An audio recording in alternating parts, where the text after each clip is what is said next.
here, an Odyssey sports station.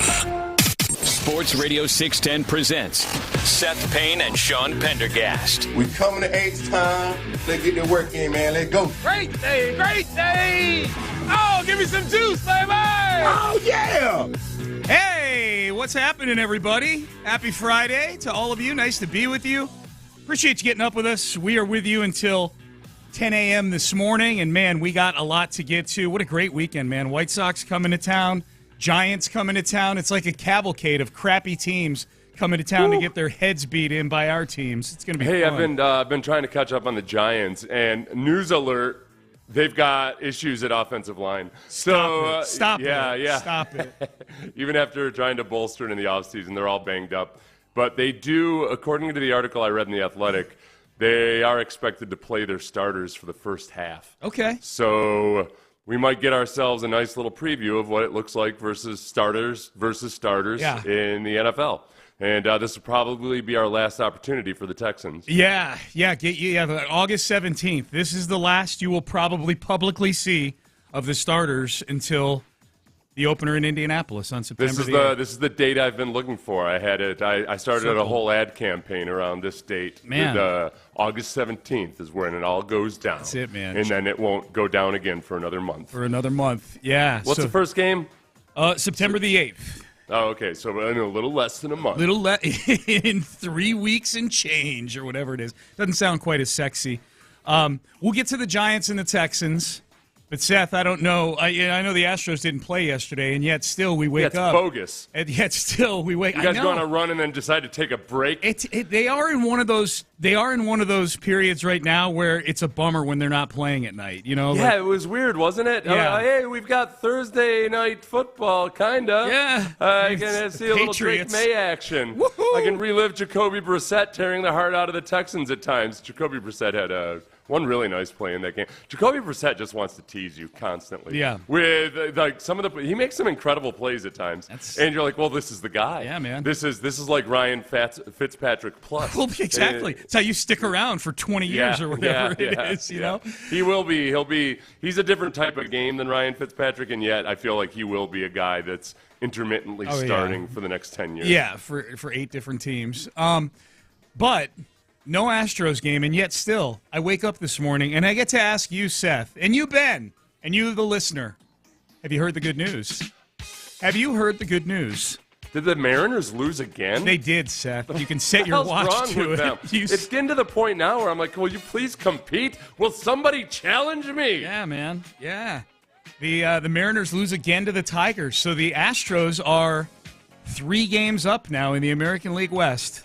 3 games up, and this is where kind of like the, I don't know, parallel universe or whatever comes in here. But with the White Sox coming to town, we are reminded that it was against the White Sox that the nadir, the rock bottom of this entire Astros season took place. Back on June 18th, 2-0 loss in the first game of a 3-game series in Chicago. Framber Valdez pitched very well, but the bats could do nothing that day, and they lose 2-0 to the woeful White Sox, who've only gotten worse since then. And the Astros found themselves that next morning, as Chandler Rome likes to say, they woke up on June 18th or June 19th, whatever it was, and they were 33-40. This is less than 2 months ago, less than 2 calendar months ago. They were 33-40, 10 games out of first place behind the Seattle Mariners. And since then, the Astros are 32-15. 32-15. If you pick almost any date from like late April on, like any date, the Astros have the best record in baseball. I saw some tweet today that said they've got the best record since like April the 27th, and they were garbage in May too. Like they were, right. You know, like that just goes to show you what kind of run they've been on lately. It goes to show you what kind of a run they've been on, but that also just how horrendously bad everything was in those first couple weeks of the season. Yeah. I mean, it was kind of astounding to the point where I felt like they should have been doing tests for radioactivity or something at the ballpark.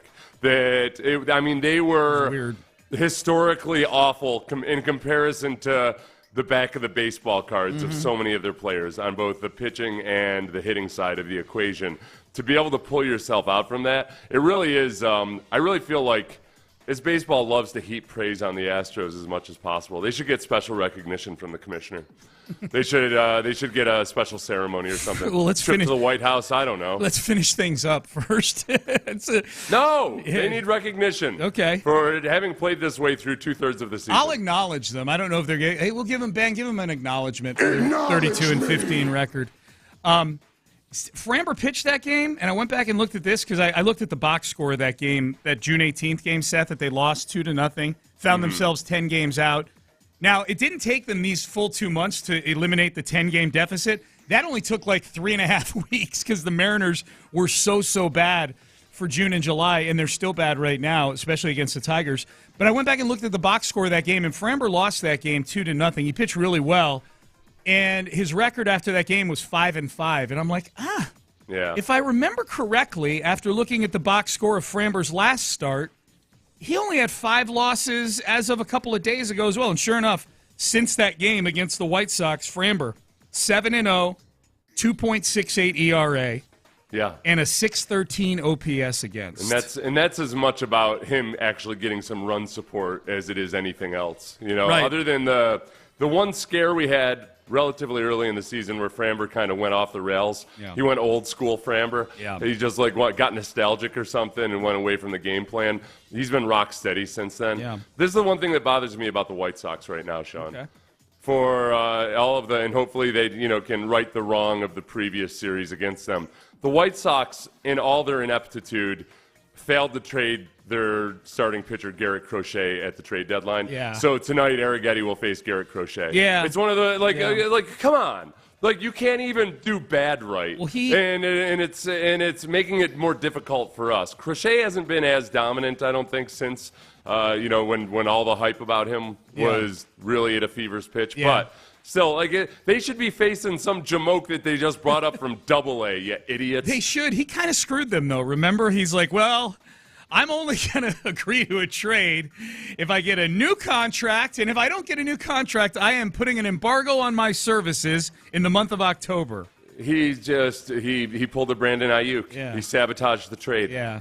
The 49ers supposedly are sitting on a nice little tidy deal that they'd love to execute with the Steelers, and Brandon Ayuk says, nope. Yeah. Not quite my porridge temperature. Yeah. I don't think Ayuk likes training camp. I think that's the genesis of why Ayuk's just going to kind of let this whole thing dangle in the wind until September 1st rolls around. I'll get in I think he likes money too. He does. There's that. Yeah. But more so than money, he likes the notion of being one of the highest paid wide receivers. It always comes down. If all you liked was money, you wouldn't get so caught up in being the top paid player and at your position, et cetera, et cetera. Status. They done that. I mean, it factors so much into it. Yeah. That's why I would start brainwashing these dudes from the day they were in the building about just keeping perspective on things. Yes, yeah, no. And just okay, how much is enough? You're trying to feed your ego, you're trying to feed your family. All right, we got this guaranteed money for you right here, right now. Yep. So other Astros things. So the White Sox coming to town tonight. Man, real opportunity here for the Astros to put some daylight between them and the Mariners, and who knows, maybe chase a bye in the first round. I'm not into this wild card round thing that the Astros have never had to play in other than the COVID year. So the Astros have the White Sox coming to town. Verlander last night against the Northwest Arkansas Naturals of Double-A. I hate them so much. I hate them. I've hated them forever. They're one of my least favorite teams in all of sports. In all of Double-A baseball. So Verlander last night was good. He threw 4 innings, gave up 4 hits. Got the numbers right here. 4 hits, 1 earned run, no walks, 5 strikeouts, and he hit the mid-90s on the gun. When I was driving home last night, I had my little Taqueria Sarandas dinner event with a bunch of folks, and Jeremy Pena was there. It was really? Yeah. Hobnobbing with the Pena. Pena, fellow spokesperson for Taqueria Sarandas. It was awesome. Food was great. Pena was awesome. A lot of people there. Man, it was a festive time. And it was at one of their locations that has the sports bar in it, too. It was really cool. Get out to an Aranda sports bar today, people. I bet Pena goes straight paleo when he's at Taqueria. I didn't see what he ate. But there sure are a lot of commercials running on the TV screens. Yeah. Like every TV screen in there was just commercials of Pena on a loop. I had no idea how many commercials he's done for them, like how many. But there's one of him that was on a loop of him in the Arandis Bakery, like hand-picking different donuts and danishes and things like that. And I'm like, he does not look like a donut guy, but he probably he's Nick Casario, I bet. Probably I bet he gets day. Which is Tex-Mex is awesome for going. As long as you don't load up on all the flour stuff, carbs. You just lots of vegetables and protein. Yeah. It was a great event last night. So I'm driving home, and I was actually listening to the guys on Area 45. They do an awesome job. I really enjoy listening to Sean and Patrick when I'm driving around at night. 57 pitches for Verlander was the number that jumped out at me last night. He was supposed to pitch 70 to 75, but in the top of the second inning, the Hooks did what they should do. Yeah. They shut down and eviscerated the most hated team in all of baseball, the Northwest Arkansas Naturals? Naturals, yeah. I had to look it up, too. Yeah, Natural. I hate these people so much. Natural. Yeah. They should go Euro on it, and because, there's a very Euro bent in Arkansas, and just call it the Natural. Right. They scored 7 runs in the top of the second, so I think it might as much have been about the rest time that Verlander had, and they didn't want him out there for too long of a total outing. That makes sense. Without any news of any kind of tweakage or anything. It looks great. Yeah. Just shut down all but one of the hated Natural. Mid-90s on the gun. That's the big thing for me. Like, how does he what's the velocity looking like? How's he look? And he looked good. The other news item for the Astros before we close out the open here, and I saw this waking up this morning. Ari Alexander of KPRC, up late doing work. He was this is just 5 hours ago. Apparently Shea Whitcomb is getting the call up, according to Ari Alexander. Baby. Yeah. Shea Whitcomb, 25 home runs this year in the minor leagues, 903 OPS at Sugar Land. He led the minors in home runs in 2023 with 35 home runs. Ari didn't say, and maybe it hasn't been made clear, who's going, what accommodations are being made roster-wise to make room for him. I don't know if this is just a swap out for DeZenzo where they're like, okay, we've seen what we need to see out of DeZenzo and send him back down. Like, maybe this is like American Idol. Now they're bringing Shea Whitcomb up and just see what sticks. I will say this, Chaz has got to be on thin ice right now.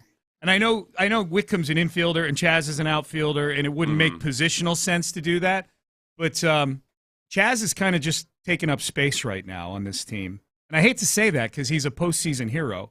But we'll see. We'll see what the... I think, what the Astros should start doing for Chaz specifically, when it's time to send somebody back down, have Dusty come and take the guy out for frozen yogurt. Oh, banana pudding.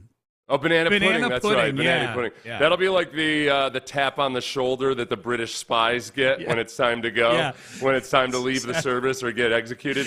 They tap him on the shoulder. Right. That'll be what the Astros do. You can be their Turk. You can come and, hey, buddy, let's go get some banana pudding. Time for some pudding. Yeah. He's a Grim Reaper. That would be the coolest Grim Reaper of all time, though. I love banana pudding.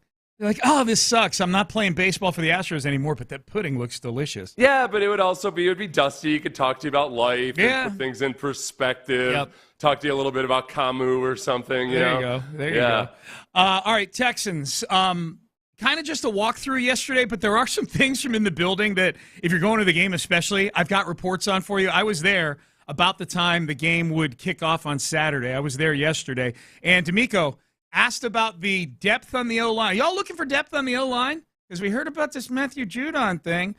He was asked about that yesterday. We'll get to the Texans head coach, a little report from yesterday's practice, and that is coming up next. Bayway Chevrolet on Broadway in Pearland's the absolute best place to get that Suburban that you've been dreaming of. Look, if you're paying attention right now, there are deals and deals and deals galore in the car business, and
SuperCenter.com. Sports Radio 610 presents Payne and Pendergast. All right, the rumor was, Jeremy Fowler of ESPN, that the Texans inquired about Matthew Judon. Now, that may mean that Nick Caserio is just doing his due diligence and here's somebody's available, makes a phone call, sees what the price is, and then decides to move on. We don't know. And the Texans are not going to answer directly about another player that's not on their team. But can't hurt to try. Jonathan Alexander of the Chronicle asked D'Amico Ryans yesterday, are you looking for depth along the defensive line? Good football players is what I'm looking for. Whatever the position is, any good football players that can help us, that's what we're looking to continue to add to our team and be as good as possible. For myself and Nick, is something that we continue to evaluate, right? Our team is never set. So whatever players, right, come up or available, whatever it is, we look into all those situations to see how can we improve our team. That's our job, to improve our team and put the best team together for the Texans, and that's what it's all about. Yeah, again, you hear somebody's available, or you can just observe the situation. I mean, Matthew Judon on a bad team, sitting on a sideline at practice or a game, and he's walking off the field and leaving. Just leaving. He's agitated with the coach. He's agitated with the GM. So you make a phone call, you have a price in mind, like, all right, maybe they're just trying to dump him for a day 3 pick, and you make a phone call and you find out they're looking for more than that. You go, okay, well, we'll move on. I think what made this thing curious to a lot of folks, Seth, is this is arguably the Texans, other than wide receiver, their deepest position on the team is defensive. Granted, with some older guys. I mean, Hunter and Hughes, Autry, who am I missing? Oh, Derek Barnett. I mean, these are all guys that are either in or approaching their 30s, plus Will J.J. Anderson. Watt. But J.J. Watt on the back burner. Right. But I think that's what made the Judon rumor people kind of like, okay. But D'Amico, and you made the point yesterday, he there's never enough defensive linemen for D'Amico Ryans. No, I think D'Amico's always on the prowl for defensive linemen. I think he's going to draft a defensive lineman in the first round at least every few years here in Houston for as long, hopefully like the next 17, 18 years. Yes. And you should also become accustomed to Nick Caserio or the Texans being connected to some of these, because I think Nick is very much like Daryl Morey in that he's a high-volume trader. He's always going to be involved, and he wants to know exactly what's going on. And you just you don't necessarily go into it with a plan. It's an opportunity presents itself. Yep. That is where, Daryl Morey's ability to get James Harden was the fact, it was because he was there for it when a trade that nobody was even anticipating or expecting became available. He was ready to pounce. Yeah. And I think that Caserio has that same mindset. He was ready to pounce, and he had made 15 other little trades to get all the stuff you ended up giving up for James Harden. It's a whole sequence of things. But you're absolutely right. Like, that Harden trade kind of came out of nowhere. Question on the text page. Hey, Sean, let's see here. Oh, there it is. Morning, Sean. Hey, was the AC on inside NRG Stadium yesterday during practice? Can you answer that on the air? I will answer that right now, because there's not much to report from yesterday's practice. They are truly treating this week like a game week, up to and including, Seth. They did an in-stadium walkthrough yesterday like they would normally do on a Friday before a Sunday game. Yeah, except that but an even more scaled-down version of it, I think, in terms of speed and everything. So it was just like a walkthrough. Yeah, it was a walkthrough. There were they did some 7-on-7 and 11-on-11 where there was minor effort going on. Yeah. But it was it was a walkthrough, and so the only real takeaways, like, put it this way, nobody did anything yesterday as a player to hurt or help their case for making the team. There was nothing they were doing where I think Nick and D'Amico are going to look up and go, oh, okay. Well, what did Davis Mills do? Mechie made a play. He stood there for a little while in street clothes, and then he walked out of he left the field before the practice was over. I'll get to him. Are we? Yes. Yeah. Let me answer this question real quick first. Okay. The guy asking, was the AC on inside NRG Stadium yesterday during practice? It was. If you're going to the game tomorrow, it was comfortable in there. It was fine. it was more comfortable than it's been in Minute Maid Park this year when I've been there. Yeah, don't be. I think everybody's freaked out because of the Minute Maid Park experience. Yeah. Not to mention what it's doing to Blanco at times. But, yeah. Right. Would Blanco be comfortable pitching at NRG Stadium yesterday? Yeah. He'd have been fine. He looked as dry as my wit at there in Tampa. Yeah. They got the AC. Now they don't have as many human beings adding body heat to the equation. Well, that's what I was just going to say. Is there was only a few hundred people there yesterday, players, staff, and a handful of media, all on the turf where heat rises. So I don't know what it was feeling like up in the upper reaches of the stadium. Down low, it was fine. Now here's what I would tell you: and the Texans have put out a sort of a time-lapsed video of yesterday for like the 2 hours in the middle, 2 or 3 hours in the middle of the day, like from noon. I think it was probably like from noon to 3, which is when the game's going to take place tomorrow. Mm-hmm. And you can see kind of the sunlight pattern. There's 2 panels that are the entire width of the stadium that have been blown out. One is over the south end stands, which is the 610 loop end of the stadium. The other is over like the 30-yard line of that end of the stadium. And the sun largely stays on those areas in the middle of the field.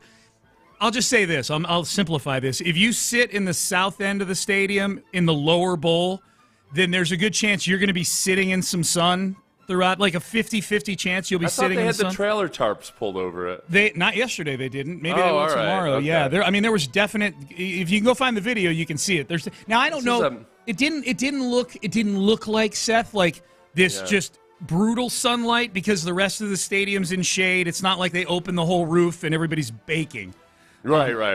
That's where it'll move throughout the day too. So when you hear the horror stories of back when they used to keep the roof open on a sunny day, that stadium's not built for circulation, for air circulation, obviously. And what would happen was, even though it might feel nice, there'd be certain sections where people would be getting carted out by the paramedics because they would get just ridiculously hot. Right. That's one of the reasons they keep the roof closed, even when people are agitating for it to be open. But I'll have to talk to Cal about that. Cal probably doesn't have the same experience I do with trailer repair. So ad hoc, like, okay, crap, we're not going to be able to get this roof repaired for at least another 6 months. Yeah. So just stick a tarp over it. Probably. Tarps ain't cheap either. Don't get me wrong, but it's better than getting rained on.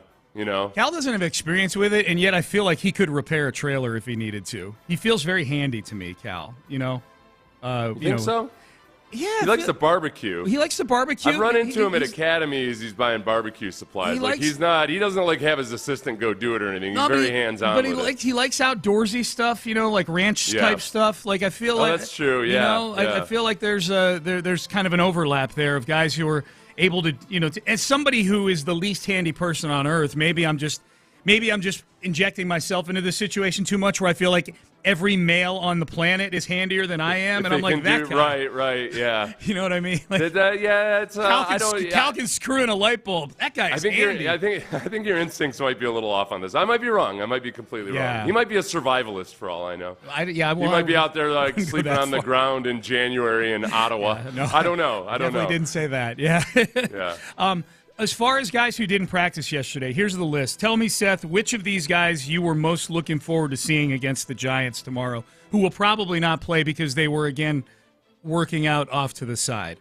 Will Anderson, Christian Harris, Noah Brown, Tim Settle, Charlie Heck, Tegan Catoriano, Ben Skoranek, Danico Autry. Andrew Beck didn't practice yesterday.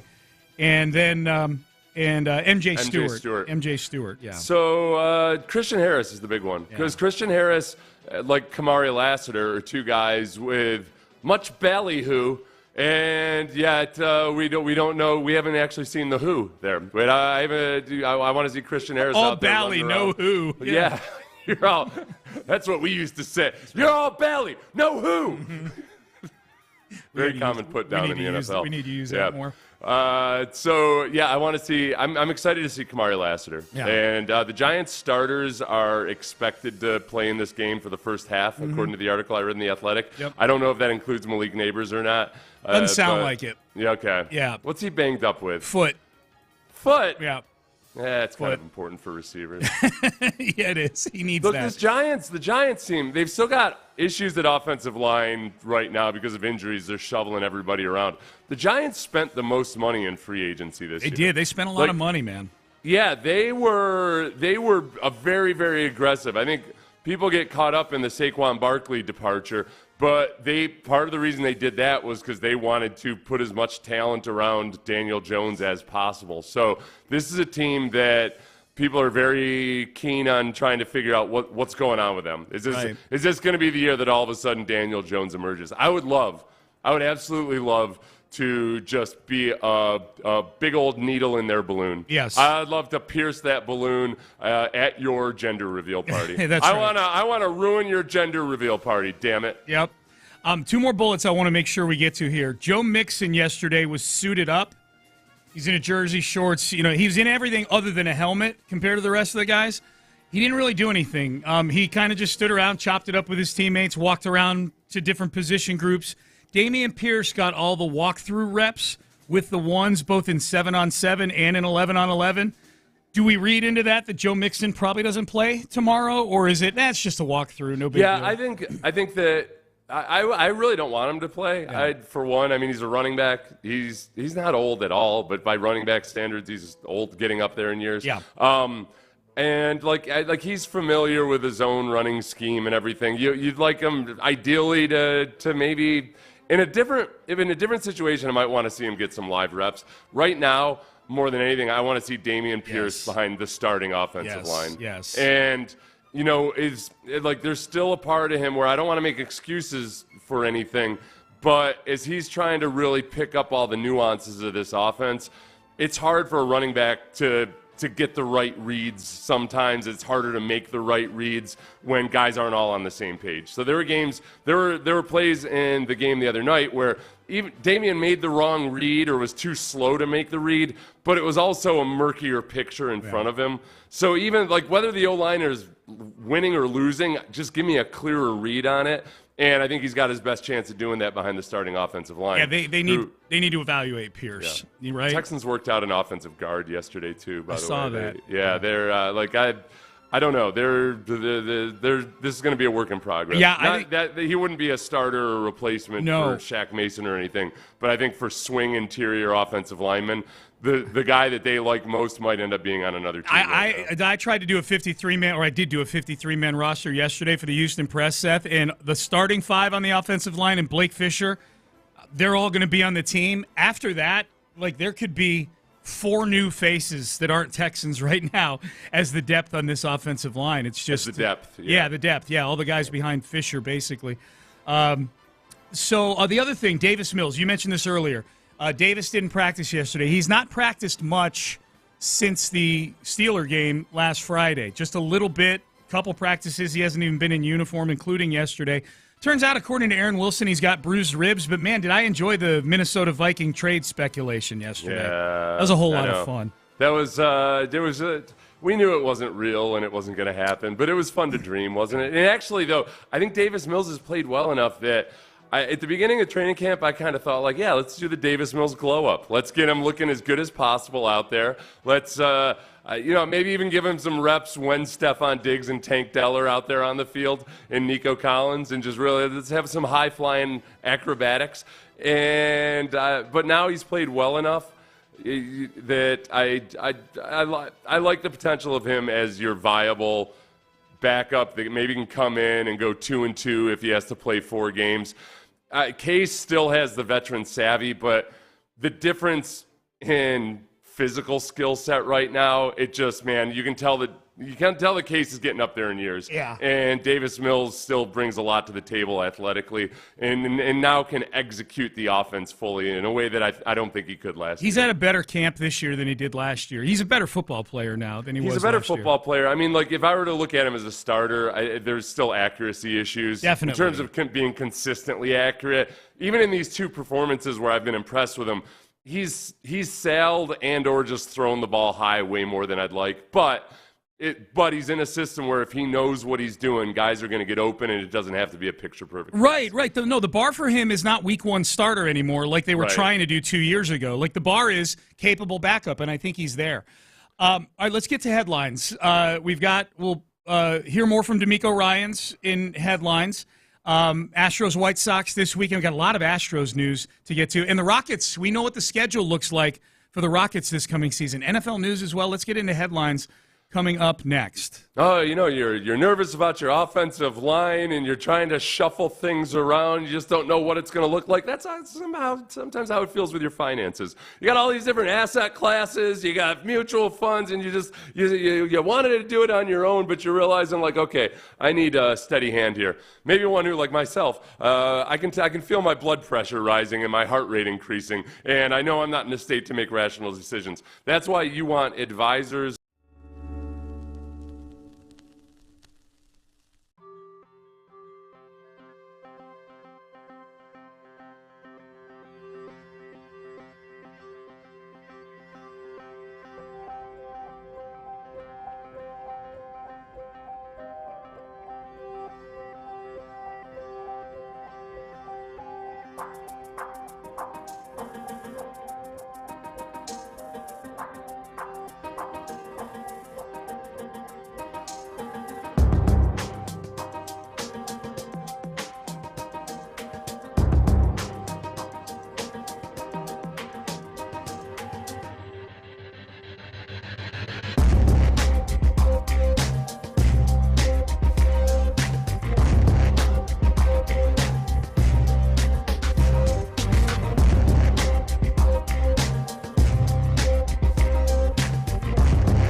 Southeast from D&M.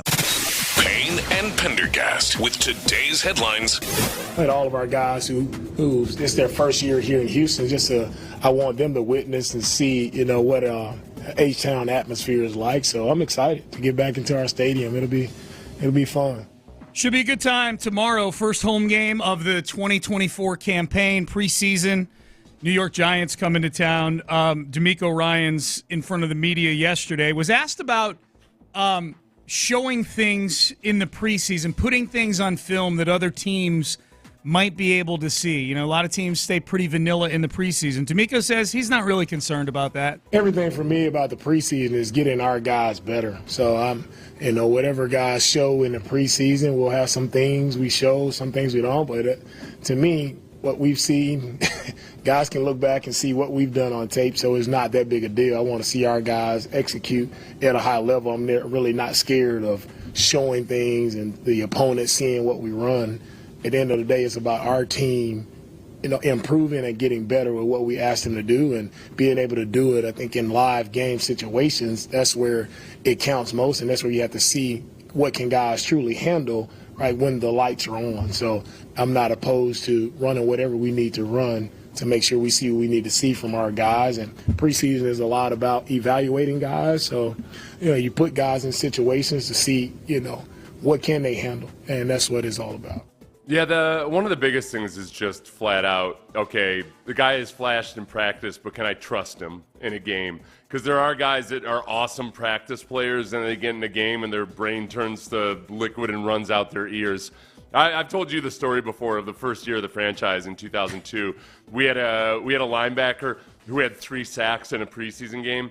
And I can remember reading about it and looking online and seeing how much everybody was gushing over this guy and how many might have been a gem of he was an undrafted rookie free agent. He was cut the next day because on those 3 sacks, they were all mental errors where he was supposed to be in coverage, but you're facing a third-string quarterback that doesn't have the capacity to exploit that. Right. If he'd been doing that against a starter, it would have been 3 touchdowns. Yes. So. They couldn't trust that guy, and he would go on to never play in the NFL again. Yep. But it was a shame. His nickname was Can't Get Right. Now that had shown up. He lived up to it.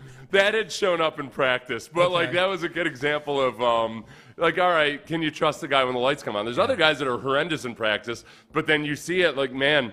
When it's for real, they just take it to a different level. Dom Capers used to tell me stories. I used to love to sit and talk to Dom Capers about just guys that he coached through the years, like with the Steelers or coached Sam Mills with the Panthers.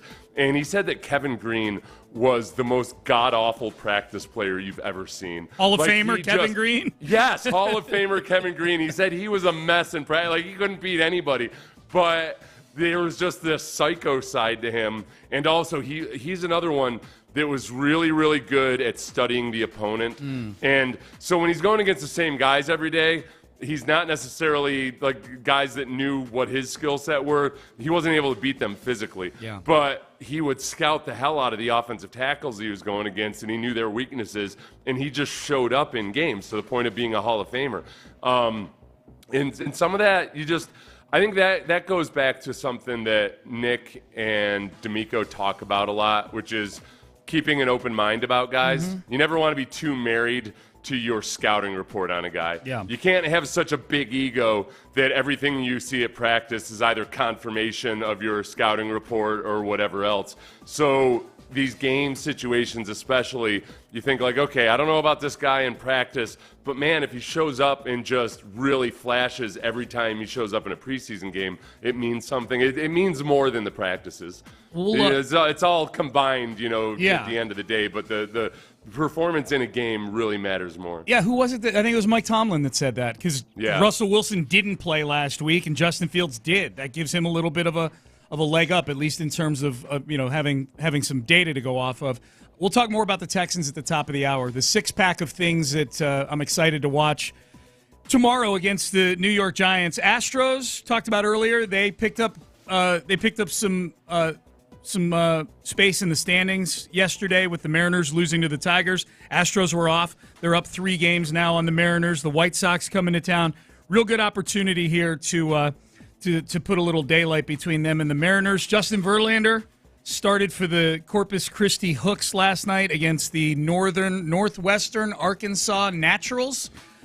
4 innings pitched, 4 hits, 1 earned run, no walks, 5 strikeouts, only threw 57 pitches. But, Seth, as you pointed out earlier, that may have had to do with the fact that the Hooks were taking the Naturals to the woodshed in the second inning. They scored 7 runs, so Verlander sat around for a while last night. Right, so they probably just didn't want to just have him out there for total time duration of too long. Yeah. And maybe it also might have just been that he felt that good and there was no need to push it that night. And so, yeah, so far so good. Yeah, so far so good. Yep. I'm just crossing my fingers and trying not to think about it too much. It's like getting a colonoscopy, waiting for Verlander to return. Same exact thing. You know, you're just like, hey, they're going to give me an amnesiatic. You don't remember anything. I'll be fine. Yeah, I'll be fine. The Rockets' schedule is out for next year. The NBA released their schedule yesterday. Huh?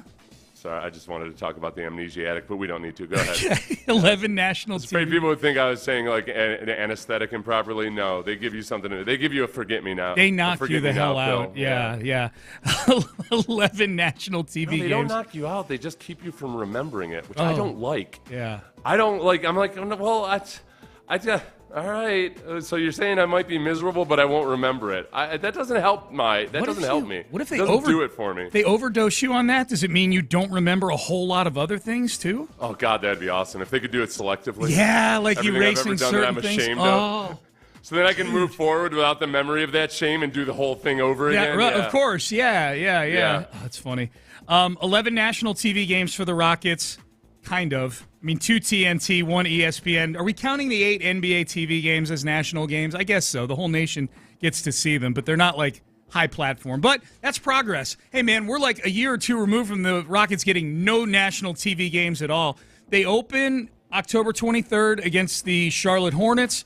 Interesting part of the schedule here, Seth. And we know last year the Rockets were a second-half team last year.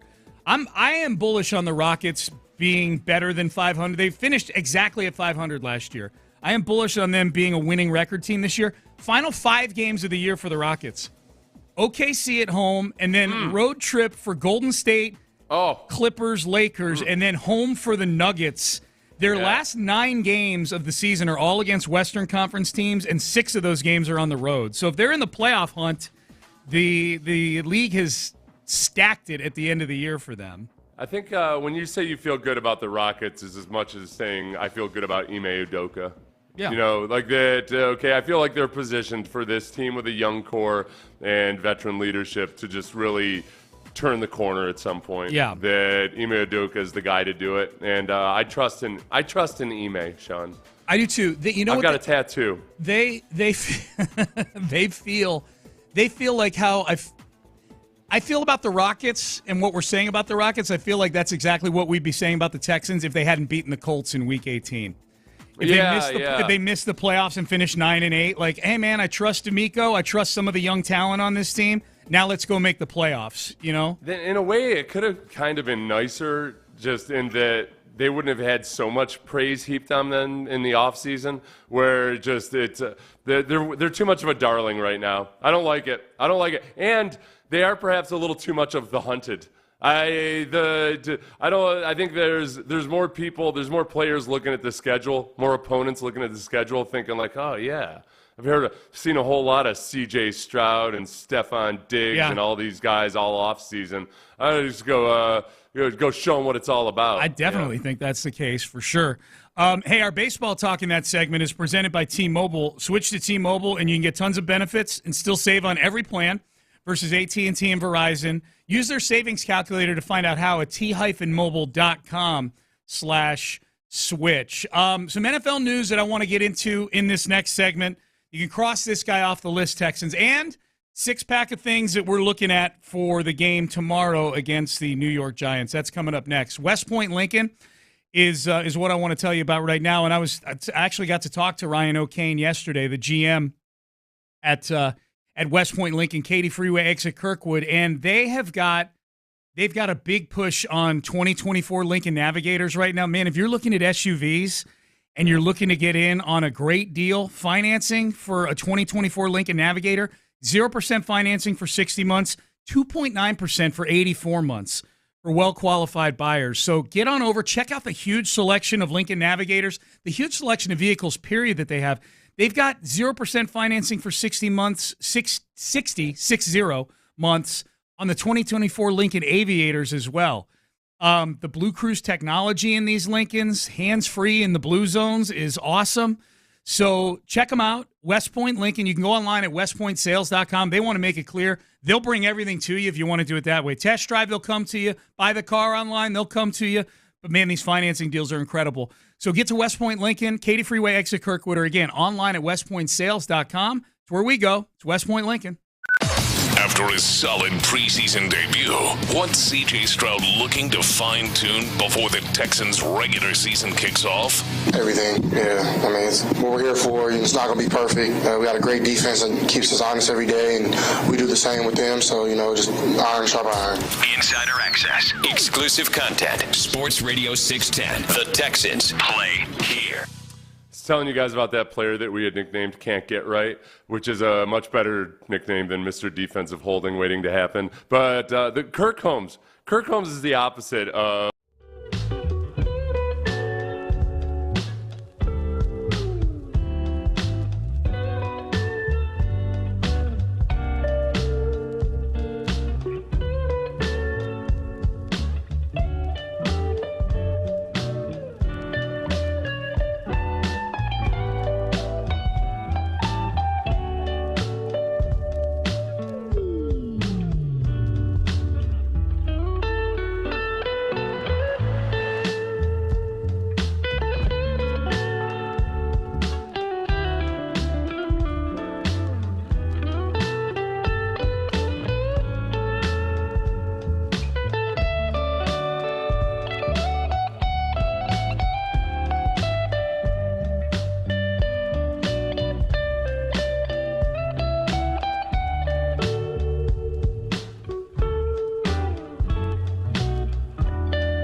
content. Sports Radio 610. The Texans play here. An Odyssey sports station.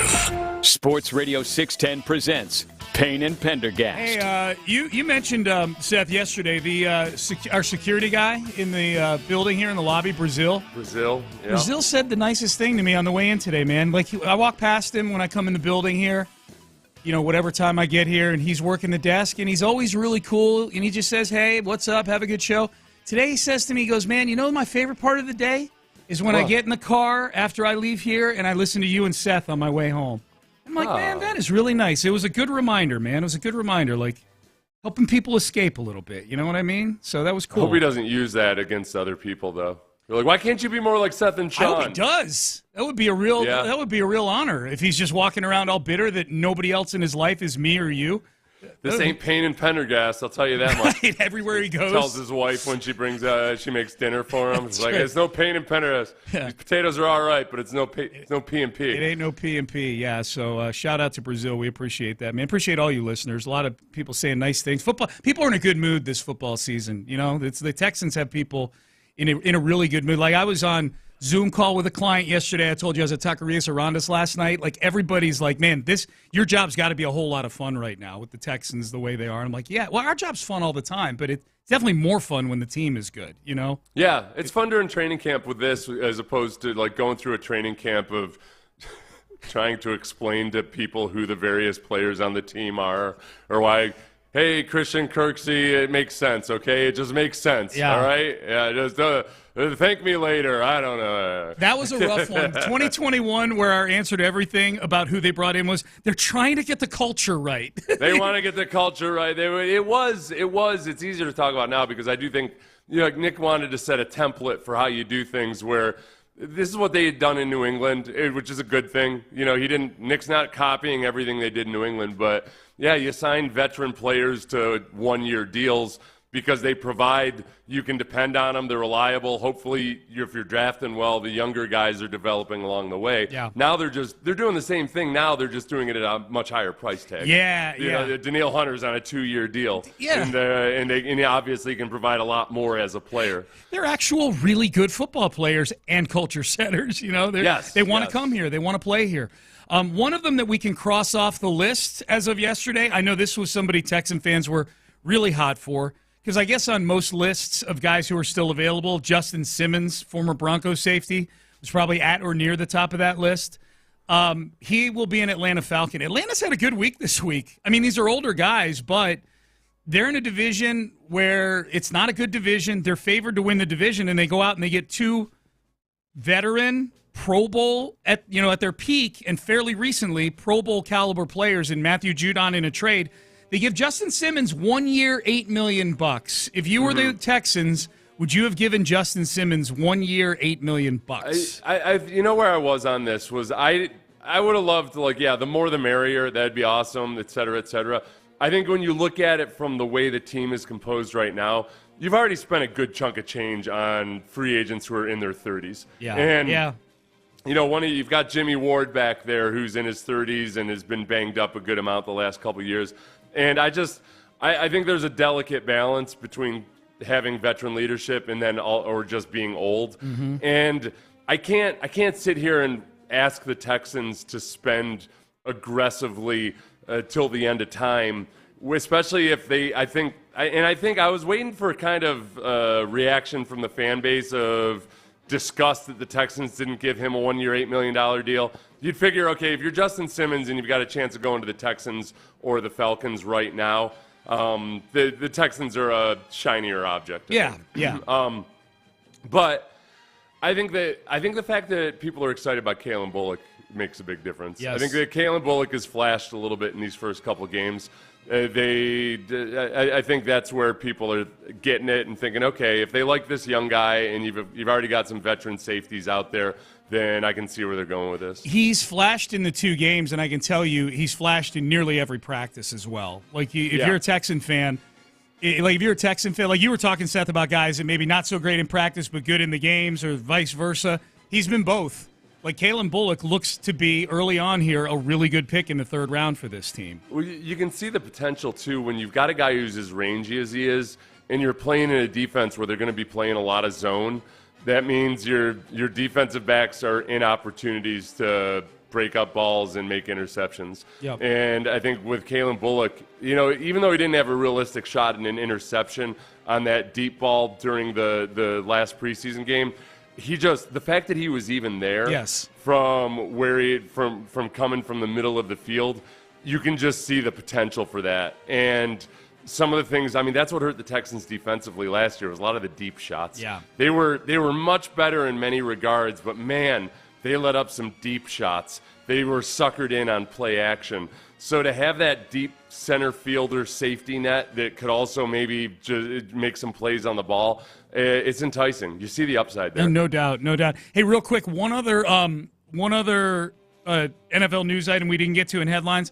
The Bills, man, this is a big hit. Matt Milano, their middle linebacker. And I bring this up because the Texans play the Bills in Week 5. So, anything that negatively impacts an early season Texan opponent, I think is worth updating. Torn biceps. That just sounds painful, man. Torn biceps. They're hoping he's back in December. I guess he's getting surgery on it, and they're hoping he's back. That's a lot of hits to that Bills defense, Seth, when it comes to leadership, because they already had to get rid of Micah Hyde and Jordan Poyer because of cap reasons in the offseason. It's a lot of leadership walking out the door in Buffalo. Hey, Matt Milano, I got to imagine in Buffalo people are kind of getting tired of Matt Milano's injuries. And he's another one of those guys where if you look at it, like, okay, yeah, he's played 4 seasons where he's only had 3 seasons where he played 15 or more games. Yeah. So, he's missed serious time to injury a good chunk in his career. Last year included, yeah. The last 4 years, he's had 2 big injuries where he only played 5 games in 2023 and in 2020. So, I think he's one of those guys that people love, except they just don't feel like they can depend. He's turning into Lance McCullers. Well, and the problem, I guess, if you're trying to psychologically move on from him, one of the years he was fully healthy was 2 years ago, and he was an all-pro. He was really good, Right. It's tough. But he plays a pretty physical position. That he does. So many linebackers like him that have been Dan, the current GM of the Panthers, is one of them. Dan Morgan. There's you can't get there's going to be collisions. Yeah. There's no avoiding it. And if you're a guy whose body just doesn't hold up well to a lot of collisions, then maybe that's what he is. Yep. All right, I've got a 6-pack of people and things looking to watch for on Saturday. I've even got a sound effect for this. First one. Yeah. John Mechie III. John Mechie III. Now, Mechie has been better in practice this week, but he's coming off of, Seth, 2 games where he has been total non-factor, 1 catch for minimal yardage, and a drop in each of the first 2 preseason games. And unfortunately, that was augmented with a week-and-a-half period of time where you and I didn't get to see the Ohio practices, but all reports were he was really struggling catching the football there. Yeah, he's in a dogfight. With every day that goes by, I feel stronger and stronger that if there is a trade coming with the Texans, it's going to be shipping off at least 1, if not more, of these wide receivers for some of that pocket change that Nick likes to use draft day, where, the 5th and the 6th and the 7th, where he uses those to go maneuver his better picks and go target guys. That's what I feel is coming. If Mechie doesn't play well, then I feel like that might be what's coming with him. The dogs are starting to lick their chops around the league. The Texans have entered the chat when Hollywood Brown got injured for the Chiefs. I just read an article this morning from an outlet up there that mentioned the Texans as having a really deep wide receivers room. Yeah. And that maybe if Casario's willing to trade to a potential competitor within the conference, that maybe John Mechie or Xavier Hutchinson. He brought up Xavier Hutchinson. Mm-hmm. Oh, and Robert Woods, too, just because Robert Woods is still reliable. None of those guys have the same skill set as Hollywood Brown. They're different types of receivers, but they're viable receivers. Yeah. And I could see, at least, especially when you bring Robert Woods into it, I think there's a lot of good teams out there that want a guy who's just very steadily reliable. Seems to always be a half yard past the sticks and catching hard-to-catch footballs. We saw it last year in the Browns game early on, that one of those 3 guys is likely to get traded. Yeah. Well, yeah, and I think here's the thing. A couple of them, at least, and I think with Mechie, if he gets cut, he's going to get picked up quickly. So that's why I think a trade could be in the offing here.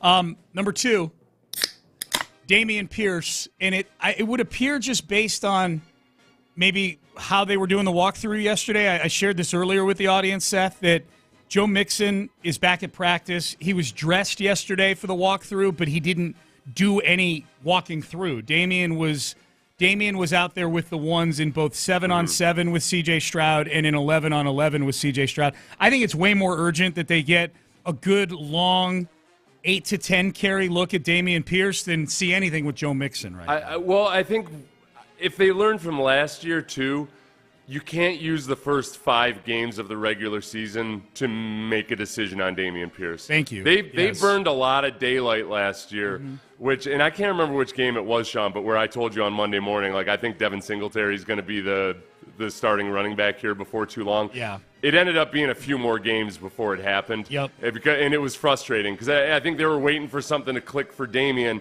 and it just didn't happen. I think they got to make that decision during training camp this year and figure out whether it's time to either move on from Dameon or just look for somebody else to help be your backup. But if you're trying to make a Super Bowl push, you can't waste time in the regular season. No. You can't burn those games up. Yeah, and this is a different argument now for Dameon. Like you said, last year was, okay, can this guy be our starter? Now it's, should he be on the team? Should he be taking up a spot on the team? So him getting reps behind the starting offensive line, or at least maybe hopefully 4 of the 5 starting offensive linemen, his big struggle has been making his read in the zone running game and then being decisive and making that read quick. Yeah. You just can't take forever to make that, because then, like, the whole purpose of zone running is you get the defense running one way, and before they can adjust, the running back cuts upfield and hits that cutback gap lane. And Dameon he gives the defense time to catch up and to readjust. So with a better look and better reads in front of them, maybe it looks better, but we've got to see it. We've really got to see it tomorrow afternoon. Yeah. And if not, I think you got to start making other plans. Yeah, maybe so. And just mentioning the offensive line, they didn't even make my 6-pack here, and I'm thinking, like, God, we're going to get, it looks like, our first look at Tunsil tomorrow, so that'll be good. But here's number 3. Kamari Lassiter did not play in either of the first 2 preseason games. So, Seth, we have yet to see Kamari Lassiter, who appears to be, like, with very little I can say this with very little doubt. He appears to be the starting cornerback opposite Derek Stingley right now. Like, nobody's pushing him right now, it would appear, for that spot. Jeff Okudah has not been practicing. C.J. Henderson's been kind of up and down, and he's missed some time in this camp, as has Lassiter. He's back. He's been back at practice this week. But this will be our first look at Kamari Lassiter in actual game action finally. Yeah, and I think that Kamari Lassiter seems like the kind of guy that has probably not been happy about not having played yet. I don't think you have to worry about it going to his head that they held him out of the first Hall of Fame game or anything like that. That story from Kirby Smart where Lassiter was thinking about sitting out the bowl game his final year and then just watched practice for a couple times, and it was so miserable not being out there playing that he ended up playing in the bowl game. Yeah. I think he's probably raring and ready to go in this one. Yep. We won't, unfortunately, get to see him, it sounds like, against Malik Neighbors, because Malik Neighbors has a foot injury. But there are a couple of young wide receivers that the Giants are really trying to figure out right now. If you've watched the Hard Knocks Giants offseason, you know that Jalen Hyatt is a second-year wide receiver out of Tennessee. Wan'Dale Robinson, I believe, out of Kentucky, both young wide receivers. So Kamari Lassiter will, maybe help the Giants figure out what they're doing at wide receiver. But Lassiter is definitely one that is on the list here. Number 4 in the 6-pack, Jalen Petrie. Didn't get to see Jalen Petrie in the Hall of Fame game. Saw very little of the starters in the Steelers game. So we should, Seth, I would imagine, get enough of a sample in this game if the Texans play their starters the same way the Giants are, where the Giants are looking to play them for a half, to where we might see how Jalen Petrie gets moved around as a chess piece here a little bit? Yeah, well, we already saw it a little bit in the first game because he played both safety and nickelback. Yeah. So I think that I don't know how much different you see. I think D'Amico said the other day that they don't hold anything back in the preseason in terms of the calls that they make. He's not worried about teams seeing what they do or don't do.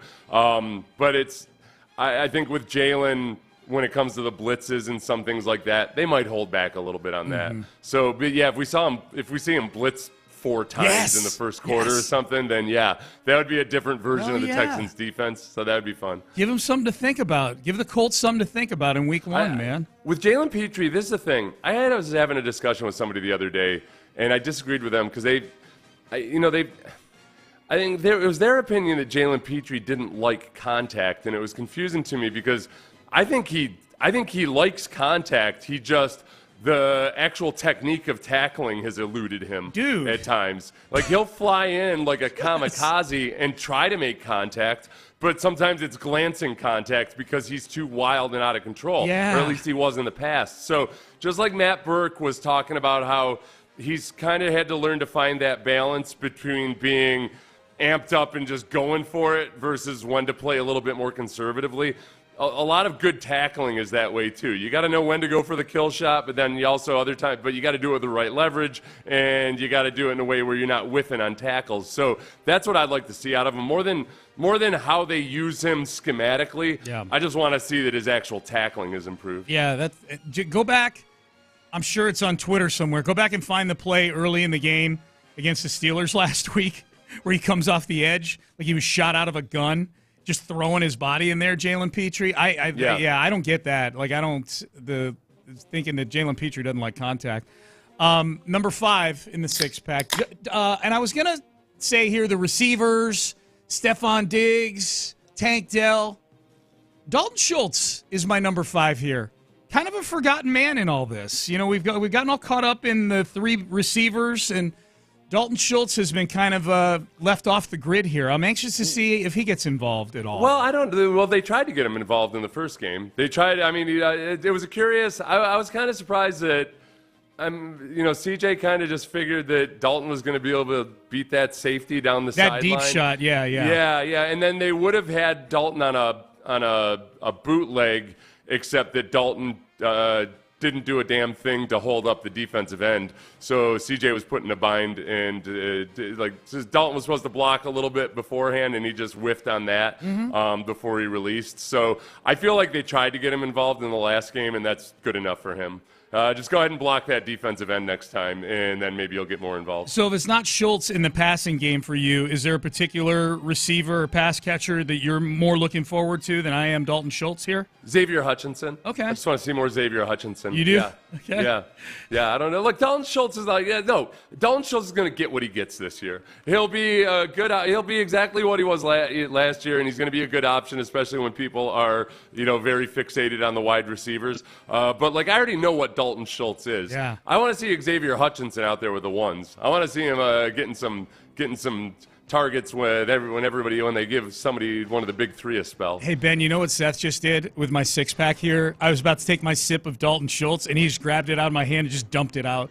Like that. He just turned it over and dumped it out. And he crushed the can against his head and threw it on the ground. And said, he had his opportunity. Look, if he had beat that safety somehow, he tried to draw the. It was a poorly thrown ball by CJ too. But it was he had his opportunities. All right, number six. New kickoff rule, episode 3. Here's Frank Ross. If you missed this was Frank Ross a couple of days ago. Keep in mind, this is the Texans special teams coordinator, and I am not throwing shade at all at Frank Ross about this. I think he probably mirrors what 31 other special teams coordinators are going through right now with this new kickoff. But, I mean, this thing is still just a big mystery to a lot of these guys. Yep, challenging, exciting, on both ends of the spectrum, challenging and exciting, not figured out. All right, I don't have their secret recipe, and hopefully whoever thinks they do would be remiss and say that. It's going to be hard, and it's going to be an evolving process. Week 2, Week 3, Week 4 are going to look different than Week 8, 9, and 10. So we're going to continue to evolve and continue to ask players for feedback. One thing I do know is it's going to be a challenge weekly for us to cat and mouse, and there's going to be so much new exploratory things from, call it the other return units and us in coverage, that we're going to have to adjust mid-game, every time we step out on the field.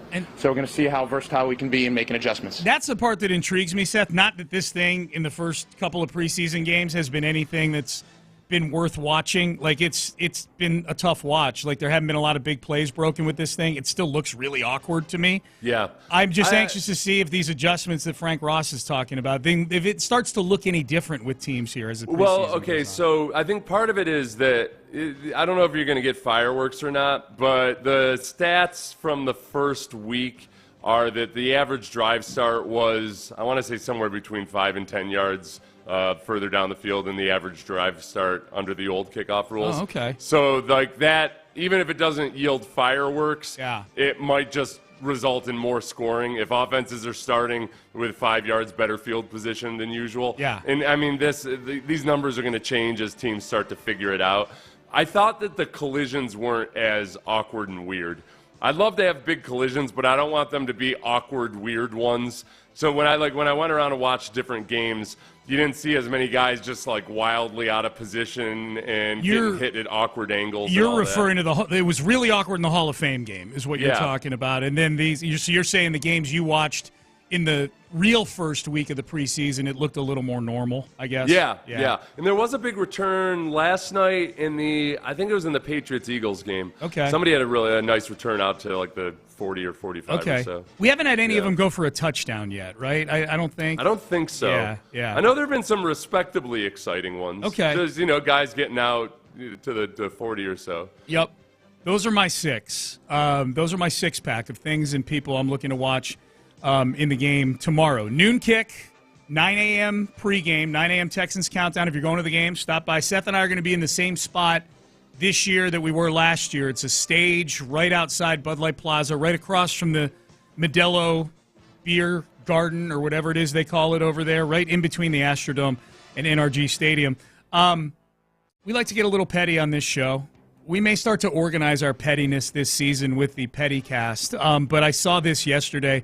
Benjamin Solak, who is an NFL analyst at ESPN. Apparently, he's been at the joint practices between the Browns and the Vikings, Seth. Yes. And he tweeted this yesterday. 2 days of joint practices with the Browns and Vikings. Only one takeaway for me. Either these are the 2 best defenses in the league or these offenses... ... Yeah. Oh, it's a shame. Yeah. We've heard reports that, what's his name? Deshaun? Yeah. Deshaun Watson has had a steady diet of short routes, a lot of dink and dunk, but has really struggled with the deep ball. Yeah. And it's a damn shame, Sean. Yes. A damn shame indeed. It really is. is. It is. And that the Vikings are struggling too, and they play the Texans, checks notes, week 3. That's a shame, too. Hate to see that. Hate to see Sam Darnold struggling. Sam Darnold. Yeah. Oh, boy. That's, man. Oh, yes. Wait. Injected into my veins. Cannot wait. I thought Schadenfreude the hell out of this. I'm glad that both those teams' offenses look like crap right now. Me too. And it combined, but now the Browns' defense, very good and respectable. It is. So yeah, it is. I mean, the Browns team, but for the quarterback, has been pretty damn solid. It's a really for the good most roster. part over the last few years. They just can't find it. They've entered Colts territory. Yeah. They've entered Colts land. Yes. Where, oh, wow, we've got this great team, and yet nobody to actually run it. Right. We've got you've got a finely tuned muscle car, but you've got a little old lady at the steering wheel. Well, and that's you're just not going to win any races that way. Yeah, and yet somehow they keep finding ways to pay these guys. You saw they paid Jeremiah Owusu-Koramoah earlier this week. He got 3 years, $39 million. The Browns now have the most players of any NFL team with salaries of $10 million or more per year. They've pushed a lot of stuff off into the future. They've kind of hedged their bets where they're like, all right, it started out as, okay, we've got this roster that's ready to win right now. Yeah. And people were like, Browns fans were wondering, man, you gotta capitalize on this. Deshaun's suspended, but like the roster is right now.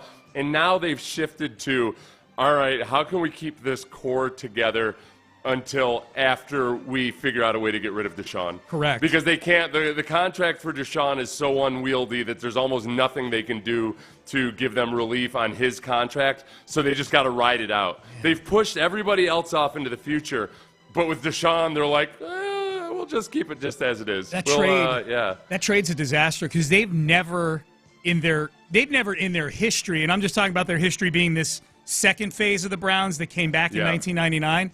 They've never had a roster like this. Like, it's a really, really, really good roster, and that's the irony of the whole thing is the big sweeping move they made to finally push them over the top is probably what's going to keep them from being able to take advantage of this incredible roster they've put together. They do better with Jacoby Brissett right now. Yeah. As they actually have, right? I think on the wins and losses side. Yeah. Well, Deshaun actually won games. Like his record as a starter last year was like 4-1 or 5-1, but he stunk. Which goes to show you, like, that's how good the roster was. Right, he was terrible, and they were 5-1 with him as a starter last year. Some of the other thing, too, is, I mean, I think when they first signed Deshaun and they gave him that contract, the thinking was, well, yeah, but, you know, it's all guaranteed now, but we're going to be able to push that off. After he leads us to a Super Bowl victory or so, we'll just renegotiate it and push some of it into the future, et cetera, where they want to do the exact opposite now. Totally. We got to burn this. We got to burn this contract as fast as possible.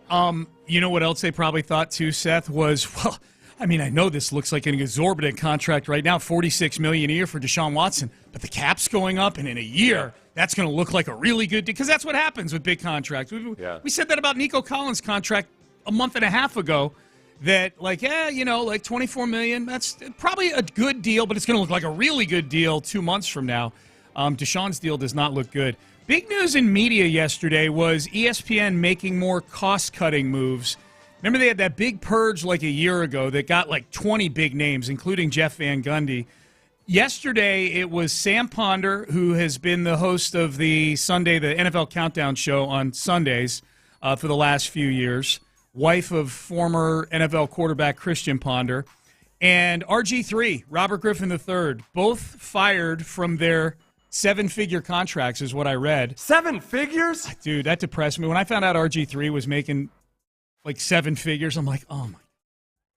What have I been doing with my life? I don't know. I think the whole thing with RG3 was he's not my cup of tea, but I could see where they would like him on television. I think a lot of people probably like him on television. He's got his TV persona is very big. He says a lot of things I don't necessarily agree with, but he says them really well. With like gusto. Yeah. No. I mean, like, but not in like a nonsensical way or anything. So, like, I thought he was good on television in terms of being somebody that a lot of people would probably want to tune into. His tryout tape supposedly knocked it out of the park, and he was viewed as a rising star. Like, he was getting recognized by a lot of outlets as, like, this is the future of broadcasting here. I felt like when it came to just as a broadcaster, he had like a Nick Wright type of eloquence to him in some ways, like where you can spit out, you can passionately spit out some like pretty detailed and involved stuff, which is hard to do. It's hard to do. I've learned. It's hard to do. Yeah, it's hard to do. I think where RG3's star probably fell, I think once he got in the booth, especially doing college football in games, he got a little corny and off track. You know, like he would veer off of just learn me some football, RG3. So that was that. And I think a lot of people kind of honed in on that, like his style. And I'm just saying people like yesterday as I'm listening to people online, on the radio, talking about RG3 getting fired, that they were really zoomed in on the content that he was putting out, both on the air, on TV, social media, opinions he had, things like that. I think that my feeling is that I thought it was his campaigning for open quarterback jobs that ultimately did him in. And if you're wondering what it is I'm talking about, there's 2 instances that I was able to find very easily just by putting in RG3 lobbying for job. It took me 15 seconds to find these 2. This first one was RG3 on the Dan Le Batard show in early October of last season, after Aaron Rodgers had gone down for this season, saying, yeah, if the Jets called, I'd take that job. I am a supporter of Zach Wilson right now because everybody's been on him like white on rice. And if the Jets were to come to me next week and say, hey, we'd like to bring you in and get you ready to start for us, for the rest of the year, I would certainly do it. Like, it's been no secret there. Look at that. Can't put this one on the Weasel. It's been no secret. Clip it right there. Clip it right there. Okay, that's number one. Number two, mid-November last year, after the aforementioned Deshaun Watson went out for the season with a shoulder injury, and before we knew that Joe Flacco would turn into Miracle Joe Flacco, RG3 goes on social media. He wasn't even on a show answering a question. This was him literally making a video lobbying the Cleveland Browns to sign him to be their quarterback. The Browns should sign me as their starting quarterback, and here's why. One, at 33 years old, I understand the game better than I ever have in my entire career. I know how to slide, and I know when to slide, and that was a huge issue in my 8 years in the NFL. But I've learned. I've learned from my mistakes, and I'm ready to showcase that I can get it done. But here's the thing. Deshaun Watson went 14 for 14 in the second half against the Baltimore Ravens, and he used his legs to go out and scramble and extend plays. Of those 14 passes, there weren't really any of them that you would say were $230 million worthy passes. All they needed him to do was manage the game because of them dogs they got over there on defense, starting with Myles Garrett. Well, guess what? I didn't do that. I can go out there and manage a game for the Cleveland Browns and help them go on the Super Bowl run that they want to go on. But here's the second thing. I still run a 4.340, people, and I can throw the football 80 yards. I train every week like an NFL football player so I could be ready for moments just like this. So they need to hit my line. Good enough. I want to make sure I get my point in here on this. I forget about whether it's a good take or not. That's two instances within a month of each other where he's openly saying, I want this job in the NFL. Now, keep in mind, ESPN is paying him a seven-figure salary to be on TV at this point. So I'm not saying they should have taken him off TV at the time because of that. But I can tell you, like, when you're in upper management at these places and you're looking and it comes time for the Grim Reaper to bring in the guillotine and start chopping off heads, that stuff matters, dude. Like, we're like, okay, well, who are we going to get rid of? Well, this guy, we're not even sure that we're the job he wanted to have. He's openly lobbying to try to get back into the – the guy could leave us high and dry at any time if an NFL team comes calling. And we've seen ESPN do it with other people, too, trying to get back into playing or coaching. I think Van Gundy's an example of that. I think that's the biggest thing that did RG3 in my opinion. Is that he still wants to play football, and he's open and he's flaunting it out there. That was the one. It's like when he first started in on that, I thought he was kind of going to say it jokingly or something, but it was all. He's serious. He had the the CV in front of him, like it was like he had that on the teleprompter. Mm-hmm. That these are my selling points. Yes. It was a little too impassioned to plead for somebody to sign him. Yeah. It was. It's weird because I always felt like a broadcasting company should kind of want that. Like it brings buzz to it. Like the sensationalism of it or just making it into a story or something. ESPN's really good at creating stories off of hypotheticals. I feel like they would actually enjoy that part of it, but I don't know. Well, I know a lot of people, I'm seeing it on the text line.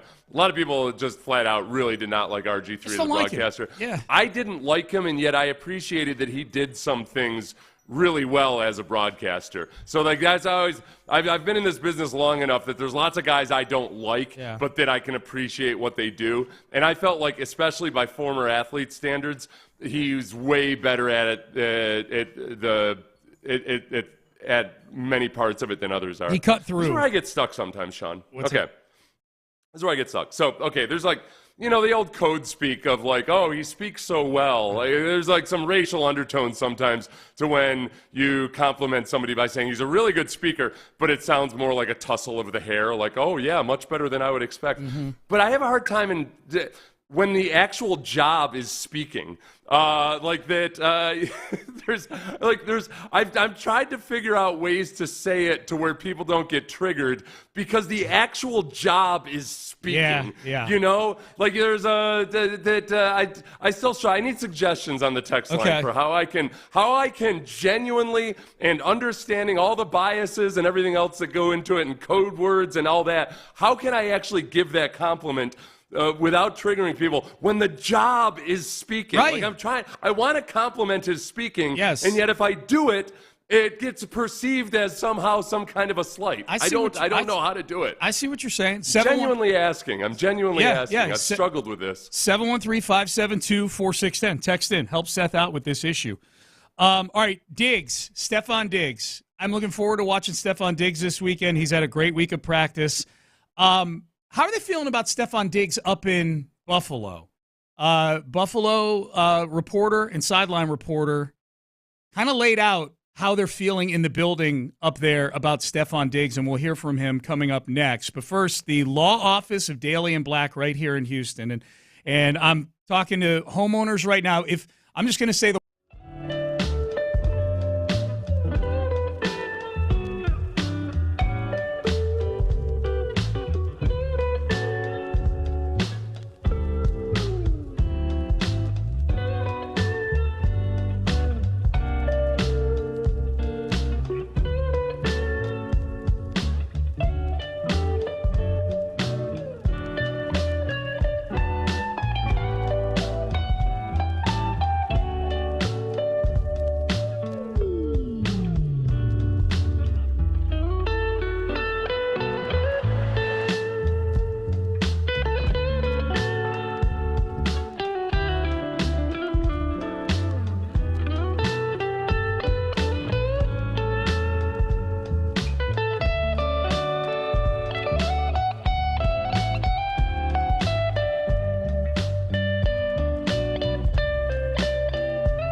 on Broadway in Pearland. Together, let's drive. Live from the Twin Peaks studios, Sports Radio 610 presents Payne and Pendergast. Stefon Diggs is a huge topic around the NFL coming into the season here. It's been all good so far here. He's looked really good as a player, looked really good as a teammate, and DeMeco Ryans really likes Stefon Diggs. Here was Pete Prisco, CBSSports.com, who, reminder, when Pete Prisco did his top 100 players in the NFL earlier this offseason, plus 50 honorable mentions, Stefon Diggs was nowhere to be found in the top 150 for Pete Prisco. Yeah, that was Prisco.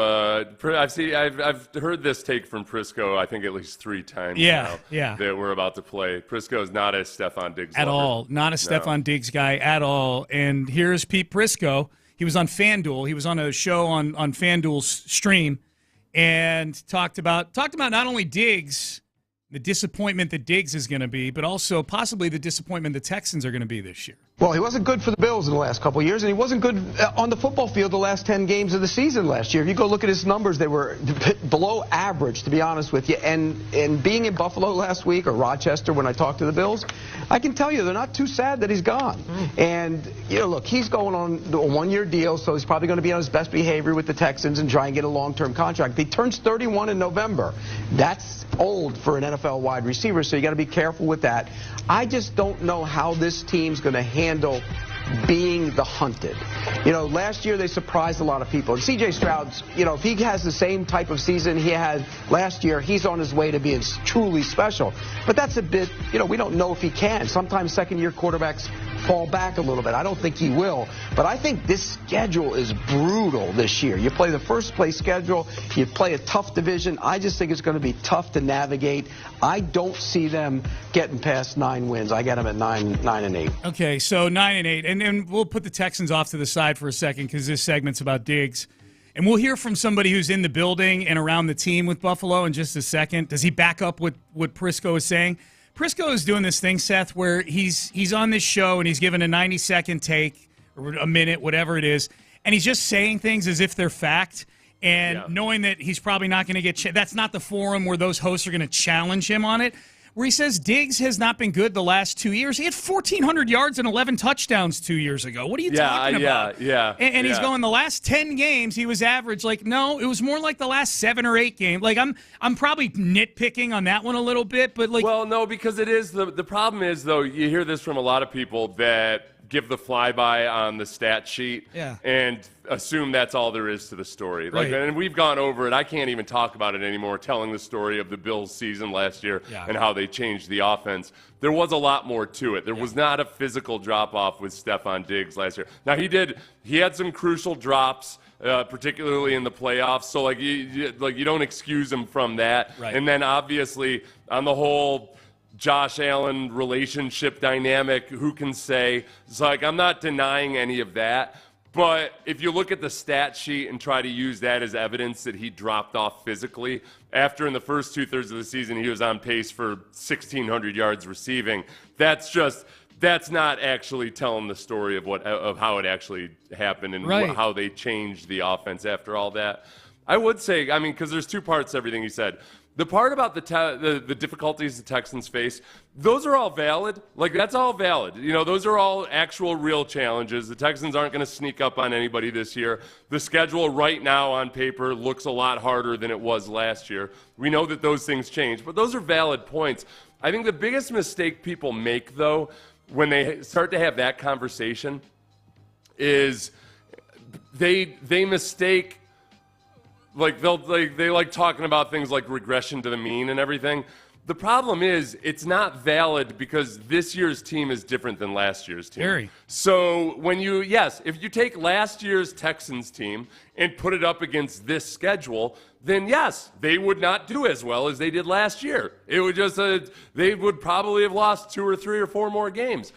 But that's where you have to have the conversation about the offseason and whether you made good moves and whether, free agency is very dicey in the NFL.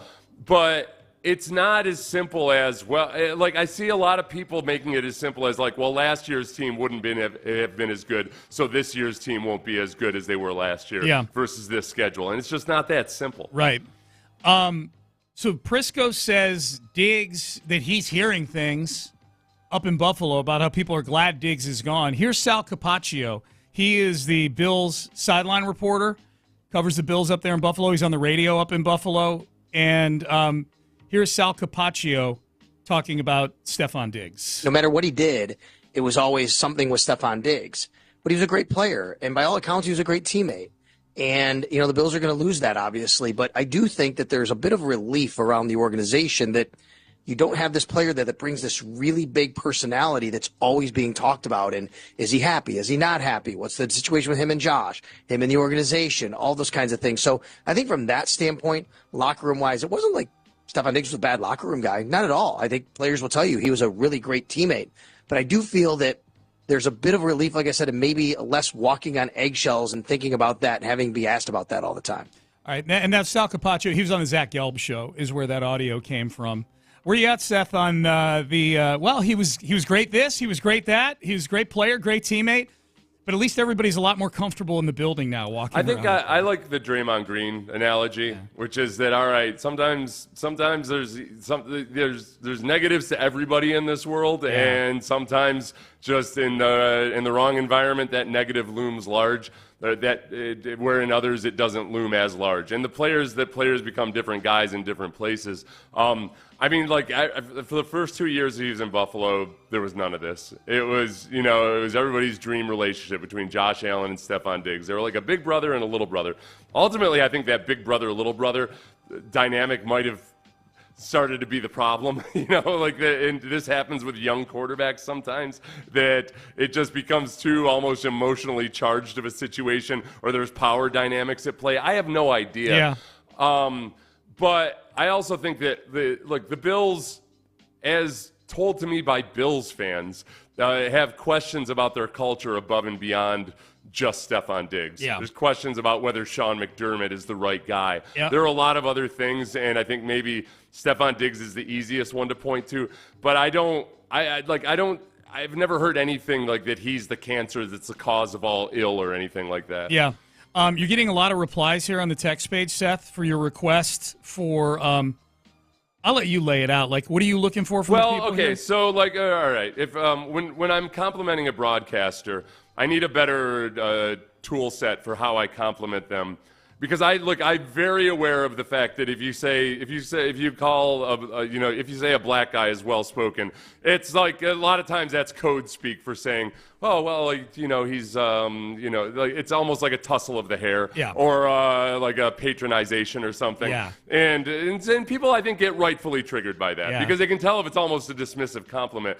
But I always get knowing that, I get very uptight and trying to, like, when I'm talking about somebody whose job is to speak. Yeah. Like, it's like how well they speak and how eloquent they are and everything else is very relevant. Okay. So I always try to toe this line where I'm not like slipping into some kind of cliche or something. So I ask people for advice. I got a lot of advice.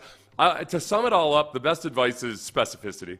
And that's where, because you move beyond the cliche and just explain exactly why somebody, no matter what their race, color, ethnicity is, exactly what aspect of speaking they are good at. Yeah. And it's as simple as that. So thank you, everybody who weighed in on it. We got about 15 replies. We did. Some probably fit the bill of what concerns you, like the one where simply say someone is intelligent or well-spoken. Like, no, well-spoken is what got us into this pickle in the first place. Yeah, he's actually pretty intelligent. They have great. That's the tone that people hear that in, was like, oh, he's actually well-spoken. I'd never say that. Yes. The one I like, I would tweak a little when it says he or she has the ability to articulate their points extremely well. I would just say they make their points really well, because that's that's something I have a hard time doing sometimes, I always try to make that point that it's like, they're way better than me or other former athletes that are in. There aren't a lot of former athletes, white, black, Asian, that do a good job speaking into a microphone. Yep. But no, pointing out exactly how somebody is articulate or how somebody is well spoken is just the golden rule. There you go. By, I think. Problem solved. Nice job, texters. Yeah, good job. Oh, somebody said he's well-spoken for a Baylor grad. I feel I'll allow that. I'll allow that. Somewhere my son just threw his drink against the computer right now at 7:55 in the morning. All right, ceiling and the floor. Best case, worst case. What are we looking at for the Texans this year right now? What are we looking at as the best case scenario, the ceiling, or the worst case scenario, the floor? And what's the X factor, non-quarterback, in all of it? We will discuss that coming up next. Bayway Chevrolet on Broadway in Pearland. It's the best place to get your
exclusive content. Sports Radio 610. The Texans play here. An Odyssey sports station.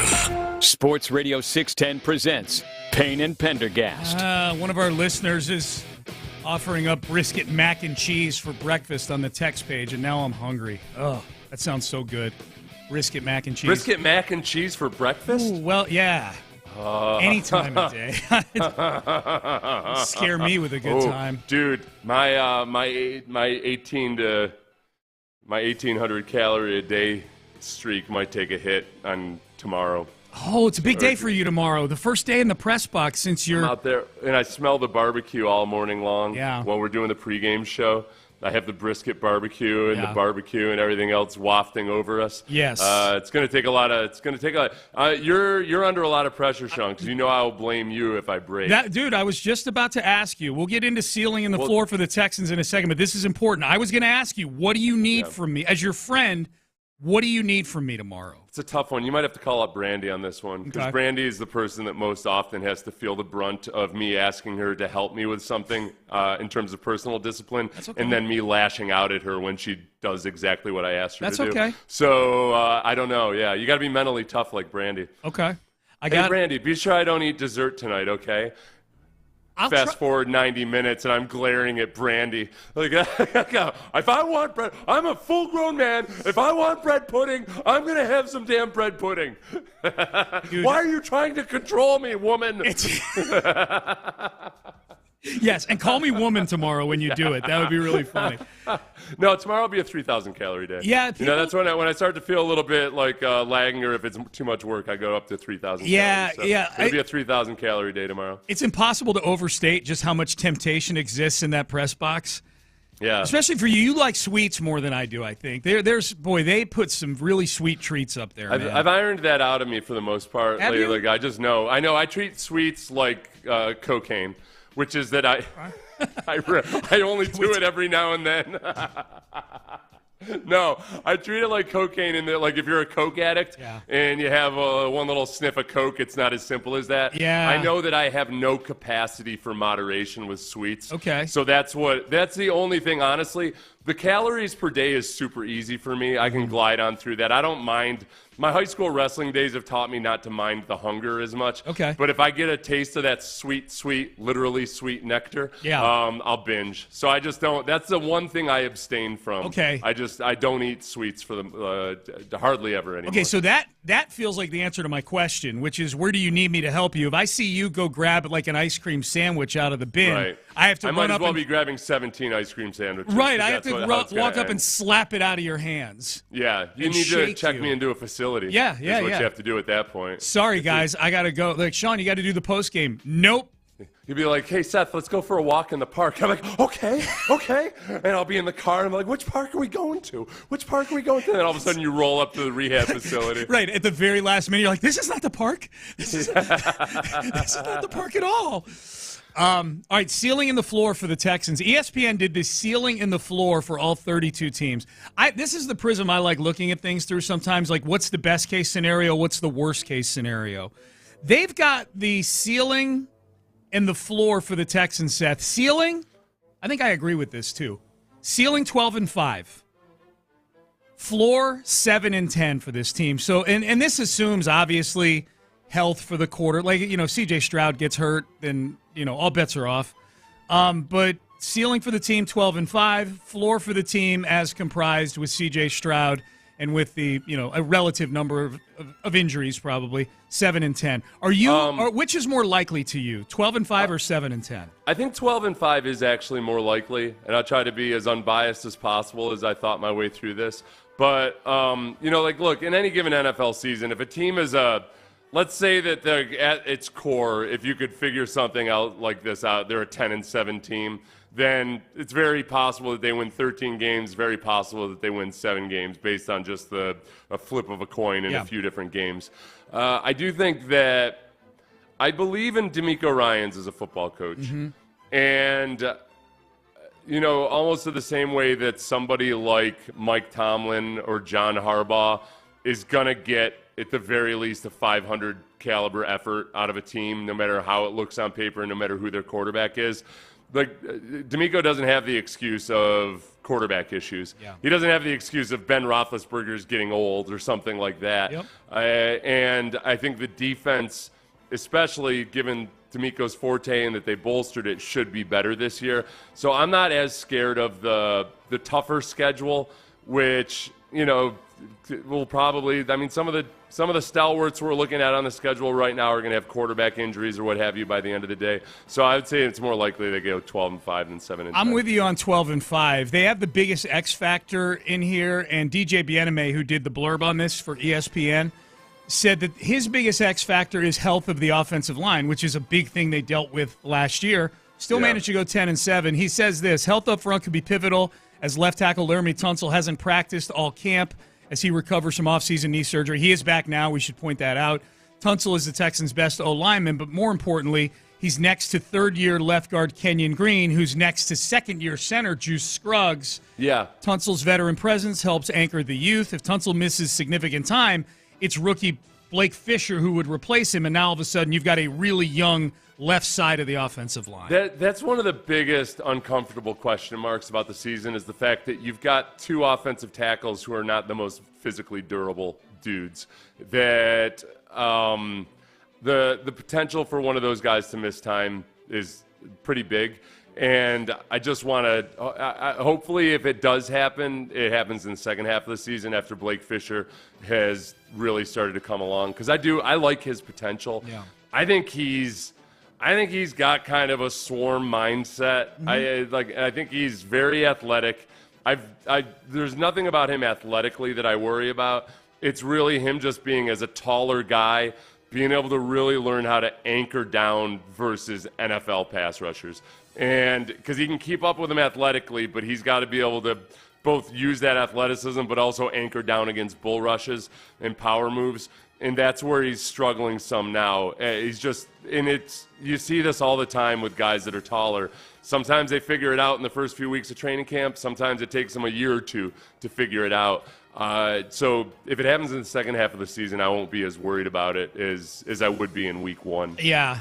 I think the other thing too about the floor and the ceiling, again, people go back to last year. They'll forget that they're talking about this year's team. They'll go back to last year and say, well, hey, the Texans, they were really good in one-score games, which are basically a coin toss statistically. Yep. Was it 7-1?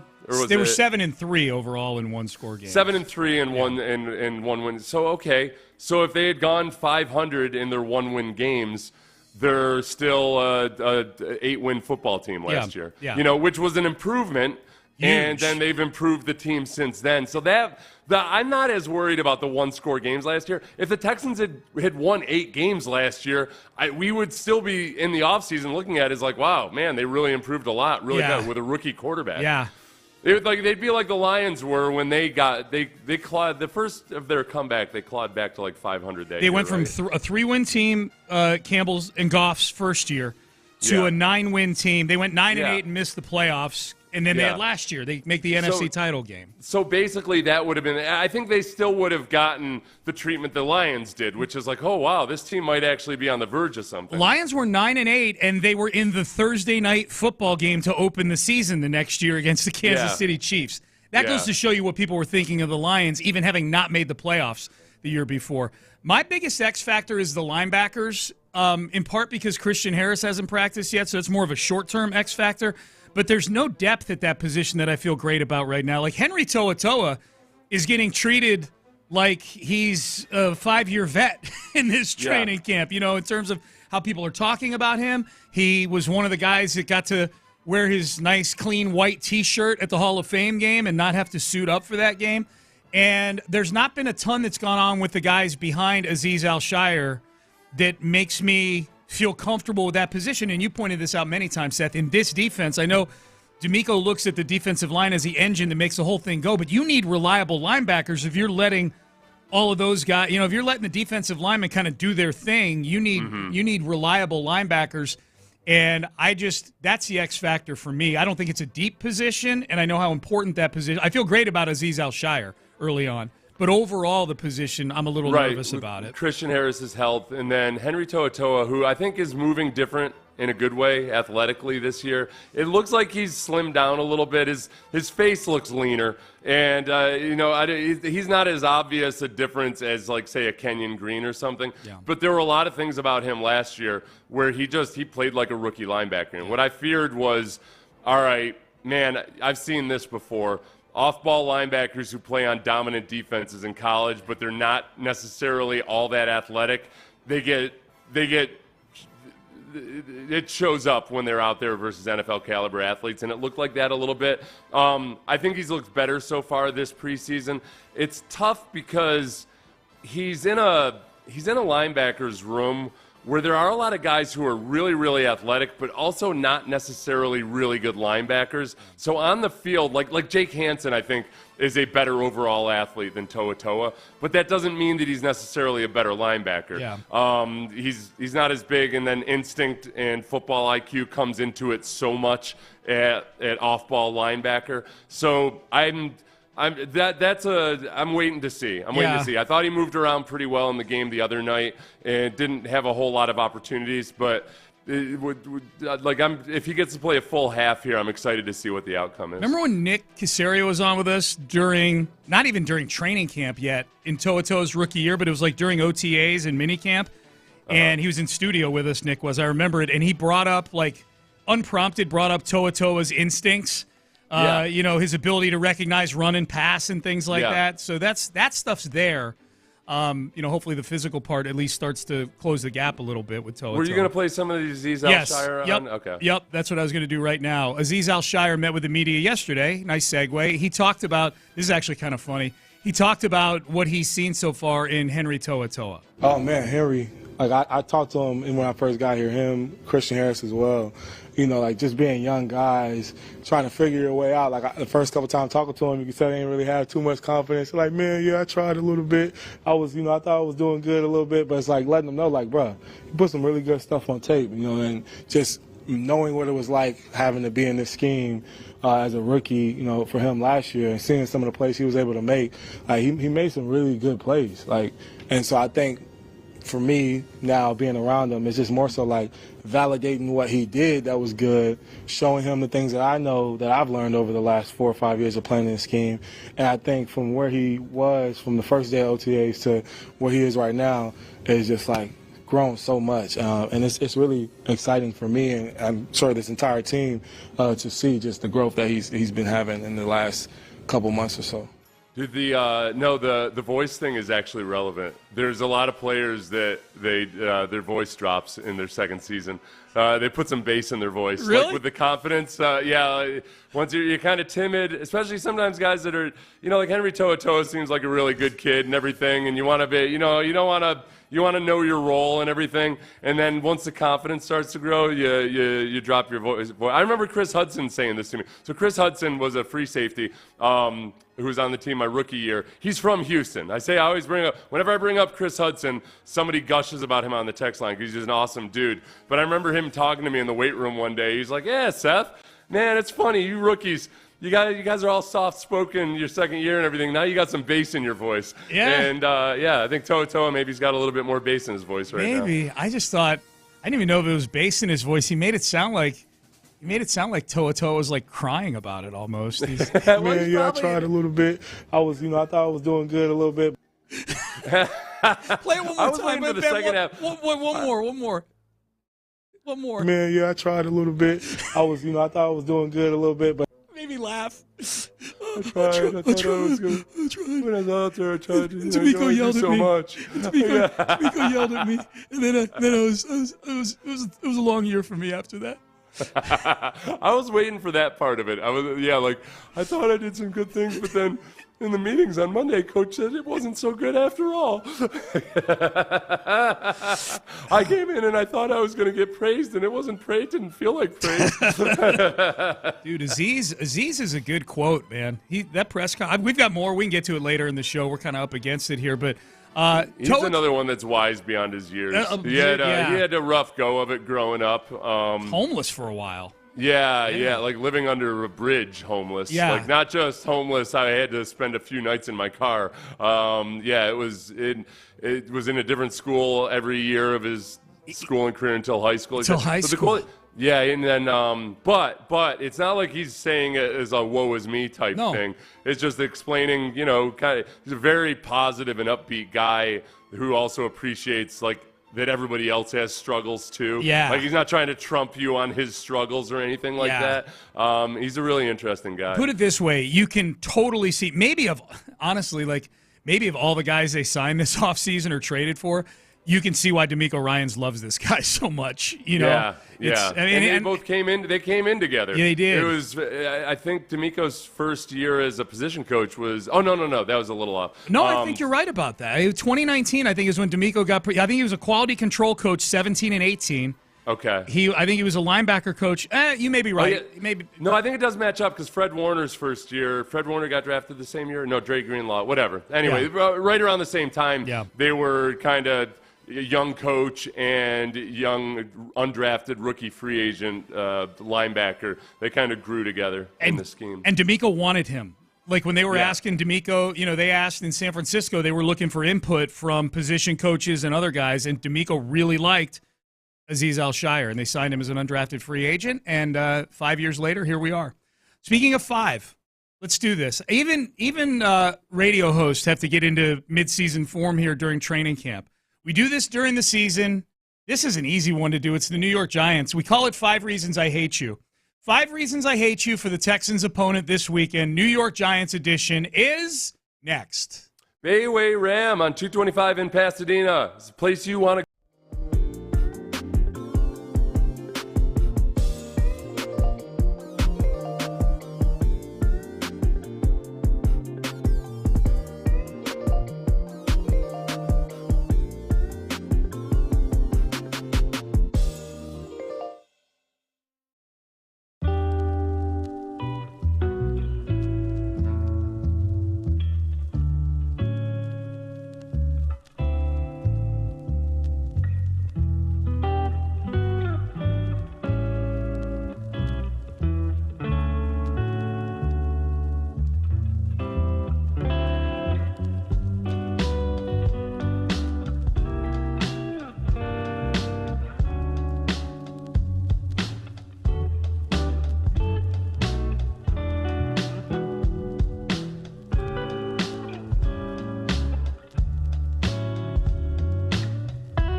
of Realtors. Sports Radio 610 presents Payne and Pendergast.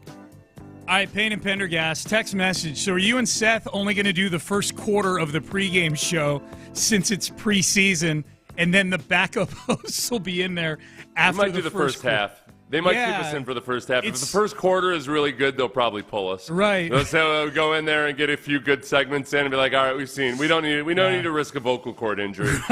Right. Or dehydration, more likely. That tickled me. That tickled me a lot. All right. Real quick, yeah. It's one of the best things that this career gets me out of is helping my father-in-law stack hay. I don't, because I get hay fever, and then if I get hay fever and I get that it screws up my voice. Yeah. It's just a bad word there because it really messes up my voice. Yeah. So I'm like, I'm sorry, Fred. I'd love to stack hay all afternoon, but got to take care of your daughter. Sorry. Hey, man. She's got a lifestyle that I've got to upkeep. Okay. Yeah. All right. And only by baking. I can't live that hay life. That's right. All right, let's do this. We do it every Friday before a Texans game. And it's preseason for us, too, so let's get in midseason form. 5 reasons I hate you. We find reasons both having to do with the team, the market, whatever. Anything that riles up animus for the opponent. The opponent this weekend is the New York Giants. We start with reason number 5 why I hate the New York Giants. Their owner, John Mara's mopey ass. That's why I hate him. Hard Knocks, off-season. One of the key players in that 5-episode series was their owner, who could not strike you as less of a captain of industry. Here is John Mara in GM Joe Shane's office wringing his hands over the fact that Saquon Barkley might not be a New York Giant anymore. John Mara's voice is the first one you're going to hear. What's the latest? Just on the Saquon thing. I just got a text that Chicago's driving the price up and Philly's out. I don't know if that's true or not. Which I don't know if I'll make a couple of calls. I don't even know if that's gonna happen, but I have a tough time sleeping if Saquon goes to Philadelphia. I'll tell you that. As I've told you, just being honest. I had been around enough players, so but he's the most popular player we have by far. Yeah. I can't, man. I'm not going to ask anybody to go back and watch the whole offseason Hard Knocks, but if John Mara watched that and didn't realize how much he was being treated by like a doofus by Joe Schoen, because Joe Schoen in that series, Joe Schoen is actively trying to convince everybody in the organization that Saquon Barkley isn't worth the money and that he's not going to get any offers anywhere else because he's an aging running back and all these things. It could not be more clear that Joe Schoen didn't expect nor even want Saquon Barkley back on the team. But every time he talked to John Mara, it was a lot of like, well, we'll see. Yeah, I don't know. Well, we'll try. It was like he was just trying to soft pedal it and make a show of that. Yeah, we'd love to keep him, but it might not work out that way. And then even that, do you think that Joe Schoen actually got a text that said that Chicago was driving the price up and that Philly was out? Because obviously that was false. I hadn't even thought of that, but now that you bring it up, I think that's a distinct possibility. Do you remember that being reported? Because usually when guys get that, it's from one of the national reporters. I don't ever remember hearing that Philly was out on Saquon Barkley. Yeah. And so that's the thing that made me skeptical of like, all right, wait a second. Especially his tone, too. He's like, well, I'm hearing, hey, Ben, play the beginning one more time of that. What's the latest? Just on the Saquon thing. I just got a text that Chicago's driving the price up and Philly's out. I don't know if that's true or not. Oh, he's faking it. That sounds like a shyster. He's a shyster. He's faking it. You're so right. How slick he sounded. Hey, just got a text. He's hot. Okay. Hey, so it sounds like the price is going up. Going up. Hey. I don't know if you're going to be able to afford this, John. Who's mopier, John Mara or Aziz Al-Shire's Henry Toa voice? I don't know, honey. I'd really like it if you wouldn't hang out with your ex-boyfriend so much. Dude. I know that you have to have a business relationship with, but do you have to share a hotel room on business trips? I just don't know about this. You're my most popular wife. I don't want to lose you. I just, sometimes a fella thinks. If you go to the Eagles. I know you're trying to win a Super Bowl, but did you know that Saquon Barkley's our most popular player? I could do this all day. We got to do 4 more of these. All right. All right. Four more reasons I hate you. Eli, these are 5 reasons I hate you, New York Giants. Number 5, John Mara's mopey ass. Number 4, Eli Manning's Hall of Fame candidacy. The fact that Eli Manning is viewed, and he's eligible next year, and I'm already hearing it, like that he's the headliner in this class. He won 2 Super Bowls and beat Tom Brady. I know this. You don't need to point this out to me. What I will point out to those of you who want him in there, he is a career record of 117 and 117. He is a 500 quarterback for his career. Exactly, and he was not good. He was a 4-time Pro Bowler, a none-time All-Pro, never got any MVP votes, I don't know that Eli was ever even a top, 10 quarterback consistently, let alone a top 5 quarterback, which I think you need to be consistently. He was Robert Horry.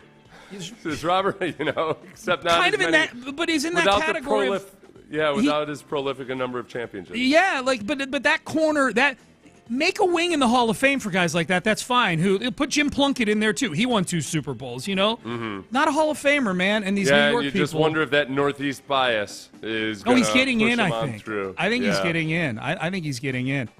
I have a hard time because I like Eli. But I don't mind him. But it's the fans themselves who are just full-throated. Yeah. Of course he's a Hall of Famer. We'll get to them. Don't worry. He's as good as judges in the playoffs. What's that? Number 3. He's good in the playoffs. Hang on. Let's not get ahead. Number 3, 5 reasons I hate you. Daniel Jones' stupid bug-eyed look that he has on his face all the time. It's not even it's not bug-eyed, it's crazy-eyed. Yeah, crazy-eyed. Yeah. He's got a little bit of the I don't know if he's smart enough to be a serial killer, but he's got a serial killer look about him or vibe about him. He just looks like a dope. Like how did this guy get $160 million? Right, Seth's doing. If you're watching on the YouTube, Seth is doing his best Daniel Jones impersonation right now. Well, he's got like that Adam Gase thing going on sometimes. Big time, big time, yeah, big time. That's number 3. Number 2. Like he just got abducted by aliens in the bright light, and he doesn't know where he is, and all of a sudden the bright lights got shown in his face. Right. Yes. And he's just learning about the anal probe he's going to get. He looks like he got a lobotomy. Like it's just it's weird. Number 2.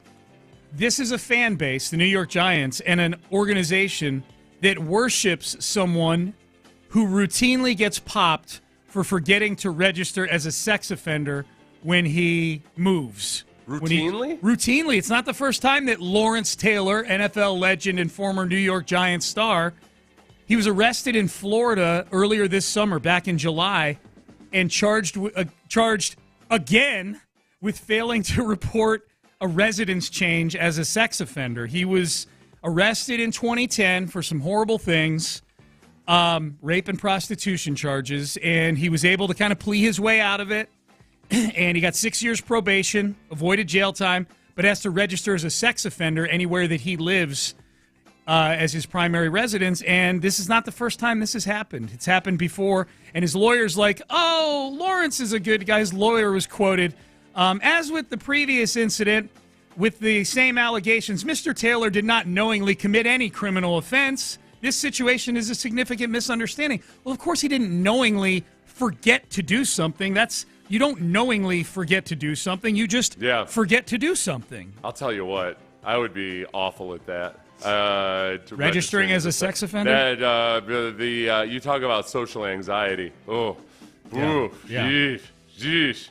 Oh, you got to go and do you still have to I always feel bad. I feel like maybe this is antiquated or maybe it was only ever just for Hollywood. Like, you actually have to go door to door and tell people. Because I feel bad for those families. I'm like, all right, send me a letter or something, but don't have the sex offender show up at my door telling me. Let me ask you this. I'd prefer just not to. I'd like to know that he's there, but not have to converse with him. Let me ask you this, and we're going to get to number 1 in just a second. If we ask somebody to clarify for that on the text page, if you have to do what you just said, go door to door, what are the chances that the person says, hey, I'm a sex offender, and yes, you do, or is it someone saying, I'm a lawyer?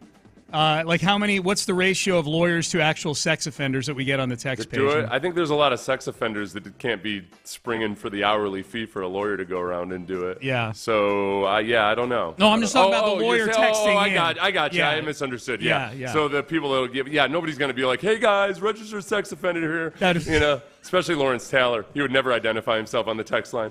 There's I'm a Lawrence Taylor, Hall of Famer, all-time great football player. It's LT here. Oh, is that all, LT? Right. Is that all? That's all you're famous for?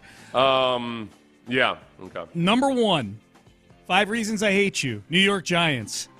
These are the same fans who root for the Yankees, who I would say if I'm the Astros and I'm listing arch rivals, to me it's some permutation of Dodgers, Yankees, Rangers. It's some mix of those 3. And these are the same people that root for the Yankees. These are the same people that Seth had to sit next to at a Little League game or something and listen to Dad and his son a few years ago? Yeah, and that one, it was funny. It was the exact opposite of the impression I just did because this kid was bemoaning the fact that Aaron Judge wasn't even a good baseball player. Yeah. He was the Yankees must have been in a rough stretch or something or whatever. They're like, he sucks. He's not even I don't even know what the big deal. And I'm sitting there, I'm like, okay, I can't get into an argument with this kid and be the person explaining to him that no, Aaron Judge is really good in the regular season. But he's just he's pathetic. He does not live up to his standard or his billing in the postseason. But what did the kid's dad say to him, Seth? He's actually pretty good. Believe it or not, he's actually pretty good. Judge is an all-star. And I'm like, geez, dude, no. What the hell are you, what kind of a fan are you? I remember you saying, Judge is an all-star. Yeah, he's actually an all-star, believe it or not. That's right. That's what he said, yeah. He's an all-star.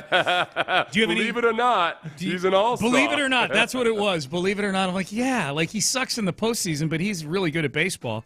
Do you have any that you want to add? I always like to say. Oh, yeah, this is the city that killed John Lennon. Let's not forget that. Okay. All right? They killed John Lennon, and now Daniel Jones has gone off and shacked up with his own personal Yoko Ono. Oh, parallels. Yeah. If you like the Beatles, you're not allowed to like the Giants. Yeah. Because, well, I mean, they're in the New Jersey Giants, but still, they call themselves the New York Giants. Right. They choose to affiliate themselves with the city that killed John Lennon. Dude, Kay Adams was making me mad. I'm so mad at myself that I didn't sniff out what you did with Kay Adams and what she does on these trips. That she butters everybody up and says they're the next greatest thing. Yes, yeah. She tweeted this about the Broncos yesterday. I'm pulling it up right now. She just left Broncos camp, so she talked to Sean Payton and Cortland Sutton, and she got to watch Bo Nix and put out a bunch of pictures. I mean, she's doing her job, and she's amazing at her job.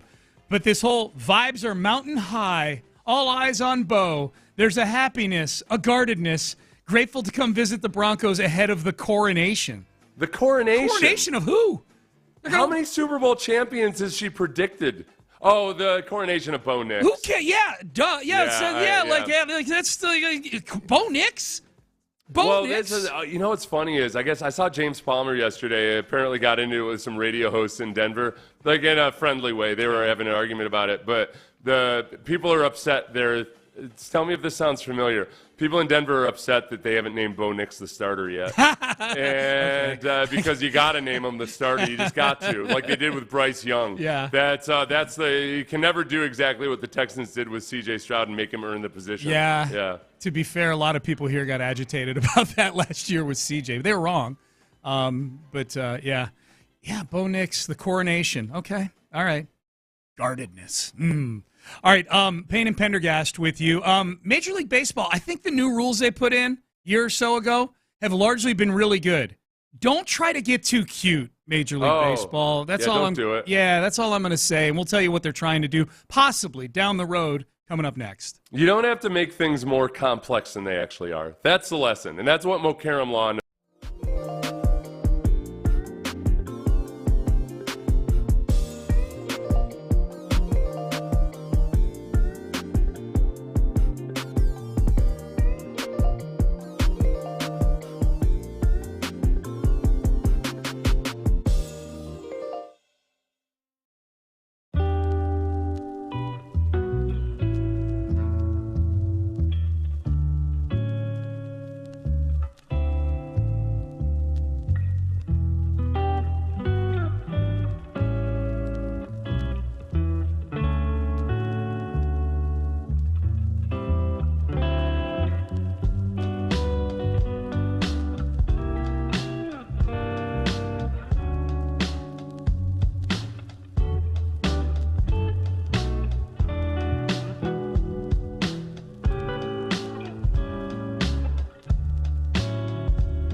Live from the Twin Peaks studios, Sports Radio 610 presents Payne and Pendergast. Seth, my wife is texting me prices on tickets in the Crawford boxes tonight. I think she wants to go to the Astros game. Call me crazy. I'm sniffing this out. I think Amy's wanting to go to the Astros game tonight.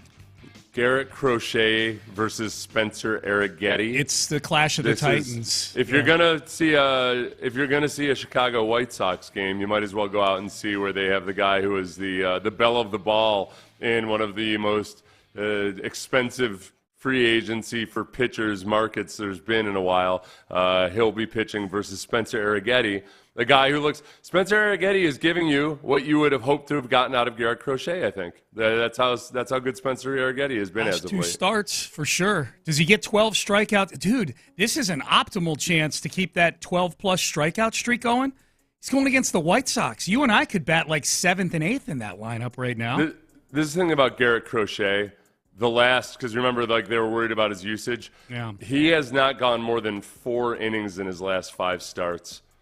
So he's been they've been managing. They've been using him as an opener, basically. Yeah. He's gone 2 innings, 4 innings, 3 innings, 4 innings, 2 1/3 innings. Okay. So we won't see a whole lot of Garrett Crochet tonight. Okay. Well, you know what world, Garrett Crochet? Man, we're doing a good job today of just bringing things up that segue perfectly into what we were going to talk about. You know what world Garrett Crochet would not be able to exist in?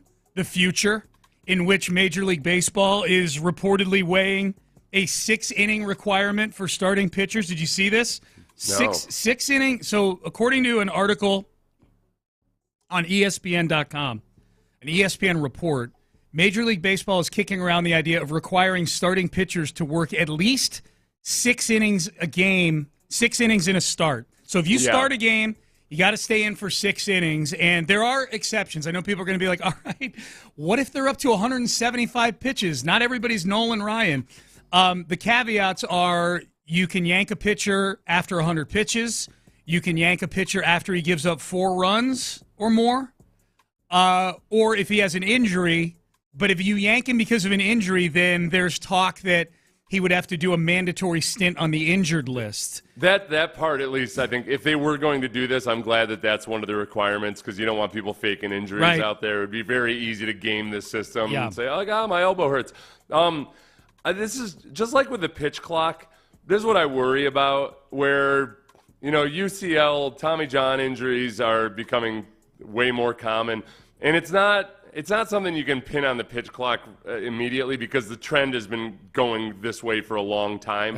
Yeah. But I worry about the fact that with the pitch clock, maybe when a guy starts to feel a little bit of discomfort, he's fighting through it more so than he would have in the past, where maybe before he could have just maybe sit and start to kind of assess his body over the course of a couple pitches, where now he's just going to motor on through something. And theoretically, that's my little pet theory, that you might end up with more injuries that way. Astros have had some injuries this year at pitcher. So I guess that's what I would worry about is like, all right, well, if it's, I'm not really sure and maybe I can power through this, but I don't want to miss my next start. Do you guys stop kind of being as self-aware, or do they push through recklessly through some things that they shouldn't be pushing through? Yeah, it's a weird, dude. It's a weird. To me, it's 2 things. One, it's weird that they would talk about doing something like this in a world where they've never had more guys having to get Tommy John surgery, and now you're talking about guys having to. They can't get pulled from a game unless they've either given up 4 earned runs or thrown 100 pitches. That's just it's almost like football going with thinner helmets. Well, there are some people who say, like, if you went back to soft helmets, there wouldn't be nearly as many collisions and guys wouldn't use their helmets as weapons. Yeah. Now, it gets complicated there because the whole reason they started using hard shells is because skull fractures were more of an issue back in the day. So, we'd cut down on maybe long-term damage, but we'd have more guys getting literally brained. Yeah. And so this is bear with me here. If they have to go 6 innings, though, then I think there's a chance that guys would start throwing more off-speed stuff. Yeah, maybe. And more breaking stuff. More, and I know the curveball is a whole separate issue. Yeah. More change-ups. Or just try to throttle it down a little bit. Like Verlander's really good at going deep into games, partly because he doesn't always give you the full gas early in the early innings. Like a he marathon pours it on runner. when he needs it. Yeah. So I wonder if maybe they think, all right, if guys know they have to go 6 innings, they're going to give you more, and then it brings maybe back a little bit more of artfulness and strategy to pitching instead of just trying to gas people up all the time. Maybe, and might result in more offense too, which could be longer games. I don't know if I'm wild about that. Now, according to the ESPN report, one of the reasons they've talked about doing it is, I'll call it marketing, that for the last several years, Major League Baseball has grappled with the idea that it wants starting pitchers to be much more of a main character type of player. Like you and I growing up, Seth, like starting pitchers routinely pitch deep into games. The complete game wasn't this outlier anomaly that it is now, where we've got a world where you can count on two hands how many complete games we've had across baseball this year. It used to be impressive if a guy had a boatload of complete games. Yeah. Where now it's like, oh my gosh, he pitched a complete game. If you came in on Monday and said, I saw a complete game this week, and people are like, BS, no you didn't, stop it. But here's my counterpoint to that is that, okay, so we're requiring guys to pitch 6 innings, with part of the reasoning being, hey, if we get these guys pitching 6 innings on a routine basis, they're going to be viewed more as main characters. We can market the games a little bit more as so-and-so versus so-and-so on the marquee. You know what I mean? This guy versus that guy. And what I would say to that is, look, you are way overestimating how much the average fan cares about every pitcher in baseball. They care about the marquee pit. They care about the Verlanders, and I'm just going to name Astros, but like the Verlanders, the Frombers, the guys like that. On other teams, the Garrett Coles, the guys like that. Go look at the game logs of those guys. They're already pitching 6 innings on a routine basis. You don't need a rule to have the good pitchers go 6 innings. Other than Blake Snell, they all go 6 innings right now. But man, I'll tell you what though, it would be more offense for sure. Yeah. Because there's so many guys that are really good the first 2 times through the rotation, through the batting order, that fall apart in the 3rd or 4th time through the batting order. So I think you'd get more offense. I know you're saying that maybe then the games are going to be longer. Major League Baseball, they did want to shorten the time of the game, but the big thing and one of the huge reasons for a lot of the rule changes, it was more so they want more activity per minute of game played. Yeah. So even if the games end up being a little bit longer, there's more activity, there's more traffic, there's more balls in play. Yeah. And there's this perception that really the pitching has gotten so good with all the benefit of the pitch shaping technology and all that it's really hard for batters to compete like it used to. So it kind of levels the playing field a little bit between the pitchers and the batters. No, that's a great point. I guess my whole thing about the games being longer, 90% of it is me coming at it from somebody who has to get up at 4:15 in the morning to do a radio show. I'm just being completely honest. Like I like these shorter games just because it's better for my quality of life. I'm being completely selfish in that. I like it because Blake Snell would never again win a Cy Young. I don't think he would. Blake Snell would in his limited usage at times. Dude, he would never screw Justin Verlander out of a Cy Young again. I bet Blake Snell. I bet someone gets a microphone in his face and gets his take on this at some point in the next 24 hours. And Blake Snell will give you. He pitched a complete game earlier this year. Threw a no-hitter like 2 weeks ago. A complete. It's not like he can't do it, right? But it's just that you look at it and routinely, like the majority of his starts are 6 innings or less. Yeah. So all those ones that are less than 6 innings, he'd have to power on through. He little would. Bit more. That was so funny. I'd love to see how that adds up over the course of time. That was what was funny about the no-hitter afterwards. He's like, "Well, I just wanted to prove to everybody that I'm not just this 5-inning pitcher." I'm like, "Oh, cool, you did it once." Cool, you pitched 180 innings last year. You know, like it just, great. Yep. Yeah, you're a real horse. Mm-hmm. Regular Cal Ripken senior, Cal Ripken of the pitching world. You are. A text message: is Corey Julks going to get a tribute video tonight at the Astros game, or Corey Lee? We got 2 Coreys on the team, Corey Julks and Corey Lee. Give it both to them. Like 15 seconds for each of them. White Sox in town tonight to take on the Houston Astros. All right. Awkward sideline interview. This might have been one of the more awkward ones that you're ever going to hear. This was from the Patriots and the Eagles last night. We're going to get to that and take a look ahead to the weekend of preseason. They give a reason. CBS gives a reason to watch each of these games this weekend. I want to roll through these. Is this enough to get Seth Payne and Sean Pendergast to watch these games while the Texans are not playing this weekend? We'll do that coming up next. Great event last night at Taquerias Arandas, the one up on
Sports Radio 610 presents Payne and Pendergast. All right, so preseason football, the weekend kicked off last night. Week 2 of the preseason.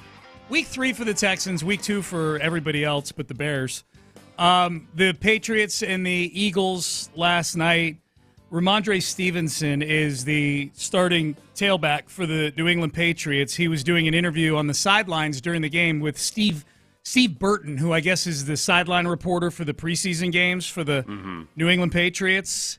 And he asked him, this is where the lesson here, kids, if you're going to be a sideline reporter, goes back to something we were talking about before, Seth, a little bit, specificity. Okay, specificity. If you're asking a player about somebody, I would say don't use pronouns or don't use vague nouns like the guy that just left. Yeah. Use names. Use names because then this will not happen. I got to ask you about the guy who just left. How much are they going to miss him? And who's going to step up in his place?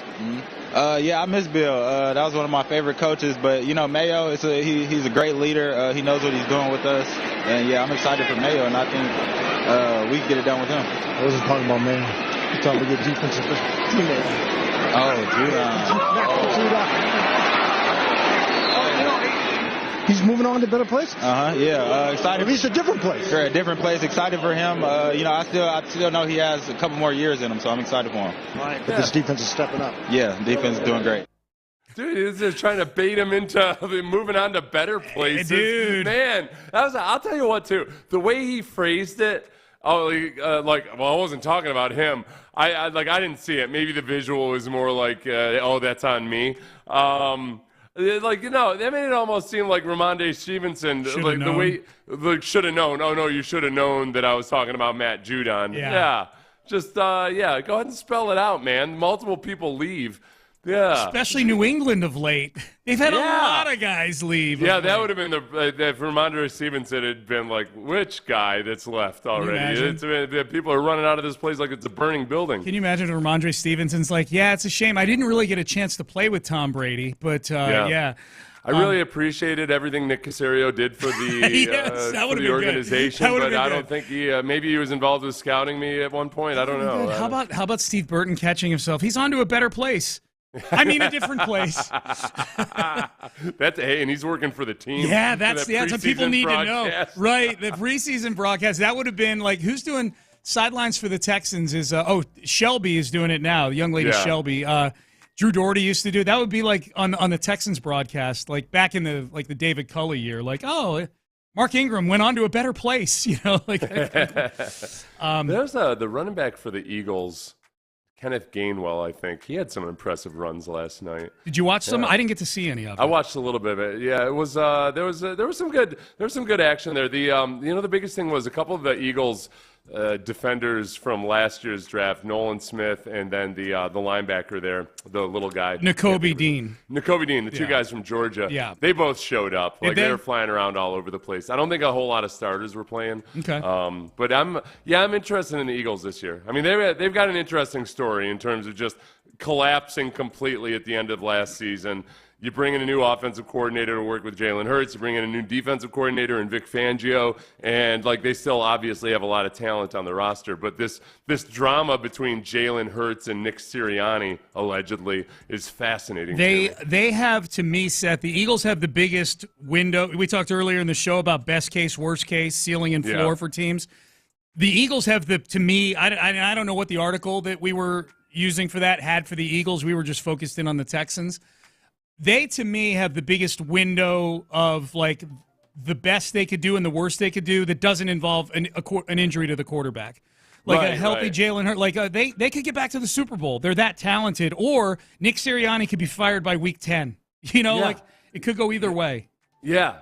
And, Vic Fangio, too, he's a really, really good defensive coordinator, but sometimes he's got to – if he doesn't have the right kind of composition on his defense – and if he doesn't have guys that really buy into it, sometimes guys rankle against a lot of the stuff he wants to do because it's pretty complex. And some guys are like, no, I just want to go play football, man. So it's there's no way to handicap it for me without knowing the personalities of the Eagles defense, whether they'll take to Vic's defense immediately, or if there will, like some of the guys on the Dolphins did, kind of bristle against it. That's what I was just going to say. The Dolphins, they revolted last year on Vic Fangio.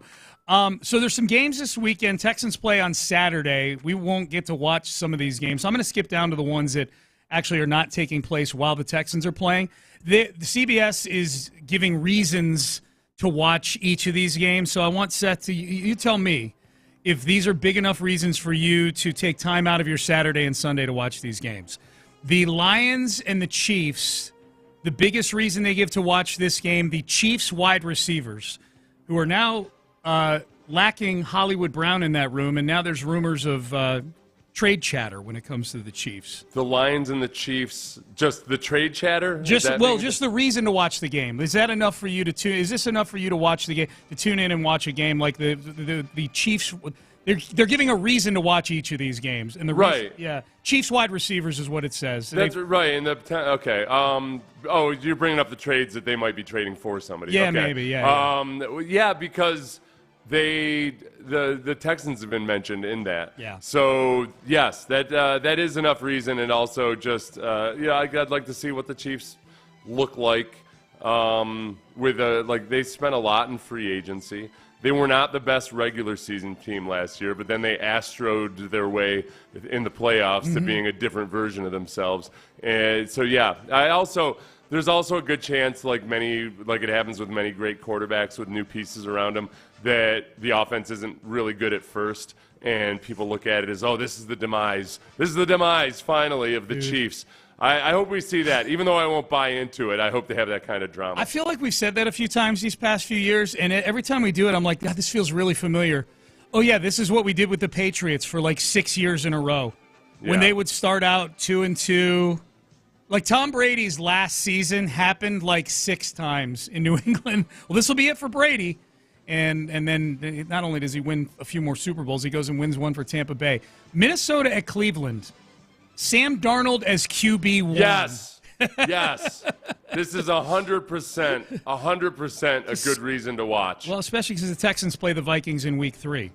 Mm-hmm. A little scouting. And supposedly the Vikings offense didn't look so hot versus the Browns defense this year. And so Sam Darnold, somebody earlier pointed out Sam Darnold has good stats against the Texans. Good for him. Okay. That's a fantastic. That's great.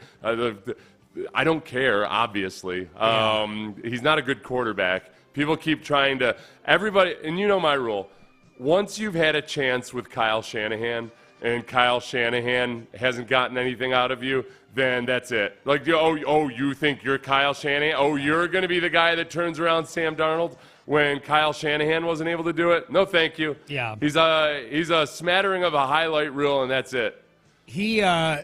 This is who I'll point this out to those people. The first, he's played them twice, if my memory bank serves me correct. Mm-hmm. One was in his rookie year. They played a Saturday night game late in the season when he was with the Jets, and the Texans won that game.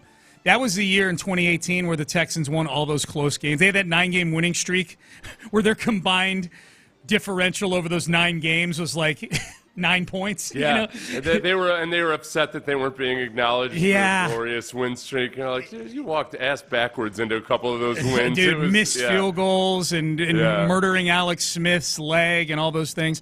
The other one was the Culley year. Early in the season when Darnold was the Panthers quarterback and they played a Thursday night game in like week 3. That doesn't count, okay? Nothing that happened in the David Culley season counts or matters for purposes of analyzing this Texans team or anybody that went against that Texans team in 2021. Yeah, the only time I care about it is when it becomes a recurring theme and that the guy actually wins the game like based on his own play. Yeah. Like Jacoby Brissett, there's something, even though it's different defensive coordinators, different players, all that. I succumb to it then when it's a specific quarterback, especially that's just a slayer of probably the way the Bengals feel about T.J. Yates. Yes, they'd rather face a young and healthy Aaron Rodgers than T.J. Yates in the playoffs. Yeah, bring up Jacoby Brissett, then we'll get scared. Okay, I'm going to cherry pick this one because I think this actually is a reason that you'll watch this game on Saturday night.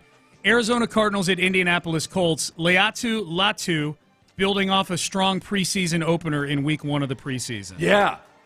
So Latu Lutiada is he had a good game versus Garrett Bowles, the starter for the Broncos. Good, solid NFL tackle. He wasn't doing it versus backups. He only had a smattering of snaps, but he did some really good things in that game.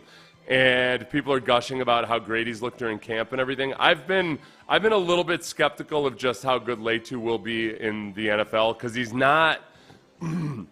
He's very polished, but he's not all that physically gifted. He's not a freak. He's not. A lot of the guys in this position are freaks. He's kind of average athletically by a lot of edge rusher standards. Yep. But I respect how hard he's worked at having this arsenal of pass rush moves. I think people are going to get really worked up about him. And when Laramie Tunsil faces him, I think Laramie Tunsil will shut him down and give him his welcome to the NFL moment. Yeah. It's because all the things that Latu is good at, Tunsil is equally as good, except he's got the benefit of almost a decade of NFL experience. Correct. And so like the hand fighting and all of that, I think Tunsil will shut him down. I mean, Tunsil as a pass protector is very, very elite. The run game is where I'd be I thought that Latu in this last game actually showed more power than I'd seen out of him in college, and he's capable of playing pretty well against the run. That's where I don't want Laramie Tunsil to have an awesome game pass blocking versus him, but then Latu ends up having like 7 tackles in the run game. 2 TFLs, and then the person writing this article points out, Latu, just in a vacuum watching Latu, I'm excited to do that just because we got to see him twice a season now for the next several years. In this game, he'll be going against Paris Johnson, who was a 6th overall pick last year. Like, that's a fun matchup of 2 young guys, Will Anderson took Paris Johnson to the woodshed. He did. Properly. Last year. He sure did. Will Anderson did me right. So that was cool to see because that was, I can't believe the Cardinals bilked the Texans out of their own pick, et cetera, et cetera. So that was cool to see. Yeah. But also, Will Anderson last year beating up on Trevor Penning when the Texans played the Saints. So Trevor Penning was the offensive tackle that had been tried to play the tough guy during the pre-draft process. Well, just not actually being good at football. And then he's just been atrocious for the Saints. He's been god-awful, and he's getting worse. But he had all these sound bites about him, like what I love about football is that I get to legally assault people. Yeah. He got in fights in training camp, and it was never because he was any good. And the Saints were such idiots for drafting. They fell for it. Like, at the Senior Bowl, Trevor Penning was getting his ass kicked, destroyed. But after he got his ass kicked, he'd try to fight the guy. And people bought it. They're like, look at how tough he is. Wow, this guy's just old school. And I'm watching it. I'm like, he's awful.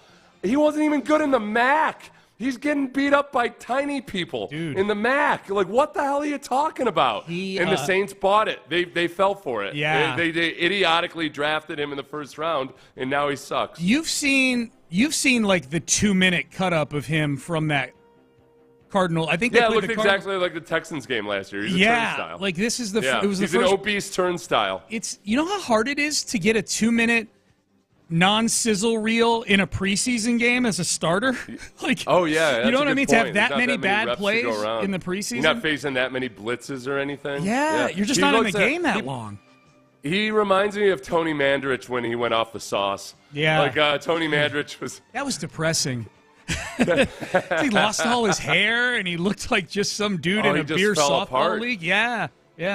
He deflated. He did. Over the course of one season, he just deflated. That Sports Illustrated cover back then is retroactively one of the funniest things ever. Like, that was when, I want to say that was when they weren't testing for steroids in college, and there was like a little 2-year lag period, but they were in the NFL. And I played with a guy who had been way back then, was playing back in the day, in the same draft class, and he said that he'd never seen such a hideous transformation in 1 year because he had seen him at the combine or something, and you're like, holy crap, what the hell is this thing? And then 1 year later, he's just a dimply-butted fool. I'm looking that's what Trevor Penning is now, a dimple-butted fool. He's a dimply-butted fool.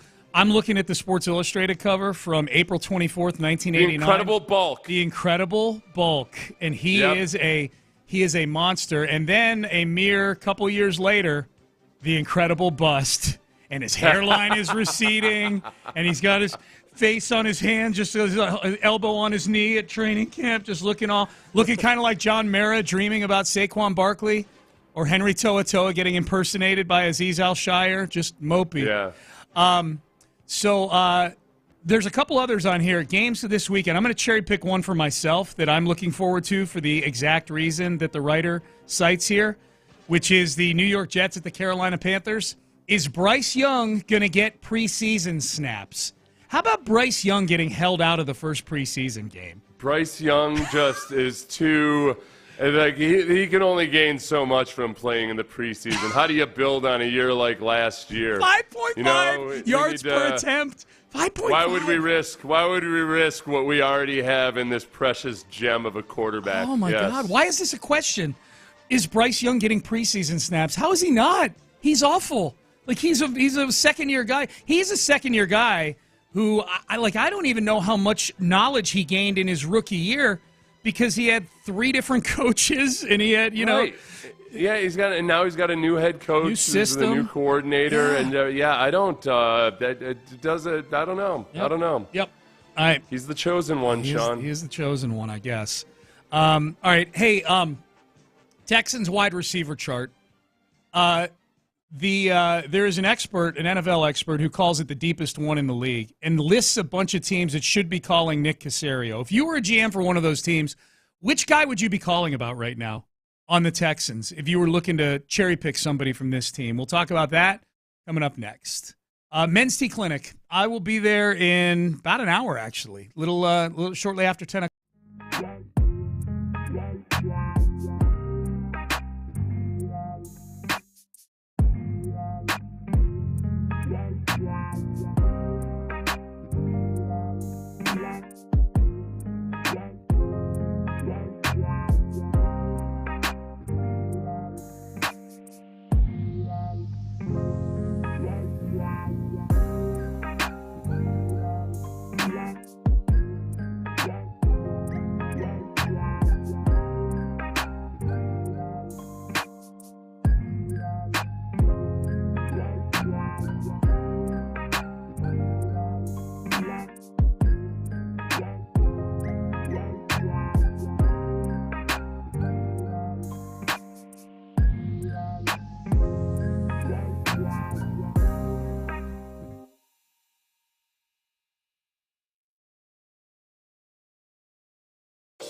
33. Sports Radio 610 presents Payne and Pendergast. I wish Trevor Penning went to the Colts just so I could hear Seth rant about him twice a year. Nut in Clear Lake. Just sent that in. Seth will rant about Trevor Penning. He doesn't need to be in the AFC South. I wish he were in the AFC South. That would be fantastic if he were playing right tackle for any of those awesome, three teams. just even for my ranting aside, it would be awesome because it would be 2 times the feast per year. Yes. It would be basically Will Anderson, and people arguing about whether he should be all-pro or not. And people would be like, well, yeah, but he gets to go against Trevor Penning twice a year. Yeah. And I'd be like, yeah, I know, but hey, that's the way it works. That's what, works. Back in the day, all the great ones have their little whipping boy. Dude, and that would be Trevor Penning. J.J. Watt feasted on this division for years. Yeah, like JJ's prime was right when other than Indianapolis, because Andrew Luck was around, like Tennessee and Jacksonville were trash when JJ was winning those awards, man. It helped, too, that there was a stretch of like 2 Jaguars coaches in a row, I can't remember which ones, that decided to leave bad offensive tackles alone on JJ. It was so weird. Because you'd go and you play. Remember JJ when he was wearing a club on his hand? Because he'd broken his hand or his wrist or something. Yeah, 2015. And they played the Patriots, and like JJ clearly wasn't himself because of that club on his hand, but the Patriots still put 6 hands on him every play in the first half. They were like, nope, we're not gonna mess around with it. We're gonna take care of the greatest threat. That's what Belichick was awesome. Sometimes with his simplicity, where he would just like, no, we're going to address the greatest threat on the other team, exploit their biggest weakness, and figure out a way to do it. And then you'd do that against the Patriots, and then you'd go play the Jags, and the Jags were like, we're gonna see how they had that really bad offensive tackle there. Yeah. The Jags, JJ won his 3 Defensive Player of the Year awards in 2012, 2014, and 2015. In 2012, that was the 1-year tenure of Mike Mularkey in Jacksonville. But the one you're definitely thinking of, Seth, because he was the coach in 2013, 14, and 15, would have been. Is it Gus Bradley? Gus Probably. Bradley. Yeah, it was last name Bradley. It's Gus Bradley, right? And it was because it was what year was Bradley? 2013 through 15. Yeah, because it was Luke Jokel. Luke Jokel was the offensive tackle who ended up being a bust. And they were like, let's put our bad rookie tackle one-on-one with J.J. Watt because that way we'll be able to be more receivers on routes. So our Jokel was a number 2 overall pick. Tear him up. He was a number 2 overall pick. So Sigmund Bloom, he's kind of like a fantasy football, he lives in that world as far as NFL experts go, tweeted this yesterday. Texans definitely have the best 7-deep wide receiver depth chart. A good team for Minnesota, Detroit, Philadelphia, or Washington to call. That's what he tweeted. And I obviously called to try to make a deal of some sort. I'm curious, and those are interesting teams because I look at all those teams. Well, maybe not Washington as much, but Washington's got a pretty good receiver room with Terry McLaurin there and the Dotson kid. But like Minnesota, Detroit, and Philadelphia have good wide receiver rooms. Well, I think probably what they're thinking is the rationale might be a guy like Xavier Hutchinson is like he's not your number 1 X receiver or anything like that. He's not going to be the biggest receiving threat, but he's really good underneath. He has a feel for, where, like, good route running, understanding the timing or rhythm of the offense. So he's a really good complementary piece. Might be a good 3 or 4. Yeah, likewise with Noah Brown, same thing. Like, okay, A.J. Brown's going to create a whole lot of headaches for the defense. And meanwhile, Noah Brown, we saw that last year. Even when Tank Dell was injured, Noah Brown has a good feel for where to get into the soft spots of the defense. So that's the guys we're talking about. We're talking about Robert Woods, Noah Brown, Xavier Hutchinson, I think are your most tradable assets right now. Yeah. And they've shown what they can do as a complementary piece. Robert Woods, that's where Robert Woods is in his career. He's a complementary piece. Yeah, Robert Woods, Xavier Hutchinson, John Mechie, Ben Skoranek is in that room. I don't put John Mechie onto those teams. Yeah. because I don't think they look at him as a proven, dependable receiver. Mechie would be like a Carolina or something like that. Yeah, like where they want to maybe swing on some upside. Yeah. This isn't the year that we're pushing for a Super Bowl victory or anything, but we like his upside. Yeah. I think that's where John Mechie ends up going. If I'm a good team, if I'm Minnesota, Detroit, Philadelphia, or whatever Washington is, like with their wide receivers, I would say, give me Xavier Hutchinson or Noah Brown before John Mechie. Or Robert Woods. Yeah, or Robert Woods, too, because obviously he's not a developmental Who would you call, if you were a GM of one of those teams, and that's, if you view all those guys as being sort of objects in the same aisle, so to speak, at the grocery store, who's your preference? Does it depend on the team, or do you like one of those guys in particular regardless of the situation? I think Xavier Hutchinson because of his age. Yeah. And just still the upside of, him being in an offense with a lot of other guys around him consistently, that maybe we can get the most out of him. Yeah. It's a big. I'm excited to see these receivers on Saturday, man. To see them tomorrow, it's a big position battle for this team. And this is the Giants are going to play their starters probably for the whole first half. Yeah. So this is as close as we get to old school preseason football when you could see your starters out there for a full half or so. I don't know what do you think happens if C.J. Stroud if the first two drives go really well, do you think they keep him out there? Or do you think that's it? You're reading my mind. I was about to ask you the same thing. How much do you want to see C.J. Stroud tomorrow? If they get 2 touchdown drives on the first 2 drives of the game, the Texans, take him out. I don't need to see any more, I think I wonder how much Daniel Jones ends up playing because, even as we saw Joe Shane openly saying, the GM of the Giants openly saying on Hard Knocks, is that they've got to figure out what they have in this quarterback that I paid myself. Yeah.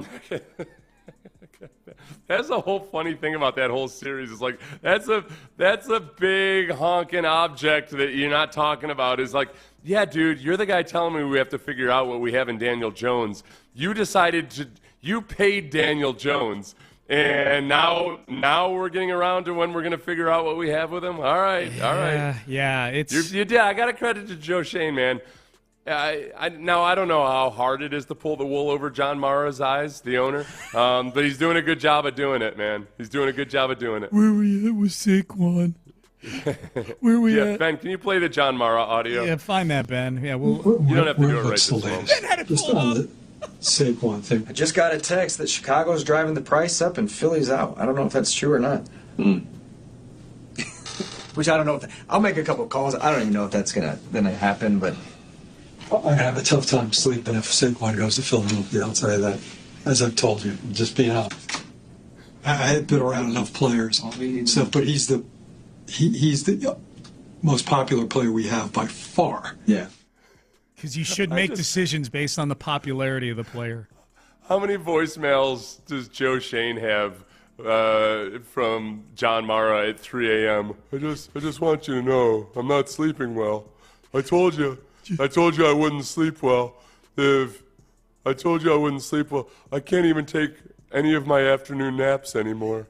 I tried to take my afternoon siesta. That's what my wife calls them. And I couldn't do it. Just wanted you to know. I told you this is what would happen. Man, yeah, I tried a little bit. I thought I was doing good a little bit. Okay, who's that? That's Aziz Al-Shire. That's Aziz Al-Shire impersonating Henry To'oTo'o. Okay, Ben, let's do the tail of the tape here.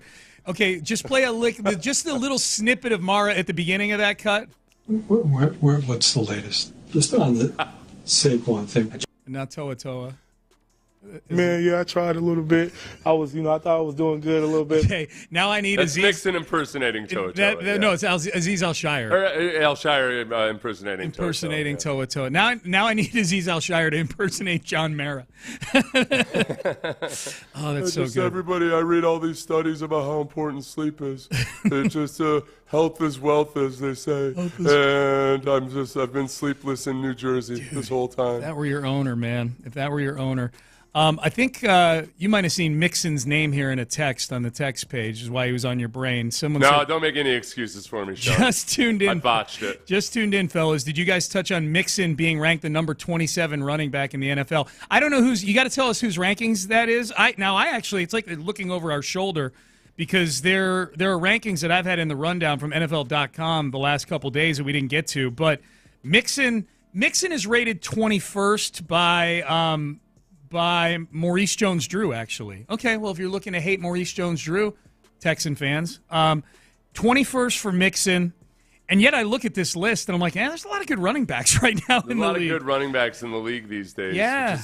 Which is frustrating because you can't do a damn thing with any of them. Right. None of them are going to get paid. Yeah. None of them can be relied upon to be durable on into old age, except for a few of them. But nobody knows who. Yeah. Which ones. I don't really care about Mixon. Putting Travis Etienne, I feel like this is a little bit of a homer play by Maurice Jones-Drew. He has Etienne 14th. Okay. And I've not seen that out of Etienne yet. Yeah. It's like he's had some flashes here. He did some nice things as a receiver versus the Texans last year. But I couldn't in good conscience put him above Joe Mixon or Aaron Jones or any of these other guys. Yeah. Mixon at 21st. Now the funny thing to me about this list, cue up John Mara again, Ben. Guess who's 32 out of 32, Seth? Saquon? No.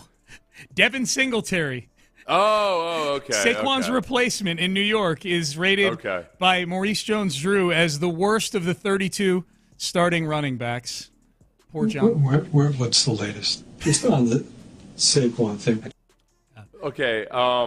As far as Maurice Jones-Drew's list here, why are these NFL.com lists so bad sometimes? What do you mean? Or am I wrong in thinking that Nick Chubb is better than the 27th best running back? That surprised me, too, because he's like top 5 in every other ranking I've seen this year. Just because he's coming off of injury? Gotta be, I guess. Gotta be. Mean, he's just... Let me read the paragraph. Chubb has regularly positioned himself near the top of the charts. He ranks second in the NFL with 6,500 rushing yards since entering the league in 2018, and that's with losing last season to a knee injury he suffered in Week 2. How quickly can he return to elite form? Can Chubb help Cleveland's rushing attack get back to being one of the league's best? There are some unknowns here, which is why he's ranked so low in this space. So that's why. Yeah, I can't buy that. 27.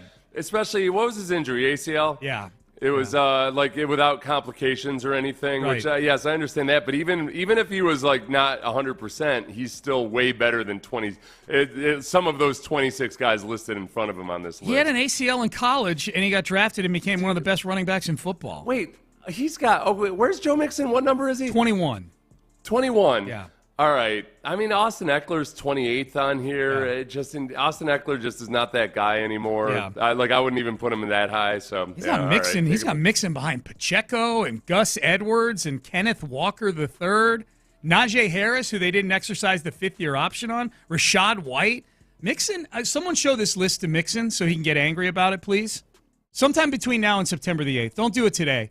I don't want him to forget about it. Someone just hold it handy. If you're listening in the Texans building, we need you to show this list from Maurice Jones-Drew to Joe Mixon before the opener against the Colts. All right, speaking of the Texans, we'll get you ready for this weekend. Players to watch this weekend, things you need to know this weekend about the game. We'll hear more from Azeez Al-Shire between now and the end of the show as well. That is coming up next. West Point Lincoln of Sugar Land. Love West Point Lincoln of Sugar Land.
pricing before you buy. Live from the Twin Peaks studios, Sports Radio 610 presents Payne and Pendergast. Payne and Pendergast with you. And I'm getting fired up for this weekend, man. Brian McTaggart,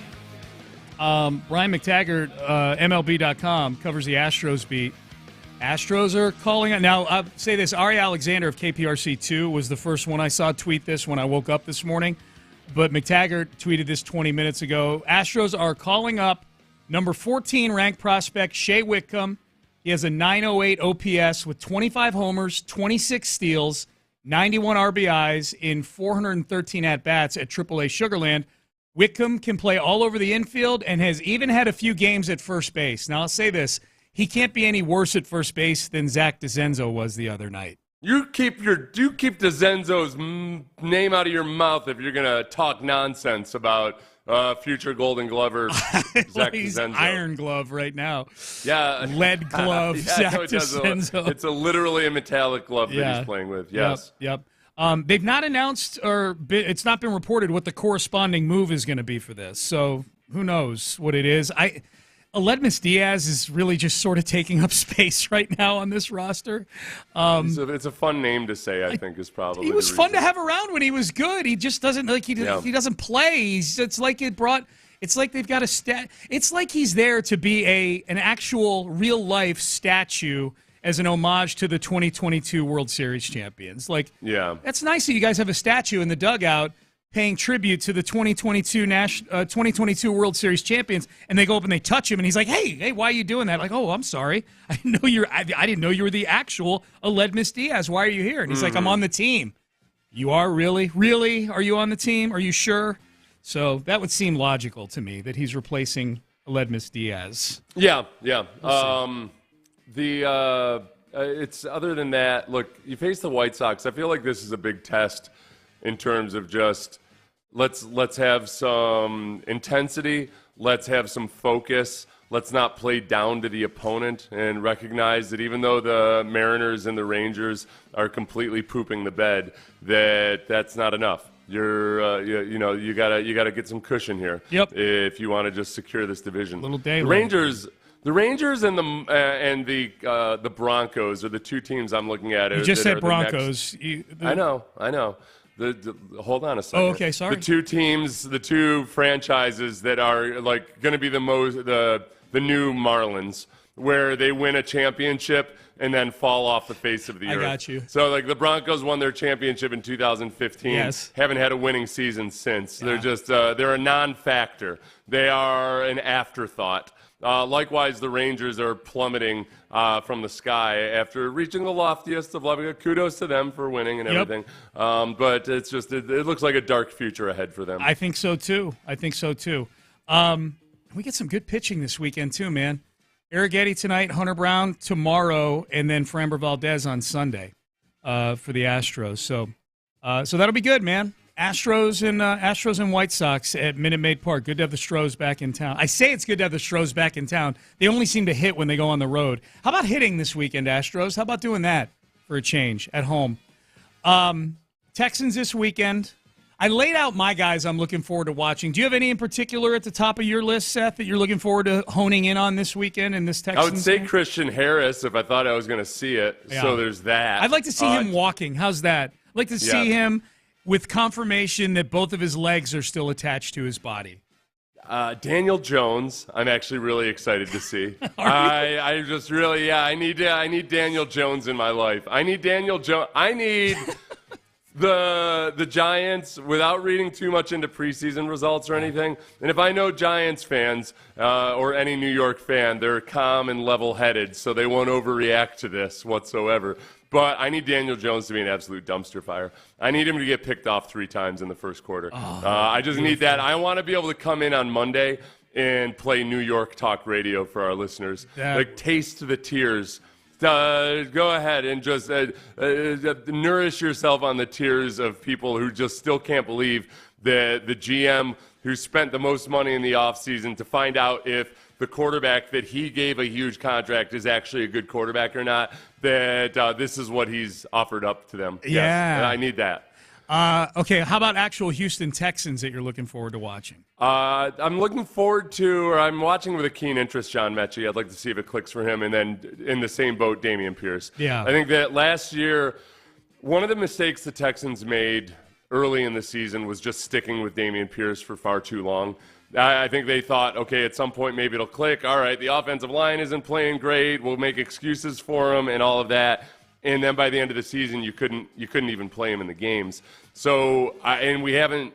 It's been a very small sample size, obviously. He had 4 carries in the game the other night. It wasn't always his fault on some of those runs. Yep. But I want to see it. I need to see the proof in the pudding. If he's running behind the starting offensive line and the offensive line plays well, I need to see Dameon Pierce just click in this system. Yeah, I'm with you. I'm with you on that. And I don't really need to see Joe Mixon. It would be fun to see Joe Mixon just running, just seeing him in a Texans uniform doing things would be cool to see.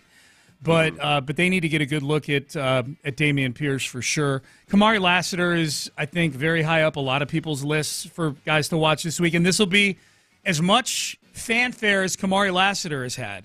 He's been basically the starting cornerback the entirety of training camp so far.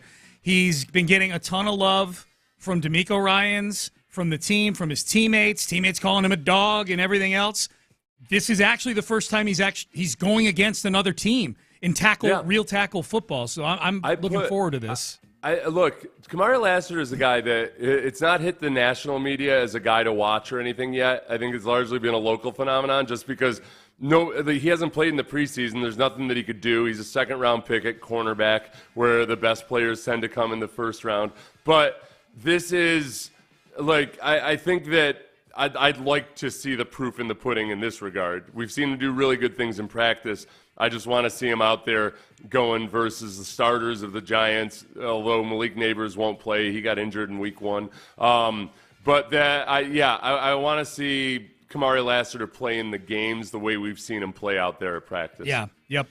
Azeez Al-Shire, the linebacking group, I'm looking forward to seeing them. Azeez Al-Shire had a press conference yesterday. He was really good. If he's someone they put at the podium throughout the season, this is going to be a good thing for Texan fans, I think. I like this one. Azeez Al-Shire talking about tackling stats. He was one of the leaders in the league. Might have led the league in its entirety.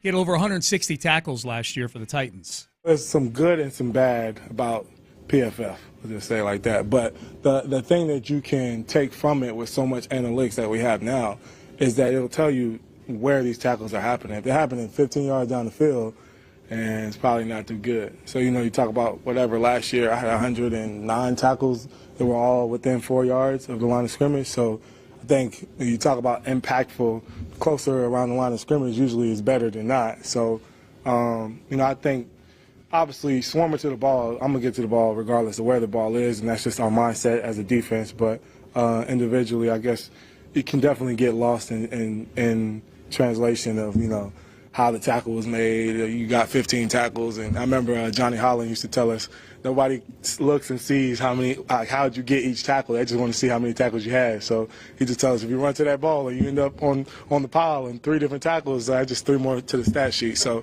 it works both ways for sure. I love that, the Johnny Holland advice. Yeah. Hey, man, just go run and pile on, and you're going to pile up those tackle stats. That was fantastic. That's no, and that is part of DeMeco's. Yeah, that's the whole swarm philosophy. It's all right, man, you can. I'm trying to get comfortable with it.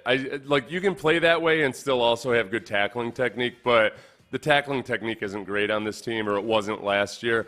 I think some of the philosophy is as long as you've got guys swarming to the ball, you'd rather have guys come up and take big shots and jar the ball out, knowing that you got a safety net behind you rallying to the ball. Yeah. But there's room somewhere there in the middle, where you can Ronnie Lott it. Ronnie, go back and a few years ago I went back and I watched a bunch of old Ronnie Lott because Ronnie Lott was known for the huge, devastating hits. Yes. The crazy thing was that most of those hits were actually illegal in today's NFL.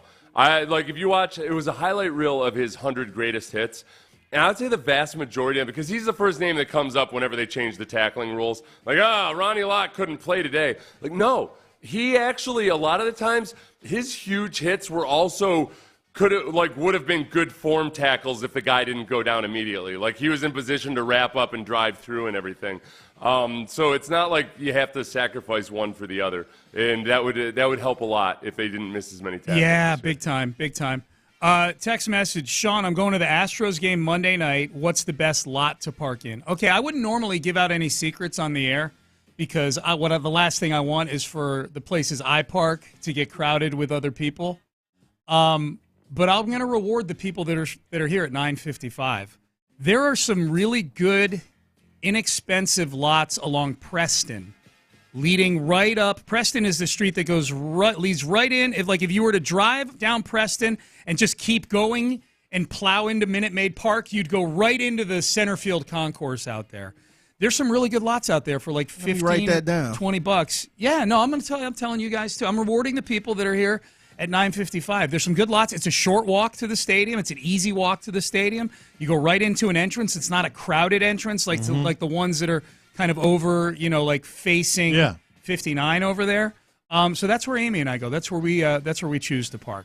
So advice given. A couple of years ago, good job telling every single person. Yeah, a couple of years ago, I gave people my secret path to NRG Stadium, which is fail-proof. Like a path to get to NRG without as much traffic. Oh, okay, gotcha. And it blew up, and it hasn't gotten nuts. It's still good. Okay, yeah, it's still good. Yeah, in a way, I'd like for those parking lots now to just be jam packed because there's a lot of people listening and heeding my advice at 9:56. Yeah. How you guys doing? Fantastic. How are you? So this is the last day that you guys get to consummate your radio relationship in here. Now Figgy's going to be on the other side of the glass. Oh, we that's going to be a segment.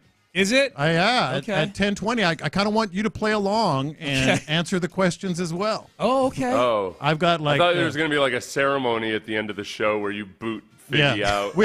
Go back to where you belong. No, put him through the glass. Throw him like Barkley style. Throw him Barkley style. Yeah. No, these are questions like people are, tell me about yourself, which I hate. Right. Right. So I came up with some real questions. Like real questions to find out more about our new co-host. Oh, okay. And I'm going to ask Figgy today. Oh, get his guesses. Oh, okay. Because Figgy has inside intel. Okay. And so we're going to try to figure him out. And then I'm going to ask him the exact same questions on Monday and see how Figgy. Let me give you one of them. Okay, let's hear it. These are like finding out really about the dude. Okay, I'm a little nervous. Have you ever hooked up with a friend's ex? Oh yeah. Yeah. And then Figgy don't answer what you think he will do, and it is a he. We'll give him that much. Have you? Me? Yeah. Nah. I was answering for me. Am I answering? No, I'm answering for yourself. Yeah, now. yeah, no, yeah. Like I was thinking about him. Laura Bretsky. But me, I in never college. did that. How about that? Yeah. How about that? Yeah, I don't think she's listening. But Seth is mysteriously quiet. Yeah. How about you, Seth? I don't think I have. I actually, one of my best friend's ex-girlfriends, asked me to go to like a weekend event once to escort her to this thing, and I was like a perfect gentleman the entire time. How about that? Yeah. How dare you? Oh wait, no, I take it all back. I was a perfect gentleman that time, but no, I definitely totally hooked up with one of my friend's ex-girlfriends. So stuff like that. Stuff like that. Stuff like that. Okay. Like we want to know the real. Are we going to judge him by any of this stuff, or Of are we just course looking we to are. know? Okay. Of course Did you we answer the question, John? I mean, I will if you want. Yeah. Me Have to. you ever hooked up with a friend's ex? What time is it? Because I want to know if she's in school. My wife. I got you. I thought you meant the ex. All right. So I think that's probably an answer without giving an answer. Yeah, I think you did. That's a good job. That's a good job by you. Okay, well, good. Well, you guys got a lot of stuff to get into, man. Yeah. It's a good time to be a Houstonian. Great day to be alive. It is a great day to be alive. Yeah. All right. So we've got Texans tomorrow, noon kick, 9 o'clock Texans countdown. Outside on the stage, just outside Bud Light Plaza. That'll be me and Seth. And then kickoff at noon. That'll be on Sports Radio 610 and 100.3 The Bull. And then Clint Stoerner and I have postgame for you tomorrow. So, Seth, get ready, man. Fire up. Let's do it. Home Let's game do it. tomorrow. It's going to be a good one. It'll be Should a good be. pregame show. We're going to fire you guys up. You're going to feel hot walking into the stadium. You'll feel even hotter after you walk past us. Past our takes. That's right. Yes, the hot takes. It's going to be a hot Daniel one, too. Jones is we're going to ruin Daniel Jones' career tomorrow. Damn Man, it. listen to Seth. Not that you need them, but antibodies to you, my friend. My God. Yeah, listen to No that. antibodies to Daniel Jones. I hope he contracts something. On that note, You're wearing a mask. Contract this, Al. That's what it'll be. We're done. We're out of time. You're listening to KILT HD2 on Odyssey Station. Figgy Fig, John Lopez, Chris Santiago. It's new host Byron. Eve. Oh, it's Byron. Oh, I couldn't see the reflection in there. My bad. Yeah, it's okay. It's all good. I just talked to Byron like 3 minutes Yeah, I ago. know. Oh, my God. You know that guy you were just talking to? Yeah. Muscle memory. All right, we're done. We're out of time. Figgy Fig, John Lopez, and Byron is in producing today on new host Eve here on In the Loop, and they start right now. Yeah, so you can put a pin in 1020. I'm not gonna ask you what his answers. I mean, I am gonna ask you what his answers would be because you have intel. Like you got inside. I got a little bit inside info. Not as much as you think, but I got a little bit. Well, that's part of the fun. Right there. So we'll do that at 10:20. It is the eve of the new In the Loop iteration, which is going to be Monday at 10. Don't miss it. You've heard the promos, I'm sure, and we're excited about that. But I have had and I'm not. I don't need to kiss your butt. I mean, you know how I feel about you.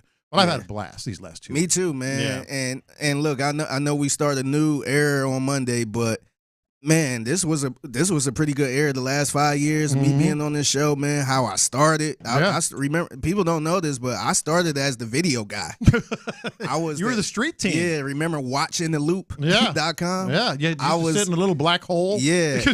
Remember that? Yeah. Just hitting all those buttons. Yeah. And every time y'all wanted to hear my take on something, I had to run around, open the door, speak on the mic a couple seconds, and they go right back. Yeah. So, man, it's been amazing, man. It's a little bittersweet, man. Yeah, it is. It's great having you here, man, and it's been a great 2 weeks.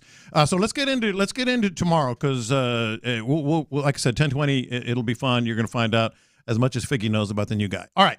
So I'm going to ask you. I've got my answers, but I'm going to ask you right out of the chute. Let's not mess around. Let's be direct. Let's get to the point. What do you want to see tomorrow? And it's a two-part question, and I hate two-part questions. Who do you want to see the most out of? What do you want to see, and who do you want to see the most out of? Let me kind of get this started with a couple of things that I want to see. I want to see 2 series out of the first-team offense, 2 series out of the first-team defense, and then I do not want to see them again until September 8th. I agree with that. Right. I want to see 2 series out of the offense and defense. I guess selfish me want to see a little bit of Joe Mixon. Okay, that's my next one. But I'll just go through mine and you can react. Okay. I want to see Joe Mixon just show us a sign, like a real sign, not a 3-yard run. Hey, he looked like he hit the whole run. Not a 50-yard run either. Just like maybe 5 carries, and you're like, all right, 24 yards, huh? Yeah, I can deal with that. If he pull off a 24-yard run, that's it. Right? Back to the sideline, hang it up, take the helmet off. You good for the day. Yeah. I'm totally fine with that. I want to see and Sean was talking about this yesterday when he joined us, the old boots on the ground thing. I want to see what the stadium is going to look like, but more importantly, feel like with 70,000 people inside of it. It has 2 gaping holes in the roof. And I know they're going to be blowing that AC, but it's just going to be because this is going to be the way the stadium's going to be until at least week 4 or week 5 of the regular season. Yeah, and not only to add to that, but it's going to be super hot tomorrow, man. Like the weather is going to be really hot. They've been talking about make sure you stay hydrated. Yeah. It's going to be that hot. It was comfy in the stadium yesterday. The one thing I also didn't tell you guys yesterday is they've got all the decor is all in the new. It's all like Byron's T-shirt. I in noticed there. that. Yeah, the end zone. Same as training camp. Training camp had it on the wall. Dude, the end zone looks awesome. We're getting there. It's got the new darker blue there. Yeah. Big Houston in the middle, like Big Houston, and on the left it's got the old logo, and on the right it's got the new H. I love that. Yeah. And the walls, like they'd call them the dashers if it were a hockey rink, like the walls that are right, the front row is right wall. looking over. The 7-foot wall has all the new coloring and the logos and everything. H is up, it says on there. Dude. It looks, I'm so excited. I really like that style too, because if you watch the press conferences on YouTube, they have that same style, kind of that font and that style all over, kind of like wallpaper, I guess. Yeah. It look amazing, man. It's very modern. I don't know another NFL team that went that modern. Yeah. So it look dope. It's very dope, and I feel uncomfortable saying dope, but I'm all in on that logo, and I still say, and maybe it'll happen, maybe later rather than sooner. I think that should be the regular home uniform, and the old uniform should be the alternate. But that's neither here nor there. I want to see kickoff and kickoff coverage team show us more. It's gonna get there, but we know Frank Ross hates this freaking thing right now. But he's got to get him going. I want to see more of the kickoff. Yeah, I'm okay with the kickoff now. I feel like people are still trying to figure it out a little bit. Yeah, absolutely they are. Yeah, so I'm just a little nervous because I know it's supposed to be a safer kickoff. Yeah. But, man, it's still a tough collision, man. I just want everybody to come out safe. We've seen that. Let's go all in week one, man. I don't want everybody going all in for preseason games. What's this, 2, 3? 3 for us. Yeah, 3 for us, I don't want people to go all in like and that. This is kind of hokey, but I think it's very, very real, especially this year. I want to feel the vibe. I want to feel the vibe, and I want to feel the energy, because this is the start of it at home, Yeah, no, it's gonna be tough for this preseason game because I'm not sure how the crowd is. It's a little tricky. But there's buzz though. Yeah, no, it's definitely buzz. I think it's gonna be buzz throughout, and especially with the tailgating stuff. I know you're gonna be out there. Yeah, I'm gonna be tailgating, probably Orange Lot for anyone interested in that. Yeah, so no, it's definitely gonna be a buzz, but man, week 2, Sunday night, that's going to be a totally different ball game type of buzz. Bring it, Caleb Williams. Yeah. I want to see Kenyon Green back up his last game with another one. Okay. I mean, it's one thing to say, hey, the coach called me out by name, and it was very favorable after that game. All right. You want to be an everyday player? Show us you can be an everyday player. I want to see Kenyon Green back it up with another game. I would love to see that, man. If he could just be out there for a couple series and do his part, I'm fine with those holes for Joe Mixon. Yeah. I want to see Stephon Diggs score a touchdown. I don't know why. I guess it's because I'm just so fed up with everybody piling on for no reason, absolutely no reason. Maybe there was reasons in the past, but there's no reason right now. I want Stephon to just kind of shut them all up even before the season starts. Yeah, you know what? I think that's going to be tough to do. I think we're going to have We're never going to shut them up. We're going to have to wait till like week 12 when the team is rolling and everybody is doing good. Yeah. For people to be like, that was a good fit, man. He ain't that bad after all. Yeah. This might be a pipe dream for this game because I don't think Will Anderson is going to play. Little bit. I mean, he could play, but a little bit of an ankle thing. But I kind of want to see from Will Anderson what we saw from Danielle Hunter last week. Just give us one, man. Is he playing? No, I don't think he's going to play. But that's kind of a pipe dream. I want him to rest up to week 1. Okay. Just get ready to week 1, man. I want to see the locksmith. Kamari he practiced yesterday. That's honestly that would probably be number 1 on my list, to be honest. I want to see him for the first time in real game action. Yeah, I mean, and I'm excited for fans to see it. He may get beat on a couple plays. Every cornerback does. As long as it's not a touchdown, we're good.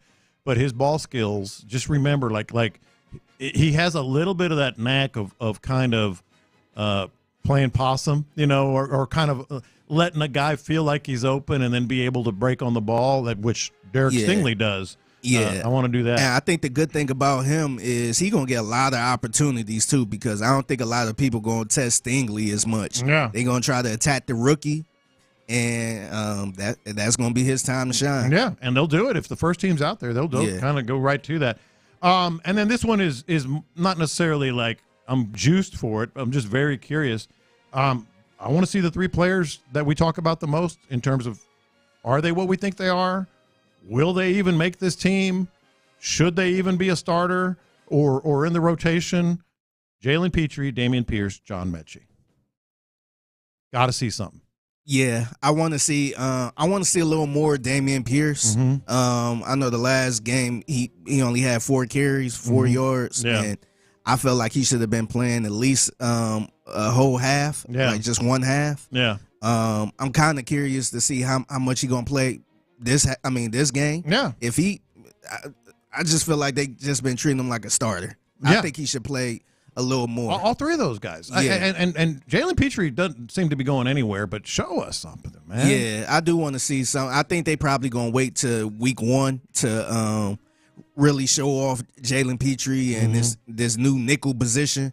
As far as Mechie, he should be out there whenever he can. Oh, all he can. Yeah, I think he on the lifeline at this point, so he got to do something. And even if he do something, I don't know if he can even do anything about that. So whatever he do, man, I guess kind of curious what D'Amico Ryans and Nick Caserio, look, man, how they feel about him. Look, this is not an insult because they have legitimately said all the right things, seem to be trying to do all the right things. The coaches, are very complimentary. But let's be honest, talk is cheap, and getting coaches to have your back publicly is very cool, and it's a compliment, and it's important. But this is a bottom line business. This is a bottom line business. And I think coaches understand that too. Yeah. And so, it'd be interested to see how Mechie play in this game. Yeah. And even if he do have a good game. Yeah. Now it's like,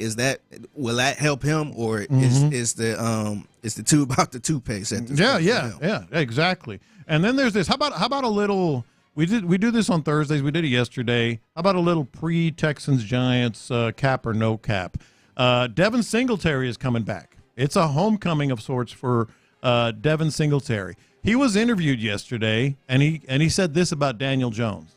Daniel Jones is a guy who takes a lot of criticism publicly. There's a lot of different things said about him. Yeah. I'm curious, what have you seen from him, and how different is it maybe than what you thought coming in? Yeah, for me, I didn't think anything.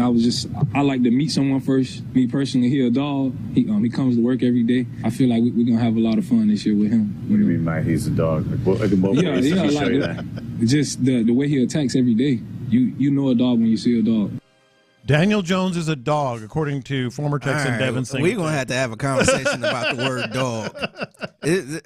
I was already kind of tripping about it with Laramie Tunsil calling everybody a dog. He calls everybody a dog. Yeah, we need to have a conversation about the definition of dog. I don't even think, okay, let's do it, cap or no cap. Does Devin Singletary even think that Daniel Jones is a dog? No. No.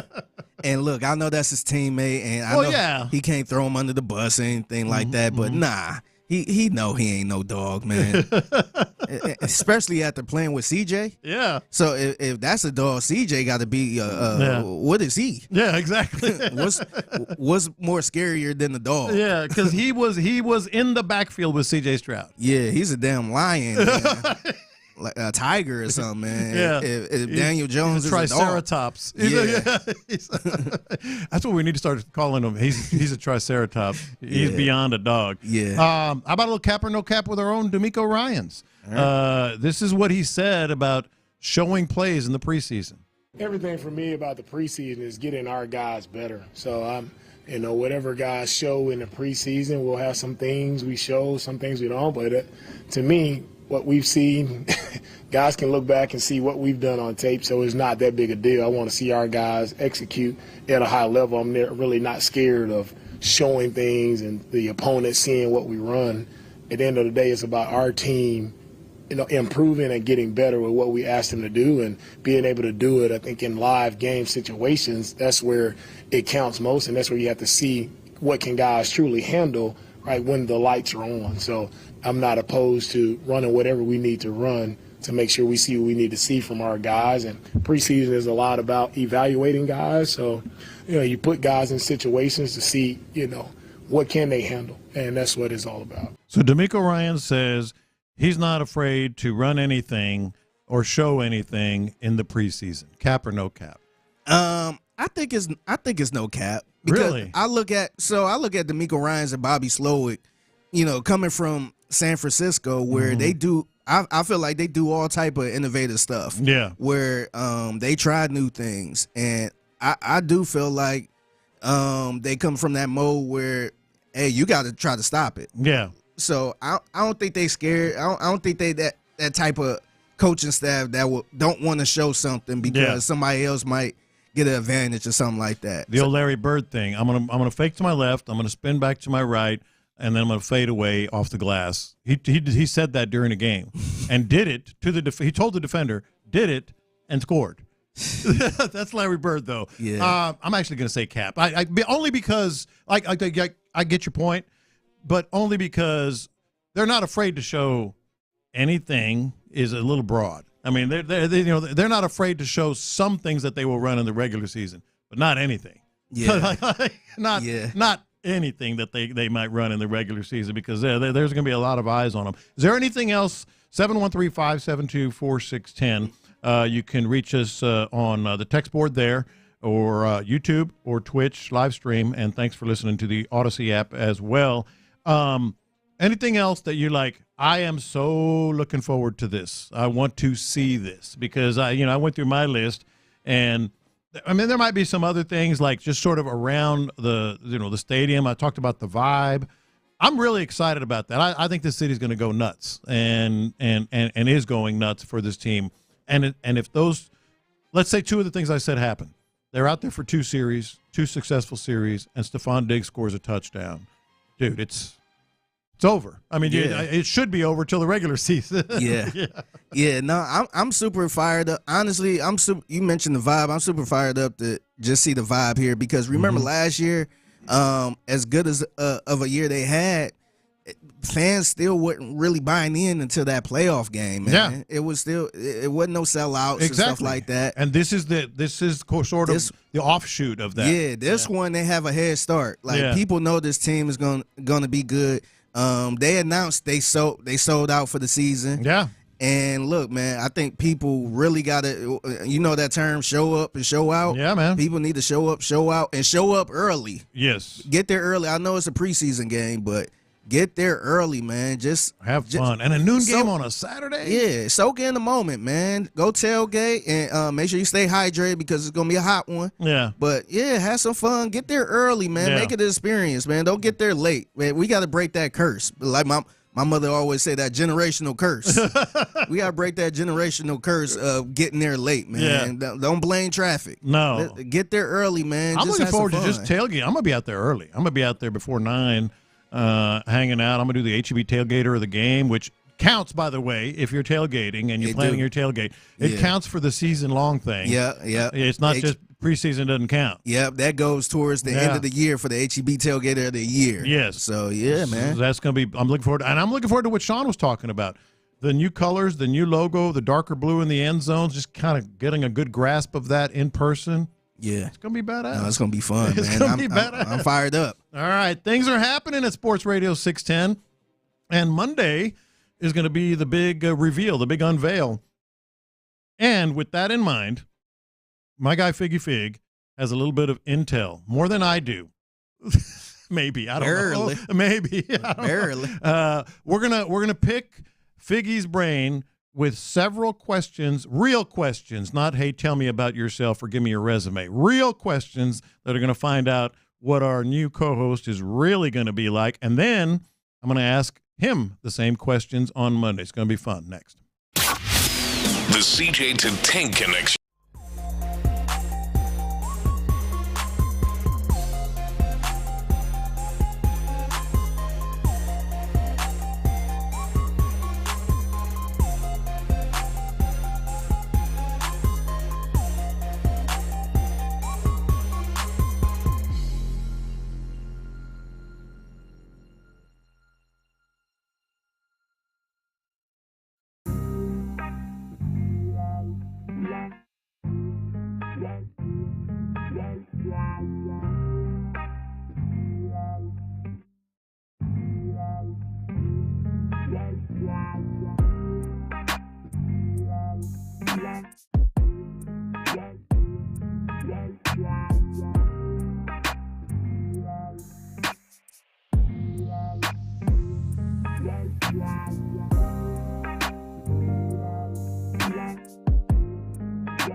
free Odyssey app, or wherever you get your podcasts. Houston's sports leader. Sports Radio 610.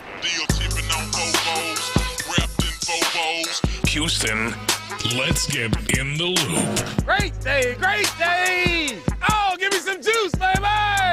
You're in the loop on Houston Sports Leader. You know what I'm bringing today. You know what I'm bringing today. Let's go. Go to work. Let's go. Hey, Sam. Sports Radio 610. All right, who is it? Who's it going to be? John Lopez, Figgy Fig, Byron Matthews joining us today. Chris has the day off, and Byron stepping in like a champ. I might make him a little mad during confessions, but that's okay. Yeah, it's all in fun. All right, so In the Loop, a new iteration of In the Loop, which started, I believe, 2013, 2012. What, the actual show In the Loop? The name In the Loop started 2013. 2013, I believe, when Nick got here. Okay. We wanted to rename the show, and I said, hey, what about In the Loop? And it kind of stuck. You ain't come up with that name. Well, people say I didn't. Other people take credit for it. Oh, I heard the PD came up with that name. Yeah, you're right. He didn't give you no credit. There was a meeting. I don't know about that. There was a meeting when they announced the new show. Where's your proof at? Where's the proof? It's right up here, baby. It's right up here. I was sitting in the room, and he's a great friend. But I was like, what the hell? Because he's like, hey, new show, Nick Wright, John Lopez, etc. He said, like, I decided to call it In the Loop. And I'm looking around like, I came up with that name. He might have came up with it, but he did decide. It's his decision. Oh, good idea, boss. Good idea, boss. All right, so anytime there's a change in this industry, people are like, all right, what's this guy about? Who is this guy? What? And by the way, it is a guy. We'll give you that much. And it's going to start at Monday at 10 a.m.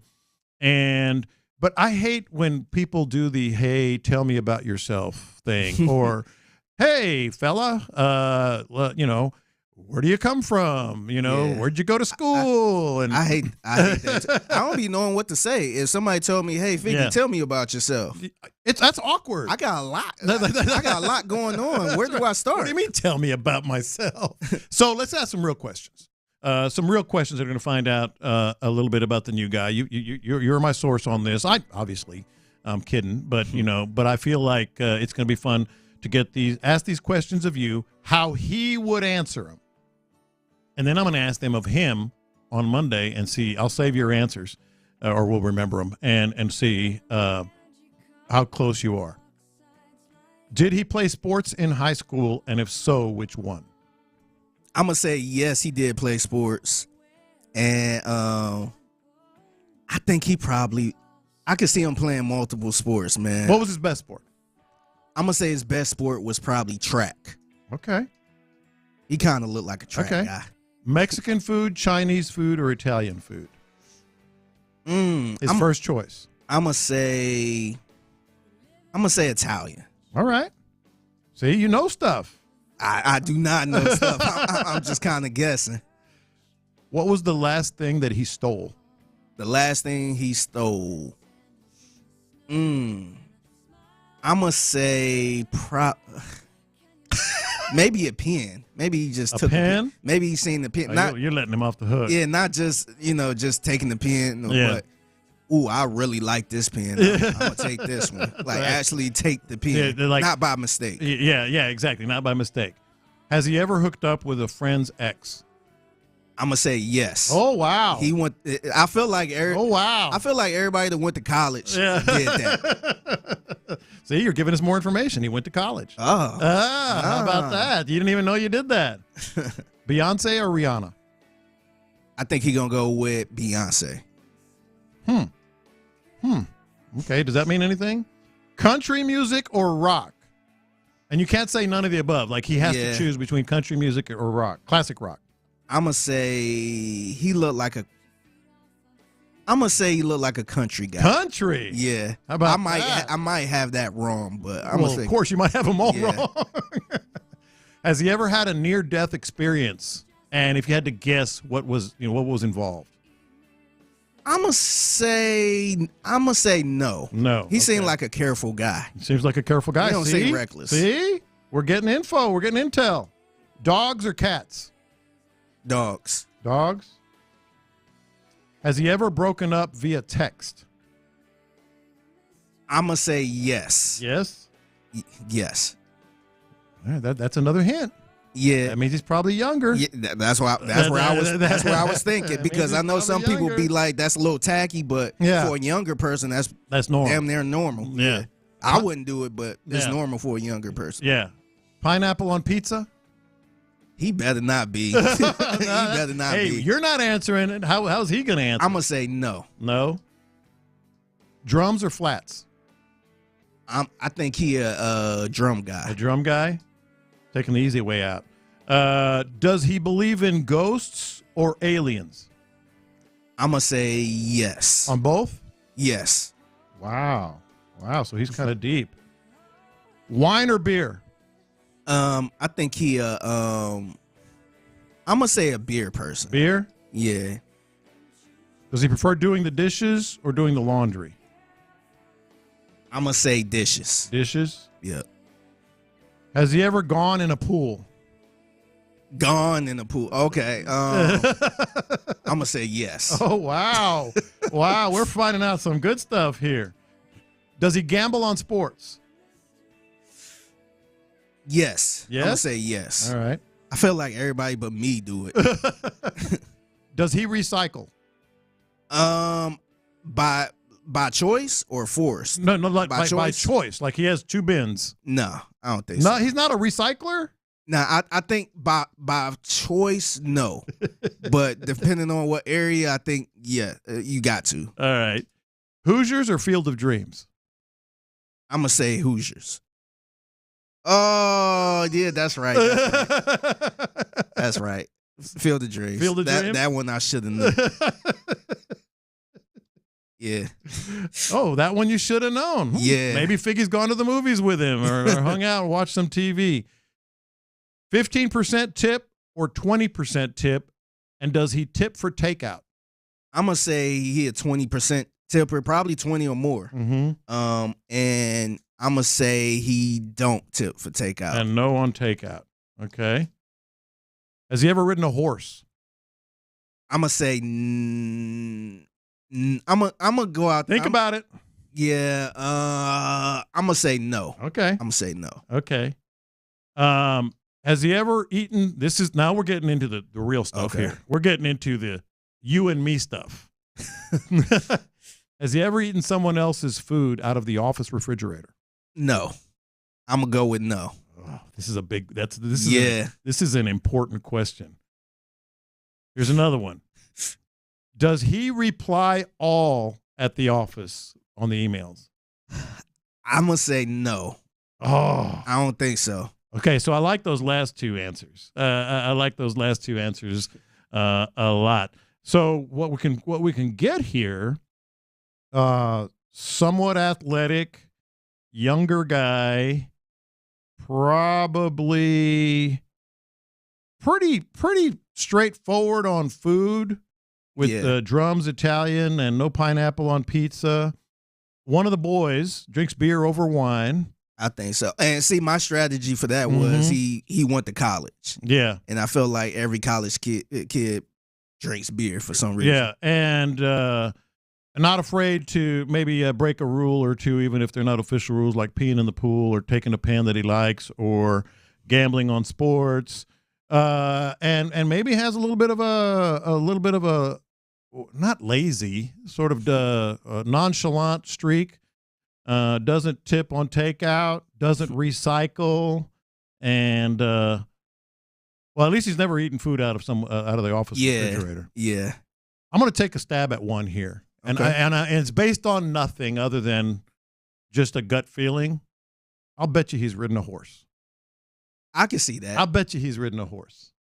I can see that. Which will fit right in. Oh, by the way, just some other information that we can share. He's a Houston guy, and from Houston. From Houston. Yep. So he's a Houston guy. So that'll be pretty cool. All right. maybe our listeners get a better feel for things. I wonder right how now. wrong I am. It's good. Well, we're going to hear him again, probably about this time on Monday when he's here. So, Alex Bregman tried to tell us, man. He tried to tell us, and now here we are. What else has to happen for the Astros? And we're going to talk about that next. Have you heard? A new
Prescription RSV treatments. Check eligibility and schedule your RSV vaccine at vaxassist.com. Sponsored by Pfizer. We're making the stories from outside the loop matter to you. This is Localize It. Don't you know I'm local? You're in the loop on Houston's sports leader. Sports Radio 610. But the cream will rise to the top, oh yeah. I am the cream. Yeah, let me say it, yeah. Let me say it out loud. The cream of the crop. I am the cream. I am the cream, yeah. The cream of the crop. I'm on my way. On balance. Hey, man. Shout out to Macho Man. I'm not even a big wrestling guy, but everybody knows the Macho Man. Yeah. And the cream rising to the top. Alex, remember when Alex Bregman said that? Yeah. And he was struggling. Yeah. Like beyond struggling. And he said the cream always rises to the top. It has. I mean, it has. Astros and White Sox today. First of all, it's got to be a sweep, right? It have to. I would be disappointed if they lose one game. And I know, look, man, it's cool. I know everybody lose a game once in a while. Well, they swept the Mariners. Yeah. Which was like ridiculous. Yeah. And good fortune. Yeah. But the way the Astros been playing, they got to just sweep the White Sox, man. Yeah. That's kind of what I was thinking as well. I mean, don't go into this like a trap game. In May, or maybe even into June, I would have said, oh, man, who knows? The White Sox might get them, because they were struggling like crazy and everything else. But now, I mean, the Astros, 10 games over 500, 8 in a row, 3 games clear of the Mariners, locked up the playoffs pretty much. I think it's like 82% chance or something like that. And they got the other teams looking behind them. Not just the Mariners. The Mariners are behind them now, literally. But hell, like some of these other teams in the AL. Yeah, they like 6. I want to say they like 6 games behind the Guardians with the best record. Yeah. Well, the Guardians, as of today, the Guardians, the Yankees, and the Orioles all have 72 wins. Yeah. Astros have 65. Yeah, dude. So they're about 6 games. Yeah. What's going on? So I think they right there. Yeah. I think they should be in the conversation. Yeah. Whenever talking about I guess scary teams. Right. And when it comes to the White Sox, no longer is it, fingers crossed, like we're at a point where the Astros, we should expect them. Now look, we know baseball pitchers can dominate and even a really horrible team can beat a really good team, but and Garrett Crochet is pitching. So, he was a guy that the Astros had a eye on before the trade deadline. But Spencer Getty has been damn good lately. Hunter Brown has been damn good lately. And then Fromber. They all been good. They man. all been good. Like every night, I've been. I always go to what the starting pitcher do. Yeah. They all been solid, man. Yeah. I haven't seen the starting pitcher struggle too much in the past couple weeks. They all been solid. Yeah. And by the way, the Astros called up one of their best prospects, Shea Whitcomb. They did that officially today, but it was reported yesterday. Now, maybe you're thinking, okay, what does that mean with Chaz McCormick in the outfield? And we'll see. But he's played almost exclusively on the infield, shortstop and second base. So he's played like 10 or 11 games in the outfield, so maybe. But they're making some moves. They're trying to bolster the lineup and get rid of some of the dead weight, so to speak. And that's kind of where I wanted to be here. Now what? Like now, where does the cream still need to rise? I'm gonna say Altuve. Yeah, and it's not like he's been awful. But we've seen what Bregman, what he's doing now that he's dialed in. Jordan's dialed in.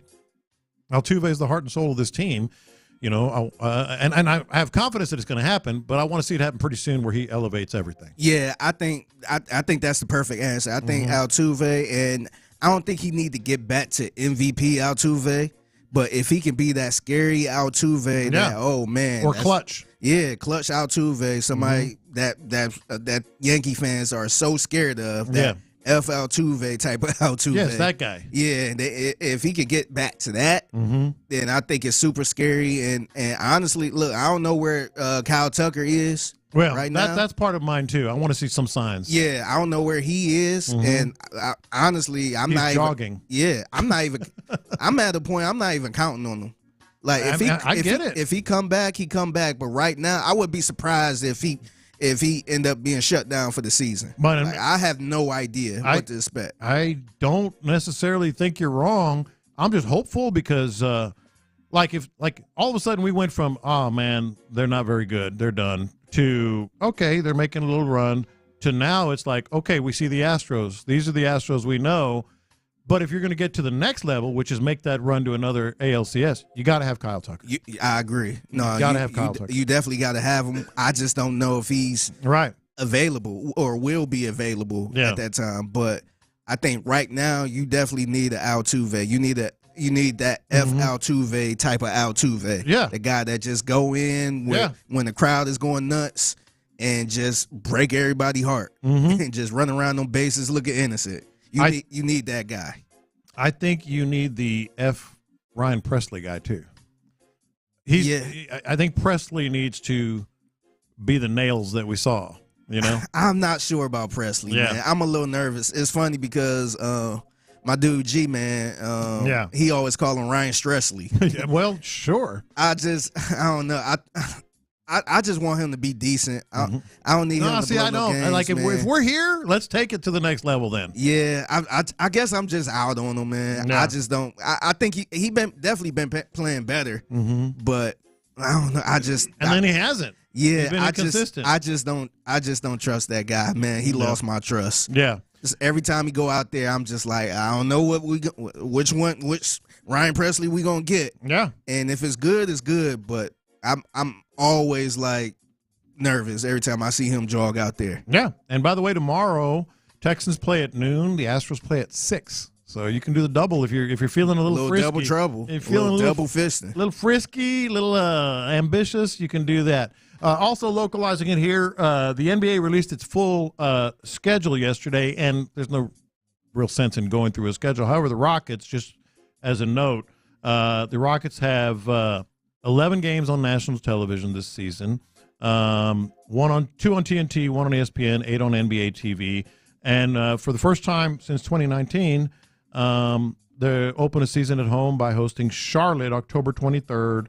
They're going to play 11 of their first 18 games at Toyota Center, and that's what kind of stood out to me about the Rockets schedule. You get 11 out of 18 at home. They got Golden State among them. That's a good way for a younger team trying to get the next step. to get going. That's a good sign, man, because I feel like the schedule makers haven't been too friendly with the Rockets. Yeah. And they had like some crazy, on the road type games. But no, this is a good way to start off the team, man. Start off the season, just being that young team, kind of gelling together. And I'm kind of excited about the national games too. I know it don't. I know it don't hit like the NFL national games, but I think this is a good look, and I wonder if they banking on the Rockets possibly making a big move. Well, it's. I don't know if they're banking on it, but they're certainly giving them a good look. Yeah, with 11 games on national television, and then they're going to play the in-season tournament. Got to mention that. I forgot about that. I still don't like it. Maybe I'll get into it, but man, who was the champ? The Lakers was the Lakers beat the Pacers. Pacers, yeah. You think the Lakers still celebrating that? Yeah, they hung a banner. So that Rockets start group play on November 15th against the LA Clippers. Who cares? And then there's this. It's just frustrating, but I do have a question that's going to localize this. So Tom Brady. The dude is calling games already.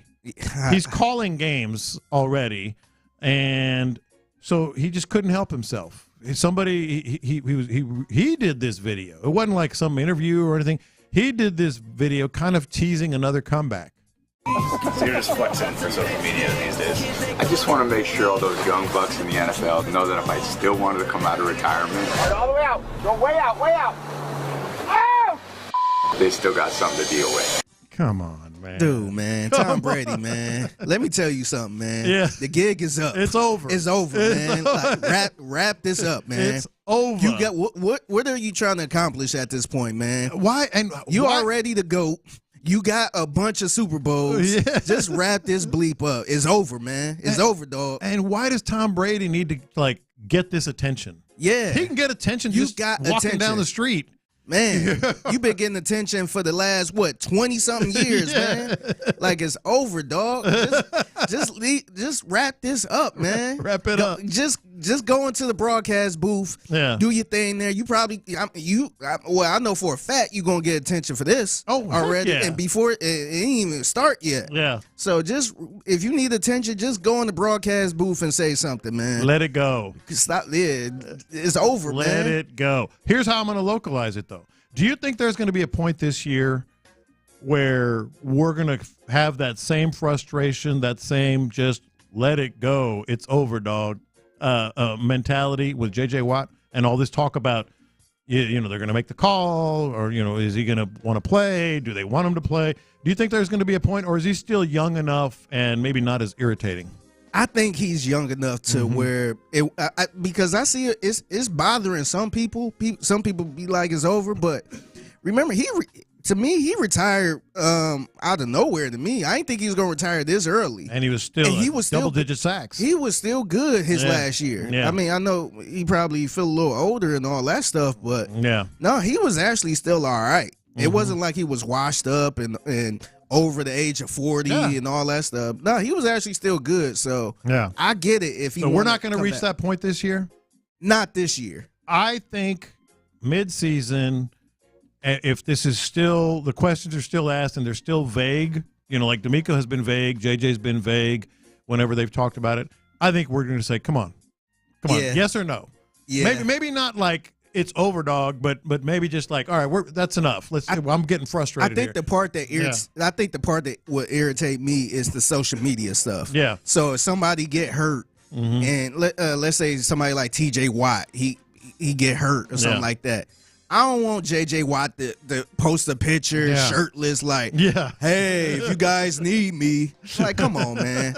Like, though, if you want to play, you going to play. Let's go. Yeah, let's go. Let's go. It's not that hard to get back in the NFL if you J.J. Watt. Yeah, exactly. Somebody going to sign you. Somebody would love to bring you in. And it could very well be here. Yeah. Right. So, that's when I get a little irritated. I think if they keep asking and they're still vague, we're going to get there. All right, don't forget the Baseball Talk is presented by T-Mobile. Switch to T-Mobile and you can get tons of benefits. Still save on every plan versus AT&T and Verizon. Use that savings calculator to find out how at T-Mobile.com. J.J. Watt is going to be mentioned again in the next segment, and I have a reason for that. The Texans had interest, reportedly, in a player that was traded yesterday. Why would they have interest in that position, that player, right now? We're going to talk about that next, but right now, D&M Auto Leasing. You guys know you don't need a crystal ball or anything else.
AILT. AILT FM HD2 Houston. Insider access. Exclusive content. Sports Radio 610. The Texans play here. An Odyssey sports station.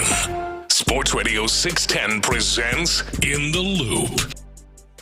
All right, so let's go there when it comes to the Texans and the defensive line. I like this defensive line.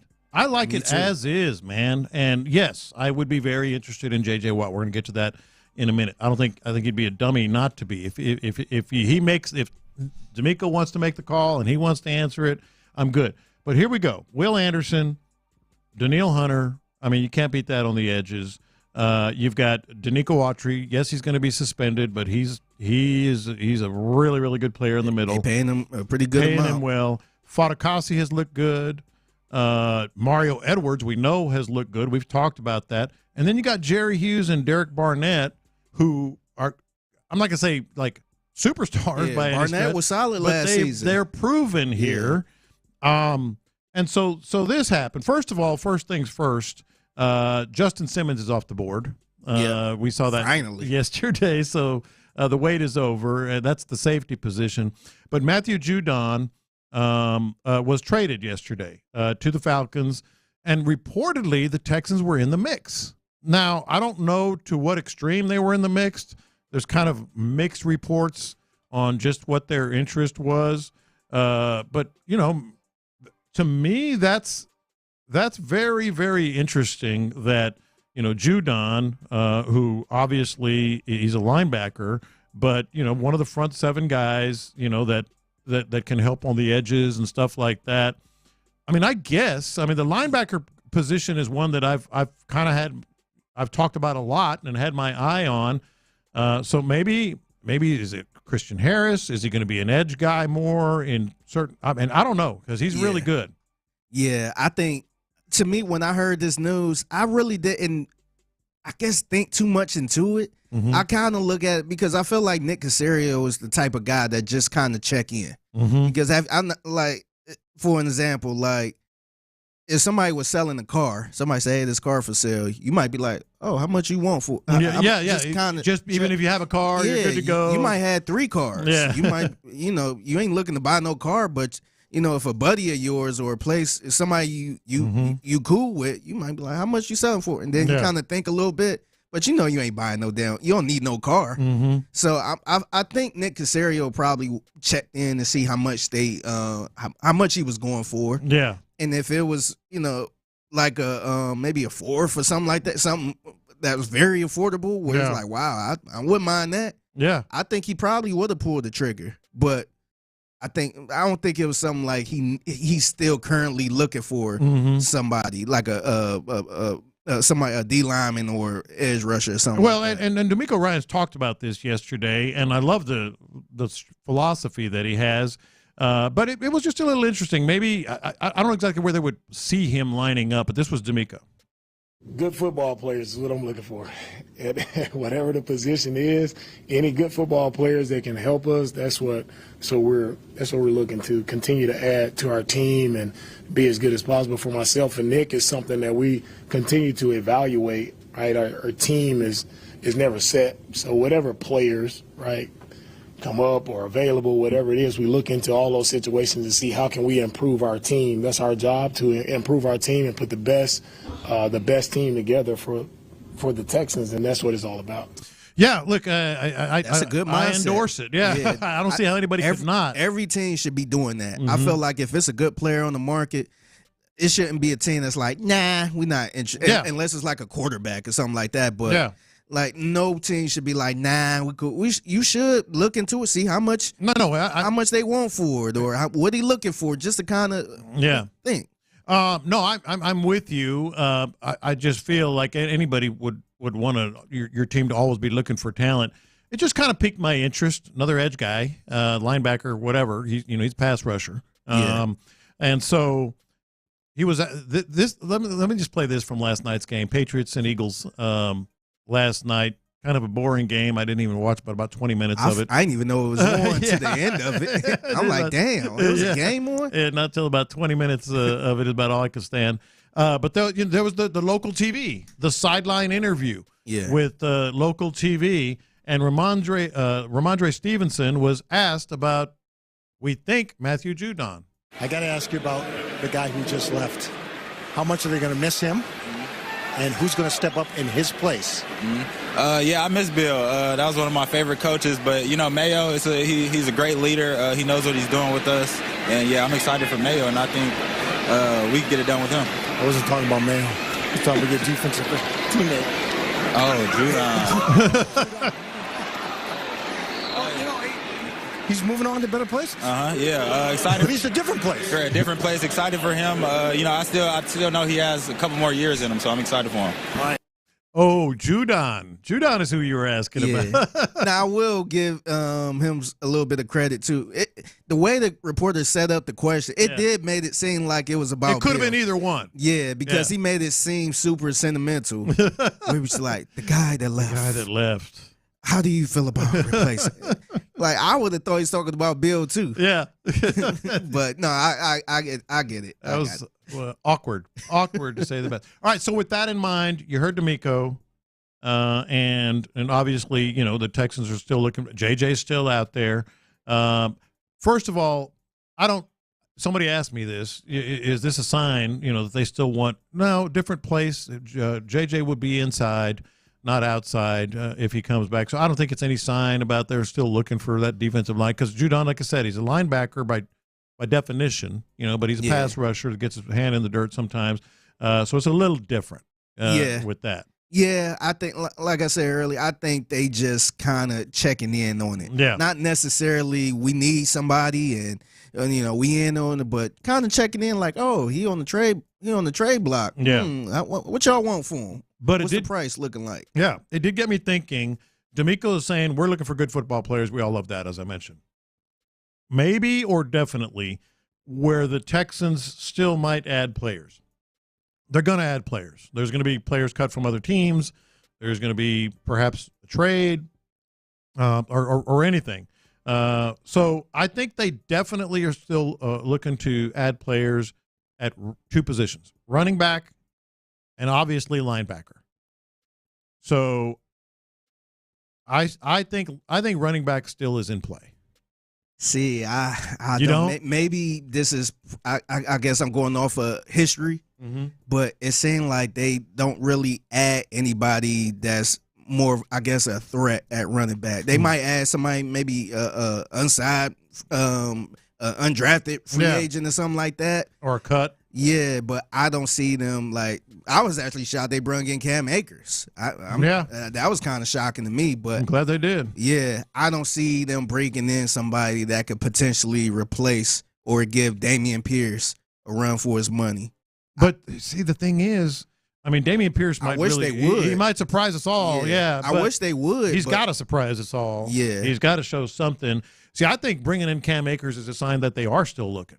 Like, because they're kicking the tires on Cam Akers, and so far so good. Yeah. But like, let's say whatever he's not ends up not fully healthy or whatever. They've already tried to bring in another running back. I mean, it's done. They brought him in after training camp started. Yeah. So I think they're still looking at running back. Linebacker. Well, you just saw, they were in on Judon a little bit, and I still think that that's probably where a little depth, could be an issue. Yeah, I said that from the beginning. Once Christian Harris, kind of came up a little hurt, I think they should be looking at linebacker. I don't think they need to go out there and give up a big time draft pick or nothing like that. Yeah, a big splash, but they do need to get somebody just in case, just extra bodies, because maybe they do have faith in like Henry To'oTo'o or they Jake seem Hansen. to. He's kind of like a defensive Dameon Pierce. Yeah, you haven't really seen it.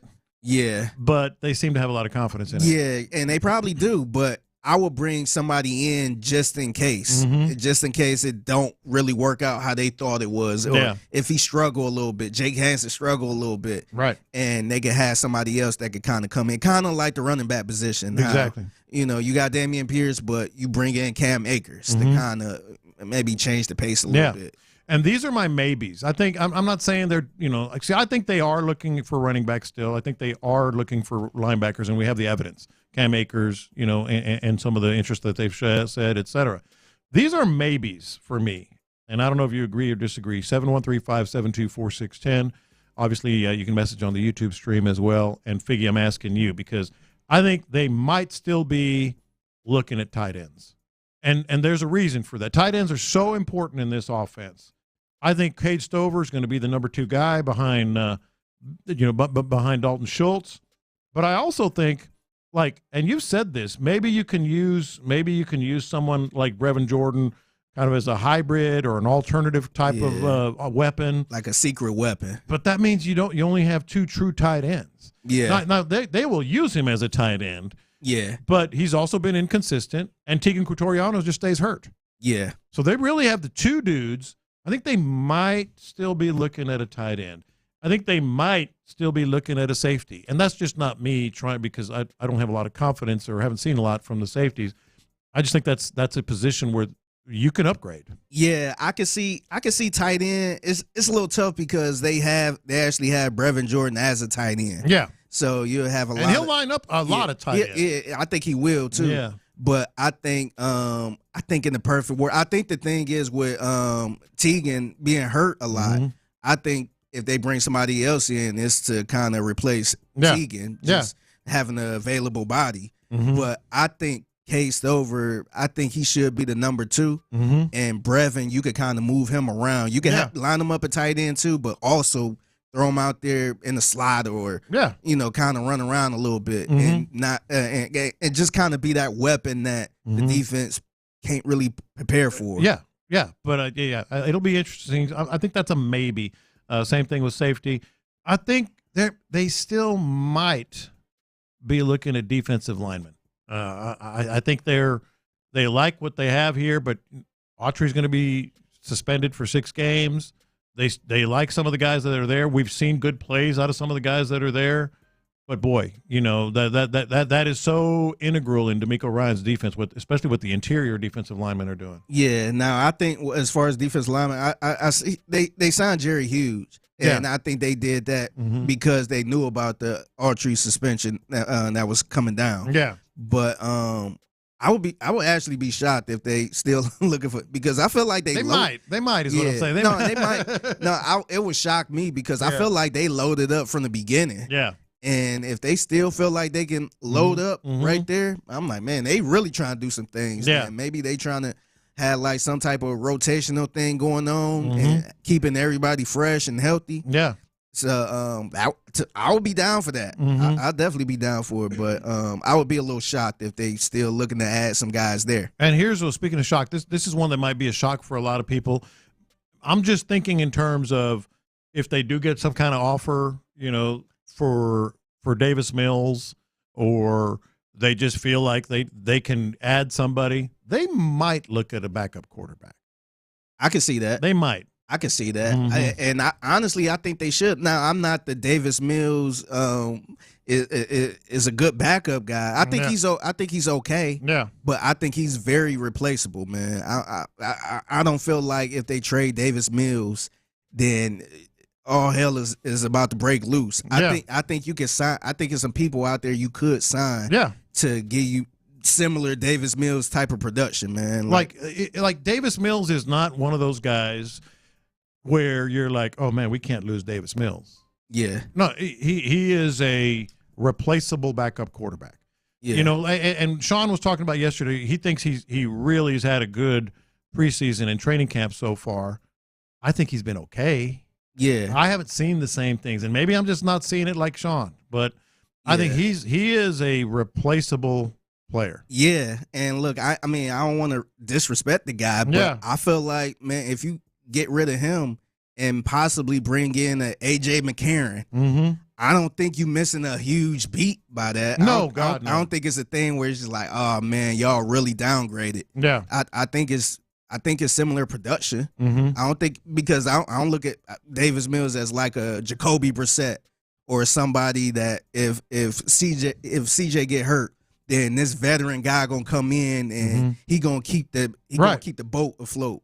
I don't get that type of vibe with Davis Mills. Yeah, no, I don't either. And just like you said, all due respect, the guy has been the guy has been good. You know, he's had his moments. Yeah, he's been all right. But he's also been bad. Yeah.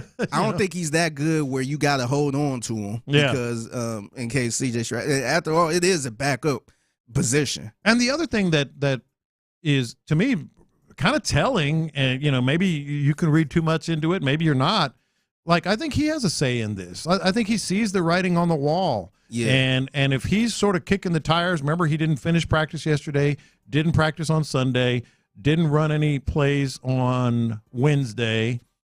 Like, those are signs. I think so. Yeah, no, I think so too. And I think the way the Houston Texans been running the organization, I think they respect him a lot enough to, if he did come to them and say, hey, I think I want an opportunity to play elsewhere and have a chance to start and prove myself. There are places that are going to be looking. I think they will. They are looking. Yeah, and I think Nick Caserio will look out for him. And I remember you criticized this at the time about Mark Ingram. Remember? Oh, God. Remember they just gave him up. Like, hey, you want Mark Ingram? Sure. We'll give you Mark Ingram. Yeah, we got you. We can send you back home for nothing. Sure. What do you want? What else do you want? Yeah. You want the silverware? you want And see, at the time, like, I know you was criticizing it, but at that time, I was kind of like, man, I think they do need to do stuff like that to kind of build that relationship up around the league that, hey, we look out for our players too. We're no good. You take him. Yeah. We're no good. And they could have they could have used him. His ass. I thought he was still all right. Oh, yeah, he was. But I think stuff like that, I think they will do stuff like that for players that been respected inside the building. Yeah. And Davis Mills, he's absolutely a soldier, man. He's absolutely he was a soldier, man. Yeah, he did his job. Yeah, you know, he did the best he could do, man. Asked a lot of him, and he came up. No, this is not anything to do with that. It's just the profession. And to be fair, I do want to say there was another report that part of the reason he wasn't taking snaps was because he had gotten hit in the ribs and was precautionary and all that. So this could be much ado about nothing.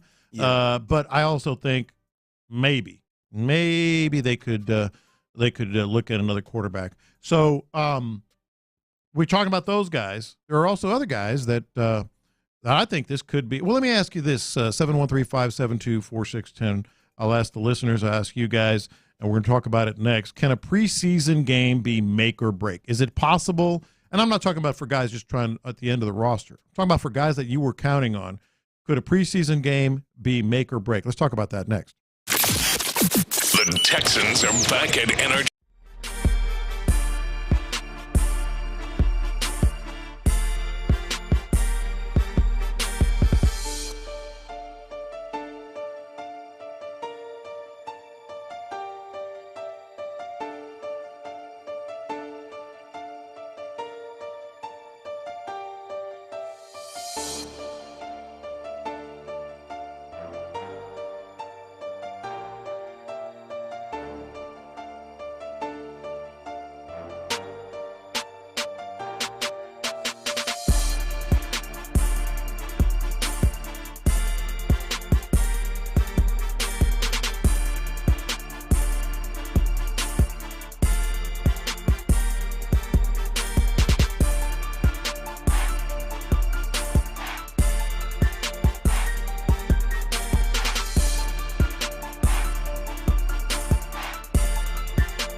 Houston's sports leader. Sports Radio 610. Live from the Twin Peaks studios. Sports Radio 610 presents In the Loop.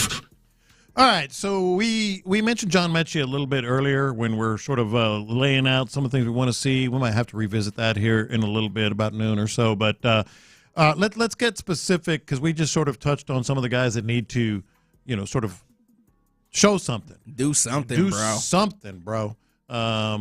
But can a preseason game be make or break? And let me explain on this just a little bit. Like, I think for Mechie it is make or break. I don't know about this particular game. Maybe they'll give him another, maybe they won't have a decision, and they're going to say they don't make a decision until after the preseason game. But they have a whiteboard in their offices. Yeah. D'Amico and or Caserio, and they this is how every team does it. They set up some sort of running depth chart. Well, it only adds up to 53, outside of like practice squad, et cetera. So the top 53, I don't think John Mechie is on it right now. Yeah, I think he's totally out to the point where when they do put him out there, whatever he do, I think he's just auditioning for another chance. Yeah. And getting some film stuff at this point, man. I think just from a numbers game, I just don't see how he makes this team. Yeah. Like, he don't do special teams. So it's not a way where he can, contribute punt returning or, kick any of that. Well, that's funny you say that about returns, because, like, we were talking about it yesterday, and I actually kind of felt silly afterwards, because here we are and we're doing it again. But I'm going to get to some other players, is why we're mentioning John Mechie. I think he's absolutely off the board right now. I think he's absolutely the next two games playing for a job, if not here, somewhere else. But we mentioned it yesterday. You could easily argue that he might be the 8th or 9th best receiver in camp right now. You got the top three. You have Noah Brown. You have Ben Skoranek. That's 5. You have Xavier Hutchinson, 6. Robert Woods, 7. And then Steven Sims is integral in the return game. That's 8. Yeah. I just don't see how he make this team. And I know they're going to give him every chance. And let's say he do ball out the next 2 games to end preseason. Yeah. I think he just auditioning for another team, or maybe they trying to get him to do some stuff so they could up the trade value. Yeah, exactly. Well, I don't know what they would get for him, but yes. Yeah, I don't know. I think what I'm pretty much what I'm saying. Whatever he do, if he ball out the next 2 days, I don't think it matters. It's not. That's what I'm saying. Okay, I don't think it's going to. So we agree on that. I mean, it's almost a wrap, but he's definitely playing. It's make or break. I don't think if he ball out these next 2 games, they're going to like, Yeah, hey, let's rethink everything. Yeah. Maybe. Second-round pick, Nick Caserio's, pick and all that, maybe. I think that's the slim chance right there that he was the second-round pick. Yeah. And they think maybe he did unlock something, but let's assume that that's the case. Anybody else? Like these next 2 preseason games, and it might be more significant this week, because, you got starters playing, et cetera. I got a couple of names that I think, just based on the times that I've been out there, what we've seen in games, you think Jeff Okudah or C.J. Anderson are playing for a job? I think Jeff Okudah is. Yeah. I think I honestly think they brought him in to be CB2 or big chance to beat CB2. Yeah. I don't think they expected Lassiter to do what Lassiter is doing right now. Yeah. So I think he is fighting for a spot even on this roster. I have no faith in CJ Henderson. I haven't even heard his name throughout camp like that. So I think I think he's probably in the same position as Mechie, where let me just get out there, try to do something for another team. Maybe I could hop on another team's roster or something like that. I don't think CJ Henderson making this roster at all. I don't think that's the case. I think let me put one qualifier on it. The qualifier is you're going to have to find some room for some receivers or something here on the roster that you didn't have last year. Like you kept 6 or whatever last year. You're going to probably keep more, so maybe you kind of trim elsewhere. I think that's the qualifier, but I think they can't have enough cornerbacks. I don't think any team can have enough cornerbacks. And despite their ups and downs and top picks and all that kind of underachieved, I think they just feel comfortable having those guys around. I don't think that those guys are in much danger, but the roster numbers might catch up to them. Yeah. What about, to me, I was thinking about this one too, because they're going to have Petrie playing a lot of nickel. Yeah. What about Dez? Yeah. I don't think Desmond King, well, that's interesting. Because that's his spot. Yeah. That was his spot. Yeah. And now I think if Petrie struggle, then you got Desmond King right there. Remember, he got released already. Yeah, and they brought his ass back. Yeah. So I wonder if it work out how they think it's going to work out with Petrie, playing a little more nickel. Yeah. I wish I knew more what they feel about the other nickel. They have 3 pure, in air quotes, nickels. They have obviously Jalen Petrie, Desmond King, and Miles Bryant. Yeah. Miles Bryant hadn't looked bad. If you've been watching these games and been out to practice, he hasn't looked bad. He really hasn't. Yeah. That could be something. That could be kind of like maybe a money or numbers game with that, where maybe it's cheaper to keep a Miles Bryant and kind of let go of a Desmond King. Yeah, because Miles Bryant is solid, and if he don't have to, I guess, really do a lot for Jalen Petrie, then maybe that's it. That might be the better choice of keeping him rather than keeping or letting him go. Another thing I wish I knew more about, and maybe I shouldn't say that on the radio because we're supposed to know a lot, but we're over there talking to people and watching them and all that and digging in, but there's just so few roster spots now, but they need a fullback. But maybe they use someone else at fullback. Yeah, I was about to say, do they need a fullback? Yeah, maybe they use someone else at fullback. A lot of people don't be using a fullback like that. I mean, Andrew Beck, nobody says, hey, Andrew Beck, I'm a huge fan. He's a good player that has been consistent on this team that they like and they rely on, and they have to have a fullback. So my first inclination is this dude is in. He's in. But, dude, how do you get to 53? When you have extra receivers, you're probably going to keep. That's why I would hate to be Nick Caserio. Maybe an extra running back you need to keep. Maybe an extra DB you need to keep, different from what you usually do. Do you run some other guys? And they have at practice. We do know that. Yeah, but see, this is where they could kind of get a little funky with it. They can, let's say they decide to part ways with Andrew Beck. Yeah, they can use. That's when somebody like Dare can be. That's what I'm saying. He can move over and be a fullback. Brevin Jordan. And bring it, or Brevin Jordan. Cade Stover. Yeah, that's where they could get a little. Skoranek has played in the backfield, and I wouldn't call him a fullback by any stretch. Nah. But I'm saying, as in terms of filling the role, filling the set. Yeah. That's where it could get a little scary to me when it comes to the tight end position with Brevin Jordan. Yeah. Where it's just like, oh, this ain't just no regular fullback. Yeah. This is somebody who another weapon. Hybrid. Yeah, this is somebody who technically is a tight end, but he looked like a damn receiver. He's fast like a receiver, and he can get you right there. Yeah. And this guy can catch.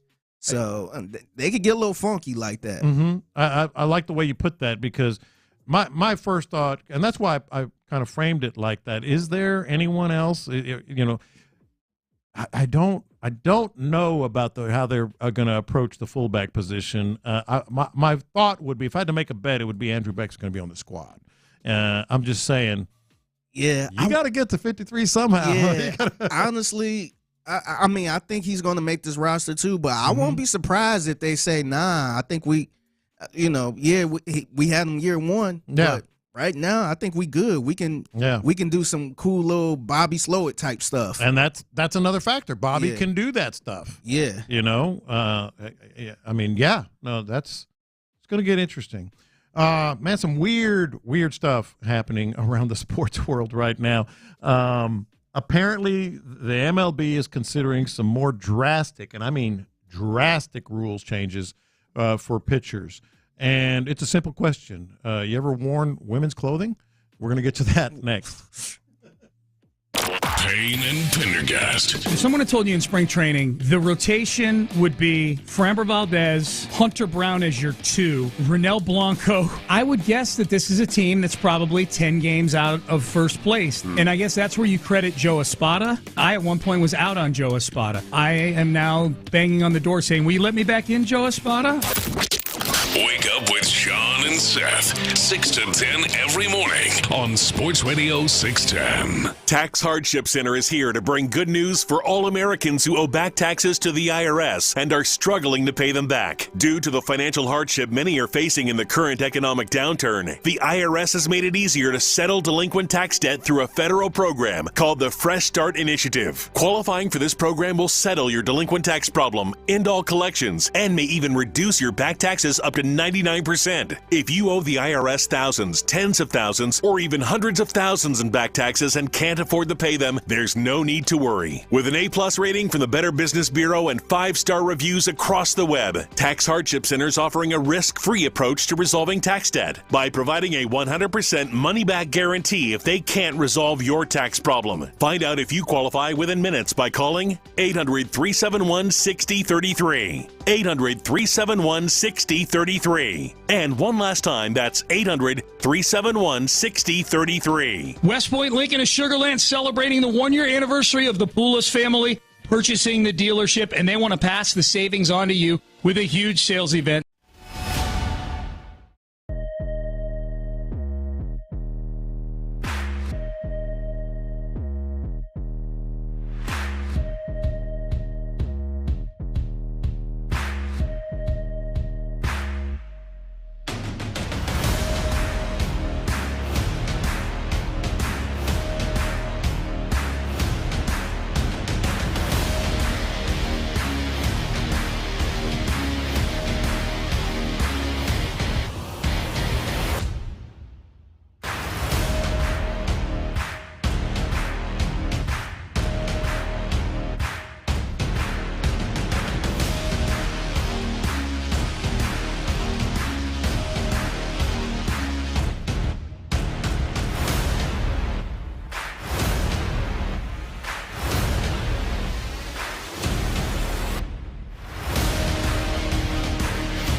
Keep it twisted.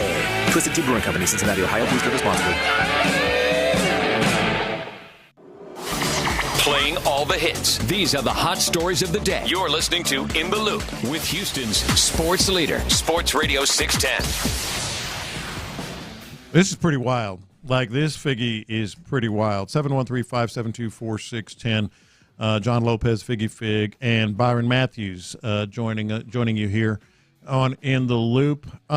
So apparently Major League Baseball is seriously considering changing the pitching rules again. Now, they did the pitch clock already, et cetera, and they're doing other stuff to speed up the game. But now this is not just like speeding up the game. It might help a little bit, but this is more making the game a little more traditional, and they say maybe lessen some arm injuries. And I'd like to see what the logic is on that. But they have discussed a limit to the size of pitching staffs because they're thinking about implementing changes that would be aimed at making starting pitchers go at least 6 innings.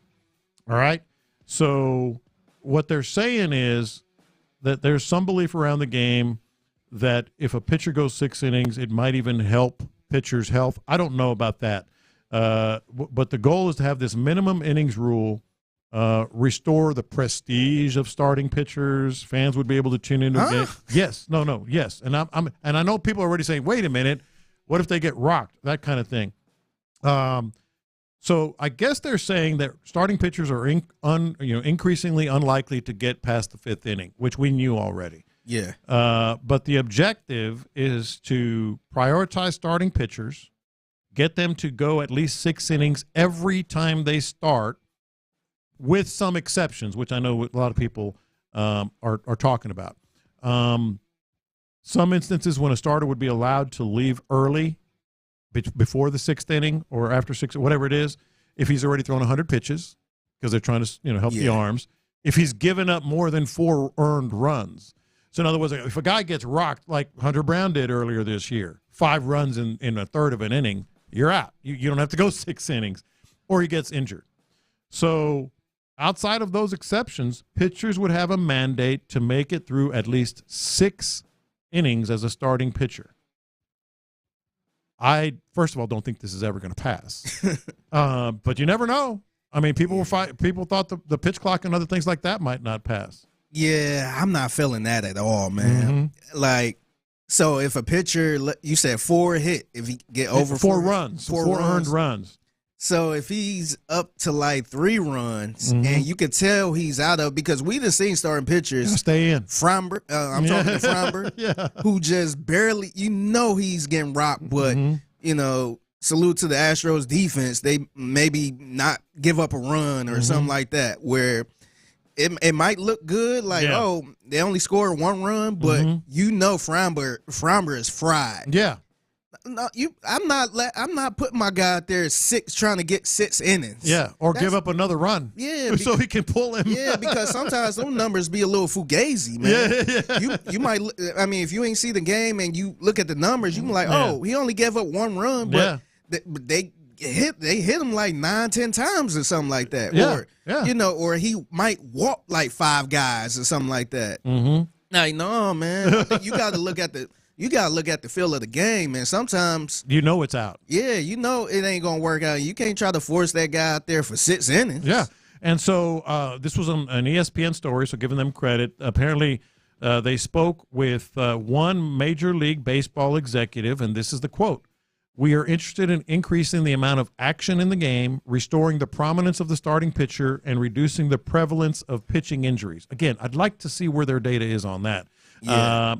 There are a whole host of options in addressing those issues, but one of them, of course, has been, making a pitcher go 6 innings outside of the 100 pitches, giving up 4 earned runs, or getting injured. So, and the other thing about this is it's not going to be an overnight thing. They're not going to just say, hey, we're going to have a ghost runner on second, or whatever. They're going to start it in the minor league system, let those pitchers start getting used to it, maybe do 2 or 3 years like that, and then bring it to the major leagues. Part of me actually kind of likes the idea, because I like a starting pitcher. There's something special about a starting pitcher and go 7, 8 innings. Hell, Nolan Ryan threw over 200 pitches in some starts. Yeah. And it's just cool, and it's awesome, and it's the guy on the mound. They're the star. Dealing. Yeah, a middle reliever ain't really a star. You can say goodbye to openers. Remember, they like the Rays and other teams have often done. Yeah, you can say goodbye to that. There ain't gonna be no more openers. Yeah, I'm not. I ain't gonna lie. I ain't feeling this at all. No, man. I'm not. But like I said, there is that one aspect of part of me that's like, it's cool to have a dude. Yeah, I see what they trying to do, but I'm just not really feeling this, man. To me, it don't make any sense, especially like you got to have a feel for the game, man. And let's say that pitcher was on the money all the way to like the 4th or 5th inning. Yeah. And they just lose it. Well, that's a great point. Let's say you're in the 5th inning. You go into the 6th, and you're winning 2-1. Yeah. And they get a runner on second, and then you have the matchup with a lefty or something. Yeah. It's like, I want to make the move now. Yeah, no. I want to take him out now. Yeah, let me get to my bullpen so I could get this guy out. Yeah. Like I'm not about to lose the game to get this guy to the 6th inning. He's got to give up he's got to throw 18 more pitches or whatever, or give up 3 more runs? Yeah, so just imagine being a starting pitcher and it's not looking good. You got somebody on second and third with 2 outs. And you got a righty-lefty thing. You got good numbers against that batter. And you got to face Jordan. Yeah. It's just like, man, so now, like, nah. Like, I was on the money now. Yeah. And I could get this win. And if you take me out and give it to the, to the bullpen. Yeah. So, nah, man, I don't like that. No, I don't either for the most part. Like I said, there is that it's kind of cool. So I said that the hits are wild, weird today. ESPN had some layoffs yesterday, and it included Sam Ponder, who's really good, and Robert Griffin III, who's really Robert Griffin III. Anyway, and I can't give full credit to myself here. I just basically clipped and pasted because the website Kicks put together an unappreciation thread of our guy RG3. These are some of the. I wonder why he got fired. Anyway, these are some of the things that we've heard over the years from Robert Griffin III. Jalen Hurts couldn't get it done. He couldn't operate from the pocket. He's not the quarterback of the future. I think he proved all those wrong. All those what? What did he call them? He proved the what wrong? I can't say that, man. Not for air. Yeah, not for air. Yeah, but it was on air, man, on ESPN. I don't remember that during a broadcast of a college football, college football game. Hey, so is that the reason he got, or they won't say? They won't say, but we got more of the unappreciation thread. In life, man, I don't know what more. So I'm hearing guys talking about, oh, well, Lamar Jackson needs to be better. He needs to do this. The real question we need to ask is he getting enough out of the guys around him on offense before we start talking about his contract? He's out there fighting for his life, man. I don't know what more the guy can do. That's two on air, man. That would have been beeped in it and were for here, but like on ESPN, we're not. Hey. That's bleeping life, man. That's crazy, man. Because you think he seemed like he's a professional guy, and when he first got to ESPN, when I first heard him doing commentary and all that, I thought he was all right. Yeah. I thought he was cool. No, a lot of people did. Yeah, he do a little extra stuff, but no, I thought he was all right. So it kind of seemed unprofessional for him. Those are big fines, too, as we all know. Yeah. Yeah. Mm-hmm. Remember the time he tried to basically state his case for the New York Jets?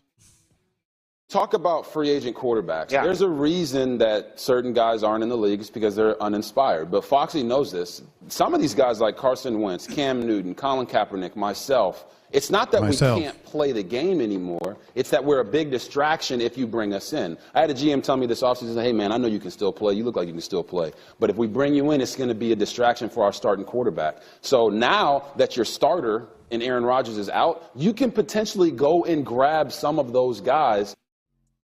All right. So he basically says, hey, I want to play for the Jets. Yeah. There's more. I guess some people call Kyle Lowry thick. With 2 C's? Yeah. Right? Yeah. Well, this was RG3. I can't wait to get in the thick of one of the greatest college football traditions in the world. I'm getting in the thick of it like Kyle Lowry. Let's go. Pause, man. I'm getting in the thick of it like Kyle Lowry. Man. Have you ever had an orgy in the end zone? Quarterback, he makes the read, and what do you know, guys? It's an orgy in the end zone. Oh, goodness. Man. Oh, there's one more. And this is just the tip of the iceberg. To potentially get a first down, the coverage was there. They lifted that man up to the sky like he was Jesus, letting them know they're going to put him on the cross right there. Wow. Great job by Ole Miss's defense. That's a bit much. Yeah, that's a little cringy right there. Put him on the cross like Jesus? Goodness. Yeah, well, we'll see where he ends up. I got a question for you, dude. What's up? You ever worn woman's clothes? No. You sure? You Yes. be honest, it's just us. Nope, not that guy. I can recall. You sure? Yes. Well, I think we all know Oscar De La Hoya has. Oh, yeah. He was on Club Shay Shay. Yeah. I got to give him credit, man. I'm dead serious. I got to give him credit. He said it with his chest. That they were real because it set me free. Really? Oh, yeah. Yeah, they're out there 15 years ago. So what? I mean, what? I bet if I asked 30 people here, 20 of them say, yeah, I've worn something from a woman in closed doors. That's what happens. Mine just came out publicly. Yeah, I don't know about that, Oscar. Come on. Hey, come on, let me see. I ain't even got on socks, so I know I ain't with no pantyhose. Yeah, I don't know about that, Oscar. Yeah. Shannon's like, hey. He said he said like 30 people there. He said, if I asked 30 people, 20 of them would admit that they've worn woman's clothes. 20? Yeah, that's a lot, man. I'm not talking Halloween, you know, or something like that. Yeah, nah, I don't know. It's always funny when people do stuff like that where you be like, oh, yeah, sure, we all did that once, right? Yeah, and then we like, I don't think we did. Yeah, we didn't do that. Hey, don't say we. Yeah. That's something weird. That's you. Put on well, come on. You know you wore women's clothes. Yeah, I don't know about that, Oscar. You know you ate some dog food before, man. We all ate some dog food once in a while. Like, no, we didn't. No, we didn't. We all did crack once in a while, right? Like, no. No, I didn't. Ain't never done crack. Sorry to say, ain't never done crack. This guy, but you got to give him credit, man. Yeah. He had all those photos in the women's clothes. It was like lingerie, too, wasn't it? Yeah. I seen those pictures years ago. He said 15 years. I'll take his word for it. No, I remember that. And I think he actually addressed that before where he said he was kind of going through a time in his life. I think he was on drugs. Yeah. It was a lot going on. And he actually addressed that. Like, I'm not trying to get in his personal life. I don't know what he's into, but he did say it was like a sad time in his life. Yeah. And he was going through a lot of stuff. So I don't know. Salute to him. A lot of people wouldn't even talk about that. That's kind of what I'm saying. You know, because like he's I don't know. It's not brave, but he's saying it. I mean, he's not hiding from it. Yeah, because you have some people that will go into an interview and be like, "Hey, don't ask me about this. Don't bring this up." Yeah. But for the simple fact, he was man enough to just say, "Hey, this is what I did. This was what I was into." Yeah, that take a lot. What I was into. Yeah. You've eaten dog food before, right? Yeah. No, I haven't. Come on, man. Everybody in here smoke crack. I could go around everybody. They all smoked crack before, right? 20 out of the 30 people in here. I'd like to have seen the faces. They're like, no, I didn't wear clothes. Yeah. Now, some of them probably would be lying. You know, I'm sure, obviously there's some dudes that wear women's clothes, whatever. The thing is, you do you. The funny thing is people trying to make it like, oh, it's no big deal. It's normal. Yeah. It was like, wait a minute. It's not normal. Yeah. like no, everybody ain't do it. Like, it's one thing you say, oh, everybody stole something before, right? Like, yes. That one probably is true. Yeah, I think everyone's stolen something. Yeah, it's high levels of stealing. Yeah, not like like I could bad. this bell right here. I could take this bell. I could steal that. Yeah. Or a pen sitting here. I could steal that. Yeah, but everybody did that once in a while. But kind of the thing I hate about it is because Oscar De La Hoya's legacy. He was phenomenal. He was a phenomenal boxer. He was a beast. A beast. And I think some people just look at him like sideways now. Yeah, it always been like that for some time too. Yeah, because he's done some other sort of controversial, whatever you want to call it, things. Yeah. But that dude was a badass in the ring. He was like that's somebody. And I know people probably seen those pictures and called them all type of stuff. Yeah. To me, like me as a guy, I'm like, man, I'm not messing with that. I just know what he did in the ring. Yeah. So I'm not about to sit here and against everyone. He fought everyone in front of him. Yeah. Like everybody who challenged him, didn't duck anybody. Yeah. All that stuff. Nah, he was a beast, man. Don't get it twisted, man. In the boxing ring, that dude was a beast. He was absolutely that. Boy, Robert Griffin is getting destroyed on the text board. All right, noon hour coming up, and we're going to talk about the game on Saturday. Huge game. A lot of things that we're going to see. I want to talk about the things that you are most excited to see. The things you're most excited to see tomorrow, noon, NRG. Let's talk about that next.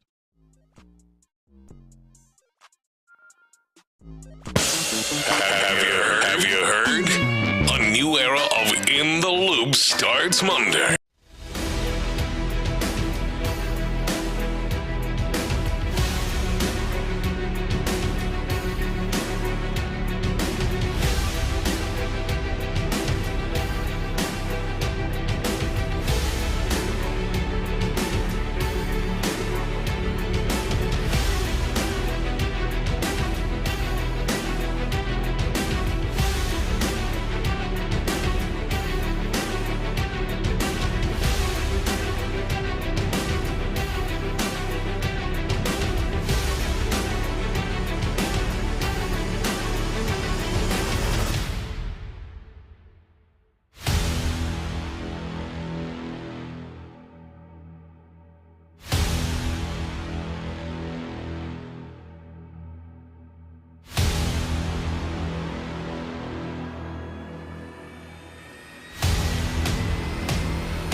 Sports Radio 610 presents In the Loop.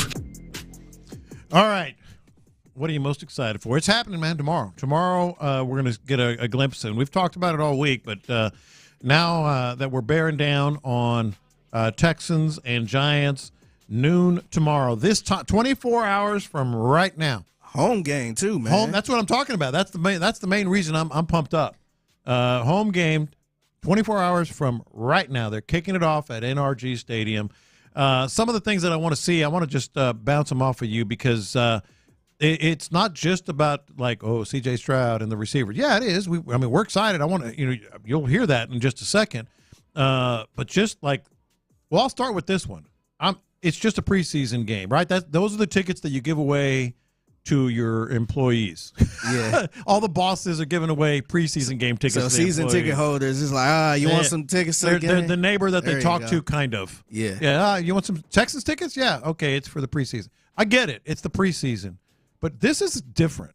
Yeah, I think to me, this is not like the season opener and nothing like that. No. Because it's preseason, but I think this just setting the tone. Mm-hmm. I think right here, it don't mean anything, as far as it is meaningless in every way other than individual, and we'll get to that. Yeah, but to me, I think it's just setting the tone, just checking the temperature a little bit, man. Just let's get out there, check the vibe, just see everybody for the first time in a real game setting. Yeah. I know some people went to training camp and all that, but that's maybe 2,000 people. Yeah, eight times. Yeah, and a lot of them are the same people. Yeah, but there'll be $70,000 in there, man. Yeah, this one is kind of I wouldn't say the first day of school, but school orientation before the first day of school, where you just go up and be like, "Hey, what's up? Yeah, it's 2024 season." To your senior season. Yeah. To your senior year. You're pumped. This is the year. Yeah, we back out. We're going to own this school. Yeah, oh no, it's about to be a good season. I can't wait. And just kind of check the vibe a little bit. And even for tailgaters, man, they got to work out the kinks too. Mm-hmm. Some of the tailgaters probably got some. Hey, you better work them out. They got some new equipment. They probably got some new stuff. I heard Nuff said might have a new fire truck. They're going to have really. I think so. I think it's this year. Yeah, they're gonna have bands this year. Yeah, hey man, they getting popular. I'm surprised they have it the last couple years, man. Yeah, they one of the best tailgates I've been to. Yeah, and they always show some love. So shout out to Nutsaid Tailgaters. But you bringing out the new stuff there, man. You trying some new things out, seeing what work and what don't work, and just getting back together, getting the band back, seeing faces that you only see at Texans games, whether it's the people sitting in front of you, sitting behind you, next to you with your season tickets, or people you tailgate by, or hell, this is weird, but I'm looking forward to seeing the security people that at parking, because there was like, hey, Lopez, we talk it up a little bit, get the people behind us mad because they're waiting to get into the parking lot, and we're just chatting up the Texans, or what do you think of this or that? Yes, all that I'm excited about. Yeah, and it's just good to just be back physically in the building. Yes, just walking in, showing your badge or showing your ticket. Your face this year. Yeah, showing your ticket if you're, if you're a fan, showing your ticket, scanning your ticket, and just going in, just being back, looking at the concession stands and stuff like that. It's just kind of like how much is beer this year? Oh hell. Yeah, It's kind of, to me, I look at it like the pregame to the regular season. Yes, just kind of getting warmed up a little bit. But this year more than ever because of the team that we're expecting to see eventually, and we're going to see starters tomorrow. Let me just say this about tailgating real quick, because you mentioned you got to break in some new stuff. You know how you're going to do it. Get it together, man, because especially if you're in the orange lot. Because I'm going to be out there doing the HEB tailgater of the game in the Orange Lot tomorrow. Orange Lot be bringing it, man. And I used to park there when I had tickets and would go mostly as a fan. That's where we tailgated, was in the Orange Lot. But if you're competing for the HEB tailgater of the game in the Orange Lot, it counts for the season. It do. Every tailgate counts. Every tailgate counts. Every competition every week counts toward the tailgater of the year. Some other things I want to see.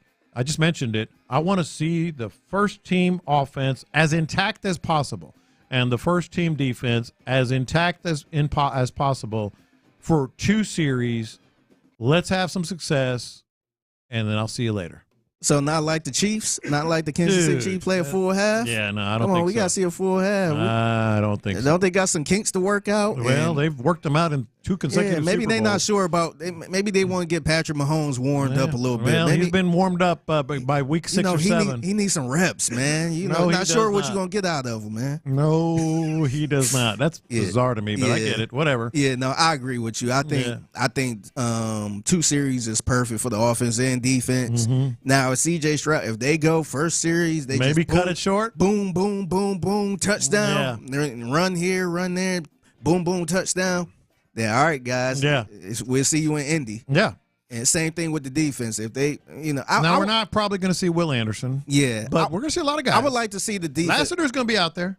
That's who I want to see, man. Yeah, I want to see him just in a real game. This would be his first game, like actual, game. Kind of an unveiling. Yeah. So I want to see him. In the perfect world, I would like to see Malik Neighbors, but I don't know if he's going to play. No, he hurt his leg, I think. Daniel Jones is playing. Yeah. Devin Singletary is playing. Welcome back, buddy. Welcome back, Devin Singletary. Something of a homecoming here. Yeah. I want to see Joe Mixon show us something like I don't know how to describe it. Like, really show us you're not just another back. Yeah, you're a back. I want to hear Vandy get hype over a Joe Mixon run where it's like, whoa, Joe Mixon with the first down. And I'm not talking 50 yards. I don't need to see that, but I want to see him do something, even if it's like a 9-yard run or something where you go, whoa. Yeah, that ain't Dameon Pierce. Yeah, that's not even Devin Singletary from last year. Yeah, that's a dude. If he give me one of those, then have a seat, man. You good? All right, let's save you to week 1. Yeah, I want to see a sign like special. I guess is what a lot of people would say. That dude is special, and he has been for the last couple of years. Right, okay, I see what they got. Yeah, exactly. I want to see the kickoffs take a step, man. Kickoffs and kickoff coverage. Frank Ross, obviously, he's going to coach his ass off. Obviously, he has some stuff up his sleeve, but he's been so freaking frustrated with this. He doesn't even hide it. I want to see what these guys have got because I think it's going to be a really important thing all year long. This one I'm a little bit nervous about to see a preseason, man, because I know they tried to make the kickoff a little safer, but it's still some car crashes down there, man. They still hit each other big time. I and do. It's close quarters. Yeah, I want them to figure it out by week 1 so they can have it all together. But I don't want nobody to get hurt, man. I just don't go too hard right now, man. Just let's just try to figure out the strategy and let's all stay healthy. Exactly. Couple of atmosphere type things outside of like the vibe we were talking about a second ago. I want to see that H-Town logo all over. It's in the end zone. The new end zone has that darker blue that's going to be in the home uniform, which I think is the uniform they're going to wear tomorrow. The dark blue, deep steel blue. The original deep steel blue from 2002 is back, and some some other adjustments on the uniforms. You'll see that first of all, but that H-Town logo. I mean, Byron is wearing it right now. He's rocking it right now. Yeah, it's badass. I like that logo a lot, and I liked it from the beginning. But that's a cool logo. I like that they putting it everywhere because it's in the end zone. It's on the sides. Yeah, and I know one of the complaints was, from the very beginning was the H-Town blue and only not really big into the uniform. Yeah, but I think they're playing it perfect. Now I'm warming up to the fact that. Yeah, we don't have a full blown H-Town blue jersey like a lot. That H-Town blue not overpowering everything, but the way they got it, they wanted it. Let's be honest. Yeah, no, of they course. wanted it to be a predominant color in the jersey, but stupid Amy Adams Strunk kept them from doing it. No, stupid Amy Adams Strunk kept them from doing it. That's facts. Yeah, that's facts. But I like the way they're doing it, like using that with the H. And they got it all in the stadium and, just in the end zone and stuff like that. I like that they're doing that. And because I was a little worried, like, man, we only going to see this color whenever they wear that uniform. But no, it's all over the place. All over the place. They repping that H-Town blue. Yeah. And even though the regular uniforms don't have it, no, it's all over the stadium. And you can see everybody rocking the merch and stuff like that. So absolutely. It's definitely known. No, it is absolutely known. I think it's going to be. we will never get, or I shouldn't say that. We may not ever get the actual numbers from the Texans. I guarantee you that H-Town and the H-Town Blue, the new one, by far the number one selling. I think so. By far. Yeah, I think so. And it's something different, man. Yeah. I think, and then, it was a lot of people that didn't want that blue, but I feel like everybody is satisfied at this point, man. You got some of the OG stuff that's, that's still, I think, still look cool, but you also had some of the new, hipper merch that got that color, and like I like the shirt Byron wearing. No, it is. It's nice, and I think a lot of people like it too, and it's all over the place. Yeah, I also want to see this, and I don't know if it's going to be a good thing or a bad thing. We're just going to find out with everybody else. 70,000 of our closest friends or thereabouts. I want to see what the stadium is going to look like during the game, but more importantly, what it's going to feel like with two gaping holes. I mean, end to end on the roof, beyond the sidelines. Two gaping holes in the roof. They're going to be blasting the AC. It was cool yesterday during practice, but there weren't 70,000 people in there. Yeah. I want to see what it's going to look like and feel like when that happens, because the most important thing to remember, and Cal McNair said this, they're not even going to be able to repair the roof until like 5 weeks into the regular season. So get used to it. I mean, you got home games in September, too, that count. Yeah, I'm kind of curious to, because clearly those gaping holes, they stay there. They can't cover it up or anything like that. You can't put the blue tarp like after Hurricane Beryl, on your roof or whatever. Yeah, no, I don't think they got a tarp that big. Ain't a blue tarp big enough for that. Yeah, no, but, I kind of want to see how, I guess it does in the rain, like just weather. You could have a strip. If it's a hard rain, you could have a strip of rain. Like, say, between the 20s or so. I mean, between the 20 and the 15 or whatever. Yeah, that's what I'm kind of worried about a little bit. We probably won't see that anytime soon. But I don't know if we're going to see a big difference as far as, the heat coming in. I think it's going to be cool. I think it's going to get to a point where people probably wouldn't even notice. I hope. Now, you will notice something of a shadow or the sunlight. If you sit down and you pay attention and you look up, because a lot of people like to look up, look around.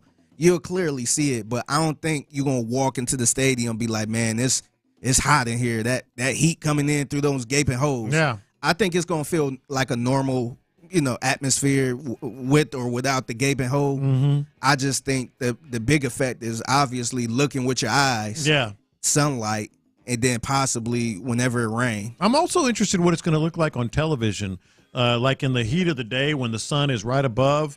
Remember the old Texas Stadium with the Cowboys that had the hole in the roof? Like, a lot of times when you were watching TV, like, it's clearly, I mean, technology has advanced since then, but, like, a lot of times the filters on the cameras, when you're watching on TV, it would go, like, all of a sudden, like, white. Oh, yeah. Because they're adjusted to the shadows, then they go into the sunlight, and it's like, man, I can't see anything. It's just until they change the filter. Now, I'm guessing that's a lot better, the technology these days, but it might affect that, and it might also affect, like, throwing into the sun or into the shade, if those holes are affecting the field. Yeah, to me, if I can kind of guess how it could end up, it kind of remind me of playing in Indy, how they have a weird stadium with a big old window up there, and sometimes the sunlight come in there, and then you notice it create a big shadow. Yeah. So I'm guessing maybe it might be like that wherever the gaping hole is. But for the most part, I don't think it's going to be a huge effect. Yeah. Like I said, the only effect I think it could have is if it's raining. I think you saw this too. There was a time lapse. Yeah. I guess they're testing it over there. Like, what's it going to look like? What another? Yeah. There was a time lapse of basically during a game time and before and after. It didn't look too bad, to me. But again, I don't know. I'm interested. I don't think it's going to be a huge effect on the field like that. Maybe if the sun just so happened to be right there. Yeah, that's what I'm talking about. It could blind some folks or something like that. But and the people sitting in the sun. Yeah, that'll be hot. That's going to be. I don't care what the AC's on. Yeah, no, that's going to be uncomfortable. But I think the only thing that can make things really interesting is if it's like storming. Yeah. And then just that one little part just coming in, it's just like, man. I actually looked at the 10-day forecast yesterday. We're actually pretty cool. on Rain for a while. I think they good right now. For a while. But I'm just thinking about when if the ball is right there on the 20. Yeah. And it's just pouring down rain and just right there at the 20. Mm-hmm. And you got Juice Scruggs it's sitting 3rd and 1 in an important game. Yeah, Juice Scruggs got to hike the ball. Yeah. And he's in the rain, but maybe C.J. Stroud isn't. It's not. or Joe Mixon isn't in the rain. Yeah. And he just out of nowhere just got to get a wet ball.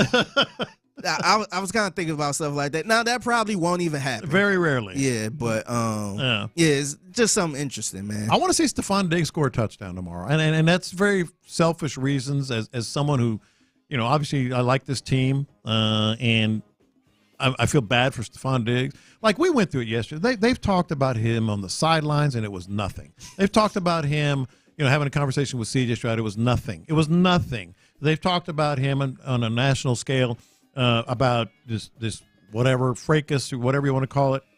It was nothing. He was not involved in terms of the fight. They've talked about him like, I wouldn't say I've missed him, Josh Allen, and it turns into this big thing. I'm tired of these people that are just like, they have this in their head, this image of Stephon Diggs, and they're just not going to change their mind. Just I want to see him have that success. Yeah, unfortunately, I think that's going to continue to be a talking point up until like maybe week 9, week 10. Oh yeah, when the Texans are rolling and he's balling, then I think people are gonna be like, man, why did Buffalo give that up? Or man, they only got him for a 2nd round pick next year. Yeah, not even this year, next year, and they gonna be good. So that's gonna be probably a late 2nd round pick. So I think people are going to be like, man, why did Buffalo trade him in the division to that team like that? And they rolling. Yeah, in the conference. Yeah. So I think that will be the conversation. But right now, I think people looking to see a car accident. I've been saying it from the start. He's the number 1 wide receiver. You're going to see he's the number 1 wide receiver. But now I'm like becoming a fan just because of all the stuff that he's unjustly, having to listen to, and all of us as well. Yeah. All right, let's get to confessions. I might have to ask Byron Matthews, our producer today, a somewhat not politically correct question, but I think I'm going to go ahead and ask it. That's next. After his solid preseason debut, what's CJ's...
Stable. Available where fuel additives are sold. Watch this. These are my confessions. All right, let's get to confessions here. Brought to you, of course, every day by Sagamore Spirit Rye Whiskey. All right, I got to start with a very uncomfortable one. And watch this. These are my confessions. And it has to do with our producer, Byron Matthews. Now, Chris Santiago has been producing this show the last couple of weeks. It's been a fun couple of weeks, by the way. I mentioned that earlier. It really has. We've got the new guy coming Monday at 10 a.m. You'll hear our first show, and we'll get back to that maybe at 1:40. Bring in Ron and show with some of those questions as well. But so the other day, I think it was Tuesday, because we've had people ask us about Chris Santiago, like, what is he? Some people thought he was, you did, or somebody you knew. Yeah. That he was maybe half African-American, half white. I like to boost up our producers because we've got a really good group of producers here. A lot of them are relatively new. But I also want to find out more about him. Byron is one of those dudes. Yeah, before you ask him what he is, you know what I'm doing. What do you think he is? Oh, good question. So that's what I'm going to ask you, Byron. I'm going to ask you, what are you? And I want to find out a little bit more about you. This is so bad. This is so. What is Byron Matthews? I'm black. Hold on. My fault. That was actually going to be my answer. He wants me to guess. My bad. I'm going to say African American and Hispanic.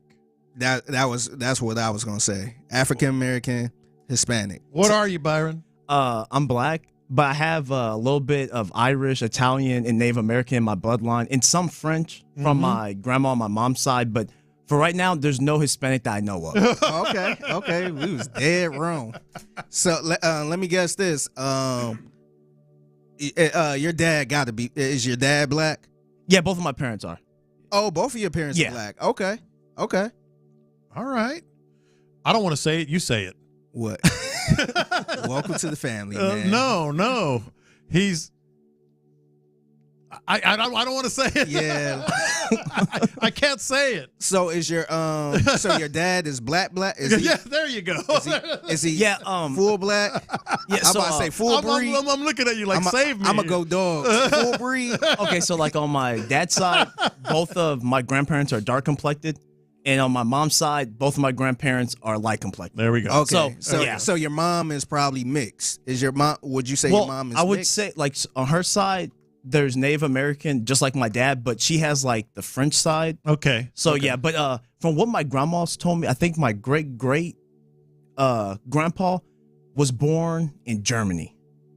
Okay. So, but I never tell people I have German in my blood because I don't know how much that's true. He may have just been born there. Yeah. Might have been French or something. Who knows? Yeah. So when you do a job application, what are you working at? Because I ain't going to lie, you threw out a lot. Yeah. I still don't know. I hit black. Black? Yeah. Okay. Yeah. That's what matters. And what do you check? Yeah, and how'd you get to 6'10"? I want to prop up our guys. These guys have been doing a great job.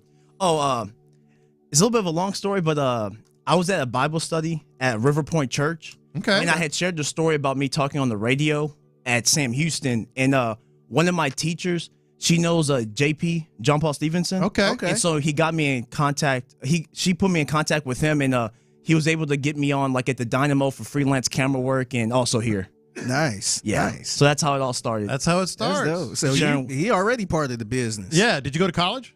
Yeah, Sam Houston State University. All right, you're a big friend of Brandon Scott. Yeah. Is it Eat 'em Up Cats? Yeah. Fun fact though, before a week or two before I got introduced to JP, I actually reached out to B. Scott on Twitter about how can I like expand my job search and stuff. And so, in a way, we already had like a conversation beforehand. I actually met him in person. Okay, that's cool. See, I love this. That's I love dope, the backstories, man. I love That's the dope. backstories. Watch this. These are my confessions. So, I'm trying to think which one I'm gonna start with. I'm gonna start with this one. It's a little bittersweet for me today, man, because this is, if you haven't heard, or I'm sure you haven't heard this, but we starting a new edition of In a Loop on Monday, and this is the last day. I've been with this version of In a Loop from the beginning. Once they, I think it was like 5 years ago when it was you, Fred, and Landry. Yeah. And people don't know this, but I was the video guy. I was the guy controlling on watchingtheloop.com. And you were in a little cubicle. Yep. I was in. Yep. It was dark. Had a board in front of it, and anytime I would say, "Hey, Figgy," you'd have to get out of the room, walk the hall, come into the room, and talk. Yep. And you usually ask me something if it's like rap or hip hop, something Figgy, black. If it's something black, hey chicken. Black people like fried chicken, and then you'll turn around. God, I never said that. And I had to come in there and talk for like 2 seconds, and they go right back in my little cubicle. But it's a little bittersweet, man. I feel like this show, man, it really changed my life. It got me comfortable with just speaking on a mic, man, because I never really spoke on the mic talking sports like this. Yeah. And just even from then up until now, the last 2 weeks, just co-hosting with you, man. And I'm just like, man, it's crazy how I started. Like, when I first got to the station, I was just filling in. I was just a guy that would fill in for Chris Jones. Remember Chris Jones? And it was you and Cody Stoops. Yeah. And I'm just green. I'm just like, man, I want to crack this mic open. And it just looked terrifying, just me being in the room, just going back and forth. In the last 2 weeks, it's just like, man, I'm sitting here smooth as silk, talking with the OG, man. Smooth as silk. So today is a little bittersweet Monday. I'm super fired up, man. I think everybody gonna love this show. Oh, it's gonna be great. And give us some time, man. It's gonna be fun, man. It's gonna be great. Watch this. These are my confessions. Mini confession first. I am really glad you saved my butt just a second ago. What'd I do? Because when he said he's black, and I went,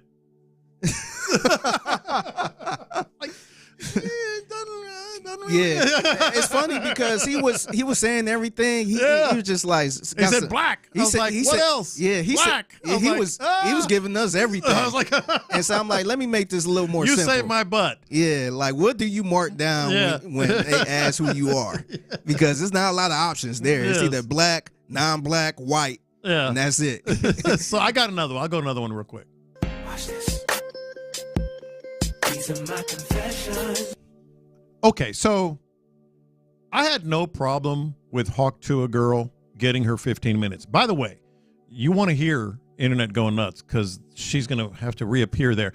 I really had no problem with her getting her 15 minutes. Like, whatever, but 15 minutes is up. like the 15. So she got a lot of heat yesterday. She threw out the first pitch at the Mets game. And, of course, the headline writers were, was it a spitball? Oh, God. All that stuff. But so she was getting a lot of heat, like, why are you doing this, et cetera. And you're going to hear an epic rant at 120 about her. And so this is kind of a mini rant because she tweeted just about an hour ago, a couple hours ago. So I guess some of the baseball community wasn't too happy to see me yesterday. The main reason I went to the game was to spread awareness to donate to America's Vet Dogs, which pairs dogs with war veterans for a forever home. Give me a break. Give me a break. Like, I guarantee you this is something that has come from the 15 minutes of fame. And it's a great cause. I'm not talking about that.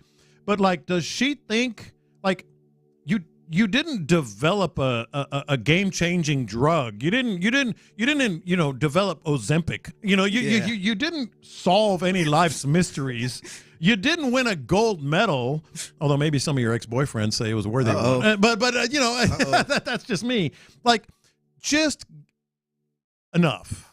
Yeah. Enough. I got to. This is a mini confession. We got to hit the drop right here. Yeah. But oh, you good. I never did find this girl funny at all, man. No, she's not funny. No, I'm just saying, even the beginning, the Hot Tour video. Yeah. It was cool, but I'm like, man, why does everybody just keep talking about this? It is not that doggone funny to me. But, my point was, like, go ahead, get your 15 minutes, capitalize, make some money. Yeah. This is America. But like all of a sudden she's like freaking Mother Teresa. Like, it's all about the charities No, it's not. It's not about the freaking charities you're working with. Some agent that you signed up with said, hey, get involved with this charity. It'll help your brand. Okay, enough. That's exactly what it is. Enough. And that's the kind of the rough part of making anybody famous. And look, I don't know her. She could be a good person, but making anybody famous, man, it could just set them off where they just feel like they too good for anything. Yes. Man. It could change their... Do you realize how you got your fame? Do you realize what you said and did, how you got this fame? You're, like I said, you're not changing the world here. Yeah, I know. I'm sure you probably heard that saying. You're rocking worlds. You probably heard that saying of when people get money, they don't really change people and show them who they really are. Who they really are. Yeah, I think that's the same thing with fame too. When people get famous, it really shows them who they really are. Yes. It don't change them. That's who they always been, but they just never been famous. Absolutely. Watch this. These are my confessions. I'm a little upset with our guy Tyler Milner. Man. Oh no. So I was listening to The Drive yesterday. I actually wasn't listening at the time because I was at my desk working on something. Yeah. And I heard The Drive on in our program director's office, Parker. And I heard me pretty much talking about Texas A&M. It was me and Chris talking about how we was tired that their fans were a little annoying. Yeah. And for a second, I thought it was Parker replaying the segment. Yeah. So I'm thinking like, dang, that's What's that weird. He for? kind of listening to that segment. Like, and then I heard Tyler. I'm like, wait a minute. Did you all make the list? I made the turd list. I made the turd. Me and Chris made the turd list. Yeah. But that's not why I'm upset. This is why I'm upset. Bro, I got bronze. You could give me gold. Give me gold, man. Like, why win the bronze? Man, I don't want to settle for no bronze. You're Jordan Childs. Yeah, Are they going to take it away from you now? I know, man. I'm like, man, I feel like I'm good enough to get gold. Yeah. Like, give me a gold turd. Yeah. Give me a gold medal. I don't want to win bronze. I was listening to it. I'm like, okay. Yeah. I'm like, okay. I'm in the cool class now. And then at the very end, he was just like, yeah, they won the bronze. I'm just like, bronze. Come on now. I'm like, who? I want to win gold. Maybe because he realized that, like we all did, that y'all were just kidding around. Yeah. I don't think it was that big of a deal, but I want to win gold, man. I want to settle for bronze. But no, shout out to my man Tyler doing an amazing job. With The Drive. Yeah, he is. Yeah, one of my favorite guys here, man. Absolutely. All right, so Alex Bregman tried to tell us, and we didn't listen. I know I didn't listen. He tried to tell us that the Astros were going to be here. Well, now what? What do they need to do to get to the next level? Let's talk about that next. The CJ to Tank connection picked up right where it left off in the Texans' 20-12 preseason W. CJ fires over the middle, and he's got his man across the 10-5, cutting inside. Dell breaks a tackle. Touchdown, Houston!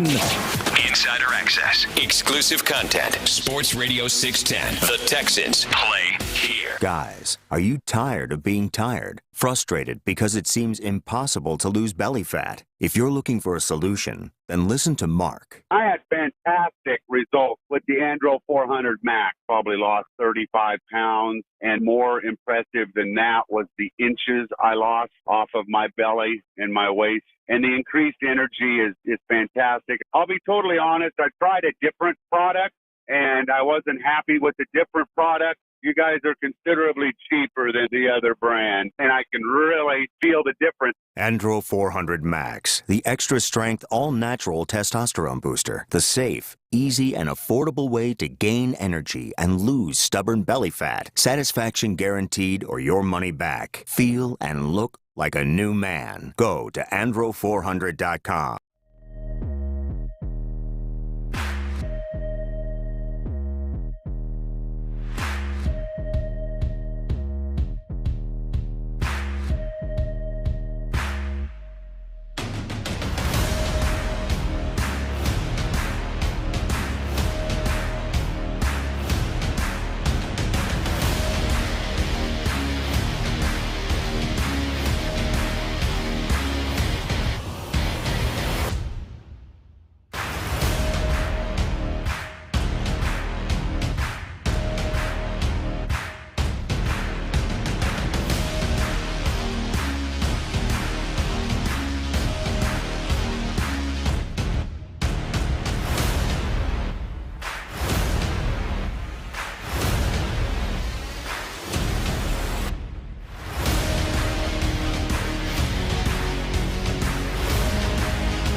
which keeps my driver rating right where it belongs. Picking up, Oscar!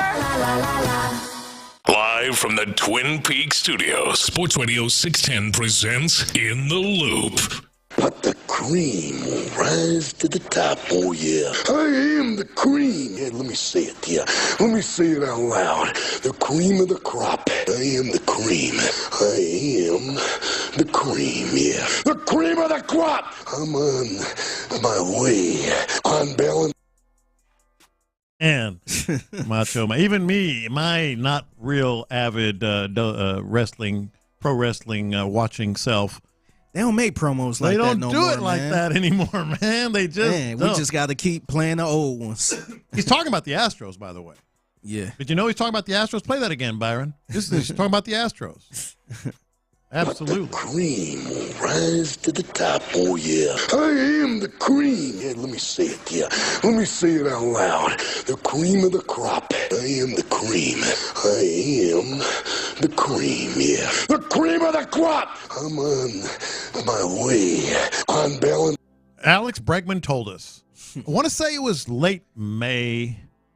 He was in some awful. He was in funkity funk. Awful funk. Yeah. And he said, the cream always rises to the top as he kind of talks post game, sort of monotone and all that stuff. And I was going to say that too. He didn't really say it with a lot of confidence. He doesn't. That's the way he does all interviews. Yeah, that's how he is. I think he's just sort of kind of protects himself or just sort of, that's how he does it. Yeah. But he said cream was going to rise to the top. Well, it sure did. It overflowed. They are stunning people right now. Not even surprising people. Stunning people. And I've said this before. I don't care how much confidence you have. Some of the biggest fans, Astros fans I know, were like, I know Astros fans that bleed orange. Like, yeah, they were watching every game when they were losing 100. Mm-hmm. And even they, in their heart of hearts, had to say, I don't know. Yeah. I don't know if they're going to get there this year. You had people like Sean Bijani. He's one of those people that, it take a lot for him to be out. Mm-hmm.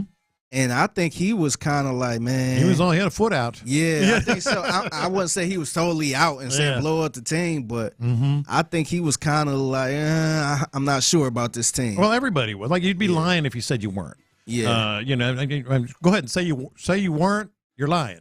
You might have been confident. Hey, maybe they can get here. Maybe they can just make a little hay, and who knows what happens in the second half of the season if they can climb a little bit steadily, gradually, whatever. But you weren't saying, boy, come August 16th, they're going to be clear in the division, not just going ahead. They're now clear. Like the Mariners are in their rearview mirror, and the Astros are stepping on the gas. Yeah, I don't think nobody could have painted this picture before. Yeah, like maybe you could have said they was gonna pick it up and then eventually be in there, but no, they were out of it like late. Yeah, I'm like, man, I thought because I was over here like, man, they need to sell because I'm like, it's no way they can come back and be dominant like that. Yeah, and so as we sit here, they are now 65 and 55. Again, 10 games over 500. 10 games over. They were what, 7 and 19 to start the year, something like that. This sounds like a normal Astro season. That's what I'm getting at. Yeah. So they're 10 games over 500. They back to normal. And the other thing that even when they started showing some life, you still didn't have a lot of confidence because they lost all these pitchers. See, that's the other factor that if you say, oh, yeah, they'll get there, you're lying. Yeah. Because they had two dudes. That was going to get there with Spencer Arrighetti? Yes, exactly. And Jake Bloss and, bullpen games. Sometimes they went back to back. You knew Blanco was going to be a beast like this. Of course, right? Who didn't? And Hunter Brown was giving up 5 runs in a third of an inning. Hey, don't worry about it. There'll be 10 games above 500 in August. Okay, sure. But they are. Yeah. And we also were thinking, okay, well, maybe even if they get back into it, I mean, the Orioles and the Yankees they're just out there. You'll never catch them. You'll never even be in the hunt. The Guardians are a hell of a team. You'll never be in the same conversation. Well, the Guardians, the Yankees, and the Orioles have 72 wins as we're sitting here right now. Astros have 65. They're in the neighborhood. Yeah. Like they're getting into the neighborhood. They're hanging a hard left into the neighborhood. Yeah, and it could be a stretch right now, but they have a chance to catch up with those guys, be in the ballpark, and that will be close to the best record in the league. Yeah. It's right there. Now you're gonna have to you're gonna need some help from those guys to lose. Well, but it's right there, man. Right there. It's not impossible. And oh, by the way, you've got the White Sox the next 3 days. Starting today, tomorrow 6 p.m. game. Sunday, they're going to have Fromber on the hill. Tomorrow, Hunter Brown, Spencer Arrighetti tonight. There was a time when we would face the White Sox. The Astros would face the White Sox, and we're like, well, hopefully they can win 2 out of 3. No, they got a sweep now, and that's the expectation because they're in the, because of how they're playing and everything. So that's 11 straight. That's 11 straight wins that they would have if they sweep the White Sox. And then the Red Sox come into town, and you just swept them. So they are there. They're making hay. They're getting it done. They're, like I said, they're clear now, by 3 games, and it's going to grow in front of the Mariners. So now what? Like it's Bregman and Jordan have been carrying the load. Starting pitching has been carrying the load. Pretty much no names before the season has been carrying the load. Yeah, and plus a guy that they traded for with an awful record where I'm like, man, why are they trading for this guy? Yeah. Yeah, I'm sure you had that on your bingo card, too. I sure did. Because I know everybody was, making a big fuss about what they gave up. I really wasn't making that big of a fuss about that. I was making more of a fuss about, man, look at these guys' numbers. Yeah. Like, dog, he is bad. Like, you traded this. Well, I mean, who cares who you traded to get this guy? But I'm like, look at the guy you bringing in. He is bad. Look at the last couple starts he had. And I was totally wrong. So it's a clear reason why I'm not a GM or a scout. Yeah. Because they felt like this guy would be perfect for this situation. And right now he is. Yeah. And so you got Bregman going nuts, and you got Jordan doing his thing. You still got to do more, though. Like to be like they are that team. They're showing the gene, as I've said oftentimes. But I still think you got to do more. I think this is going to happen. I mean, it's just got to happen. It's inevitable. Somebody said earlier, the Astros are inevitable, and they proved to be that. I think Jose Altuve is inevitable. Yeah, and I think not only do it need to happen, I think it can happen. It's not like a thing where, remember back then we were saying Bregman, he need to get it going.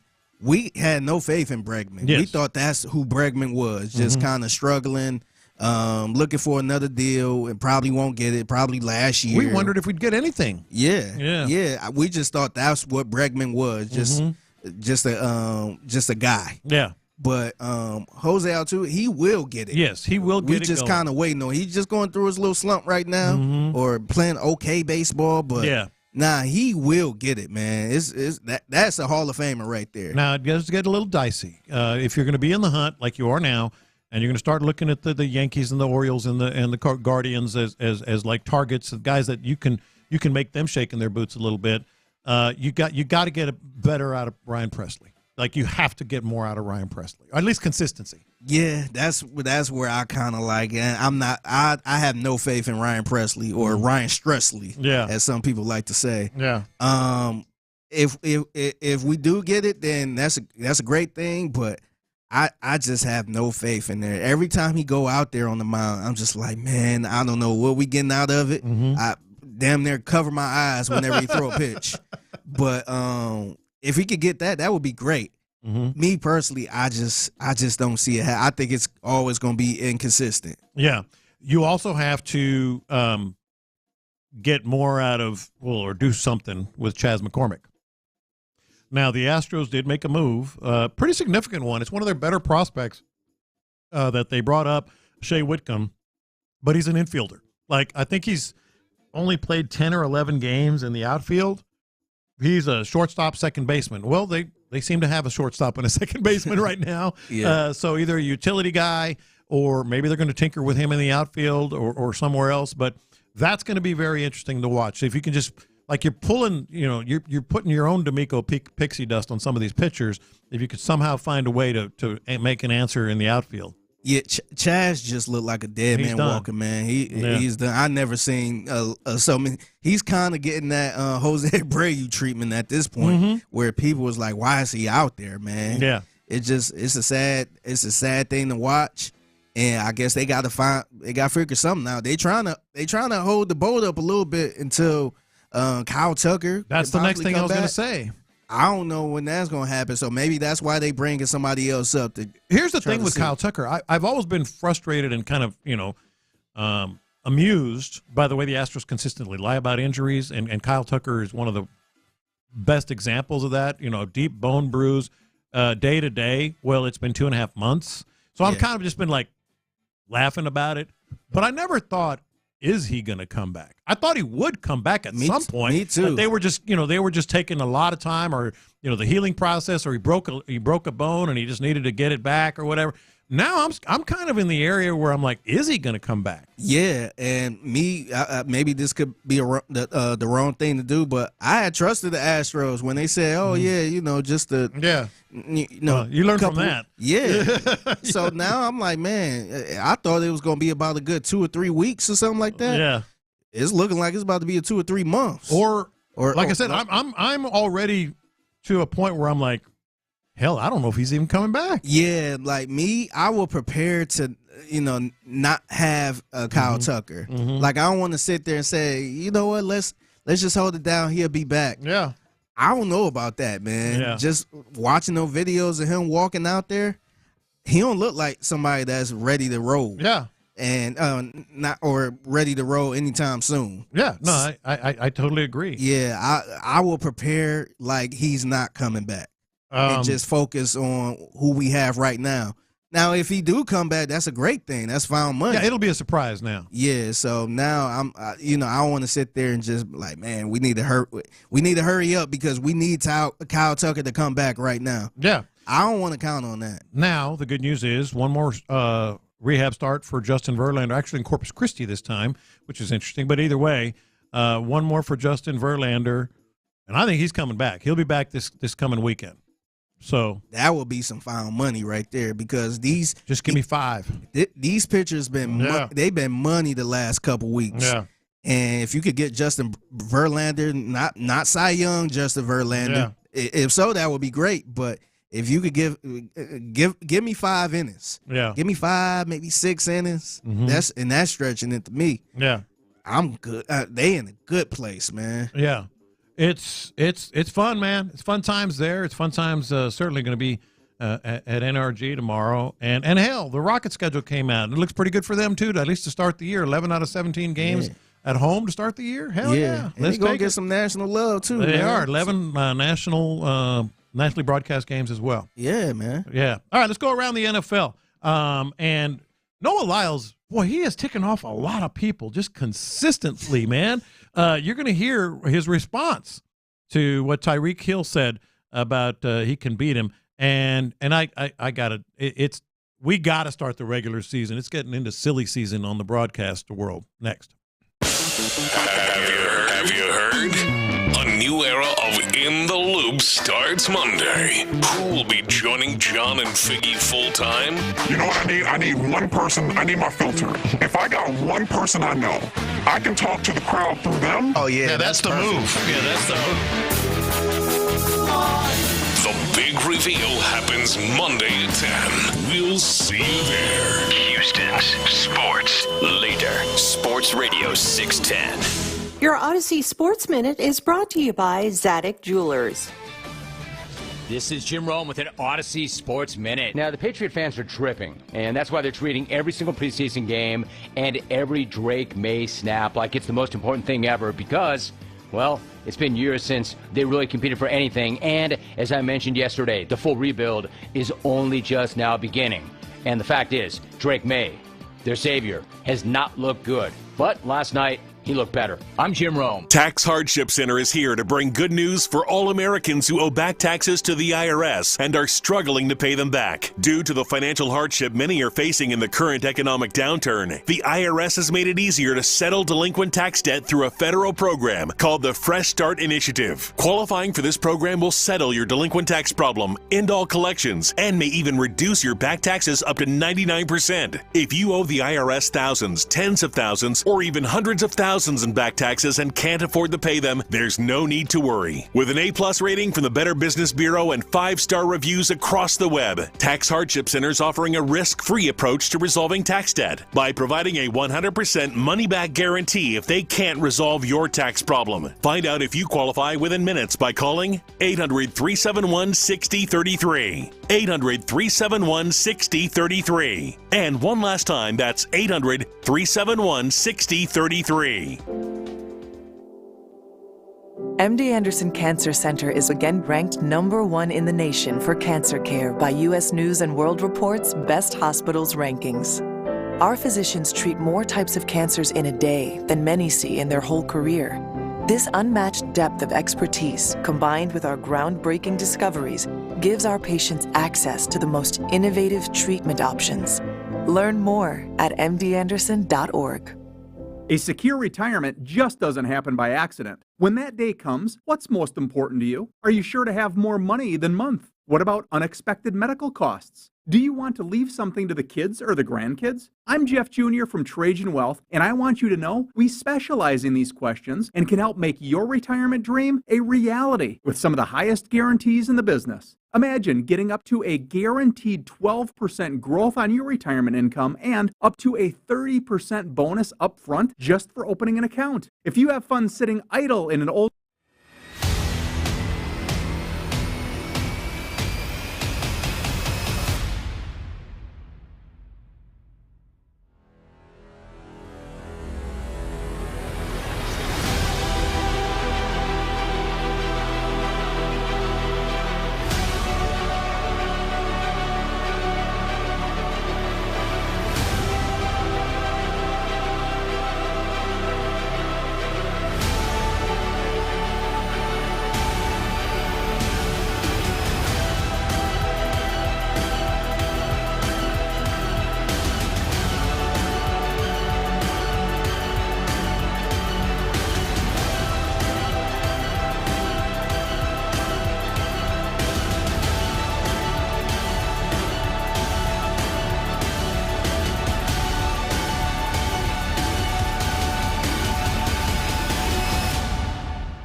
$7.99. Get in the zone, AutoZone. Restrictions apply. KILT FM HD2 Houston. Insider access, exclusive content. Sports Radio 610. The Texans play here. An Odyssey sports station. Let's go around the NFL to keep you in the loop. This is Houston's sports leader, Sports Radio 610. All right, let's go around the NFL. Indeed. You're familiar with Noah Lyles' work, right? Yes, unfortunately. Gold medal, yes. man. He should be everybody's favorite. He should, and a photo finish. Yeah, nah, he's a beast, man. He been doing this at a young age, man. Got a bronze medal with COVID and over 100-degree temperature. He's a champion, man. He should be. He's a world champion. He's a true world champion. I see what you did there. Not them fake world champions. He's a true world champion. He should be on like the Wheaties box, right? Yeah. Do they still make Wheaties? That's not one I buy. I'm a big cereal guy, but I'm not a Wheaties guy. I think they do. They do. I don't know why they would cancel it. Yeah, they have to. Yeah. I must walk right by it. Go to my Fruit Loops. You still eat cereal? I eat cereal. I haven't had cereal in a long time. I eat cereal every morning.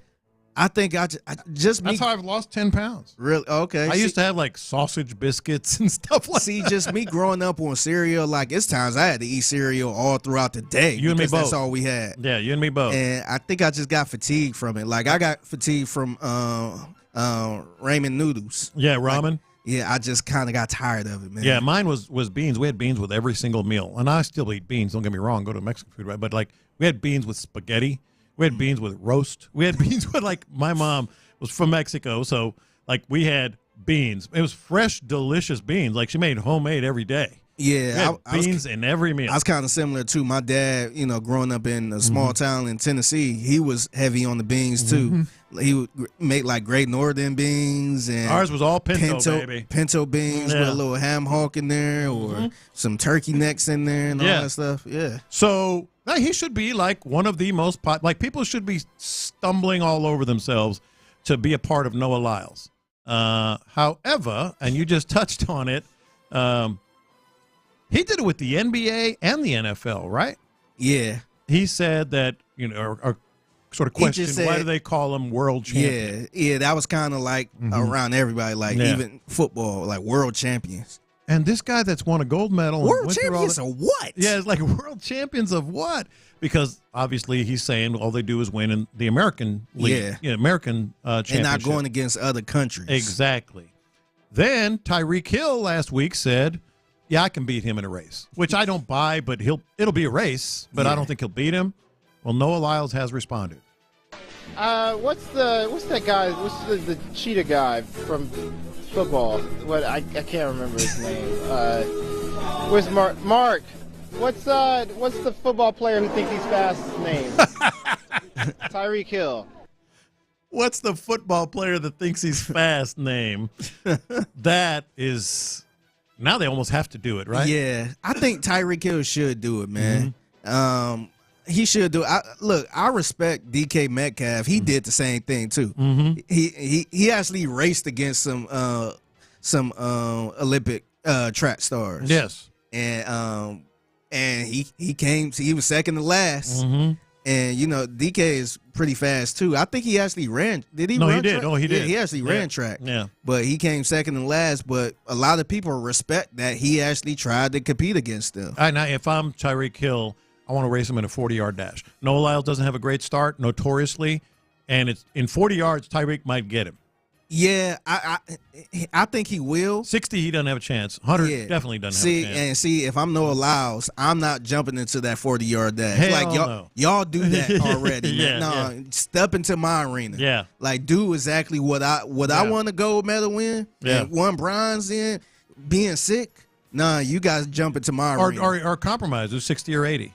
Yeah. Noah Lyles will still win that. Yeah, nah. If you feel like you could beat me in my game. Yeah. Like if I was Noah Lyles and I was sitting there saying, "Oh, I could beat you in football," nah, we don't make it easy. Like, nah, let's do what I do. Yeah, and see how that come out. Yeah.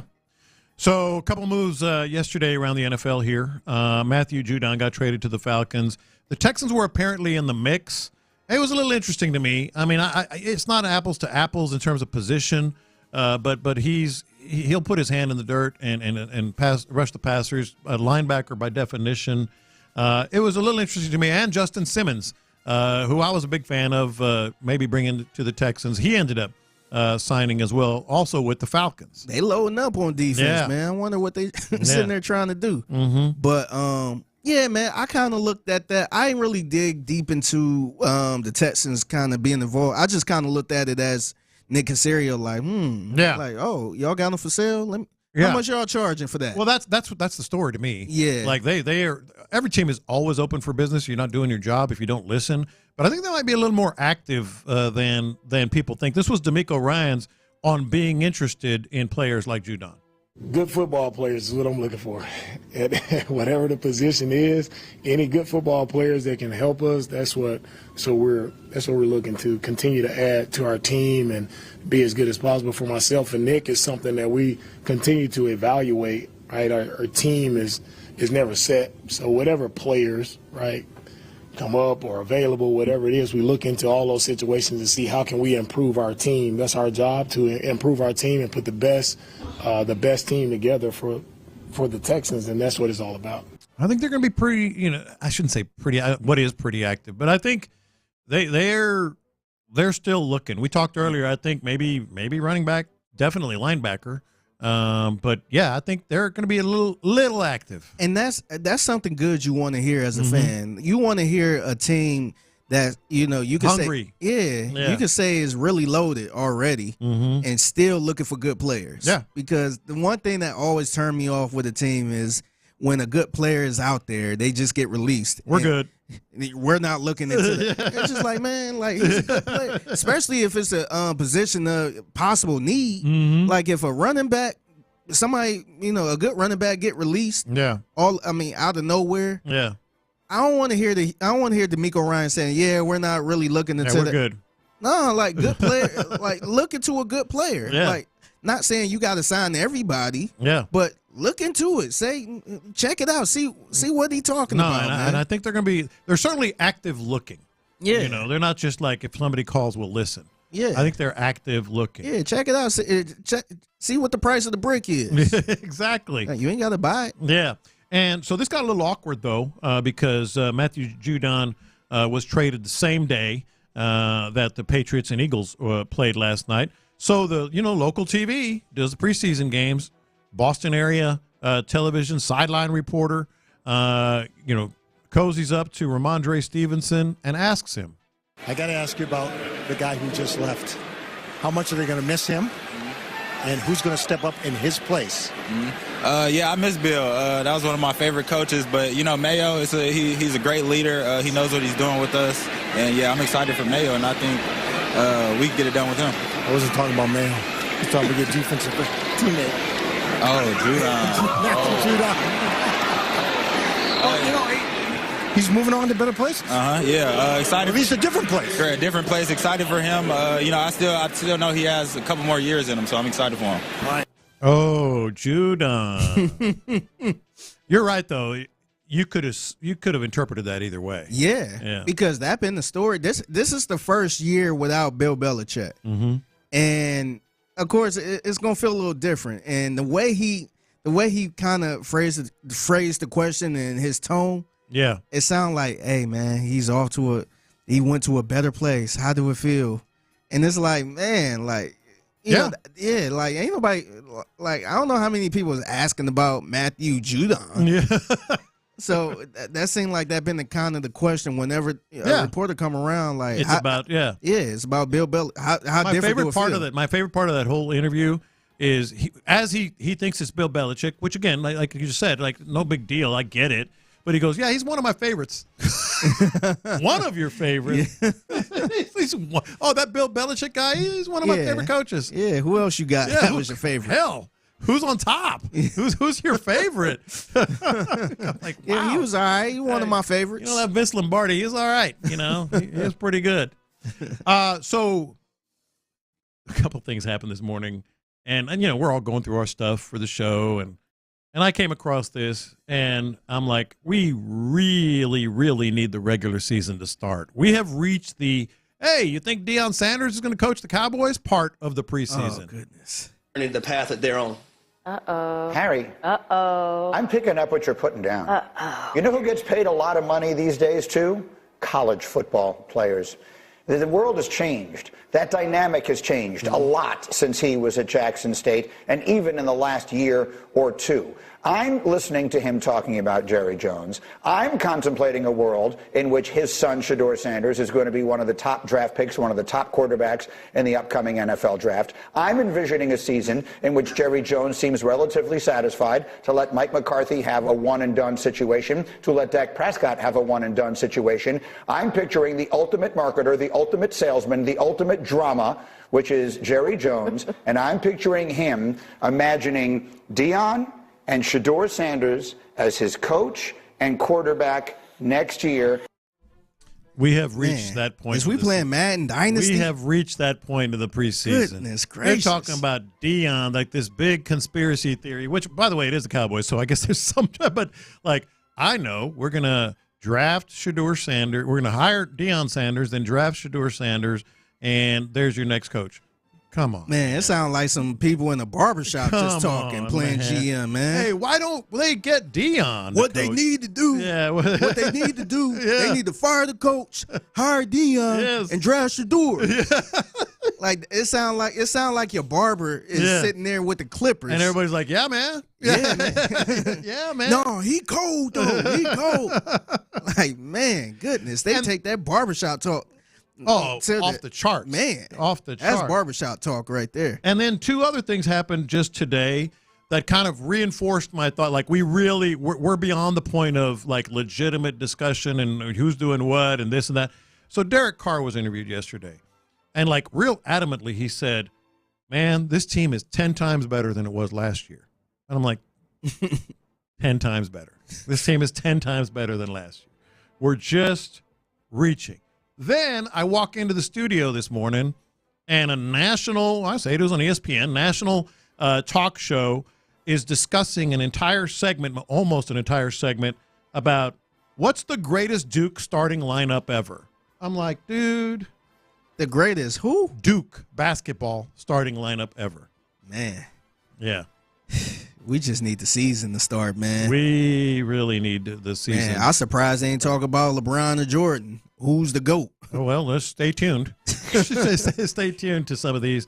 But no, we absolutely do. One other thing here around the NFL, as we're kind of making sure everybody's in tune with everything. Dak Prescott seems to be pretty confident that he's going to get a deal. I don't think so. You don't think he said, real good discussions. Man, we've heard that before. And your owners over there saying, we're not in any hurry to sign CeeDee Lamb, because that's going to become a mess too. It is. That's going to become a bigger mess, I should say. Nah, it is. I would hate to be a Cowboys fan. Mm-hmm. I don't want to be a Cowboys fan, but I would hate to be a Cowboys fan. Just look across the board. Just all the people that's up for a contract or should be getting a contract pretty soon, man. You got CeeDee Lamb. He gonna ask. I think he gonna ask for a lot. Dak Prescott, no matter how you feel about him, I thought he was a good quarterback.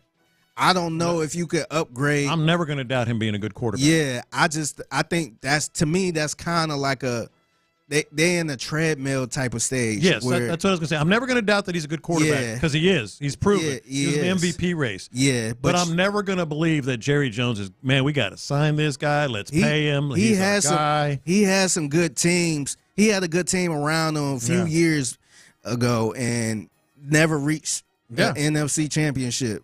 And to me, it's like, do you move on from him and start fresh? Yeah. But you most likely going to downgrade. They a good enough team where they can't get the first overall pick or something. I do think this. They're in a weird place. Yes, I think Jerry Jones has kind of lost his fastball in terms of like the moves that he's involved in and his shrewd, maneuvering and all that. But I do think he has a big plan. Like he doesn't do anything by accident. He loves the attention. He likes people talking about the Cowboys. But that's your quarterback. That's your receiver. You got Micah coming down the pike.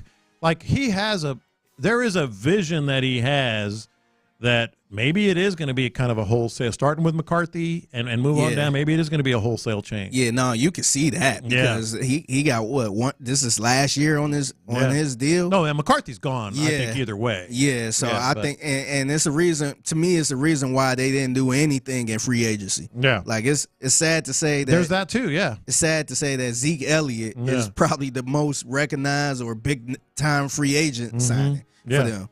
So it seemed like they just trying to like roll with the punches again for this year. Yeah. And maybe they could make the playoffs this year. Maybe they could still be, an okay team. We'll see. But I don't think he's got something in mind. Yeah. And it ain't status quo. Yeah. So maybe, and I'm not even talking about just McCarthy. Like he's looking all these positions, all these players. Yeah, but they all of those players are top tier type of players and they looking to get paid. Yeah. So I would hate to be in that situation. That's the situation you don't want. Thank God it's not us. Yeah, you have a quarterback that's good but can't get you over that hump, and he's looking to get paid like he's a superstar that did get you over that hump. Yeah. All right, the internet is going nuts with a lot of stuff today, so let's get into that, including a movie is being made about John Madden. And who is going to play him? Talk about that next.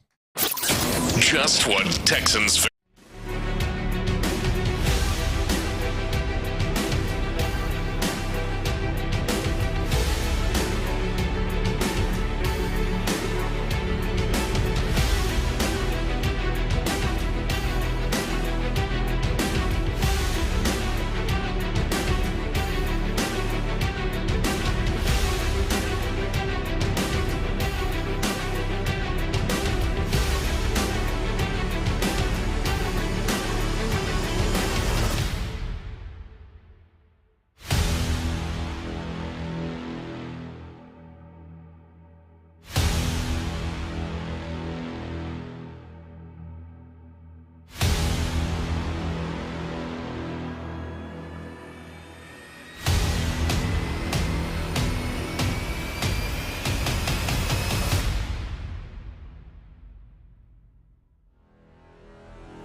Radio 610. I got the internet going nuts. Going nuts big time here. All right, let's start with, we mentioned her earlier, which means she's going to get more of her 15 minutes here. But this was epic. Like, this was epic. Haley Welch, better known as Hawk Tua Girl, threw out the first pitch at the Mets game yesterday, and it went about as well as you thought it would in terms of how it was received. Lots of spitball jokes, that kind of thing. One Mets beat writer was told that after he said, Haley Welch is throwing out the first pitch, just say that. Don't say anything else, like who she is or how she got famous or whatever. And then our friends over at the WFAN, Sal Licata. So the Yankees are in the middle. Well, you know what? Let's just let Sal Licata explain his take on this. The Yankees have Aaron Judge and Juan Soto breaking records. Ruth, Mantle, Gehrig, and the Mets have Grimace and now Hawk Tua. Come on, bro. I can't take it. I cannot take it anymore.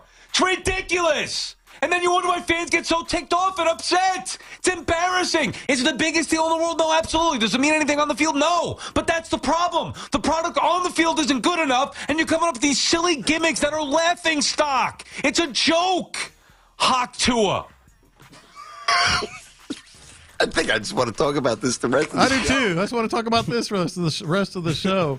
Like, you actually made a really good point. Like, the Yankees are doing all this stuff. I mean, we'll get to the Yankees when the Astros face them, but I'm saying in terms of New York, they're like all these headlines, all this MVP talk, all these records and all that. And they're like, we got Grimace. We got Hawk Tua, girl. Yeah. To me, that's the type of stuff you bring up when the team is so bad. Yeah. Where you just like, man, don't nobody care about this team right now, but let's bring in somebody with a social media presence. Yeah. Like, y'all should be better than that. Well, that's what he's saying. Yeah, no, I totally get where he's coming from. I got the internet going nuts. Rest in peace to a H-Town legend, man, Beat King. People know him as Club Godzilla. Mm-hmm. And he passed away yesterday, man. And you knew him. Yeah, I actually met him a couple times. Actually had him up here at the station a few times. Did a podcast with him and all that with ESG. But, yeah, man, so sad. Didn't expect this. Mm-hmm. He was 39 years old. He passed away. Yeah. And, yeah, man, salute to his family. Prayers to his family. This one hurt, man. This one hurt. He got he's an H-Town guy. H-Town legend, man. He was known to be in these clubs and creating some good party music. I know him for his party music, and he was just genuinely a good dude, man. Yeah. He made an impact on a lot of people here in Houston, even if you didn't know it. But so sad, man. Yeah. Rest in peace to Beat King. Well, and that's tough. So I totally am with you on that. I got the internet going nuts. Ray Gunn has spoken. Rachel Gunn, better known as the Australian breaking. I can't wait till we talk about 15 minutes. Yeah, talk about get rid of the 15 minutes. This felt like an hour of fame, man. I can't wait till this is over with. So, there's been allegations. I don't even know how much we've talked about it, but allegations that the whole thing was rigged, like her husband was part of the committee that brought this, and they showed some other Australian breakdancers that looked a lot better than her. So she addressed that a little bit, but she's also addressing just sort of everything that's happened. Hi, everyone. Ray Gunn here. Ray Gunn. I just want to start by thanking all the people who have supported me. I really appreciate the positivity, and I'm glad I was able to bring some joy into your lives. That's what I hoped. I didn't realize that would also open the door to so much hate, which has frankly been pretty devastating. While I went out there and I had fun, I did take it very seriously. I worked my butt off preparing for the Olympics, and I gave my all, truly. But I'd really like to ask the press to please stop harassing my family. Yeah. No, look, it's I actually don't mind what she said except for one thing. Like, I get it. Whatever. She probably did try her best. It just wasn't good. Yeah. The thing that I had a problem with is, like, she's like, I really wanted to bring joy to people, and I'm glad I did. I don't think that's how she wanted to do it. Like, people are pointing and laughing, not laughing with her. You know? Yeah, sometimes, I mean, that's part of the territory, man. Mm-hmm. Sometimes you do something and it just catch on fire and people, you know, talk about you, man. Yeah. Like, I hate that. That's kind of like a viral tweet. Mm-hmm. When you tweet something and then just go insane viral. Yeah. And then you got all these people you don't know just talking smack about you that don't even know you and probably harassing you and just stuff like that. You just got to, I mean, it kind of come with it, man. Yeah. Like, I understand it's very uncomfortable, but sometimes it is what it is. I know you hate that term. No, it is what it is, man. You just got to roll with the punches or just mute it and keep going. Yeah, but did you really work that hard, though? Maybe. Yeah, I think in her mind she did. I got the internet going nuts. Well, this is a movie that is whose time is well past. Its time has come for sure. They're going to make a biopic or biopic, however you want to say it. I think both ways are okay. On John Madden. Okay. That's going to be big time. Yeah, I would love to see that. That's going to be legendary. You know, coach, broadcaster, obviously Madden video game. And apparently the Hollywood Reporter says that it is officially going to be made. It is going to be a John Madden movie. So you're wondering, I wonder who's playing John Madden? Nicolas Cage. How are we feeling about Nicolas Cage playing John Madden? I'm kind of intrigued by it. I didn't know he was still doing stuff like that, but I'm kind of intrigued by it, man. I'm not against it. My first instinct was Nicolas Cage. Then I kind of thought about it some more. I mean, the dude just makes movies. He's kind of known as, in some circles, as not a great actor or this or that. He's made, I guarantee, over 100 movies. Yeah. Like, he just gets into the roles. Not all of them are, like, Oscar-worthy. I don't think any of them really are Oscar-worthy. But the dude just gets into a role, and he's played a number of different. I ended up kind of with you. Yeah. Yeah, I'm kind of with you. Yeah, I'm not, like, against it. I'm not, like, got the pom-poms out for it. Yeah. Intrigued. Yeah, I'm kind of intrigued. I will say this, too, about these biopics. Mm-hmm. I'm not I think it's only a few actors that's way known, like, big-time actors that could do, like, biopics and stuff like this.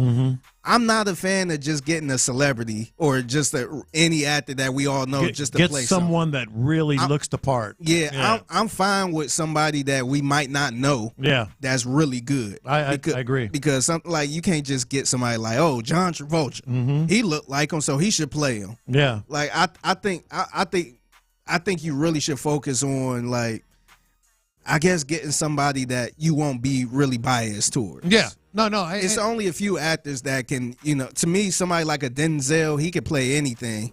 Yes. I think Jamie Foxx, he could, once he get into that mode, he could just play anything. Tom Hanks, the same way too. But, like, some people be trying to look for the big star. And to me, I don't think you have to have a big star. Yeah. Now, it help as far as, like, sales and, you know, people want to go out and see this big star. Yeah. But sometimes I feel like it take away from the actual movie. And I kind of warmed up to Nicolas Cage here because I think when you look at, like, John Madden and the way he gestures and screams and boom, you know, and all that stuff, Nicolas Cage can do that. Yeah, you know he can do that part. Yeah, so that's gonna. Have he played in something like this before? Like a. Well, he's done everything. Because I know he's doing a lot of action movies and stuff like National Treasure and you know, Guarding Tess and just like everything. I mean, you can look at him. He's been making movies for 35 years, man. I mean, hell, he was back in the 80s. In fact, he was in Fast Times at Ridgemont High. He had a smaller part. That was one of the ones that got him started.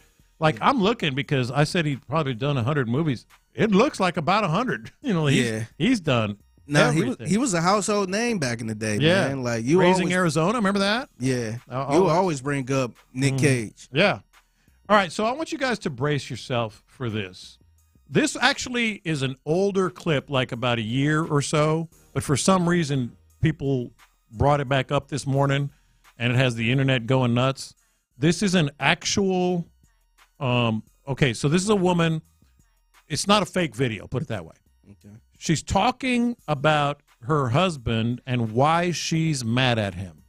Okay, listen, I've confirmed it. My husband no longer cares about me. Okay, so this morning when I woke up in a really bad mood. Okay, I don't know why I woke up in a bad mood, but I was just in a bad mood. And I wanted to talk to him about it. I really did. So when he asked me the first time, he said, "What's wrong with you? You're acting like you're in a bad mood or something." I said, "No, I'm fine." Okay, so then he asks again. He was like, "No, I can tell something's wrong with you. What's going on? Is there something wrong?" And I said, "No, I'm fine." And then he never asked me again. He never asked again. And what hurts the most is that I was going to tell him on that third time.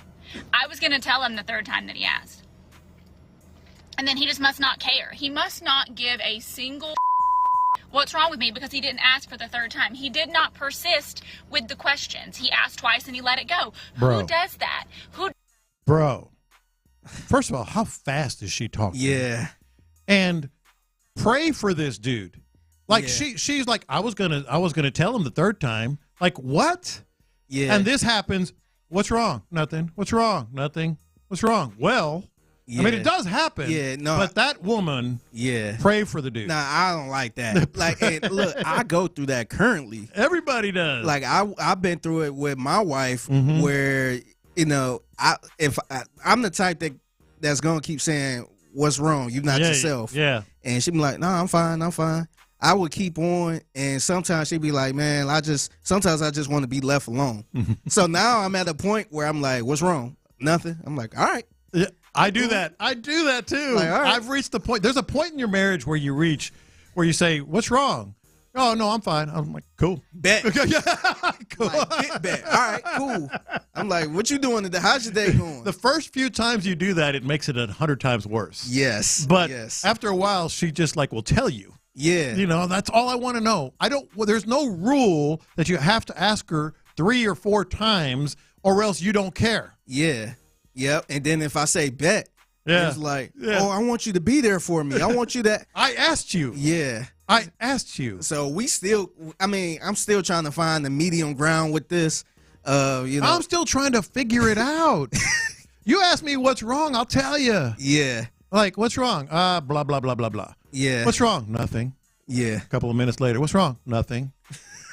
What's wrong? I'll tell you what's wrong. Dude, this shouldn't be a rule. Why do I have to keep asking you 3 times? This should not be for a rule. you to tell me what's wrong. And so now I think we got to a place where if it is something wrong and she don't want to talk about it, she'll let me know. Like, "Yeah, I'm not in the mood to talk about it." Okay. And then I'm like, "All right, I won't keep bugging you."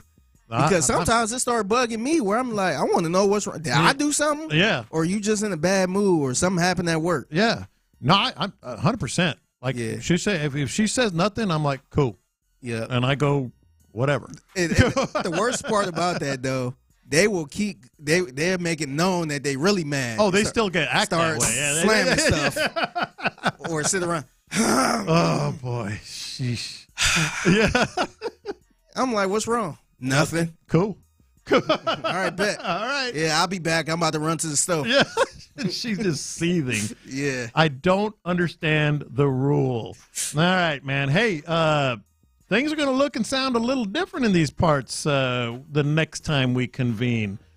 Let's see if we can figure out a little bit more about the new guy. The new guy on In the Loop. I'm going to ask Figgy because he's got some inside intel, and we're going to share it with you next.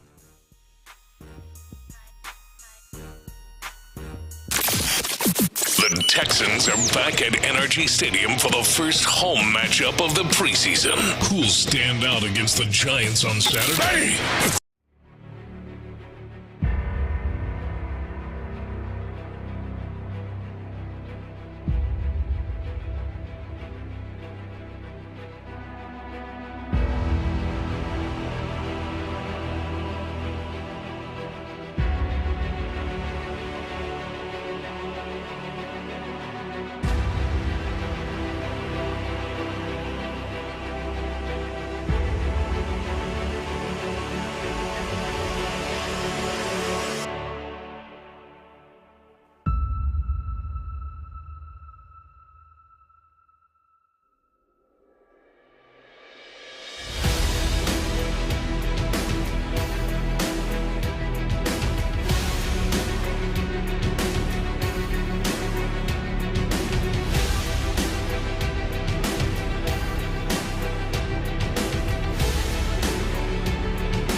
from the Twin Peaks studios, Sports Radio 610 presents In the Loop.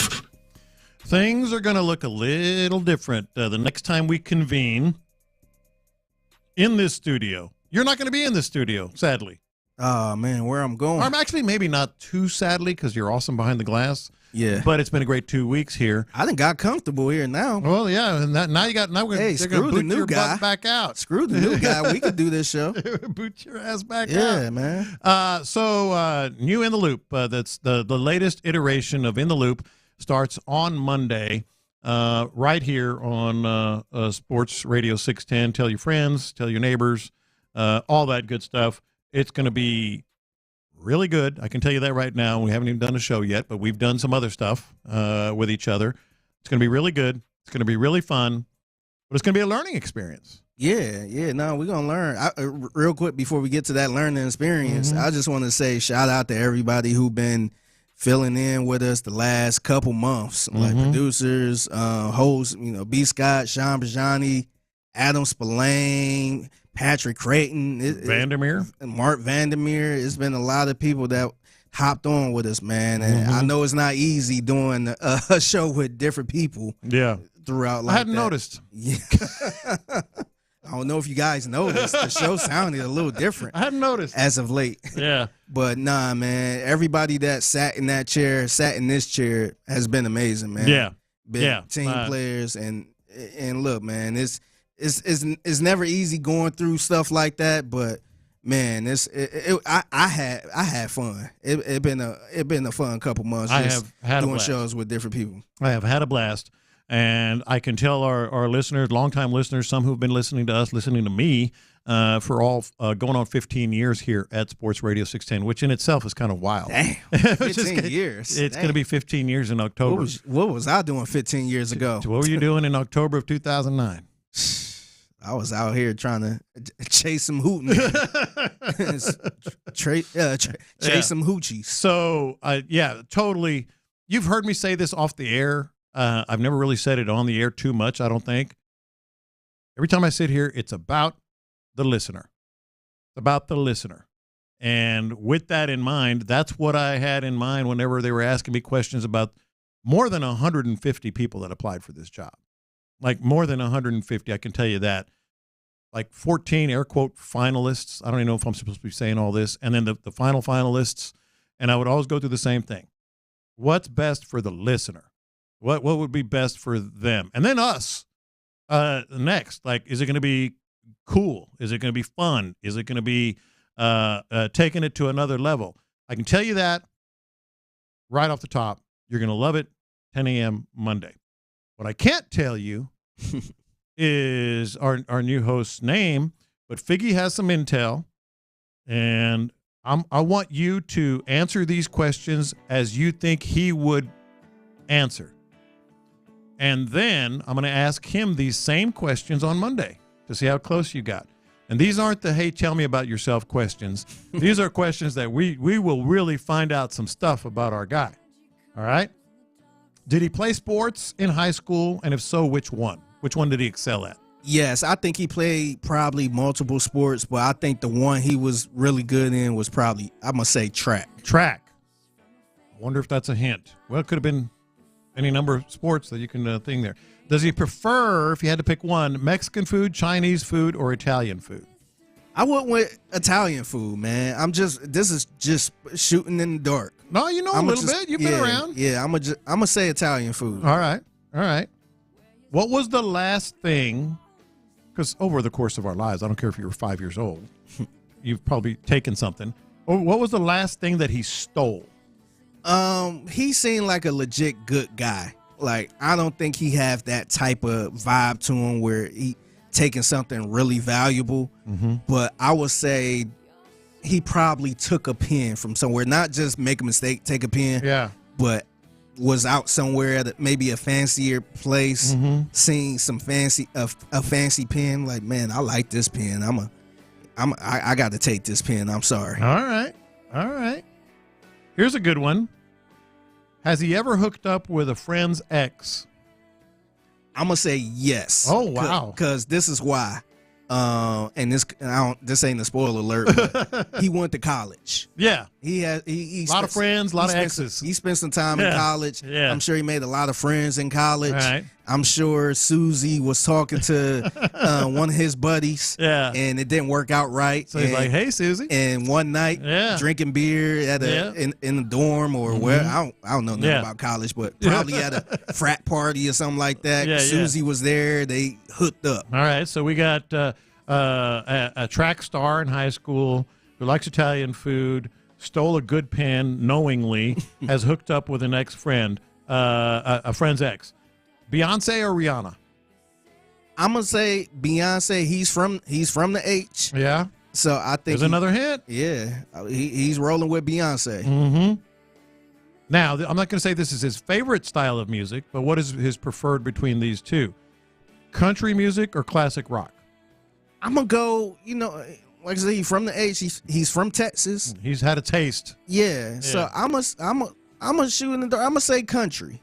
I kind of like that. From what I know, I might be with you on that, but we'll find out. I'll be a little shocked if he preferred classic rock over country. Yeah. Well, yeah, we'll see. Yeah. Has he ever had a near-death experience, and what might it have been? I'm gonna say no. He seemed like a very careful guy.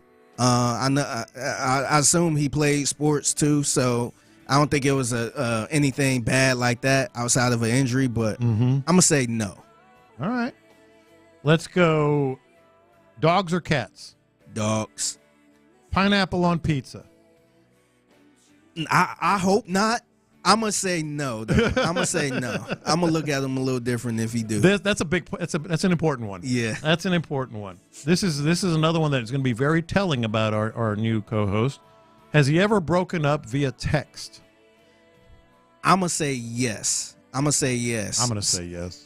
I think, and there's nothing wrong with that, especially in this day and age. That's how a lot of people communicate. Some people have full-blown relationships via text. Or like long relationships and still break up via text. Yeah, so that's another hint, though. Yeah, that he might be in the younger generation. A little younger side there. Does he believe in ghosts? I'm going to say yes. I think he do. Does he believe in aliens? Yes. All right. I'm liking that, actually. Yeah, if he do, that means he might be really into conspiracies. Yeah. So he might be. Well, that's my wheelhouse. He might be that. He might think the Earth is flat too. Well, that's not in my wheelhouse. He might be a flat earther. He's Kyrie. No, that part is not. Drums or flats? I'm gonna go with drums. Take the easy route. Yeah. Make it simple. Yeah. Be efficient. I actually could see that. Yeah. I could see because rather than get your teeth in the middle of that bone and have to pull out all that meat and all that stuff. Wine or beer? I'm going to go with beer. He went to college, and I think a lot of people that went to college probably drank a lot of beer. Yes. Get drunk. I don't think everybody was that bougie going to liquor and wine. Does he prefer doing the laundry or doing the dishes? I'm gonna say dishes. He seemed like he can knock out some dishes. Probably, maybe if he had like a little part-time job or something, he'd probably be washing dishes or something. I'm gonna say laundry. I think he watches TV, sports. I'm guessing, and just folds clothes and all that stuff. You think he's the guy that fold all of his clothes as soon as they done, I or do. just leave a? I do. That would be in my wheelhouse too. That'd be very compatible. Yeah, I'm the type that would just leave it in the basket. Oh, don't do that. I do not feel like doing. And the one thing my wife do that I hate, she do this. As soon as it come out the dryer, it's nice and warm. No, she dump it all on the bed. Oh no! So now, mind you, I'll be slacking off of that. So when it's time to go to bed, all his laundry is on the bed. Yeah, and I'm like, man, now I got to move it. Yeah. So, has he ever gone in a pool? I'm gonna say yes. I think everybody has at some point, right? How about gone in a pool as an adult? I'm gonna say no, not in the pool. Yeah, not in the pool as an adult. Yeah, that's telling. Does he gamble on sports? Yes. I'm going to say yes. I'm going to say yes, too. I mean, that's a safe guess. Yeah. In this industry. That's a safe guess. Here's another important one. Does he recycle? I'm gonna say no. You're gonna say no? He doesn't recycle? Not on his own, unless he's forced to. Yeah. Like some cities make you recycle. Yeah. But if not, I'm gonna say no. All right. If that's the case, we're gonna have a talk with him. You got to have the 2 bins. You got to recycle. If you're just joining us, we're asking Figgy questions about our new host that's going to join us on Monday, and Figgy's answering them as he knows them because he has some intel. And we're going to ask our new host the exact same questions on Monday and see how it goes. Here's just a few more as Ron and Clint get in here. Hoosiers or Field of Dreams? I messed up earlier when you asked this, but I'm going with Field of Dreams because we almost moved some furniture when you mentioned Hoosiers. Has he ever ridden a horse? I'm going to say no. I'm going to say yes. I'm going to say yes. Yeah. And these are the 3 most important ones. These last 3. Beans and chili or no? He's from Texas. I'm going to say no. Thank you. I'm going to say no. Thank you. Even though that's crazy to me. You got to have some beans Are and you chili. Lopez, are you a no beans and chili? It's chili if it has no beans. It's stew if it has beans. It's freaking soup if it have no beans. No. Chili in Texas, as a God-fearing Texan, chili in Texas does not have beans. So when you eat chili, like when you at the crib, when it's nice, cold outside, you eat chili at the house, you just go straight chili. You're damn right.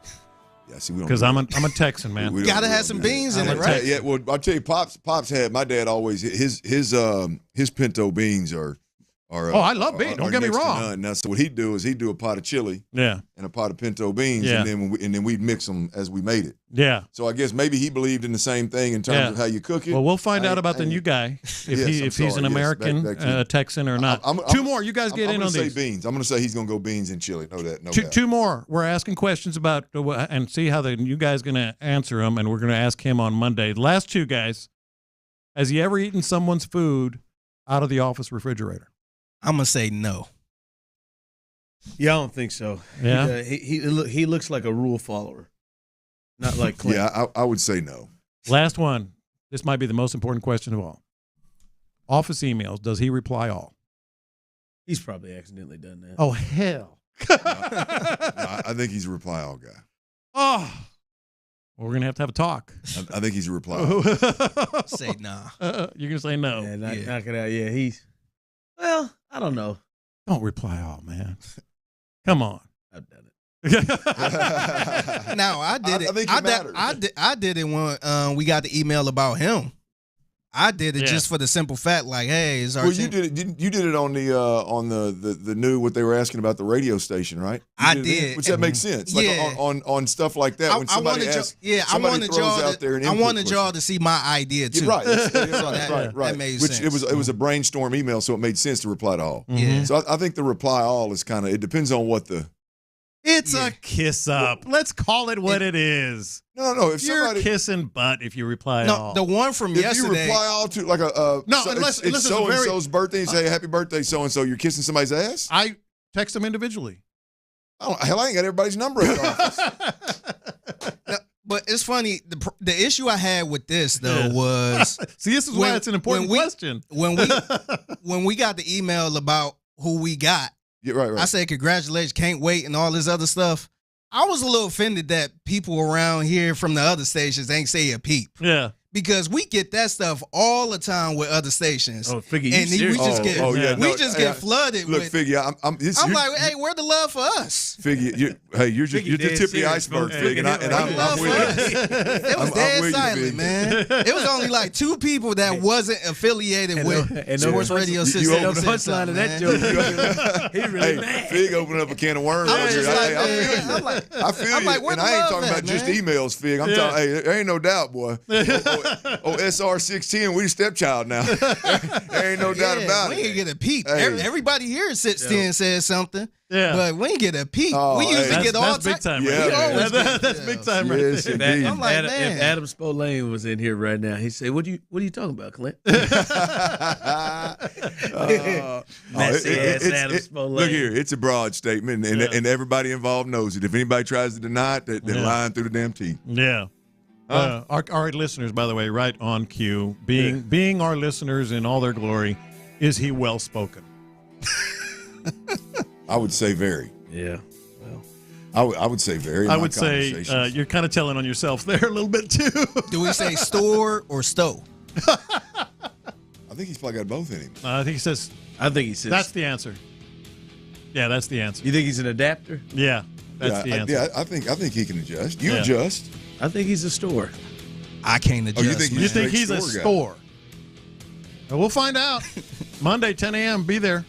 I will. You excited? You fellas excited? Yeah, it's super excited. No, man. I'm very excited. I'm very excited. There you go. I'm excited for you guys, man. I'm ready for it. I'm ready to hear it. I'm ready to hear what it sounds like. Have a complete team, some roles defined, and Figgy can get back in that booth and do his thing. It's only been 10 weeks and 7 hosts that I've hosted with, so I'm ready. Well, hey, look here.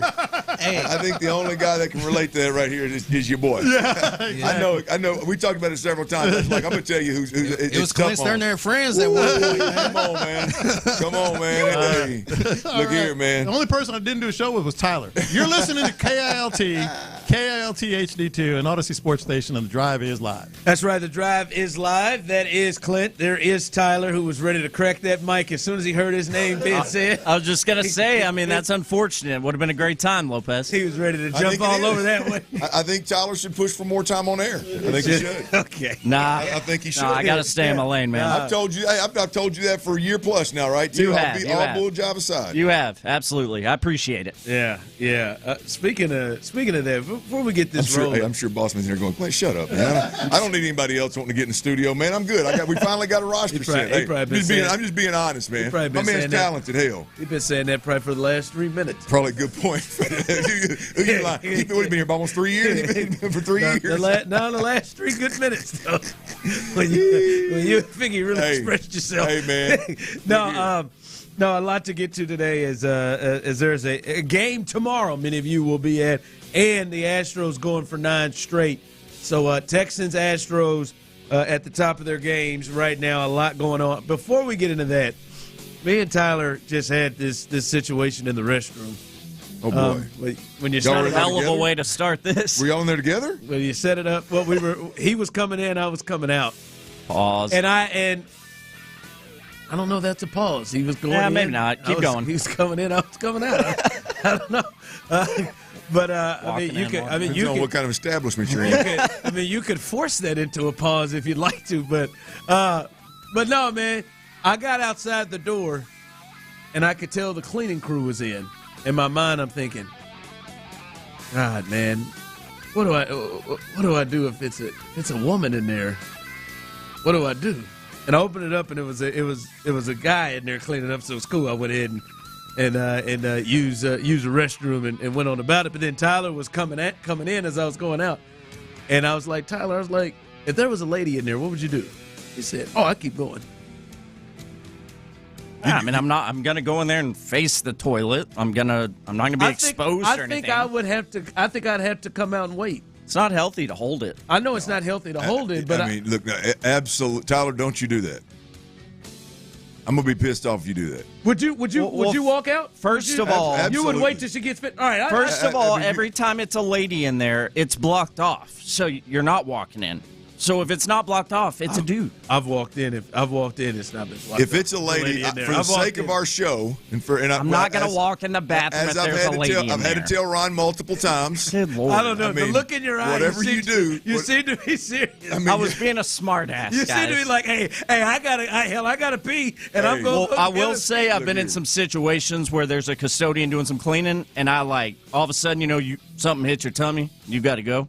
You got to go number 2 right now. Well, that's sketch. Hey, you have to tell her to leave. Hey, I need this bathroom real quick. Let me get this real quick. So sorry, but Mother Nature calls. Around, right? You don't want to be in here for this lady. Man, you're one accusation away from breaking up the drive and I'm out on that. There ain't Clint who? No, I wasn't in there at the same time as you. I wasn't even in there. Nope. Not me. And I can imagine. If you really gotta go and you open up that door, you're sitting outside that bad boy, crossing your legs. Hey, I got to go to the restroom. Let me get this one time. And they finished cleaning that toilet. Tyler walked past me. I said, if that was a female, what would you do? I'm going. As he said, I'd face the toilet.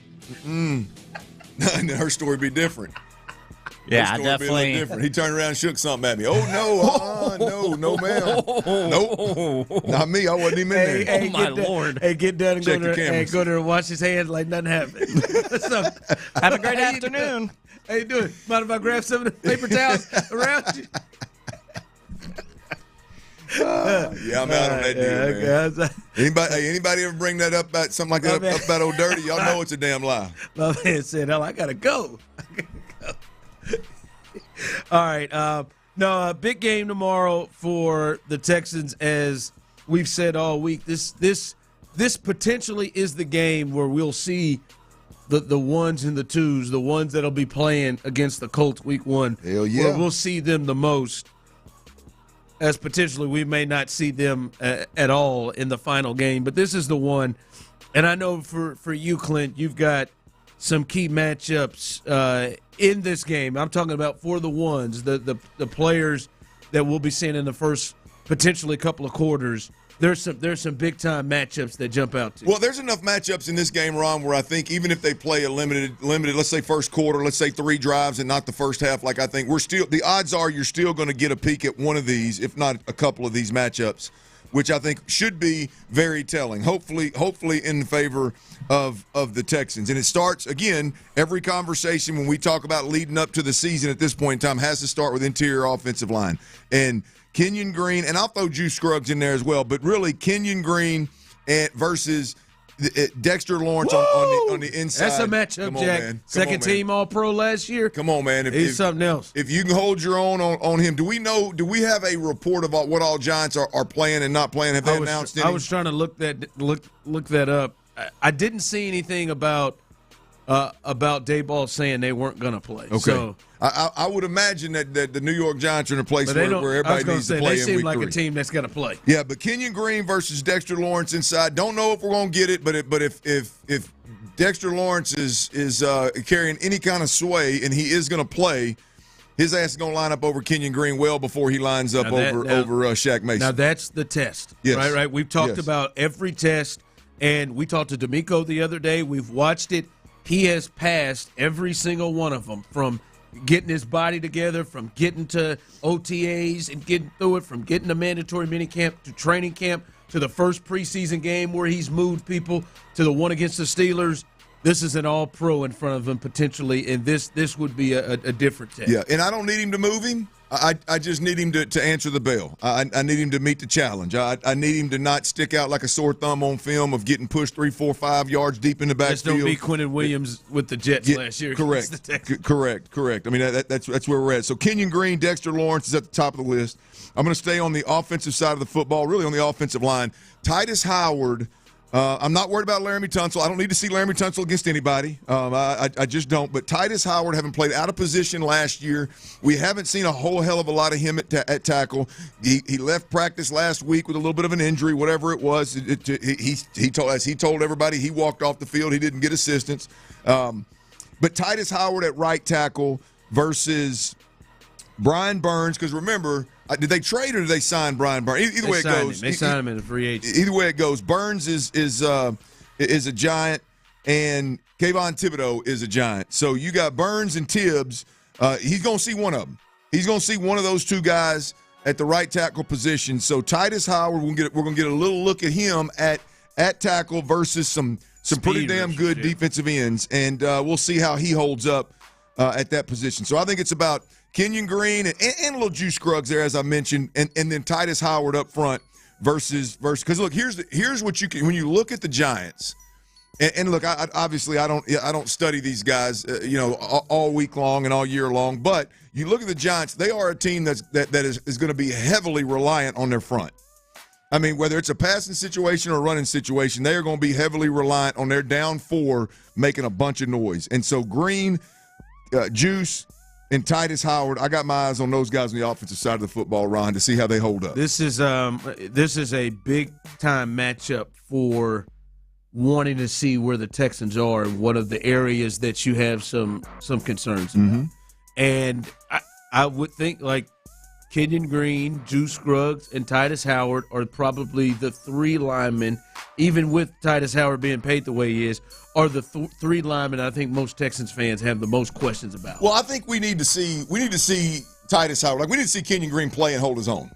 Yeah. Right? I mean, just show that you can be a formidable starter on this offensive line and help us protect and help us run the football to some degree, right? Just show you're that guy. No disrespect. That's just where he's at in his career. Titus Howard, on the other hand, is I'm looking for some wow. Right? I mean, I know the guy. Like, I feel pretty confident in saying, obviously, he's a better tackle than he is a guard. We saw him versus T.J. Watt a couple of years ago have a good game. We've seen him play the tackle position at a high level. It's just not been consistent because he's been asked to move around and play multiple positions. With Titus Howard, I'm looking for some lockdown moments. And again, not for a half, or I don't care for a whole quarter, however long he plays. But we got to see a snap or two where it's either Burns or Tibbs, and we get a just grips them up and stops them in their tracks, right? I mean, wouldn't surprise anybody if we see that from Laramie Tunsil. The athleticism that he shows, the great feat that he shows on a night in, night basis, night out basis, really. We need to see a little bit of that from Titus Howard on that right side, Ron. That's it. I'm not asking to see something that we're going to compare to Laramie Tunsil, but there ought to be a couple of snatch-ups. Like I said, the New York Giants aren't a great football team. I don't think they're going to be really good this year. Right. But that particular area of their team is maybe the strongest part of the team, and this is good for the Texans. Mm-hmm. This is good for Bobby Slowick and D'Amico Ryans to see what the challenge of those guys. What is Scruggs and what do Green do up front with that big dude in the middle right there? How do they handle that? That is exactly what they need. Exactly what they need. Flip over on the defensive side of the football, Ron. This is it's cover defender heavy. I think that's where our questions are at this point anyway. The matchup questions are at. It's Kamari Lassiter, who it looks like he's going to play. He's been running with the ones again since he came back. Kamari Lassiter versus Malik Neighbors if he plays. I don't know if they've announced it or not, if he's going to play or not, but I think he's back at practice.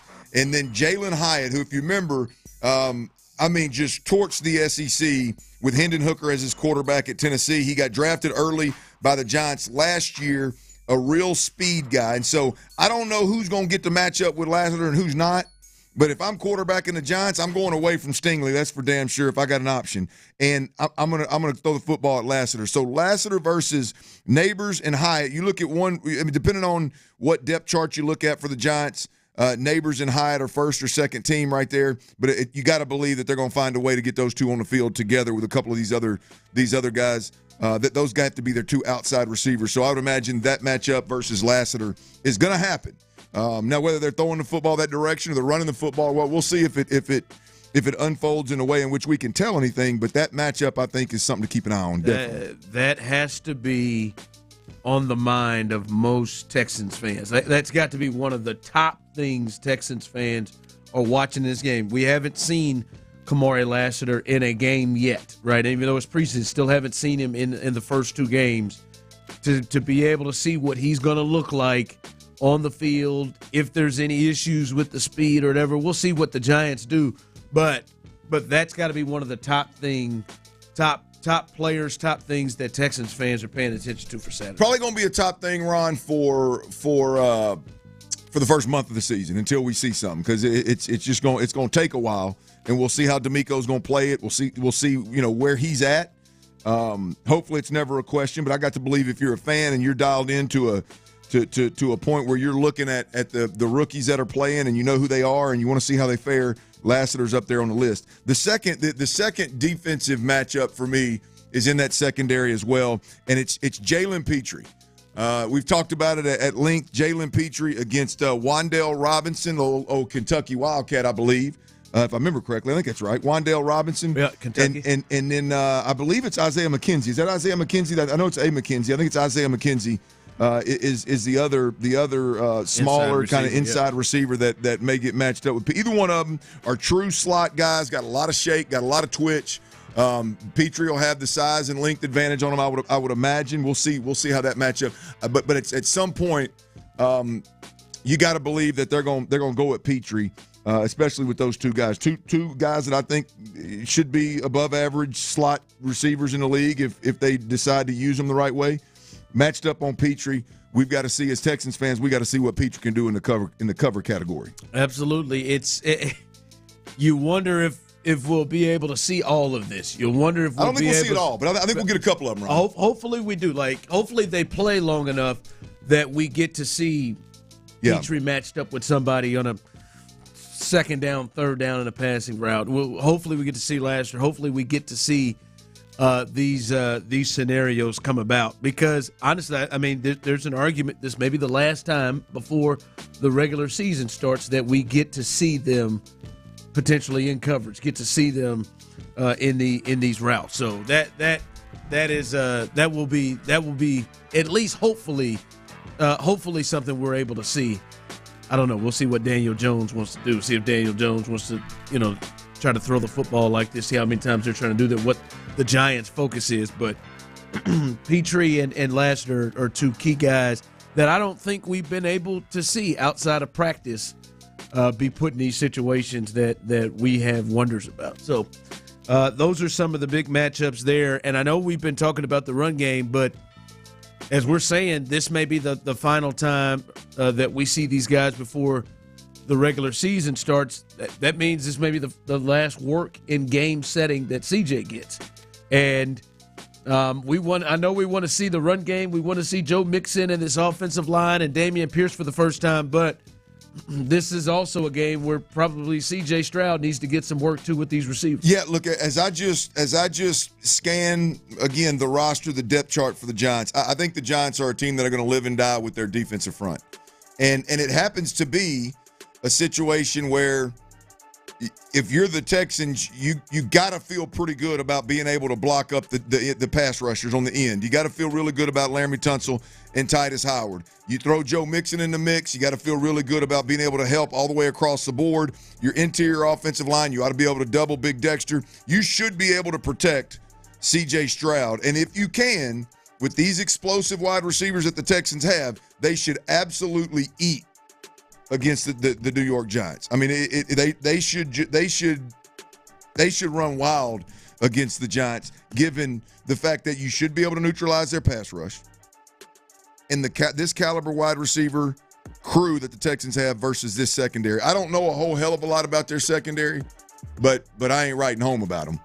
No, it's not great. They lost their best corner in free agency, and one of the best corners that was out there on the market. So we'll see. But like you said, their front is what they're going to win by. But again, this will be something that will show well for the Texans. I don't think they're going to do anything exotic, like send a lot of blitzes and everything. But if we start to see pressure, if we start to see, issues in the run game with a non-exotic type of a defensive a game plan, that will jump out. Well, that's a great point. Like I go back to our first matchup we discussed.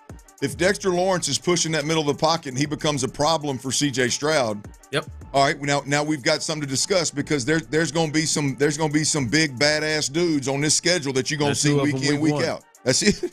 A couple of them right out the gate. That's right. Damn near every team you play's got one of them dudes. So you got to shore that up somehow, some way. So we shall see. I don't foresee it being a major problem. I love where Juice Scruggs and Kenyon Green are at, but rubber meets the road tomorrow at noon, and ain't no hiding when that happens. Yeah. So a lot of hopefully the New York Giants and Brian Daboll kind of treats it in a similar fashion that it seems like D'Amico is, where they're trying to get some work, get their starters in, and I would think that might be the case. Next week's the last week of preseason games, and that's when you really don't want to get any injuries. So hopefully that is the case. All right, coming up in just a bit, a lot getting going here. News with the Astros. Tyler said in my ear they've recently called up one of their exciting prospects. We'll give you the latest on that and the latest on Justin Verlander. Looking pretty good for his return. That's coming up next. Justin Verlander. Payne and Pendergast.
Yeah, that's right. Download the Odyssey app now and don't miss a minute of the conversation. Houston's sports leader. Sports Radio 610. Sports Radio 610 presents The Drive with Stoerner and Hughley.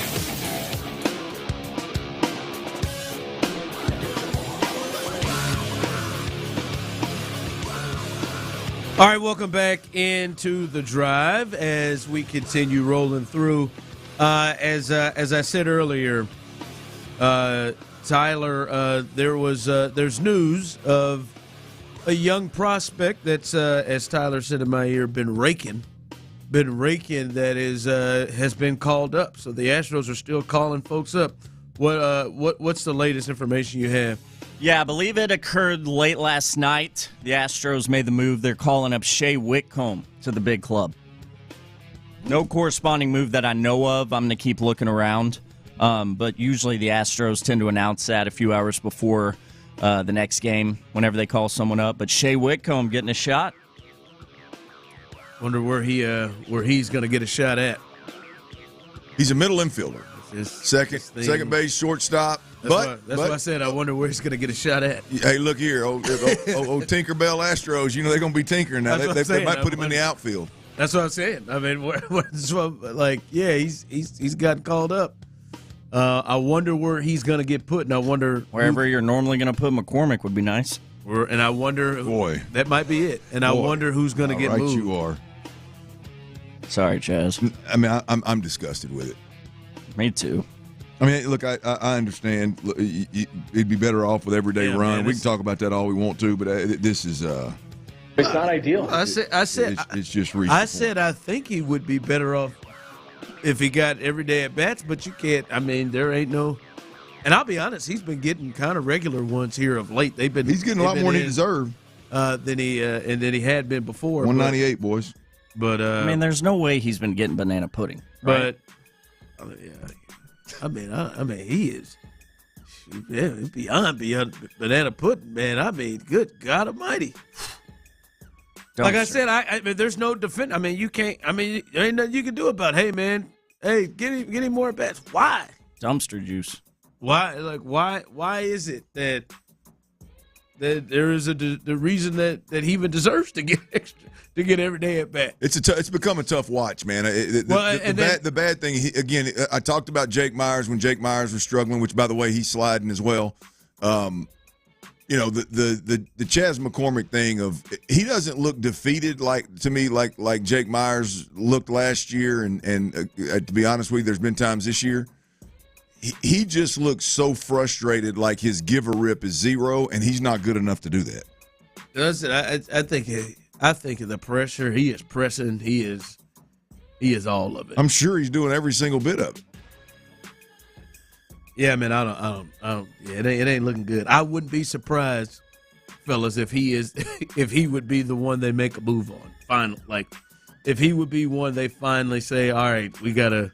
Well, his only hope is right now. There's nobody else that has a large enough sample size for the team to feel comfortable in moving. Yeah, I mean, but the other part is, and I think Tyler brought this up earlier in the week, is he is now having multiple blunders in the field.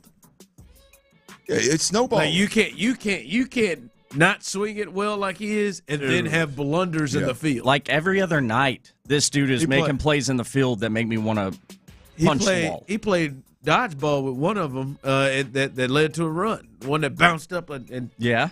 Well, Ryan, you ought to be mad as hell at Chaz, because I mean, right now with no proven glove to put out there consistently, at least if they want to.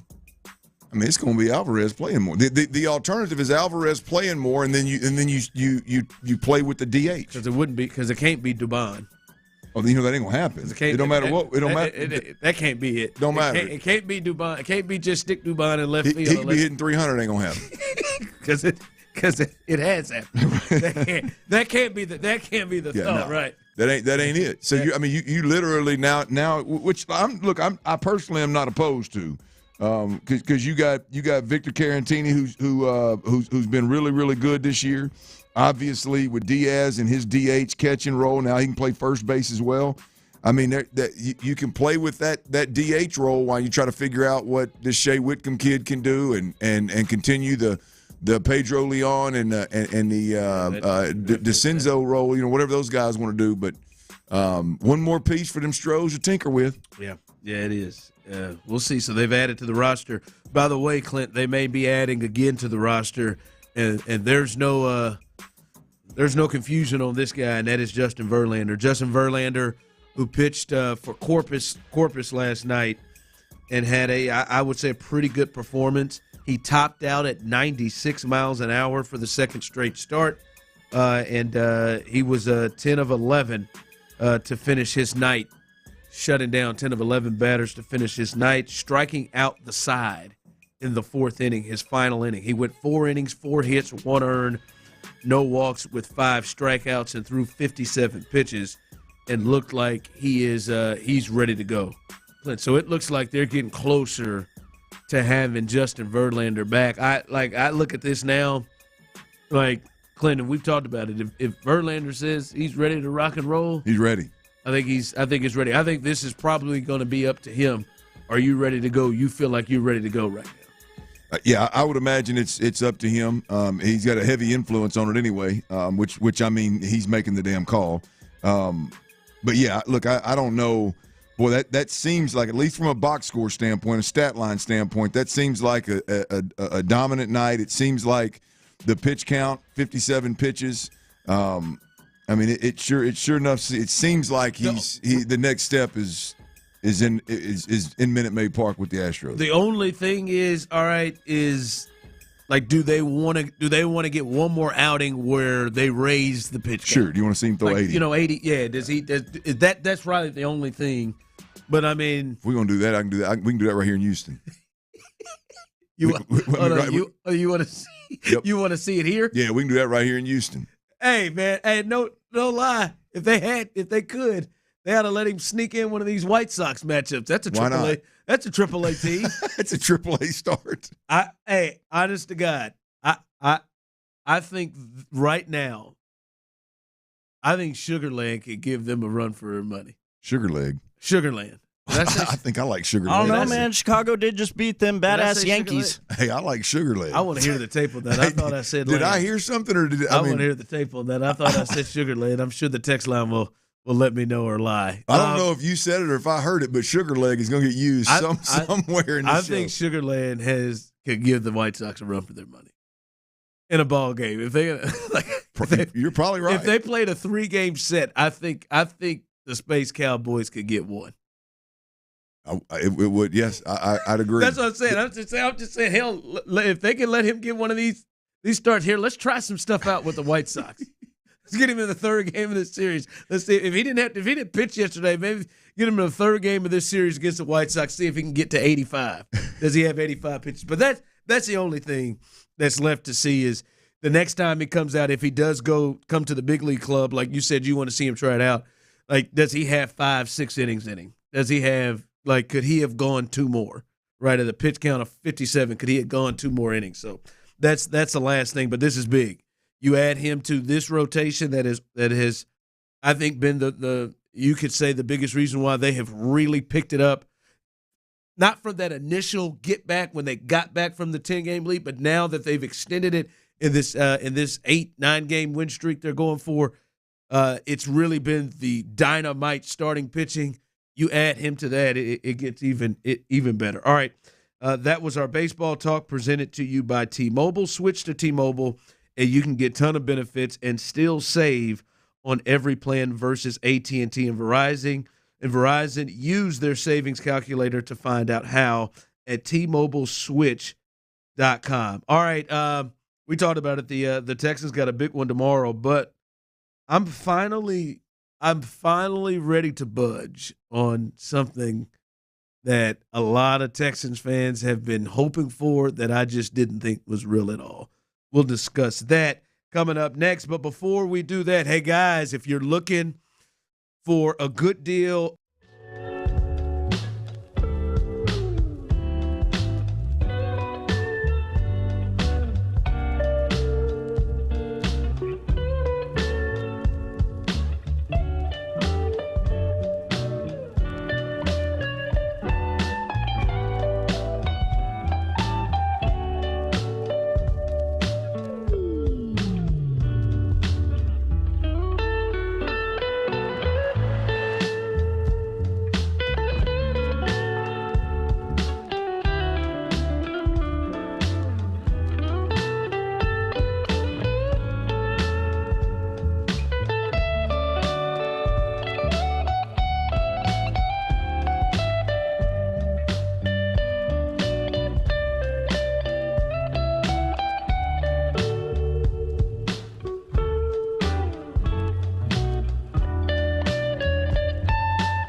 Radio 610 presents The Drive with Stoerner and Hughley.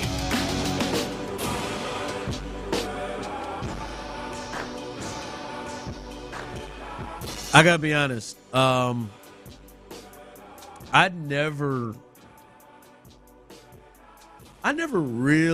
have not taken the J.J. Watt thing serious at all.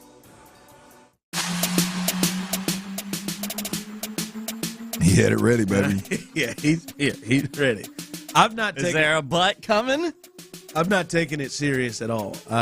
Because one, I don't think that the decision makers they laugh every time they say it. They say the cool stuff, then they laugh every time they say it. And then we've seen JJ, and then I saw him in Canton, and I mean he looked like a movie star, and not a defensive end. Me and Figgy both looked at each other like, "Whoa, man, he definitely ain't playing tweener." Come on, JJ.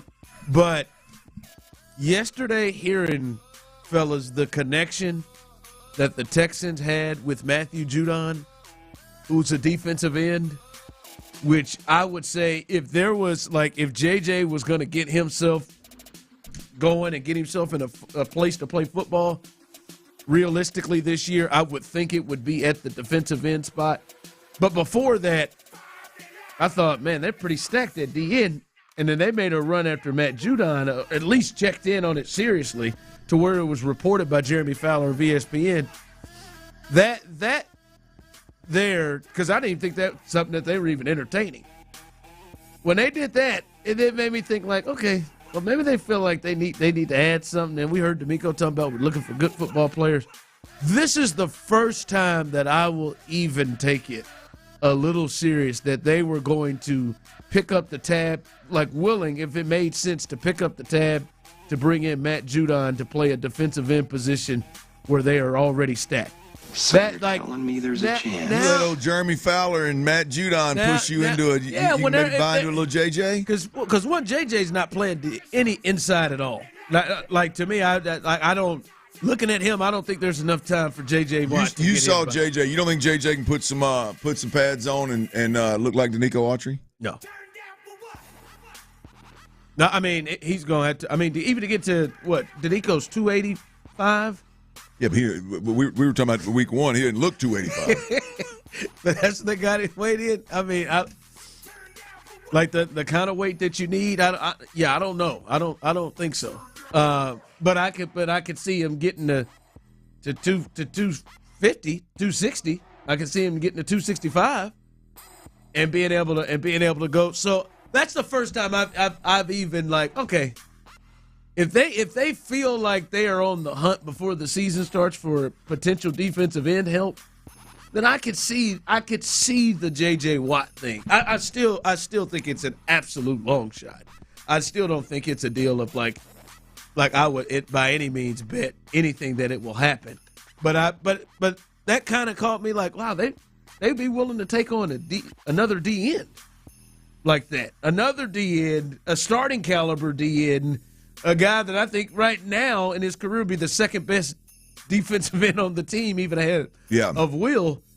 Then I could see the JJ thing. Look, I thought all along that if JJ wanted to, and when I say wanted to, like was getting after it, football getting after it, I would think D'Amico would sign him immediately.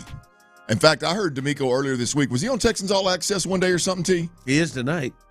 I heard D'Amico earlier. Maybe it was just somebody playing some of the audio, and it was. I tell you what, it was either Kay Adams or when he sat down with her, or when he sat down. Who else he sit down with? He sat down with Diana. There you go.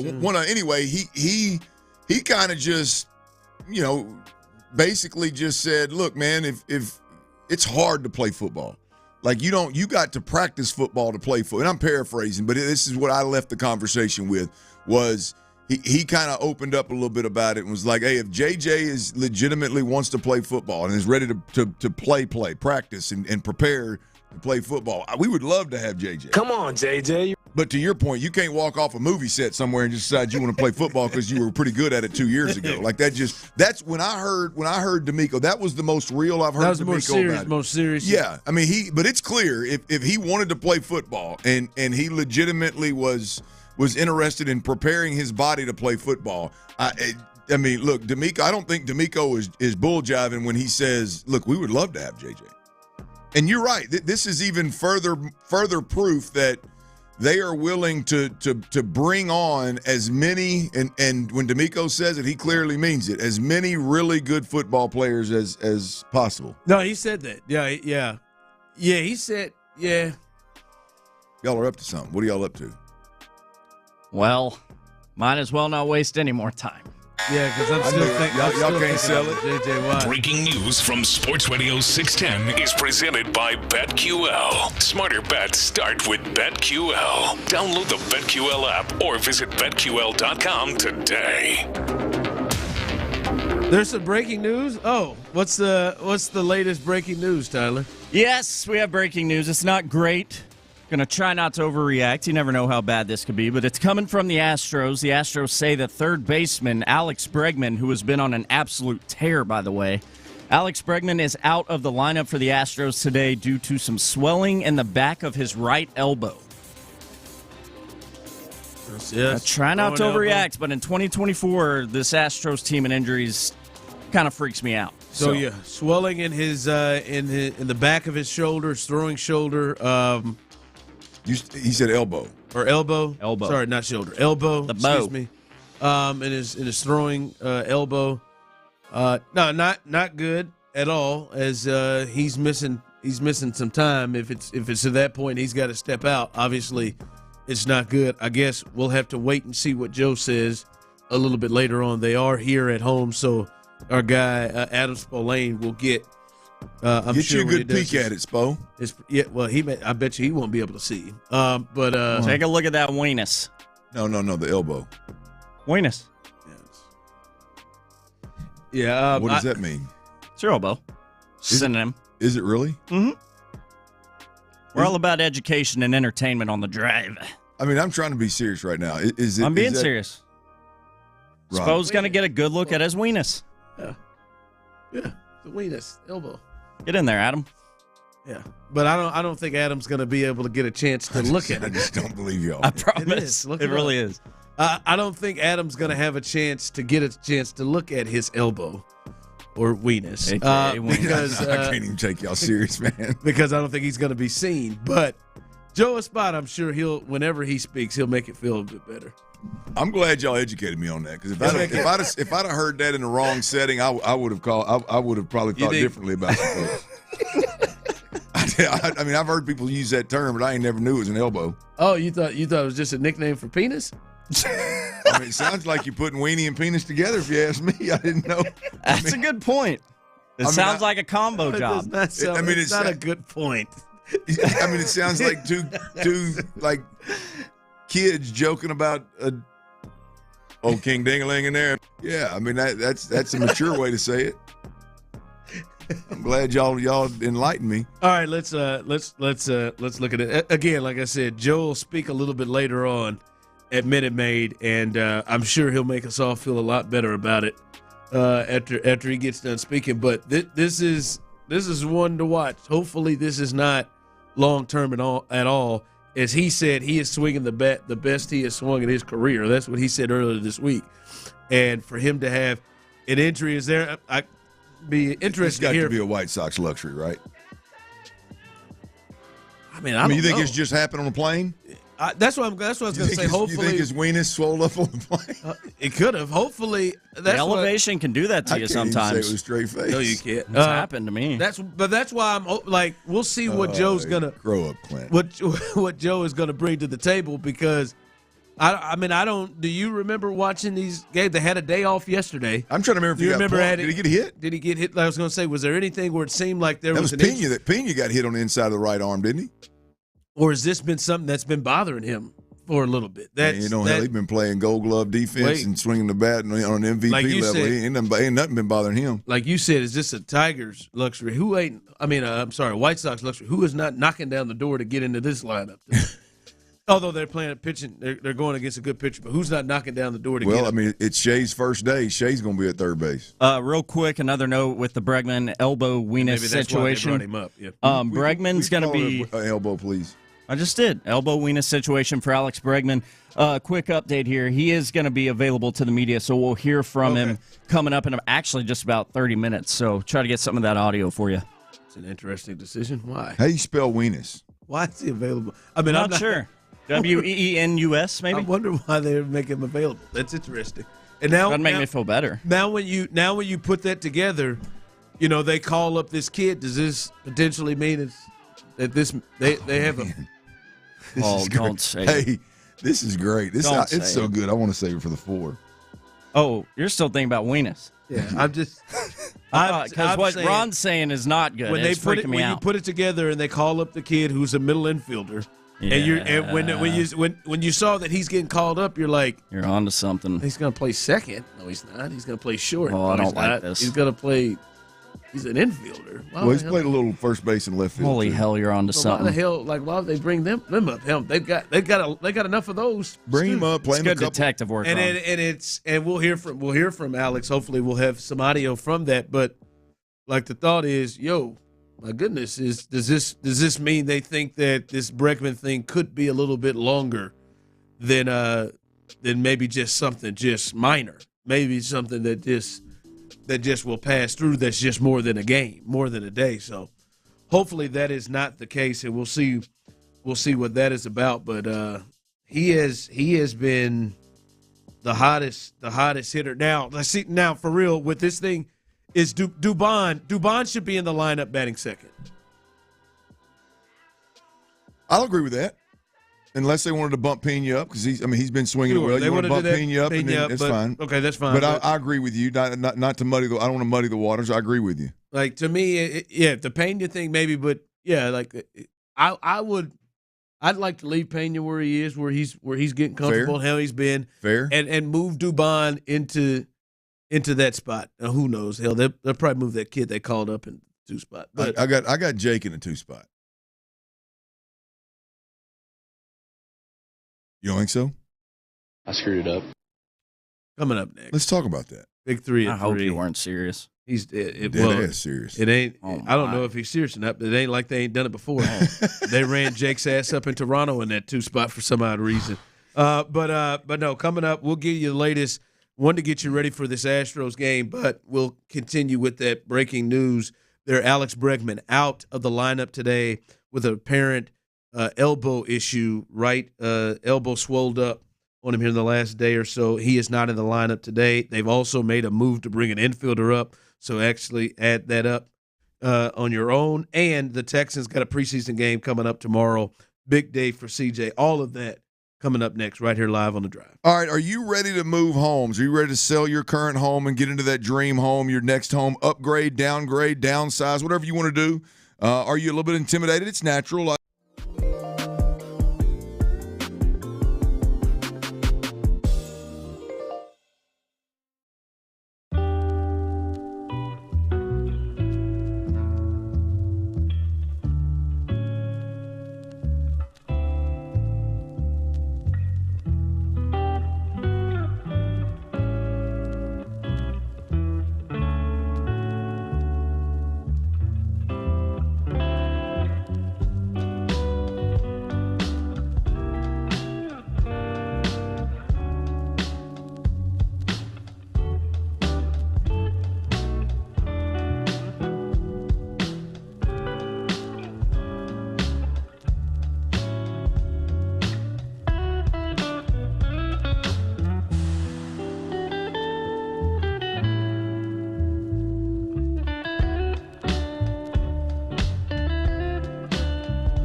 KILT FM HD2 Houston. Insider access, exclusive content. Sports Radio 610. The Texans play here. An Odyssey sports station.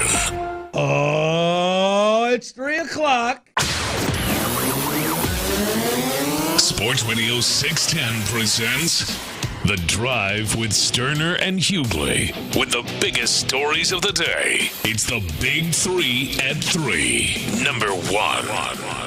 All right, the big story now, and this is something that we're going to be monitoring, and hell, honestly, we're probably going to learn a lot more of this because Alex Bregman is set to have.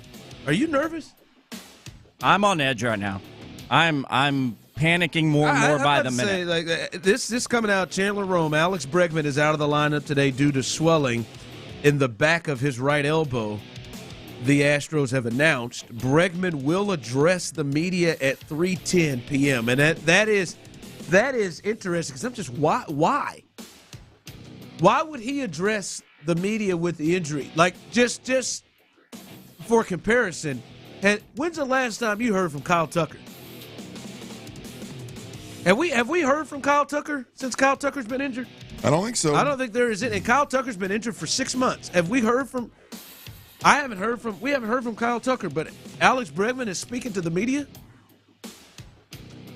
Because, even he's hurt, obviously, he doesn't have to. Kyle Tucker turned down media requests earlier this week in Tampa.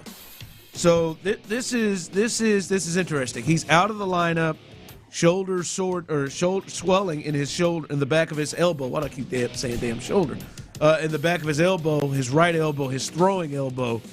And he is out of the lineup. Hopefully this is nothing that is a big deal, but Clint, that is just an odd scenario out of nowhere. He's out of the lineup today. Mauricio Dubon is playing third base today against the White Sox.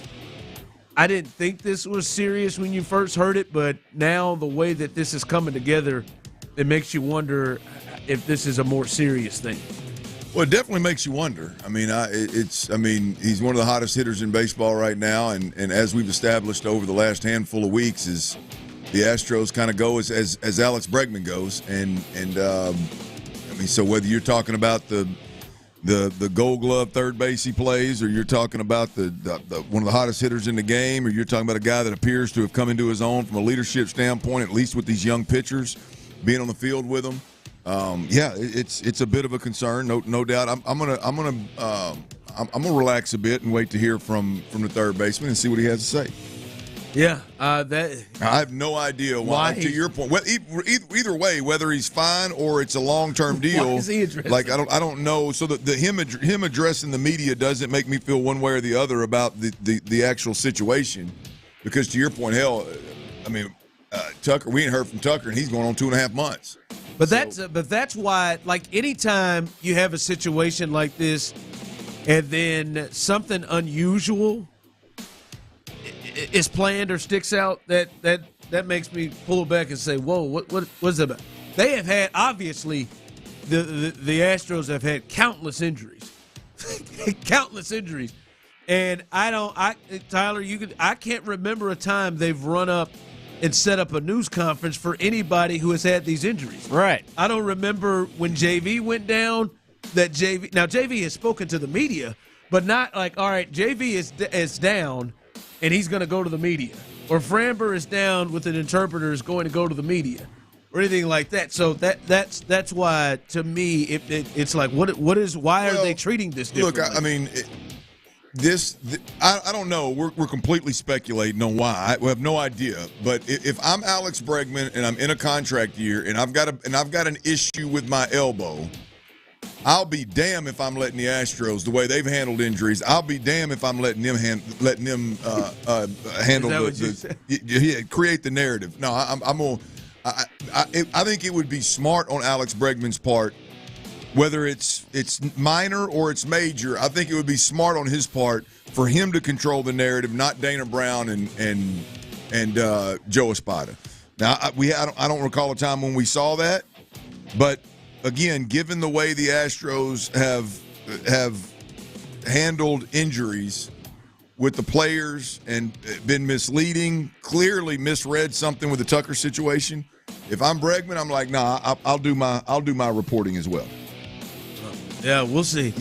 Not to let's just say, not to speculate. As soon as we hear anything, as soon as if Tyler is able to get any kind of audio with this situation, whatever it takes, we will pass that along with you. But we're gonna find out something, because I'd imagine, I was thinking we just find out something before the game started with Joe Espada, but clearly Alex Bregman's going to speak to the media here coming up soon, so we will hear from him. But tonight they do kick off a weekend series against the absolute worst team in baseball and one of the worst teams we have seen in a long time.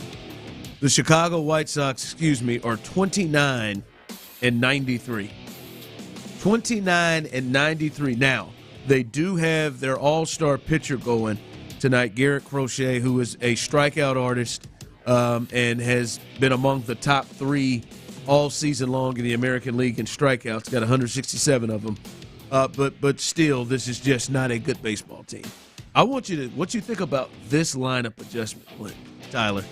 Altuve leading off, Yordan Alvarez in the 2 spot playing in left field, Diaz as the DH catching, Pena at short in the cleanup spot, Caratini is catching and batting 5th, Myers in center field, DeCenzo is at first, Dubon is the one who is stepping in to play third base, Chas McCormick back in there in right field, but they just seem to move everyone else up and put Yordan in that 2 spot.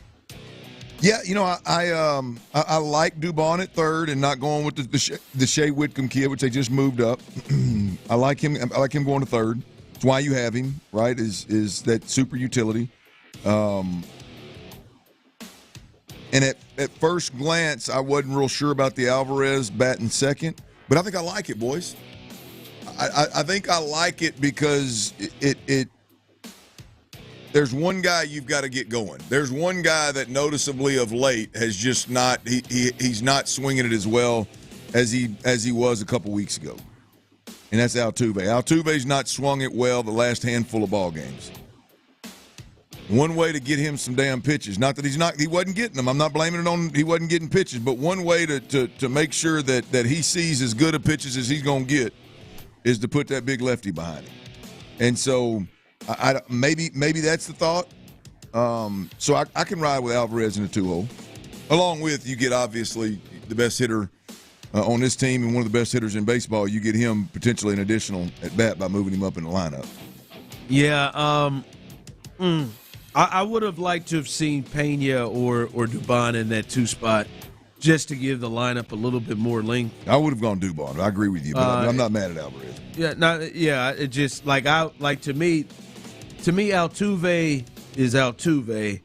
I'd rather losing another big gun in that lineup. I know what Alvarez is going to do, and Diaz has done a pretty good job protecting him. I'd like to maybe get somebody else good pitches in front of him between Altuve and Alvarez. So we'll see what happens. They're playing the White Sox, and the expectations are that they go ahead and win this series. But they are going to be without Alex Bregman, at least for this game, and we'll see if that's in any I guess at any point longer from Alex Bregman, who will speak to the media coming up here shortly. Big 3 at 3, number 2. All right, the Texans obviously have a preseason game. They're in action tomorrow, and it's their 3rd preseason game. And you've said it, and I agree with you. I think this is the game. This is the game where we will see the starters up, and we'll see them play the most. I agree with you on that. And we've talked about a lot of things. But what's tomorrow? What are you looking and hoping to see tomorrow from C.J. Stroud?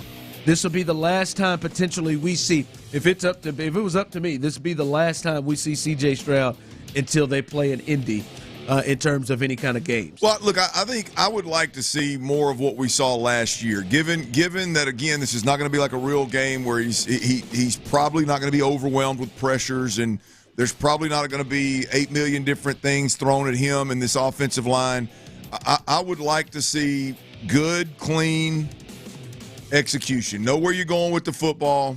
Get the football out on time. Don't take additional risk. You're going to have some pretty damn good pass rushers up there. Don't ask your offensive line for no reason to hold the football. I mean, to hold up that rush longer than necessary.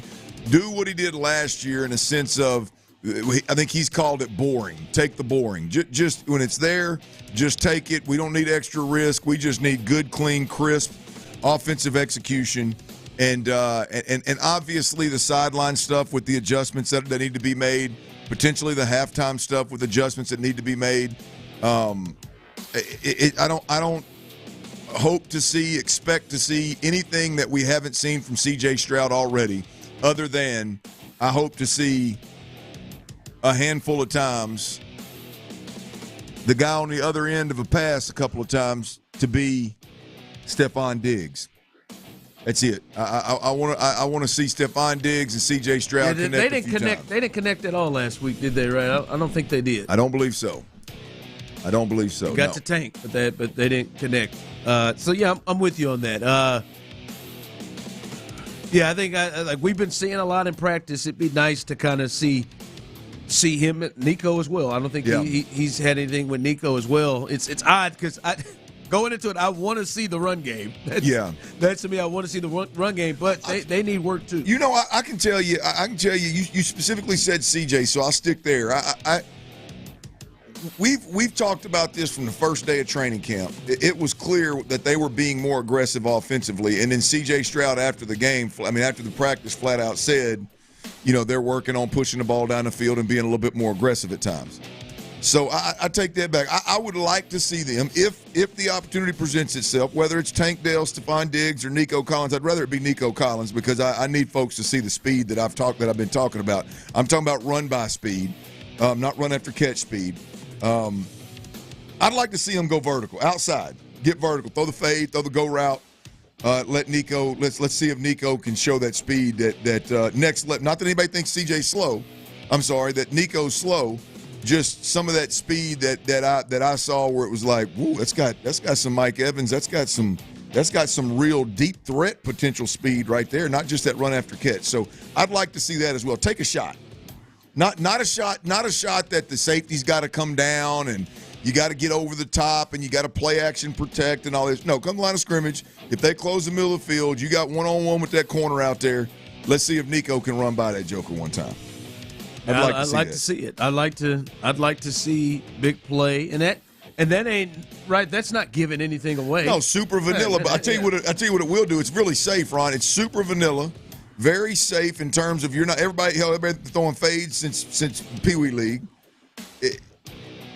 If he runs by a couple jokers in the preseason, I guarantee you, come season time, not that they're not already going to have mad respect for him after what he did last year. But you want to do something in the preseason that'll be stuck in the mind of defensive coordinators as they prep for this team, you hit Nico Collins on a go route week 3 right here. You like he impressively runs by somebody, and CJ's as accurate as anybody to all 3 levels of the field. Nico has got him on fire, baby. There you go. That's right, Dre. I mean, if you hit one of those, that'll definitely be on the radar of defenses prepping for you the rest of the year. I'm with you on that. There's a lot that they probably want to get into this game, which could go with the thought you've been talking about, them playing a full half with the amount of things that they want to get out of this game. Run game, stuff in the pass game as well, heading into the season.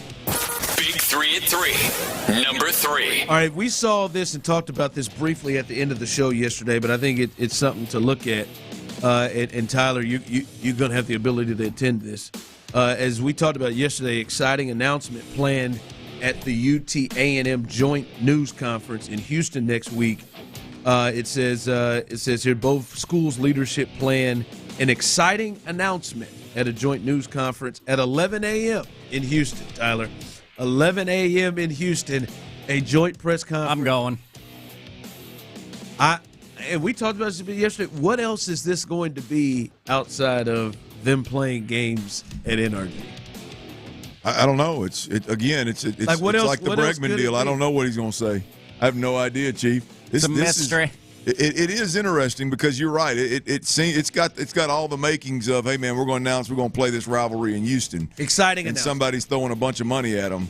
Which I'll go on record. I think it'd be a major. Oh hell yes, absolutely. If they even just now, it'll still be a hell of a time. But I'm coming from being an Arkansas, being a Arkansas Razorback in sense of what's gone on with Texas A&M and playing it in Dallas. It loses the pop after a couple years. It was fun for 3, 4, 5 years. But I mean, not having A&M come to Fayetteville, not having all of Arkansas go to College Station, it's a mistake. They've been doing it for what, 11, 12 years now? Yeah, I'm not a fan. If you want to play the first one, I'll tell you what. If you want to play the first one there, I know Tyler would hate this. Well, the first one's at A&M already. You think there's no way they're scrapping? No, they're already selling tickets for that. Yeah, I don't think. I guess you couldn't do that. No, it's locked in for College Station this year. Yeah, no. Clint, I would be okay with. I wouldn't love it because I'm with you. I think these games need to be played on campus. But as I said yesterday, now I thought about it a little bit more. I would be okay with game 1 in College Station, game 2 in Austin, game 3 at NRG. Then if that's how they play it over a 3-year period, they keep doing that. Game 1 on campus at A&M, game 2 on campus in Texas, and then. Hey man, we just can't take not take this money that's being thrown at us. I've just never seen that. But that's saying there's a lot of change in college football. I guess anything can happen. That'd be very interesting. But hell, it would make the press conference make sense. The announcement makes sense. Someone text in, won't happen. Both their stadiums hold north of 100K. NRG only holds 70. It's not about the amount of people that it holds. It's about the money that NRG. I mean, I've been to an A&M bowl game at NRG. That has nothing to do with it. I'm just NRG hosts the Super Bowl. Yeah, that little event. They hosted the college football playoff just this past year. They'll do that. I hope it's not that. I just don't know what else it would be as an exciting announcement that they're both schools are coming to Houston to announce. And if the thing is at NRG, I mean, it's damn near a lot.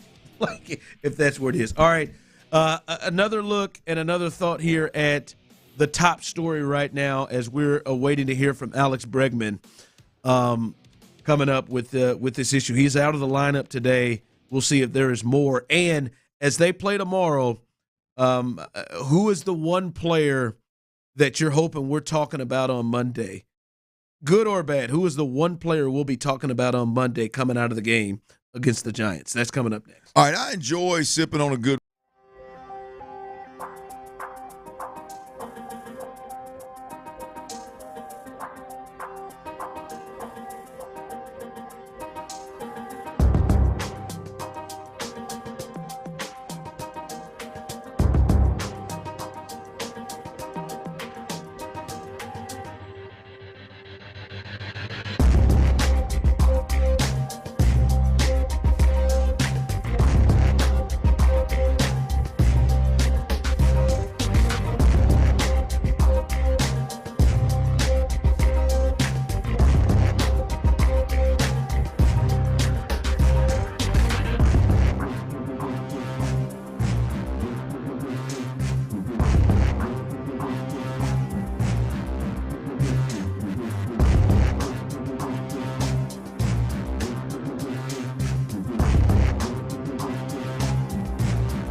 the Astros are finding their groove. Yes. Right on time. Think about how much grief Dana Brown got. We're a good team. I believe in this team. We're going to turn it around. He was right. Yeah. New episodes every week on the free Odyssey app or wherever you get your podcasts. Houston's sports leader. Sports Radio 610. Sports Radio 610 presents The Drive with Stoerner and Hughley.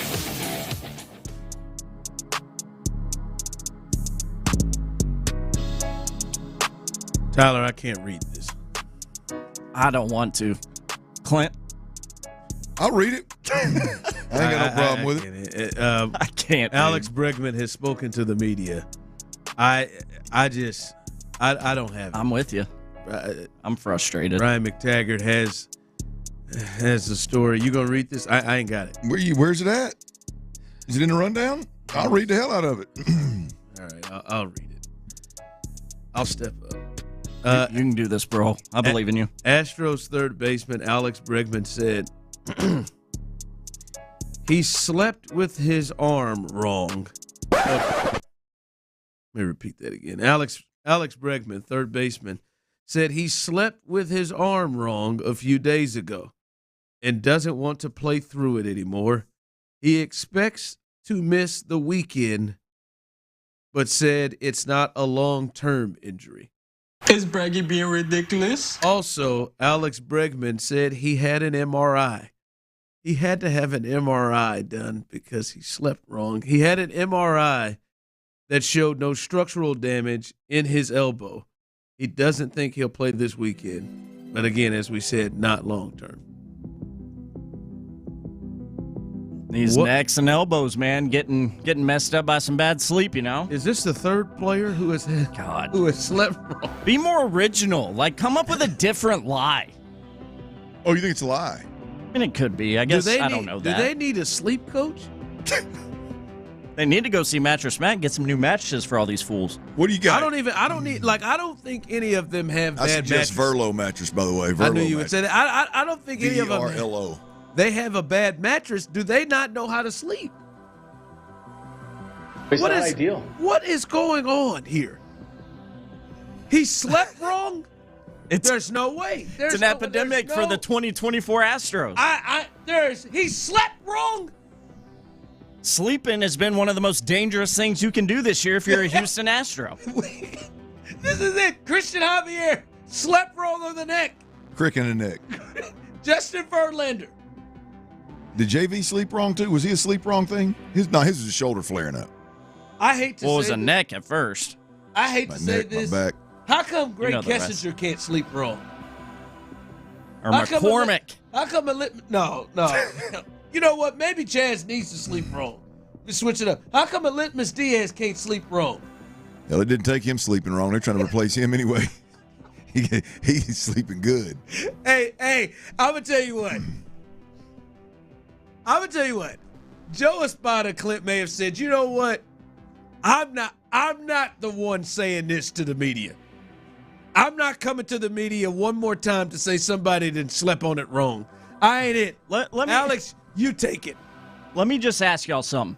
Have you ever, we've all slept wrong, we get cricks in the neck, that kind of thing. Have you ever heard of, or you yourself slept wrong and woken up with a swollen elbow?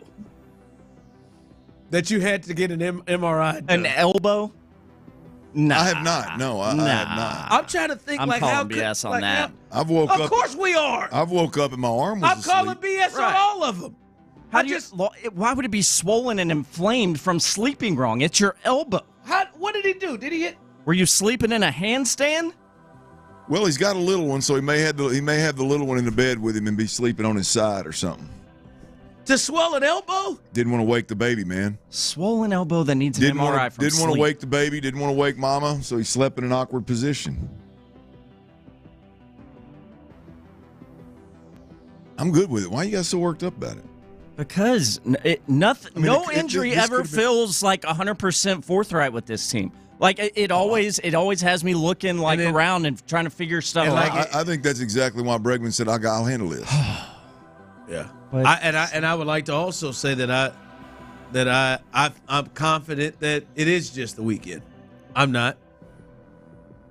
You can't be. I'm not. I hope so, and if it is, that'll be great, but no, I'm not confident.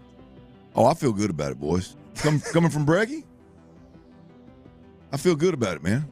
Hey, dog, I mean, just say it out loud. Hey, man, I woke up a couple of days ago. Boy, I slept wrong. Played a couple of more days. I had to have an MRI done. I'm going to sit out the weekend series. Get this thing worked on a little bit. Waited for the White Sox to come around. Good time for him to take a little bit of a break. He is the guy that plays damn near every game.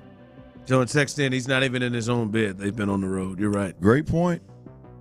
Great point. Again, the hotels they're staying in aren't hotels where can't blame it on the baby, I guess. They got shaky pants. Is this what Dennis Rodman said when he wanted to go party? When he woke up in Vegas? For a week? Hey. Sorry, Mike. Like again, like something's up. Like we got two guys, at least two, maybe three guys that slept wrong and have had to miss time. Good gracious alive, man. I mean, does it make y'all feel any better that Bregman said it and it didn't come from Joe Espada? No, it doesn't. It doesn't? Nah, because, I mean, the players are going to be coached anytime they're talking to the media on what to say. You remember him. He was coached once before. Who's that? Bregman. Oh, yeah, he tried. Someone texted and said, I woke up with a swollen elbow, and there was also a spider bite involved in it. That'll do it. That's happened a time or two. All right, I am hopeful that it was just that, and that he doesn't want to play through it. But like, hold on, man. Like you played this well. You've been swinging.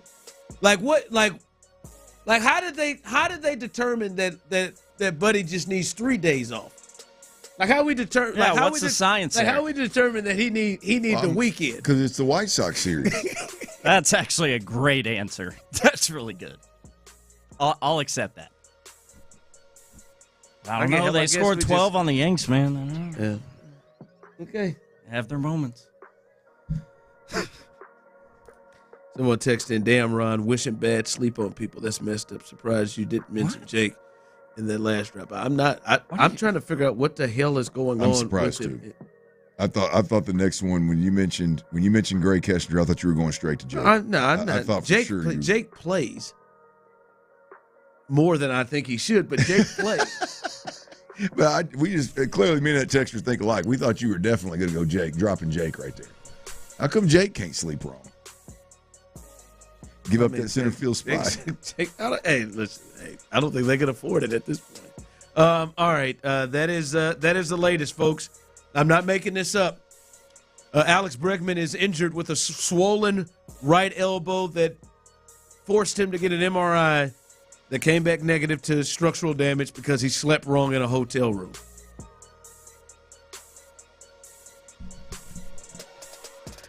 No, Courtney be like, I got to have some answers. What the hell was you? What kind of sleep was you in here getting? What the hell's going on here? You didn't sleep wrong. Coming up, again, we'll look at this. What players? Reaction Monday will come up. What players are you going to be looking to be talking about coming up on Monday? And a little what you watching. That's coming up next. Have you heard? A new era of In the Loop starts Monday. Who will be joining?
every single day. The Capital One Venture Card. What's in your wallet? Terms apply. See CapitalOne.com for details. Live from the Twin Peaks studios, Sports Radio 610 presents The Drive with Stoerner and Hughley. If you're just joining us, Alex Bregman not in the lineup today, replaced at third base by Mauricio Dubon. The Astros have also called up a player, an infielder from their minor league team who has been swinging the bat pretty well, but they call him up in efforts potentially to have some protection at third base or in the infield, because Alex Bregman is reportedly by himself going to miss the 3 games against the White Sox over the weekend. He said he slept wrong, swelling in the right elbow, slept wrong, and has decided that didn't want to play through it anymore. So that's why he is going to sit over the weekend, and the Astros are going to go without him in this White Sox series. No structural damage after they took the MRI, and he has said he doesn't feel like it's going to be long-term. Yeah, I thought an interesting thing, I listened to all the audio, I think an interesting thing was he said he doesn't really feel it during baseball activities, so swinging a bat or throwing a ball, it's more so other things. I don't know what other things that could be, but it just seems like it's something that he needs to get worked on, and it's hard to get worked on if he's playing and playing all weekend long, and he needs to take a couple of days to get it worked on and get it right and get moving in the right direction. So as interesting as it is, I don't know if I've ever seen anything like this once again with the Astros, but I for one, I know you guys don't, but I for one feel a lot better that it came from Bregman. Yeah, I don't feel better or worse. Well, I mean, Bregman saying, I had an MRI, and clearly saying, there's no damage. I mean, that means a lot coming from him. I don't know that the team would go there, and I don't know that I would trust him if they did, given the Kyle Tucker situation. Trust it more because it was Bregman's. Yeah. I mean, he's talking about him. He's talking about himself, and I mean, he's doing it on video, and it doesn't seem to be something there him hawing around, or he's him hawing around. So, as hard to understand or interesting as it is, I feel a little better about it since he was the one talking. All right, as we'll get ready before we get to what you're watching, 713-572-4610. Those of you on YouTube and Twitch, text in what you're watching, what shows you're watching, as we do that every Friday. But who are you looking at tomorrow? It'll be Reaction Monday coming up. Who are you looking at tomorrow that you're going to be reacting to and discussing, whether good or bad? For me, Clint, I am still on number 8. Still? This is it, man. I've got Mechie fatigue. I think it was it last week. I think the reason why I say number 8 is we said it. I find it very odd that he is playing where he has been playing, but I think D'Amico Ryans is the potential special coach that many people have said and many people feel like he is, and I just can't believe he's just going to continue with this production, lack thereof, and then continuing to let him stay up there, because I think this could be the end for John Mechie if he continues to have the performances he's been having. Because I just it's hard for me to kind of continue to praise the great coaching staff that I think the Texans have, and then him continuing to run out here and take up, like you said the other day, man, if I'm Xavier Hutchinson, if I'm some of these guys and he's getting run and I'm not, like that's I think they're a good program, a good organization, and well run. I just can't keep believing that he's going to continue to do what he's doing and get these opportunities with the first unit. So for me, I feel like we're going to be reacting whether, all right, he took a step and did what he needed to do, or hey, it's over, and it ain't just us. Yeah. I mean, I agree. There might be a conversation there, Ron, but I've got some serious Mechie fatigue. I mean, he has done, as we've said multiple times, he has done absolutely nothing at this point for us to have talked about him as much as he has, and really he has done absolutely nothing to earn the just over and over again getting those opportunities with the ones. Now, he was drafted in the second round. And maybe the justification is this team needs to make a really, really strong decision on whether they're going to keep him or not. And they want to flip every stone before they decide to part ways with him. It's the last stone. I just don't. I've not seen anything. I know it. If you can't create separation, if you can't run away from coverage, if you've got a drop problem, if you can't physically go up and whether it's climb the ladder and catch a 50-50 ball or it's run a slant in 3rd and 4 and 5 situation and big body the catch for a first down, like if you can't do those things for an extended period of time, which we're going on all year last year and another camp this year of doing that, like the catches over the middle of the field versus soft coverage the first week of training camp is I mean, you can't hang your hat on that. So this is the final stone, as you said. This is it. Yeah, we got to be getting near the final stone. I'll tell you one for me, and we've already talked about it. There's a lot of them, obviously. Just talking about tomorrow's game. Who do you want to be talking about on Reaction Monday? I'll go with Brevin Jordan, and I say Brevin Jordan because one, he's a unique skill set that I think Bobby Slowick and C.J. Stroud are really looking forward to using. He's a little bit outside the box in a sense of when you talk about the big 5 skill players on this team, he's outside that group, and so he's a little bit left out. But at practice this week, I saw 2 practices, and at both practices, there's no doubt about it, Brevin Jordan was a priority. Brevin Jordan was getting targeted. Now, not quite like Diggs was that one day, but when he's been healthy, he's a guy that consistently flashes at practice. He's a guy that they consistently throw the football in his direction.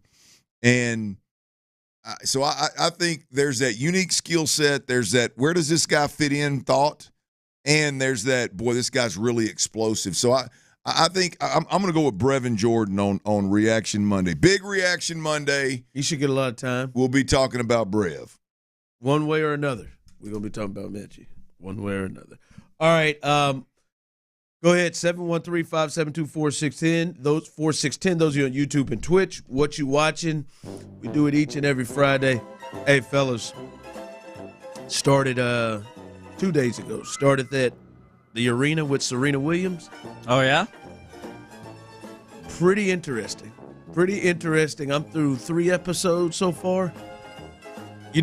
Generally when you have a player of her greatness, like you start to kind of see that Psycho Jordan Tom Tiger thing. Yep. She is a weird case because she has it, and then she doesn't, except for with Venus Williams, her sister. Everything else. She would have it. One time she got ghosted by a guy while she was Serena Williams. She got ghosted by a dude that she talked to, she said, for a few weeks. And she used that for the next year and said he will regret every day that he ghosted me. So she tried to play and win. Stay on his TV screen, huh? For that, she used that as fuel. But then it's an interesting ghost. Right? It is. But then with Venus, she couldn't beat her, so she had to resort to just not looking at her when she played her. I'll be damned. The only way she could beat her. No, but it's a good watch. Tom Brady's is an executive producer, like they did the arena for him. Yeah. 10 episodes, so it's pretty strong. That one I would recommend. That one. Oh, the Pete Rose. I keep forgetting about that. I need to get on the Pete Rose. Pete's nuts. Yeah. That doesn't surprise. I hadn't watched either one of those. I need to check them out. I talked to Pete Rose for about 3 minutes at Baybrook Mall 5-6 years ago. Knew within about 10 seconds he is nuts. That's great. He is nuts. Just be lying. Hey, by the way, I started Bear, season 3. Oh, man. Bear? The Bear. Good show, but season 3 is getting some criticism. The first episode is unusual. The best way that I can describe it. Like they're being artsy with it or something? It's the way it's done. I don't know that I've seen very many. I've never seen a television show for an entire show, for an entire 30, 40 minutes, do what it does. So I'm trying not to give it away. I know you are watching it, and some people first start watching it. It is unusual way that an episode is done. So if you say a little too creative, I think maybe a little too creative. Yeah. Like it's so you'll see it. It's coming down the text line. Ocho. Ron, the wife and I watched the first 3 episodes of Bel Air, season 3 on Peacock. My mom tried to get me to watch that. I can't watch the Fresh Prince of Bel Air in a drama. It's like that's a damn comedy to me. That's Will Smith, that's Uncle Phil, and they've tried to turn it into a drama. I'm just having a hard time starting on that. I'm on I've already finished it on Tropo. What? Troppo. Tropo. What's that? It is it's about a detective that's wrongly accused of raping and murdering a young lady, and a gal that actually did murder a schoolmate, if you will, and got sent to prison. And when she gets it starts, she's out, and he's kind of gone. He's kind of gone into withdrawing himself from being in public because everybody thinks he's guilty, but there wasn't enough evidence to put him behind bars, so they had to release him. And it's a story about those two, and ultimately how their own crimes end up coming to light, and they figure those out. But they're like ultimately PIs, and they get hired by some people to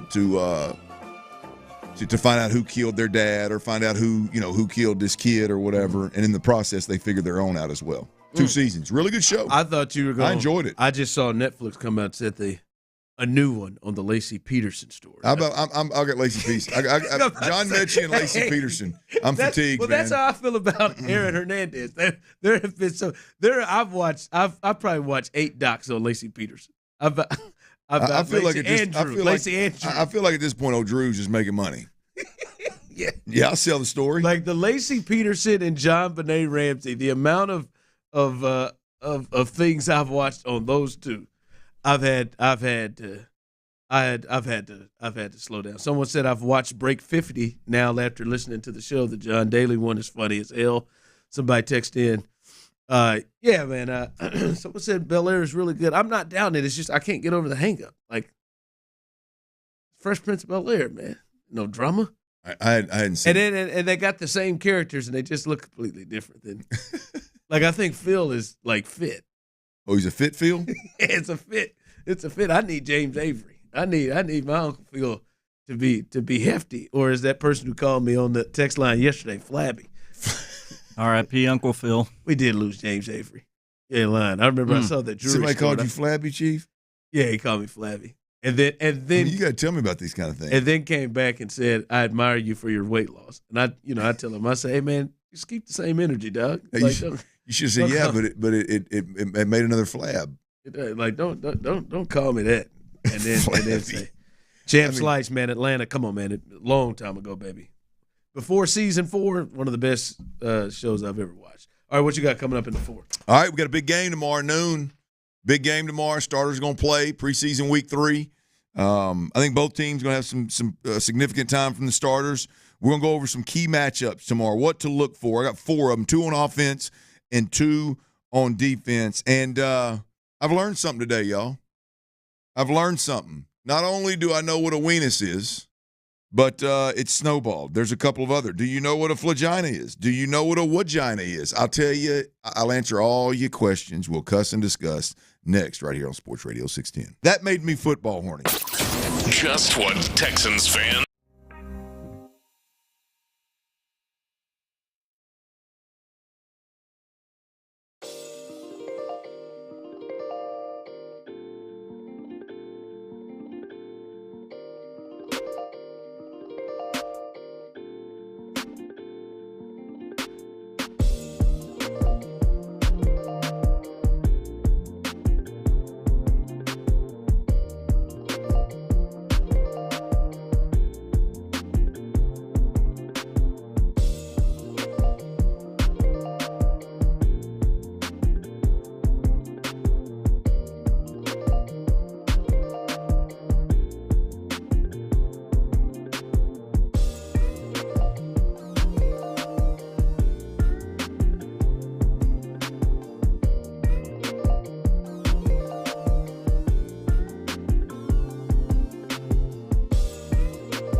Radio 610. The Texans play here, an Odyssey sports station.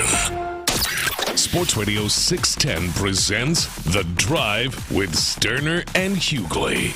Dive into the mind of former NFL quarterback Clint Stoerner. I like a good time. I like to have a party. I know you do. It's Dirty's Daily. We got us a game tomorrow, y'all. We're sitting here watching this replay of this New England Patriots and this Philadelphia Eagles game, preseason game from last night. And we talked about it yesterday with Matthew Judon being traded out of New England to Atlanta, who appears to be wanting to be a contender with all the additions that they're making. It appears that the New England Patriots are in full teardown mode, boys. And I'm gonna tell you, it is so refreshing right now to be a Houston Texans fan and be able to go over, cover the team at training camp, be able to go to a preseason game, hell, be able to go to a regular season game, and we don't see some journeyman quarterback that's been around the league for 14 years that's throwing interceptions in the red zone, and you don't see a quarterback that they drafted that's struggling and not ready to play, and everybody thinks he should be better, and the fan base is super frustrated. Apparently, that's what's going on in New England. I'm just going to tell you, as a Texans fan, I'm just thankful that those years are behind us and we're in a much better place. And we got a game on tomorrow at noon, and we got some things we need to look at, boys. There's some matchups because I think the starters are going to play again a good chunk of time here, and I call these key first quarter or first half, depending on how much they play. I think they're going to play more like a half, but we'll see. The key first quarter, first half matchups for tomorrow. Now, I don't know if all of these, Ron, matchups are going to bear fruit for us, if you will. I don't know if they're going to happen. I'll be honest with you, I'm not real sure what the list of no-goes, the injury list, if you will. I don't know what that looks like with the Giants right now. But I would imagine that this is a game for them, just like the Texans, where they've been prepping like a regular game week, and they're going to play some starters. And I got 2 on the offensive side of the football and 2 on the defensive side of the football for you, Ron. I'm going to tell me what you think about these. All right, let's go. As I've said multiple times, any conversation we have about this Texans offense right now, in terms of who needs to show up and show out, who needs to prove anything, who's got to be better, and who can play well and it mean the most to this football team, it starts with Mr. Kenyon Green. Pride and joy of Atascocita, pride and joy of him, Texas A&M Aggies, former 15th overall pick a couple years back, and he has changed everything about himself, the player that he is, the professional that he is today, and he has had a hell of about a 10-month run here, Ron, of getting his body back right, and he's played well in 2 preseason games. But this is one where there's a little bit different challenge ahead. When you look at Kenyon Green, at some point in time, there's a chance he's going to get locked up with Dexter Lawrence, big boy for the Giants, interior defensive tackle. That can absolutely cause problems. And I don't expect him to dominate. I don't expect him to move. I expect him to hold his own. It starts with Kenyon Green up front and a little bit of Juice Scruggs there as well. But Kenyon Green holding his own this week for a quarter, for a half, however long he and Dexter Lawrence play.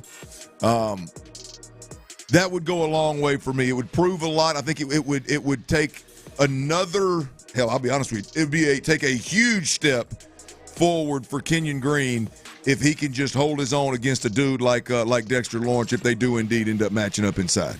Yeah, and we've talked about he's passed from the jump every single test, whether they be small or very big tests, all of them combined to be big to get him to this spot. But he's passed every last one of them, from OTAs to mandatory minicamp, surviving all of it, not just surviving, but looking the part. We talked to D'Amico earlier this week. He said he's got his body right, and he's got his feet right. He looks the part, and he has played the part, passed all of them, looked the way he should look against the Bears backups, looked the way he should look against the Steelers. They struggled running the ball, but it's not like you can look at him. He was getting pushed. He was getting to the second level.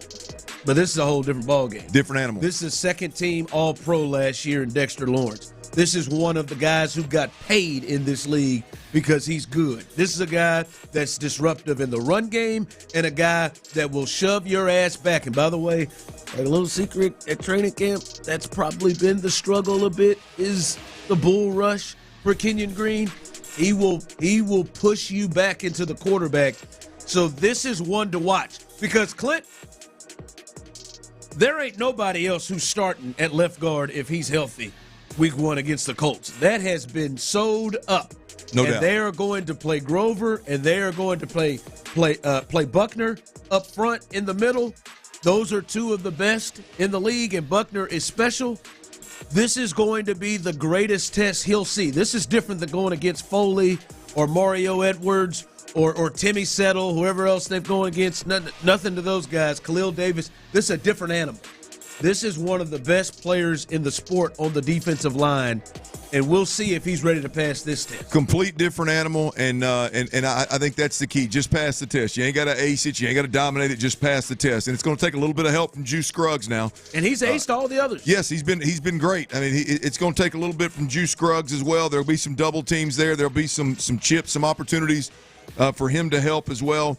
And so Kenyon Green, the Kenyon Green-Dexter Lawrence matchup tomorrow is going to be big. I think it'll tell us a lot about really where Kenyon Green is. The other one, I'm going to stay on the offensive line, Ron. Titus Howard. We've seen Titus Howard since he got here. We've seen him play right tackle a little bit, and we've seen him play right tackle in impressive fashion against T.J. Watt. We've also seen him play out of position at guard multiple times in his short career so far. They paid him big money.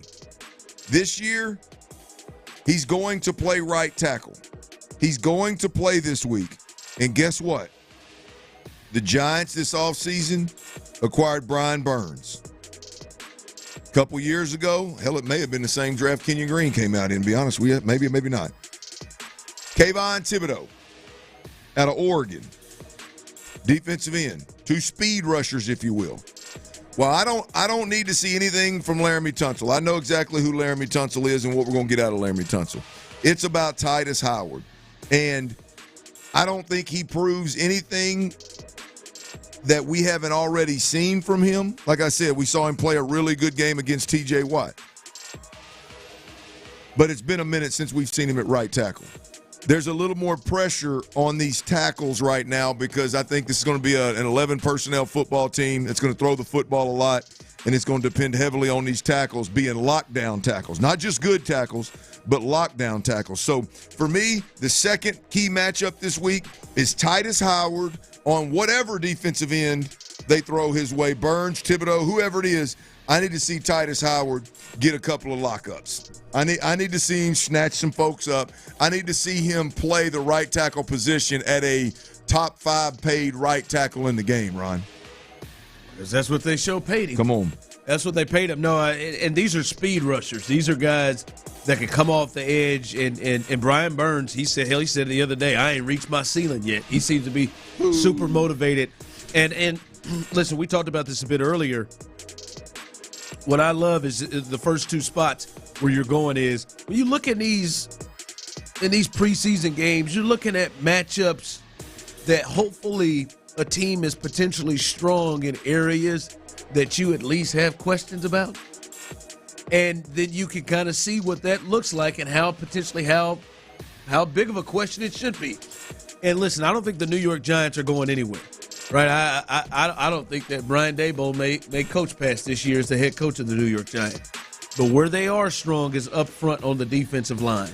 And they create a lot of, let's say, could answer a lot of questions potentially going into the regular season with the guys they have. Like Laramie Tunsil has the pedigree. We know what the hell he can do. That's right. From over there. All right. But you're right. Up front with Scruggs and Kenyon Green with that big fella in the middle, and then potentially matchups if there's a 3rd and 7, 3rd and 8 like there was last week. Can Titus Howard get out there and protect against speed rushers? Because Brian Burns last year as a guard, when he was a guard, he gave him hell coming off. You remember he couldn't pull and hit Brian Burns. So we'll see what happens. But yes, they have a great group up front that can challenge what maybe one of the biggest questions for the Well, Texans. I think this offensively will be a good challenge because of that defensive front you're talking about, and really what the sweet spot of the Texans is going to be. I mean, I don't think it takes a guy like one of us that cover the team every day to know, hey, the Texans are going to drop back and they're going to live and die on C.J. Stroud and this three-headed monster they have at the wide receiver position, or the five-headed monster that C.J. Stroud mentioned with the three top wideouts, Dalton Schultz and Joe Mixon. It's not. You don't have to cover the team every day to know that, right?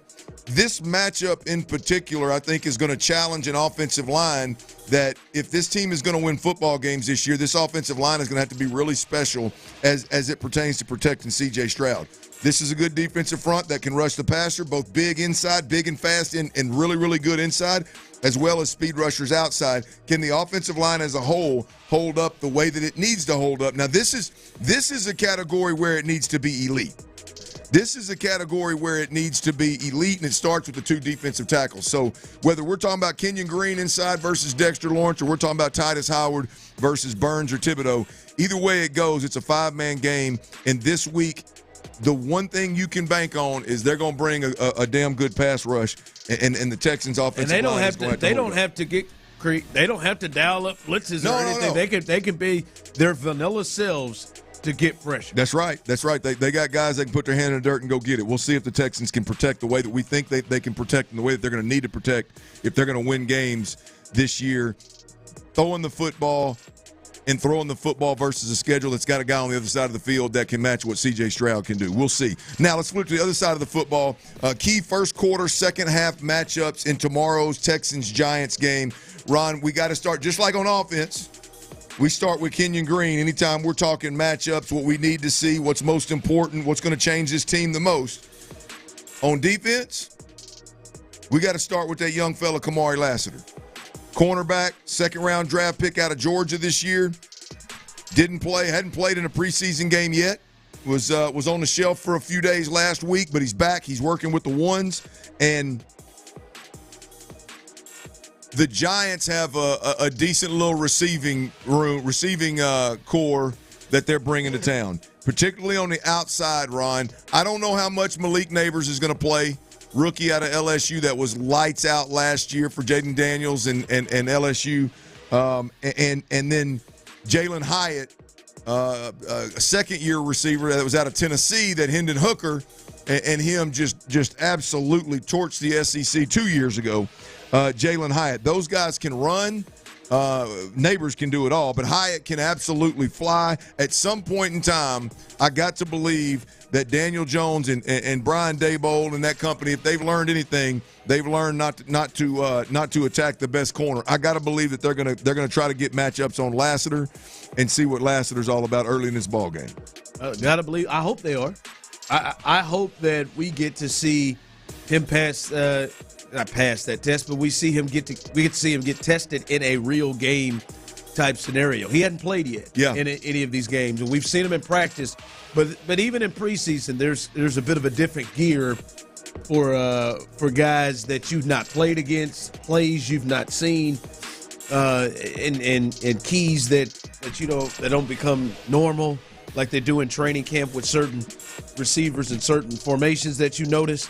So I think it'll be big to see what Lassiter looks like on an NFL field in this type of game. Now, he's probably seen Malik Neighbors before playing at LSU and in the SEC. He's seen both these guys. Yeah. Hyatt, I don't know. I can't remember if Georgia was if Georgia definitely probably played Tennessee. No, I know they did, but I don't know if Hendon Hooker was healthy at the time. Did they catch him after? No, he played against Georgia, so I don't know what kind of luck he had. But nonetheless, Neighbors and Hyatt, both of them, they're both going to be on the field. I don't know that Lassiter's going to be able to hide from him. I got to believe that Daniel Jones is going to have enough sense to not come up and throw the ball to Stingley's. In fact, I know it's preseason, but if my ass was in a preseason and I was Daniel Jones, I'm not going to throw it towards Derek Stingley if I have an option. I'm going to go Lassiter's way. Staying on the defensive side of the football, staying with one of the cover defenders, Ron. My fourth key first quarter, first half matchup for tomorrow's Texans-Giants game. Jalen Petrie, we've talked about him playing nickel, and we know he can. We know he's got crazy instincts. We know he's a hell of a football player. We know he's smart. We know he's aggressive. We know all these things about him, but can he cover? And again, the Giants' offense, Wan'Dale Robinson an old Kentucky Wildcat. He can go now. Isaiah McKenzie, we've seen him around the league. He can go. Two guys that'll probably be in the slot with Jalen Petrie. We'll see if he can cover those guys as well. Those guys are a couple of cats that you can't touch in a phone booth. So we'll see if Petrie can cover them at that nickel slot defender position. Yeah, we didn't get a chance to see a lot of him in coverage last week. Yep. With the Steelers. Hopefully we'll be able to see that this week. Yeah, hopefully we will. I mean, that's the jury's out. Can he cover well enough? Because to your point, it doesn't have to be Deion Sanders. Hell, he doesn't. I mean, D'Amico will be player friendly with him, but he's got to have the ability to stay in the hip pocket of folks early on. He's got to be sticky in coverage. You can't just get shook out of his boots and let receivers create separation consistently. So my 4 key first quarter, first half matchups tomorrow. If you're a Texans fan and you're watching this game, Kenyon Green and Dexter Lawrence inside, Titus Howard versus Brian Burns and Kayvon Thibodeau on the outside.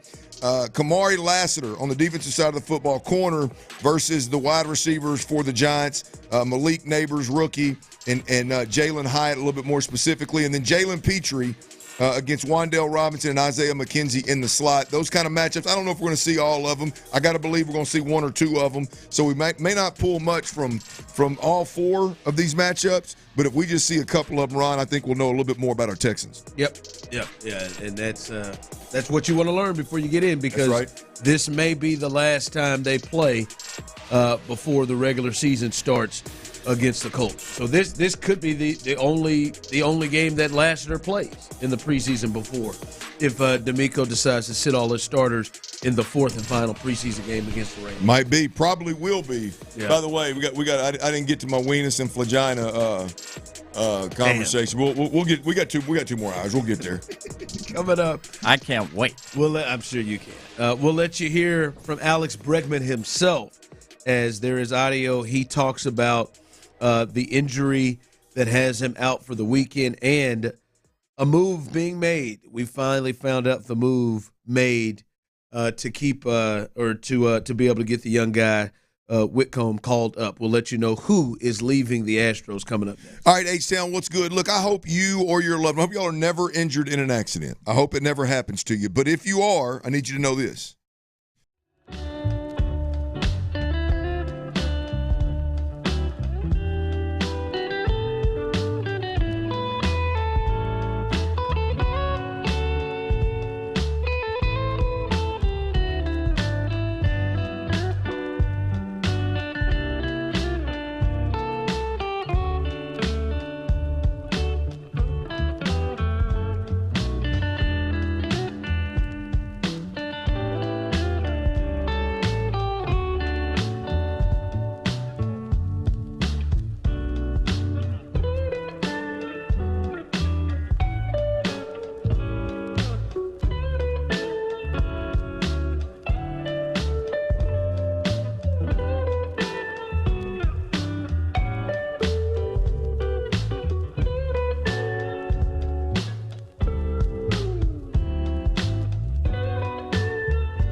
sports leader. Sports Radio 610. Sports Radio 610 presents The Drive with Stoerner and Hughley.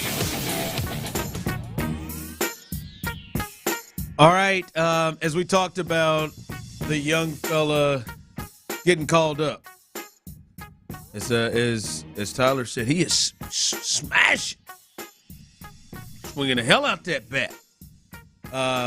They had to make room for Mr. Whitcomb, who is not going to be in the lineup today, by the way. Didn't immediately bring him in. They had to make room, and Litmus Diaz has been released. Boy, it didn't last long. I like you. Have we ever had an end of the road twice I'm a fan. for a Houston athlete? This might be the first one. This is the first one, I'm pretty sure. This is history right here on the drive.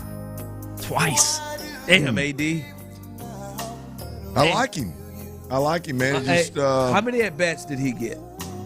Too many. Comes time for everybody. I 3 or can't 4. remember. One was too many. I was gonna say if the over/under is 5.5, is it over or under? I'd guess under. Damn, man. He probably like I didn't get a chance. I know he started as soon as he came back in.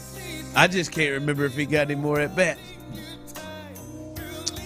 I don't recall either, man. But it's they was like, man, we good. I have forgotten multiple times he was still over there. Yeah, look, it's a tough day, man. Yeah, I like 4 Litmus. at bats. I like Litmus. 4 man. at bats, is that fair? Yeah. I mean, when you look the way he did, yeah. Yeah. They should have released him immediately. Yeah. He got 4 at bats, baby. Just got to stay in some nice hotels. I hope he ain't the good luck charm. But Litmus Diaz, he's up out of here. Somebody had to go. Some people were talking about Chaz. No, Chaz in the lineup, baby. Litmus Diaz, he was taking that Greg Kessinger role. Yeah. I mean, that was the obvious, right? Shea Whitcomb. He's played a little first base, second base, third base, shortstop. 11 games in the outfield, mostly in left field. I believe that's his whole AAA minor league career there. Apparently, he had some strikeout problems early on. He's gotten better there, significantly better there. He was number 14 prospect in the system. 25 homers, 908 OPS in 108 games with AAA Sugarland this year. Yeah, we'll see how long he's playing. That's the thing is when you combine him and what is going on with. Damn, Litmus, you can play in the infield too, Katie. Damn. Litmus Diaz, he plays all over the infield too. He does everything that kid does. She said, we got to get your ass up out of here. But when you combine that with the big news of the day, which is the Alex Bregman injury, you hope and wonder if it's not long-term. Now, Alex Bregman did speak on it himself. He talked about the elbow swelling, and listen to how he explains what happened. I got some swelling in my throwing elbow. Slept on it wrong. Feel like a few days, and I'll be able to come back strong and feel good. Showed have no damage of any of the ligaments or anything like that. It's just something that I'm going to have to take a few days for. And obviously, it's pretty unfortunate because I'm swinging the bat really well right now. I'm playing really well. So hopefully, come back in a few days and be ready to roll. And yeah, this has no long-term effect or anything like that. It's just something I got to knock out right now and get back to playing. Tough hotel. Slept on it wrong. MRI clean. But they're saying he is out for the weekend. He is out for these 3 games against the White Sox. Said it is clean. He was asked what happened. What happened to the elbow, and why was there an issue? When did it happen? Not really sure. Slept on it.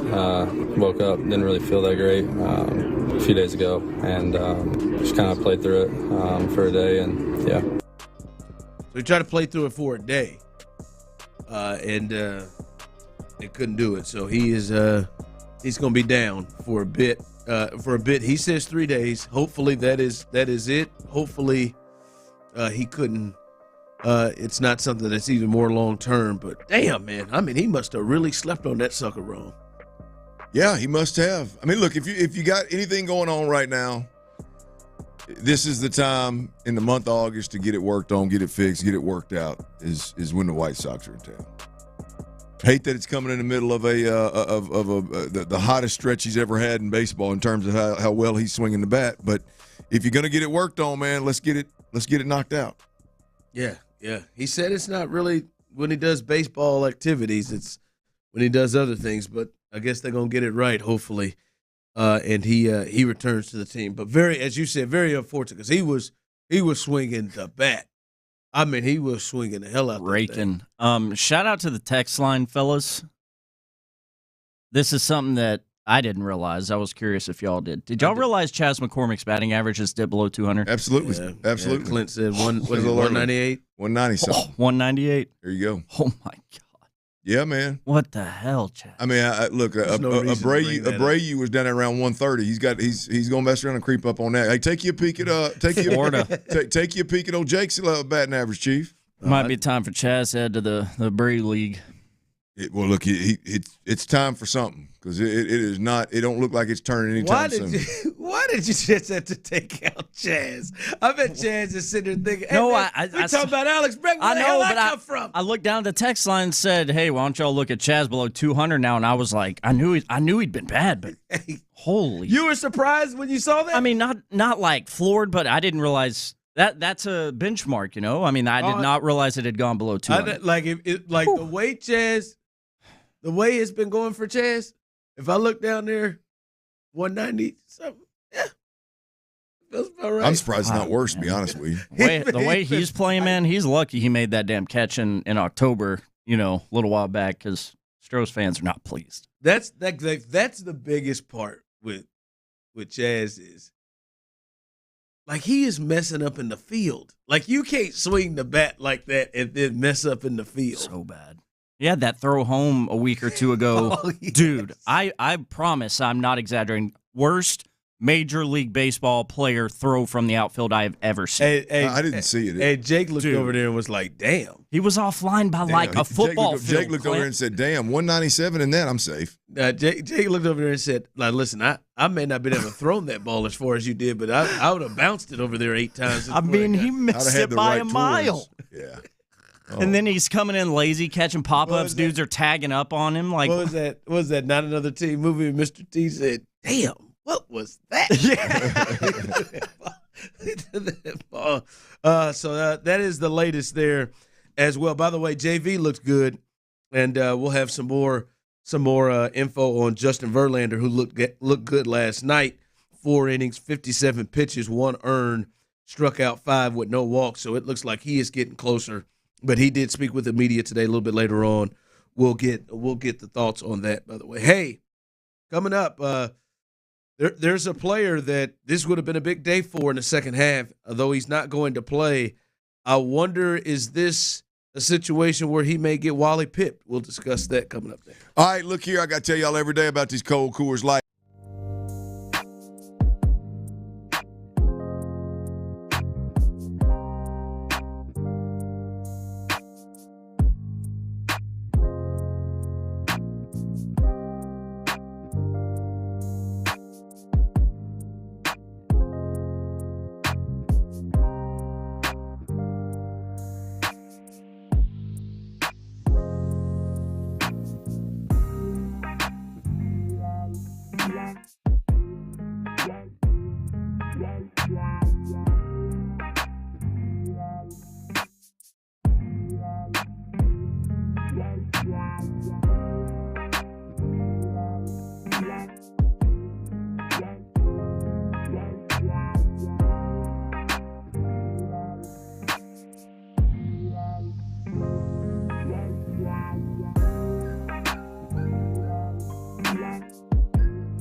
back to school. Live from the Twin Peaks studios, Sports Radio 610 presents The Drive with Stoerner and Hughley.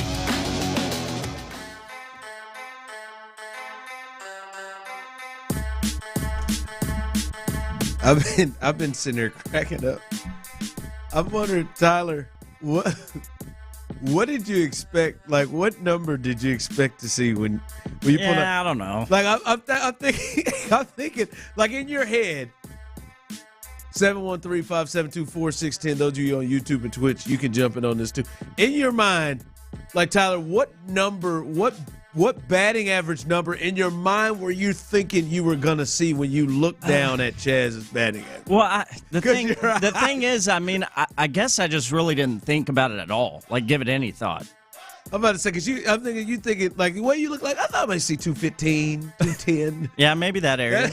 Yeah, maybe the two teams. When you saw the one lead off, it's like made me want to vomit. I ain't gonna lie, because when you think, all right, what you say right now, all right, what's Chaz's average? I would have said, right, 205.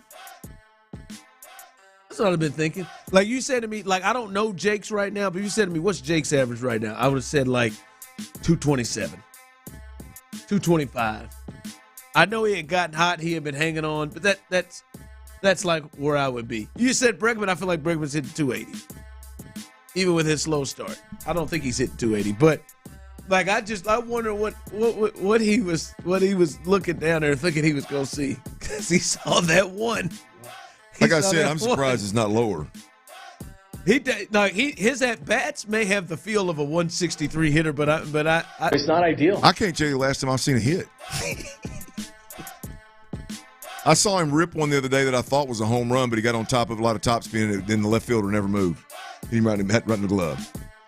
I mean, I honestly can't remember the last time I saw a hit. I may have seen just something that got between the third baseman and shortstop or something, but nothing impressive. It's been a minute, man. It's painful to watch, no doubt. He's in the lineup today, so he's got 2 base hits in August. Well, I guess it's not been that long. It's 16 days. He's not playing every day. They've had some off days. It's horrendous. He's pitch ran. All right, we know Davis Mills, right? They didn't announce that he's not going to play, though, right? But I would imagine he isn't after not practicing all week long and wanting to rest him with a rib issue. So he's not going to go. And it appears he is the number 2 quarterback. But I'm wondering, throwing this out, everything people have looked at and you've watched and seen, is there any way his job's in jeopardy? You think? I know you started the season thinking he may not make this team, but right now, after seeing everything, obviously evidence, there's new evidence.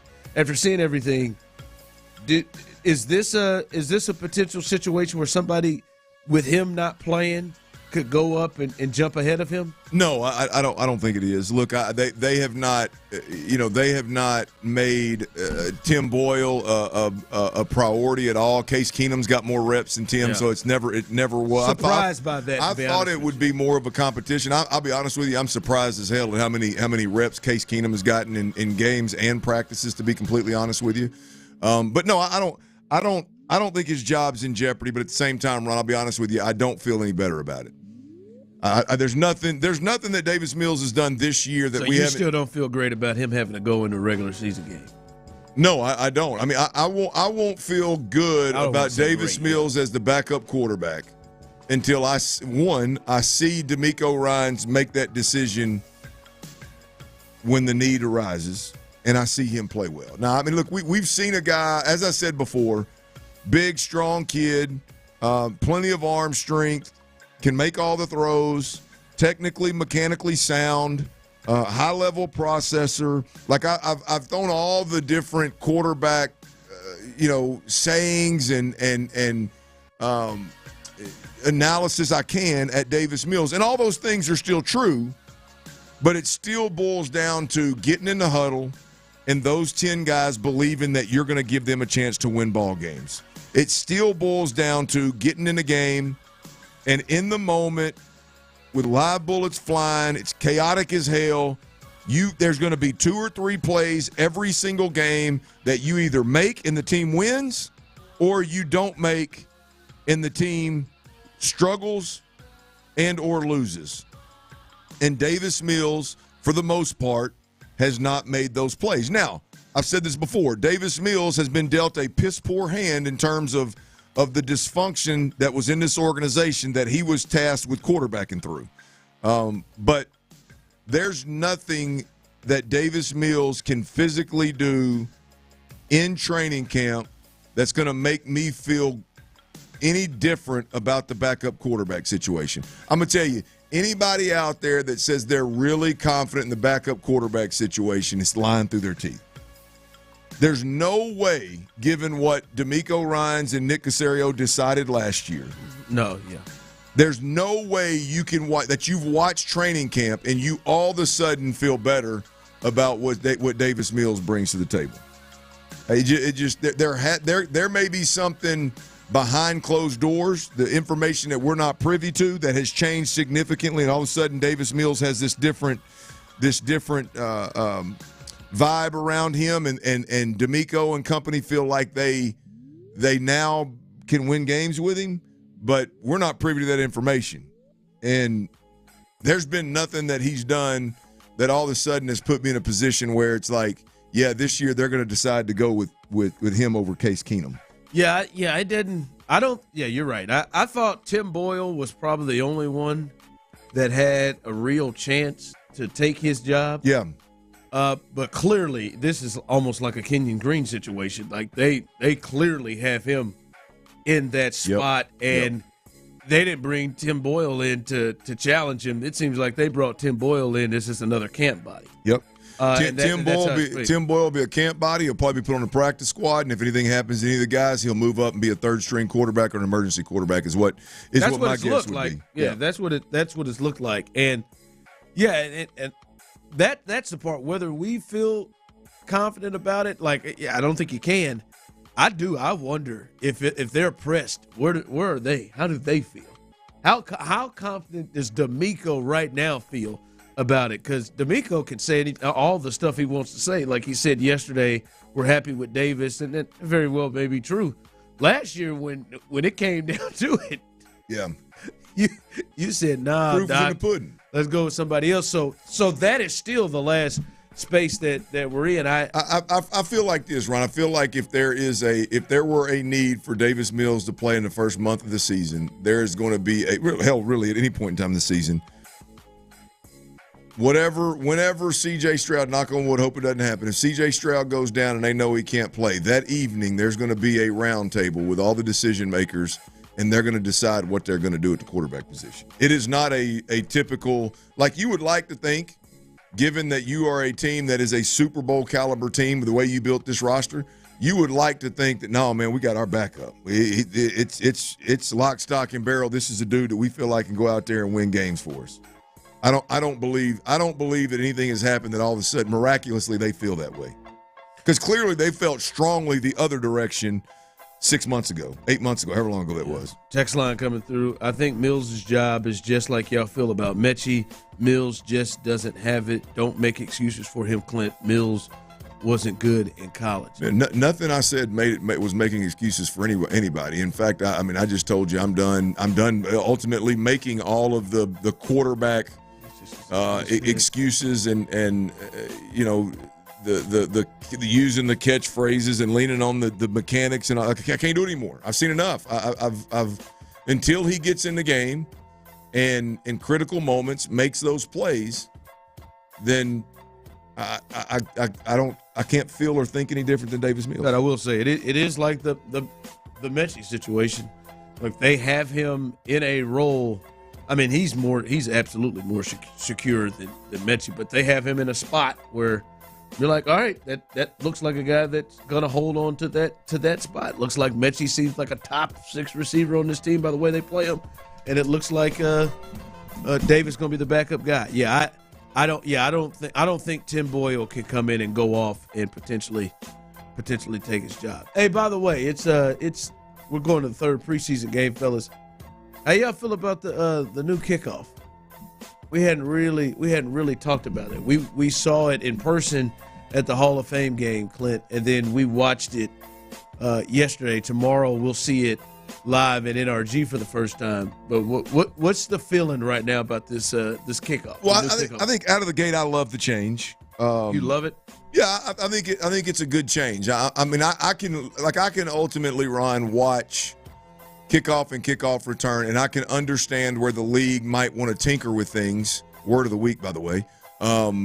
Tinker with things to find a safer way. I mean, that running 60 yards and colliding with somebody that's waiting on you and them just absorbing the hit time and time and time again. And if somebody misses a block, getting a 60-yard running start to crush a ball carrier. Like I don't like all the change, but I can understand why, from a safety perspective, they want to tinker with things and figure out what works best. So I can understand that. And I while it's not working out the way that I thought it was, I thought the return team was going to have a huge advantage. But it's turned out that the kickoff team has the bigger advantage. The return team all these guys around the league are really struggling with retreating and then setting your feet and blocking when the kickoff team's starting 10 yards from you. They're on top of you before you can turn and set your feet and actually execute a block. So guys are getting ran by, and the returners right there on top of them. People are getting just clean blows on the returners. So I don't know that they're accomplishing being safer. I don't know that there are a lot more being returned. Yes, they're definitely being returned. Now, the season, we may see them just kick it out of the back of the end zone and give it to them at the 30. But I don't know. I'm still, jury's still out for me of whether this is the right decision. I'm cool with the change and the tinkering. I thought it would be advantage kickoff return. It's clearly not. I'm anxious to see how the league reacts during the regular season. Both, like I said, do people just kick it out of the end zone and give it to them on the 30, or do teams find a way to scheme up and block different so that you're not retreating and then trying to set your feet and getting ran by? I am anxious to see the adjustments that are made, but I'm here for the change. I'm entertained. This isn't like, for me, when they immediately changed the extra point rule and they moved that back, that was immediate, where I'm like, oh, this is going to add to the game. It was immediate. I liked that. This one, in the back of your mind, knowing they've taken really the surprise element of an onside kick away, which was one of the best moments in the Super Bowl with Sean Payton and the Saints. They've taken that element out, and just looking at it and watching it, like you said, I don't feel like these guys are safer, and I don't know. I don't know. I'm still not completely. Ooh, I love it. I love what's happening. It's still maybe it's still a little hokey for me to get used to. So I don't know. I don't know that I'm in love yet, but it's certainly going to be here to stay. All right, coming up a little 5 o'clock fire. We'll get you caught up with all the Astros news, from Alex Bregman to Justin Verlander to Luis Garcia to the new call-up and Elyptis Diaz, who is gone, as well as getting you ready for this Texans preseason game. All of that coming up next on 5 o'clock fire. All right, big-time opportunity here, y'all. Listen up, all my electricians.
here, an Odyssey sports station. What's up, Clint? How y'all doing, man?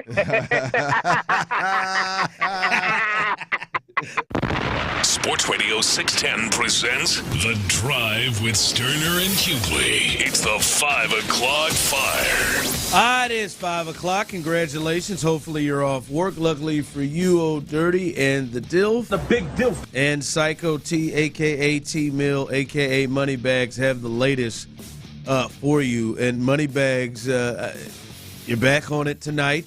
The Astros were off yesterday. Hell yeah. Where we going? I don't know what kind of night he had yesterday. I don't know if he took it off with the Astros. I'm going to guess he didn't. As he's shaking it off. No, man. No, didn't take the night off. Should have, though. Red? Yeah, but not a bad red. Not a bad red. Very recoverable red, which we'll do tonight, of course. All right. And the Astros are on it. You got Spencer Getty, are you ready to get sucked in? I am really intrigued. My lock? I'm intrigued what his strikeout total is. That's my lock bet of the night. With what he has done the last two games and against this White Sox outfit. What is your lock? Your lock is his strikeouts? Yes, over 6.5 Ks for young Arrighetti. And the way he's been striking out people, 13 and 12 the last two starts. Odds are great, too, only plus 100. That's beautiful.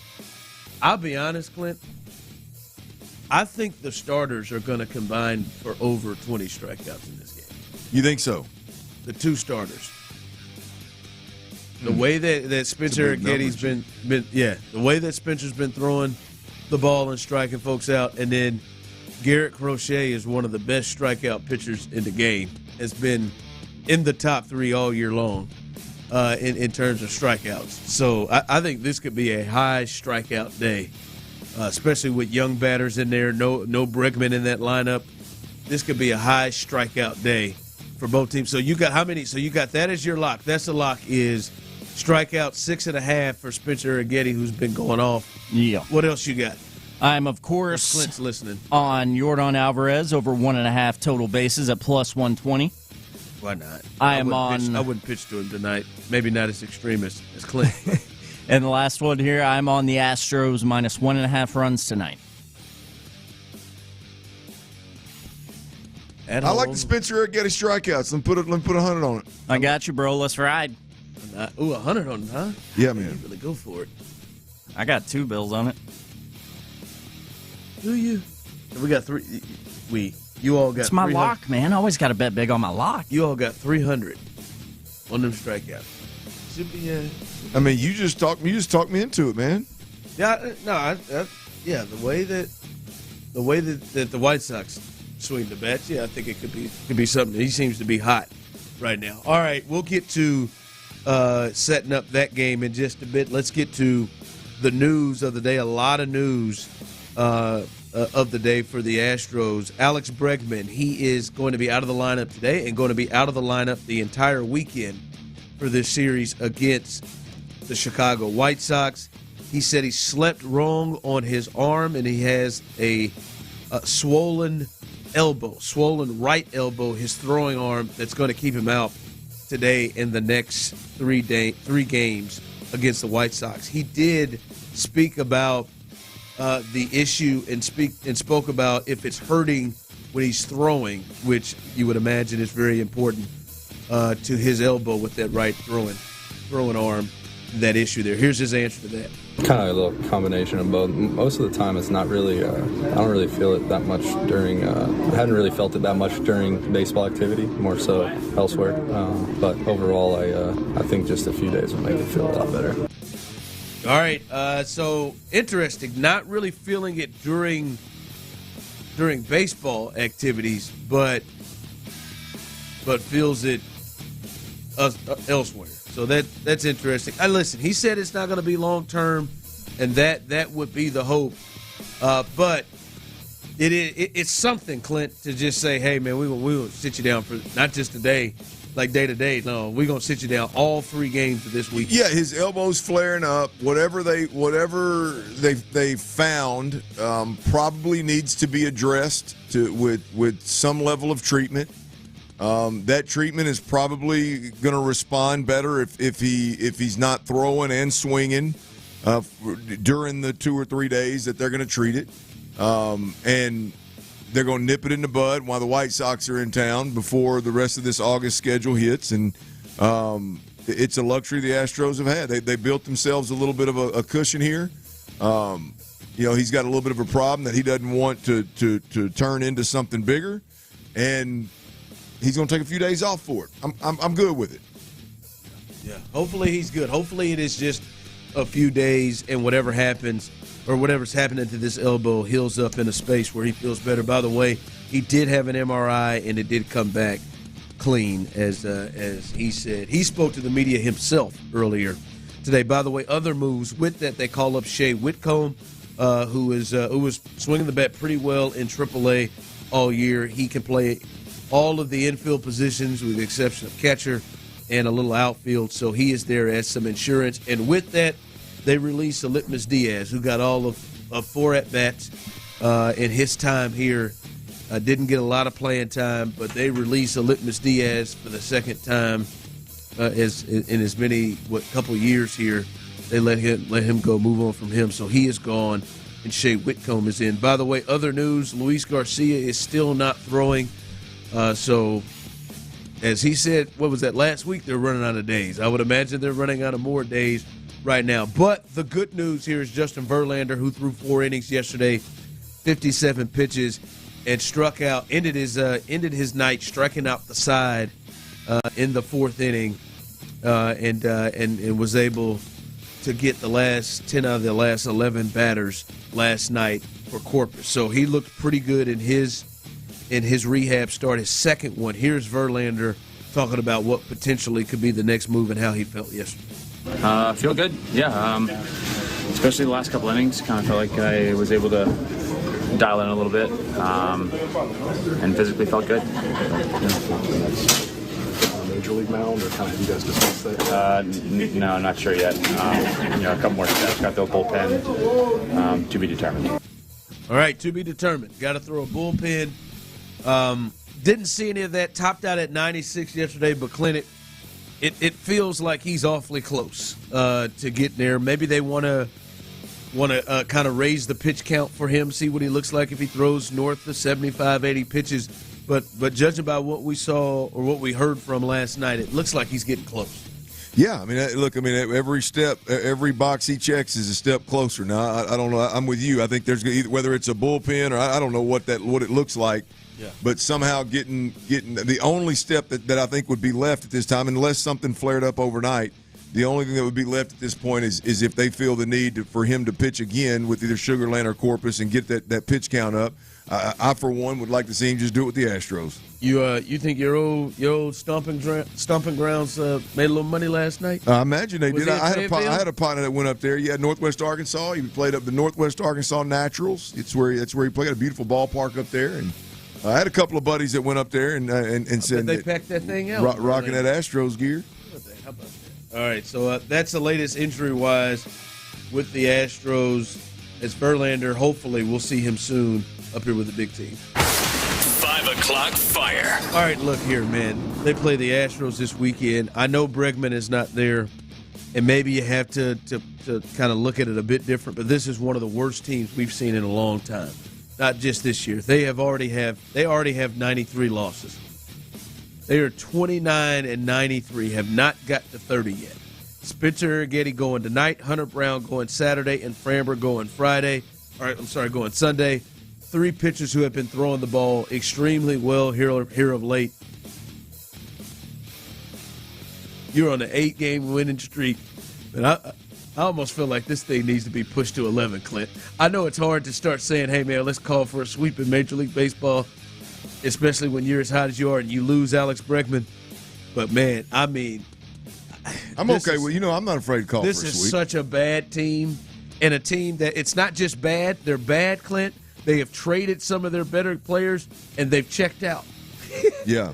They have checked out. Now, tonight's starter is pretty good, so that's one to watch. But the Astros are rolling, throwing the ball, playing, hitting, swinging, whatever, everything better than they've done all season long, and they're going against this terrible team. I think I think this should be a dominant series, even without Brick. They've played well enough where I'll take 2 or 3. I can get down with 2 or 3, but there's no. It's not a stretch to think that this. I mean, this is one of the hotter teams in baseball versus the worst team in baseball. There's no. It's. I don't think it's a stretch to say that a sweep would be in expectations. Yeah. Go ahead and do this thing. The Mariners are playing the Pirates. By the way, the Pirates on a 10-game losing streak, but they got their young ace pitching tonight for the Mariners. So we'll see. You get the go ahead and stretch this thing out. My call was the Astros are run away with this thing. So let's go and run away with it. Well, looks like the Astros are getting hot. It looks like the Mariners are cooling right off there again, with huh? you. Right they're there getting with hot you. too. No, they're right there with you. Yeah, they're cooling off again, helping them to run away with it. So that is as are the Rangers. Yeah, the Rangers. I think they've going to shut it down. Cream always rises to the top. 5 o'clock fire. All right, tomorrow, and we'll get more into that this last hour. Get more into this last hour. The Texans, they're in preseason action for Game 3 tonight. And Clint, tomorrow, I know you've been calling to see a good 2 quarters, a good half of play from the starters in this game. And I know from you offensively, there's a lot to see, but I know for you want to see connections with CJ with these 3 threats, these big 3 threats. I throw Dalton Schultz in. We haven't seen a lot of that and didn't see that in the preseason game either. I know we've been talking about the run game, and I know you want to see a little bit of this passing game tonight. Yeah, it's about the newbie. It's about the newbies for me, man, on the offensive side of the football. The win now moves that D'Amico and Nick made in the offseason, and that's Joe Mixon running and catching the football along with Stephon Diggs. We saw him at practice the other day, and if he had 1 catch, he had 15. And so I'm looking forward to see it happen in game action. I'm excited about the fan base getting to see it in game action, and hopefully we see that. The other thing I think is if we get a little bit more specific with the wide receivers, I would love to see him take a deep shot with Nico Collins. Just, and I'm talking just straight go route. I'm not talking about hope that the safeties come down and you play action and you throw the ball over the top and yada, yada, yada. Just, hey, when they close the middle of the field, let's audible, let's get to it, boom, let's take a shot over the top to Nico Collins, and maybe he can show off some of that over-the-top speed. Not that big catch underneath and hard to tackle and then can run away. I'm talking about the just flat speed that I've seen it a couple of times in training camp where, boy, it takes a lot for me to get here, but you look at it and you're like, man, that's some Mike Evans type stuff. He's just running away from dudes, and it's effortless. So let's see if he can do it in game time. I'd like to see that as well. Yeah, Nico Collins. I think he's connected with Tank and Cade Stover. I think in the one game they played, and like I said, I think he will get more action in this game at a quarter at the very least. I believe that one offense will get, along with the run game we've talked about this week. Yes, I think it's important because I get the sense, Clinton, we've been talking about this. I get the sense that Stroud, Diggs, Nico Collins, Tank, Dalton Schultz. I'd be surprised at this moment if they played against the Rams in the final preseason game. I'd be surprised. They've had 4 preseason games. I'd be surprised if D'Amico and company didn't say, hey, let's just back off here and get these guys ready and let them be. Look, you got to play well tonight or tomorrow. You got to play well at noon tomorrow. Erase all doubt of any kind of somebody's not ready or the guys don't prepare the right way or the communication's jacked up or whatever. Just erase all doubt by playing well, communicating well, being pros. Show up at least for the first half and take care of business. Handle your business the right way. In terms, I don't know. I would assume that they may even be staying in a hotel somewhere tonight in order to make it a true week 1 game. I don't know, but whatever's going on, just be on your P's and Q's, get it all right, erase all doubt that there could be some kind of issue. And I would imagine that. Really, I'll be honest with you, I don't see a reason why this group should touch the field in that last preseason game. You'll have 3 weeks between preseason week 3 and week 1. That's a long time, but you can make some things happen during camp to and that's the time they're going to really want to see these guys that they really got to make decisions on. Yep. 5 o'clock fire. All right, there was a game last night, and the Patriots played the Eagles. And Clint, after that game, head coach Rod Mayo of the Patriots said QB1 is still open with Drake May's big step forward. Him and Jacoby Brissett are still battling for QB1. I know Drake May's a guy you said maybe needs to sit. To me, if it's close with Jacoby Brissett, because there's just not a real big, hey, if a player sits, they have this success rate. If a player plays right away, they have this success rate. If it's close, I'd rather like to get my guys' feet in the fire as soon as possible. To me, if it's close, I would, if I'm Gerard Mayo, I would lean towards the young. Well, it just depends on how he's built, man. I mean, they are clearly tearing this thing down. It's going to be a rough, It's going to be a rough 2-year stretch right here, regardless. And Drake May's a guy that's going to have the cards. The deck's going to be stacked against him week in, week out. You hope you've got an offensive mind on the staff that's going to understand that with a defensive-minded head coach. You hope you got time to have some patience with your young quarterback. I'll be honest with you, we're sitting here watching the game. I've already seen him make a couple of throws where it's just like he mechanically and technically is not sound. You can tell he's not natural, like he's getting coached up to be this super rotational guy, and he's not that. Hell, he threw a ball in the flats a while ago to Kayvon. Is it Butte? What's his first name? What's Butte's first name? Kid out of LSU a couple years ago. But anyway, I mean, he damn near missed him, and guys like me have done that. But when you're going to be your top 5 pick, I mean you got guys like C.J. Stroud that can blindfolded throw those routes and hit them in stride, and so he's not ready to play right now. And I thought Jacoby Brissett would run away with this thing given his experience. He's not doing enough. Well, if it's competitive, it's because Jacoby Brissett is coming back to him. It's not because Drake May is doing anything special. He played better this week, but I think it's been underwhelming, to say the least, with Drake made it to date. But we'll see, man. Again, they said he's taking steps forward. Yeah, well, I mean, yeah, it's they said he's taking steps forward. All right, coming up. All right, we'll give a real breakdown of this game and what you need to be concentrating on tomorrow as the Texans have their big preseason game. And there is one matchup in particular that I can't wait to happen. And if Brian Daboll screws us and doesn't give us this matchup, I'm going to be real pissed, even though he looks so good with the amount of weight he's lost. That's coming up next. After his solid preseason debut, what's C.J. Stroud looking to find?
Odyssey app, or wherever you get your podcasts. Houston's sports leader. Sports Radio 610.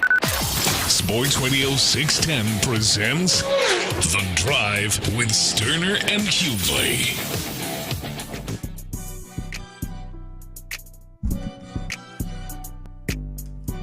Clint. Yes, sir. Tyler. I want to confess this, and I don't mean to bite off in the loop. Get it off your chest, man. But I do want to confess this. We'll be at that game tomorrow, 12 o'clock. We'll be out there. I know we've got some winners here on the station who'll be either in the bullpen or in that club-level lower bowl. Enjoy yourself. If Brian Daboll doesn't play Dexter Lawrence, Clint, and doesn't give the look that Kenyon Green and Juice Scruggs needs, and that D'Amico and Bobby Slowick and crew need to see, if Dexter Lawrence doesn't play, I'm going to be super hot at Brian Daboll. And I'm in a very happy place with Brian Daboll right now. Very proud of him. He looks fantastic. He's done the work in the offseason with his body. He looks great. But if he doesn't play Dexter Lawrence tomorrow, I'm gonna be hot, because we need to see that. Kenyon Green needs to face that. Kenyon Green ain't faced nothing like that in camp, hadn't faced nothing like that against Pittsburgh or whatever the Bears threw out there. Juice Scruggs, the same thing. That is a matchup, Clint, that I so hope to see. He's a starter. He may be their best overall player, so you wouldn't be shocked to think that he would sit out.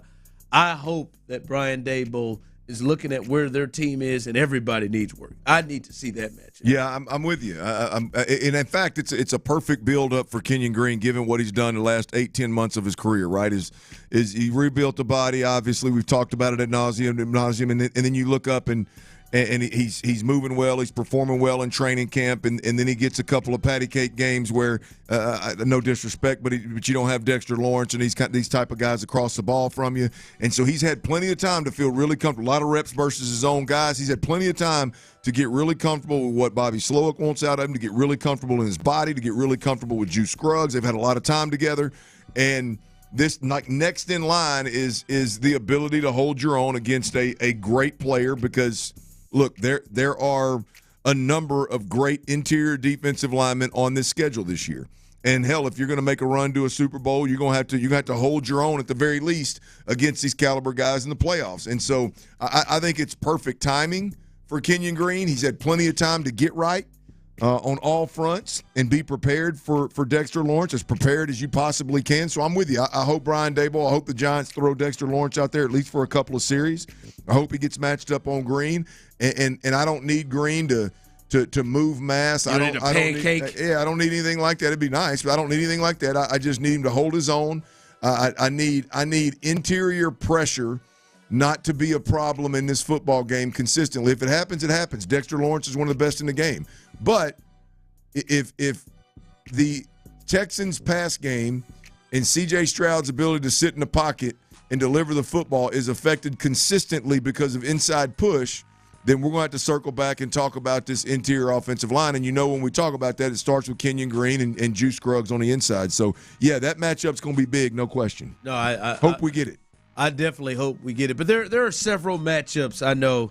That's a big one right there in the middle for those two young guys, because those two are a couple of the biggest questions on the team. But I know there's some other matchups outside of that you are really licking your chops to see. Absolutely. We can stay on the offensive side of the football. I don't know why I said that. That's all right. I knew exactly what you meant, man. Licking chops. Titus Howard is at right tackle. He spent his career with the Texans bouncing around, playing multiple positions. They paid him anyway. I got to believe that the reason they paid him first and foremost is because they believe he's one of the top right tackles in the game. And so he's going to play right tackle, obviously, moving forward. And we get a good look at that this week. Hopefully, like you said, both teams are going to play starters. You get Titus Howard versus Brian Burns or Kayvon Thibodeau. Those are two really good speed rushers at the very least. They're two very effective defensive ends in this league that have higher ceilings. And we've seen Titus Howard in small sample sizes. We saw him play well against T.J. Watt a couple of years ago at the tackle position, and so that it's not about whether he can or he can't.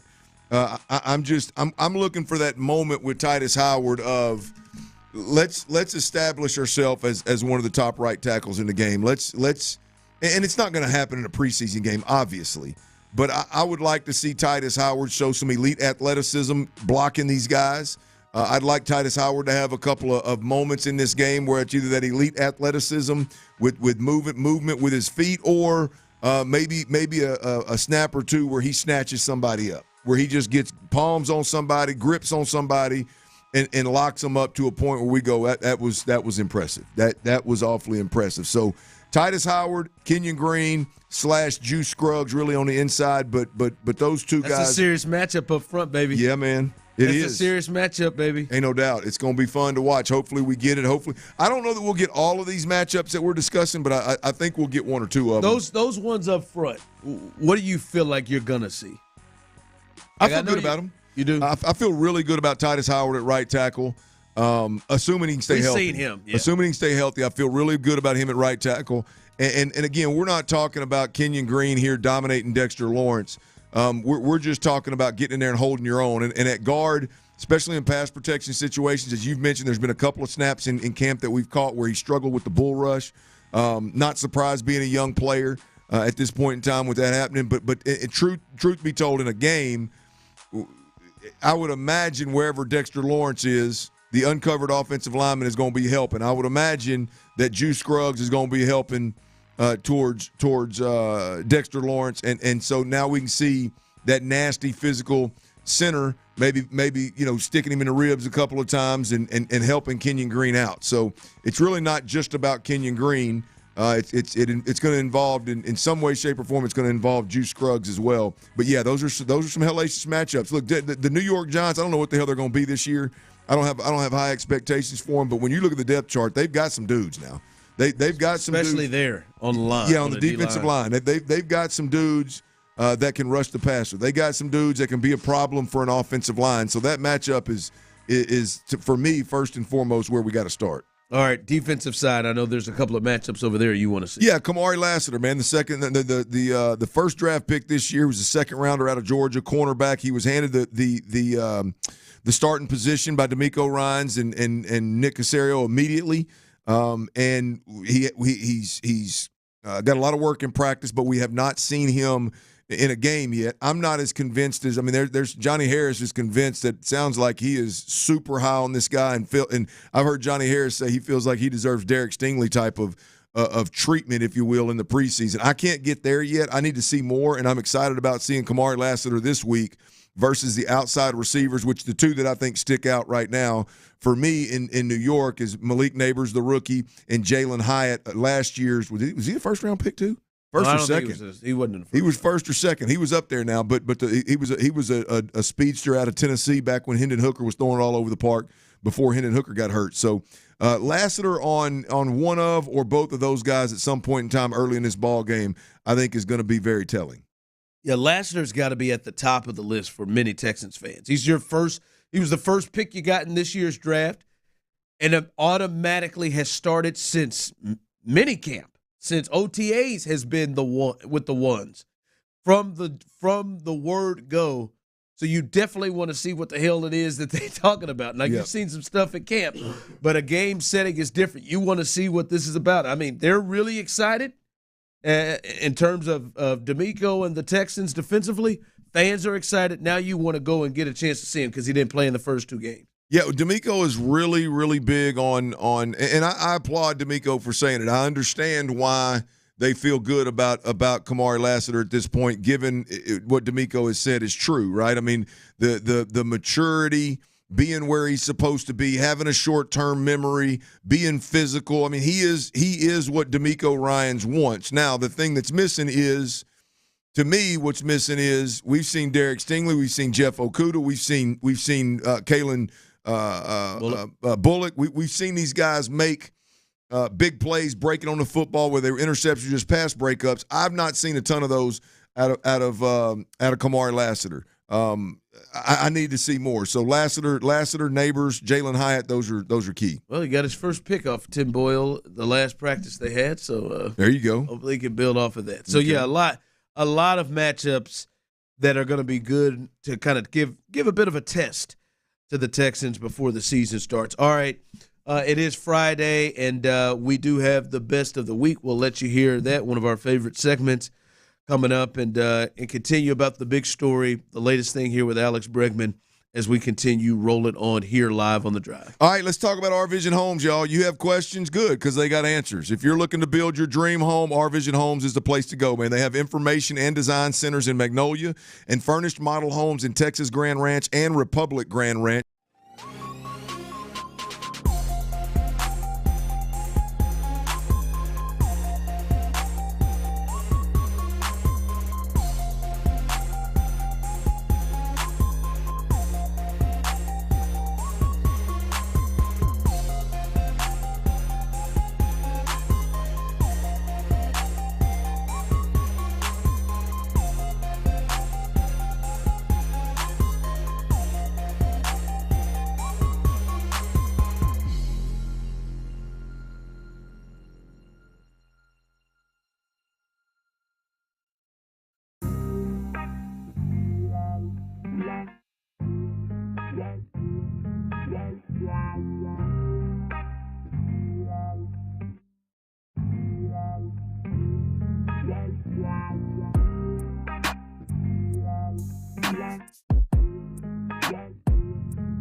Just prescribe Biologic and Psoriasis, and visit skyrizzy.com or call 1-866-SKY-RIZZY to learn more. Live from the Twin Peaks Studios, Sports Radio 610 presents The Drive with Stoerner and Hughley.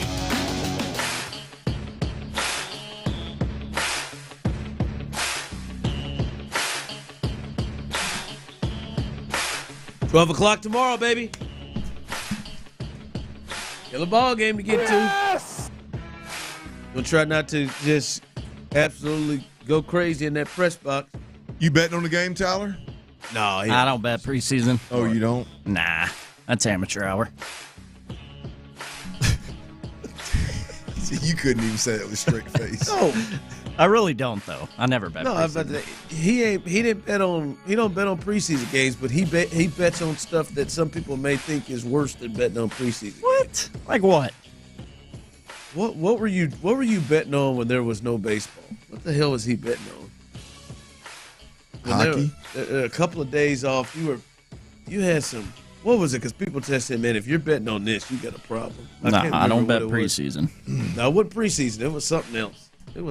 I tend to really only bet like the things I feel like I got at least a little bit of knowledge in, like regular season baseball, football, basketball. Other than that, you went a little hard on that All-Star game. Golf. Yeah, and sometimes I don't bet those kind of events. I shouldn't have done that. You went a little hard on that. I was just feeling it. Well, you talking about knowledge, Tyler. You gave me a little knowledge earlier. I figured out where Weenus came from. Your elbow. I thought I was gonna be able to slide. No, I know what you're doing. I know what you're trying to do. I've got I did not know what a Weenus was. By the way, Bregman's elbow's messed up. He's gonna be out for the weekend. But yep, that Weenus is toe up. I did not know your elbow, the skin actually, which has no feeling, Tyler. By the way, it is called Weenus. Yeah. I thought Tyler was being perverted. I'll be honest with you. Check out earlier in the show is Clint. He just was I learned something today. No, I learned something today, and Tyler, I appreciate that. My sister-in-law, she's we lost my brother a while back, and my sister-in-law, Jake was a youngster when it happened, and we'd have some conversations that Mom wasn't real comfortable having with the little boy, and I would. So in her delivery to me, she always referred to it as a Weenus, right? And so that's where I just assumed Weenus was a maybe a motherly or a youngin way of describing a wiener. The package, yeah. The package, So when Tyler threw it out there earlier talking about Bregman, I didn't know what the hell Tyler was talking about. Deluxe nut package. The Weenus is the skin of your elbow. Didn't know that. So I did a little digging, Tyler. I didn't trust you, so I dug into that Weenus. Well, I did a little Googling and I found out a couple of things. This is how real progress happens right here. By the way, you tell me about Weenus, I look it up to make sure that you're not pulling my leg and gonna. I need any help looking stupid. And I find out that Weenus actually is the skin on your elbow, and then the boss man comes in here, and you know what vagina is? That is one I've never heard. No, sir. The vagina is the skin in the pit of your elbow. So on the inside of your elbow, that skin's called vagina. Right there next to the Weenus, like it should be. How about this? Right. And sometimes this right here is also next to the Weenus. Do you know what flagina is? Nope, never heard of that one either, sir. Flagina is the webbing between your thumb and forefinger, so it sometimes gets close to the Weenus as well. I love it, man. This show is about educating the Drive family while entertaining, informing you all of the above. That's beautiful. How did we not know this? Now I do. Oh, Ron's too cool to play, by the way. Yeah, he's too cool. I'm on the show with you. I'm too How did we not know this? Just Ron. Ron, did you know what a Weenus was? Yes. Did you know what flagina was? No, I don't know. We say kikuchi enough here. I thought we. No, flagina is the webbing between your thumb and index finger, which you're playing with right now. Look at you. You're over there playing with your flagina. Stop playing with your flagina, bro. And Parker, it is nasty. And Parker walks in here and Parker could. He was smiling ear to ear. See, and you don't want to play. Too cool. Too cool for school. Does your flagina hang like a wizard sleeve? I did not realize he plays with his flagina a lot. Now that I noticed it, he's over. Look, he's doing it. He's doing. Yeah. You finger the flagina all the time, man. What are you doing over there? Massaging that thing, man. I just call it my hand. Tyler said he's out. Out on that one. That is unbelievable. Sometimes it's crazy how you learn things like that. Yeah. Weenus, I love to learn new things. vagina. I'm better for it, Educate yourself with at least one new thing every day. Thanks for making me a better person today, Tyler. Same to you, bud. Ron's too cool, but thanks, bud. You learned something from me. I learned something from you. Ron's over there just learning from everyone and not contributing. I didn't have it.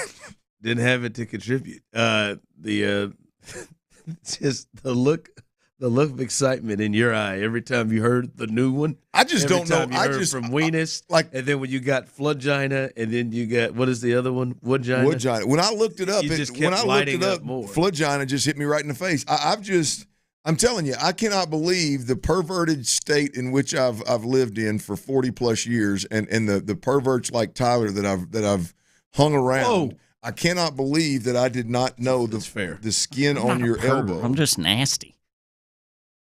I did not know the skin on your elbow is the weenus. That blows my mind. I wonder how many people know that. Do you think y'all are in the majority or minority? I don't know. Well, when I was young, the whole reason I knew was when I was like a little kid, there was like a joke at some point, probably in junior high, that was like, touched your weenus. And they touch your elbow. That was kids being stupid. Yeah.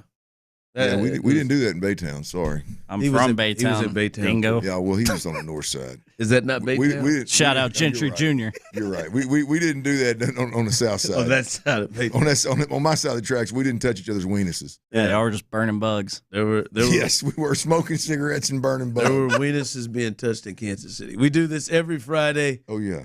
The best of the week. Houston, Texas, what up? What up? What up? What up? All right, thanks, Tyler. Let's roll. The best of the week on The Drive with Stoerner and Hughley.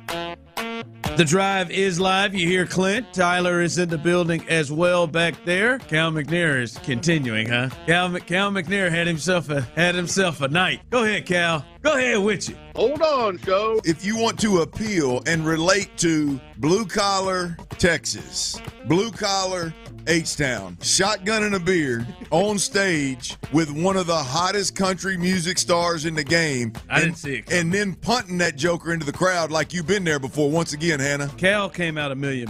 I hated every second of C.J. Stroud up there in that damn cowboy hat. He's a cowboy. He looked like what was that show Justin Timberlake and Britney Spears and stuff was on, the Mickey Mouse Club? The Mickey Mouse Club, yeah. That's the hell he looked like. Weak-ass Cowboys.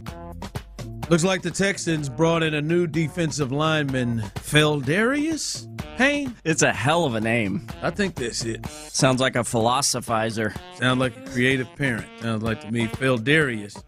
No relation to Seth, but Feldarius Payne. Tyler Milner just texted me and said, "What's up, cracker?" I don't remember that one at all. I usually remember. Yeah, I don't remember that one either. There. I don't remember that one. Yeah, that's. I like it though. Feldarius. He even said crack up. I'm guessing you didn't put an ER on the end of there. I didn't know there was an ER and a. I didn't know there was a difference on that. Sure, he's over there making you plans for Lizards afterwards, huh? Nah, he's over there making some post game party plans, weren't you? That or signing autographs or something. I can't remember. Why I missed it. It is tough for you to pay attention. You were signing autographs. Yeah, it was a lot of fans out there.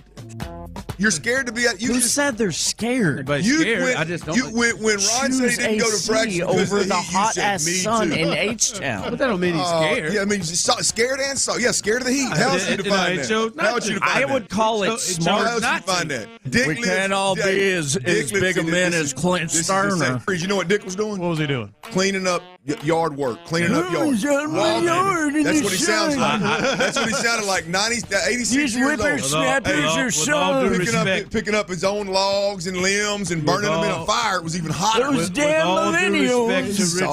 Richard, no, baby, the drive is in air conditioning. Maybe you just sweated your shirt out, but the drive, this part's of the drive.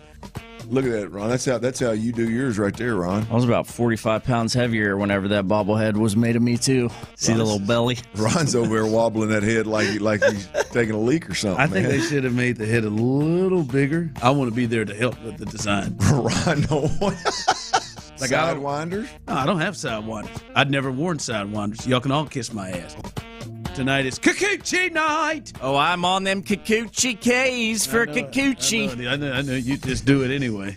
Just said it. You got that out. You got it out twice. K's for Kikuchi. Kikuchi's K Corner at Minute Maid Park. Keep filling that out. There's something somewhere in there. You got it. You've heard of Keuchel's Corner, but now I present to you the Kikuchi Corner. Nobody puts Kikuchi in the corner. I love Kikuchi! Tonight is Kikuchi night. I think I want to jump on the Kikuchi with you. Oh, boy. I knew you would. The bet, Tyler. So you want to become Eskimo? The bet, Tyler. I knew you was going to jump all over that. I knew you were. I've been in an igloo before. It's all good. I think. I go first. All right, bro. I got you. Let's get in on this Kikuchi together. It'll bring us closer. No, we're not doing it together. On this same Kikuchi. Together. If he wins, you win together. If he loses. Tyler's Turds of the Week. Silver medal, real quick. It is those bitches in the Bronx, the New York Yankees, the Pinstripes. Tyler, the Astros better not lose to the White Sox over the next 3 days. The Yanks didn't just lose to this horrendous squad called the White Sox. They got destroyed. I really look forward to the ridiculous reasons that Tyler put the Yankees. My mind works differently Or than the others. Rangers on the turd list. Speaking of turds. How was that trip, Ron? Welcome back into the drive. A little lighter. It was a little quick. A little lighter, It bub? was a little quick there. Yeah, you had to. We got a little coach football practice right after this thing. No reason. Ooh, boy, Get that in. that'd be a bad spot to get caught with touching cloth now. Oh, yeah. Hey, thank you, Tyler Milner. The best of the week on The Drive with Stoerner and Hughley. Well done as usual. So Yeah. Good week. We got football here in Houston tomorrow as the Texans will play for the first time in NRG this year. So it'll be a great next week as well. So stay tuned with us. Remember, coming up behind us, Texans All Access, as D'Amico, the head coach. We had him on earlier this week. You want to check the Odyssey app. He was on with us, what is it, Wednesday? He was on with us on Wednesday. Yep. Check the Odyssey app. 2:40 if you want to hear that. He was on with us Wednesday. He will join Texans All Access right after us. So stay tuned to hear this interview with D'Amico Ryans as he previews the preseason for the Texans' next game coming up tomorrow against the Giants. Area 45, Bijani and Creighton, live and local until 11 o'clock. They'll have the post-game show as the Astros take on the worst team in baseball, the Chicago White Sox, and try to win 9 in a row and increase that lead in the West. Area 45 will have you covered. And also, I love this, subscribe to the fastest-growing Astros Talk podcast, The Big Orange Wagon, Spotify, Apple, etc. Big Orange at Big Orange Wagon, baby. Better get on board. Fastest-growing. Don't get left behind. Don't get left behind. Leaving the station. All right. Hey, real quick.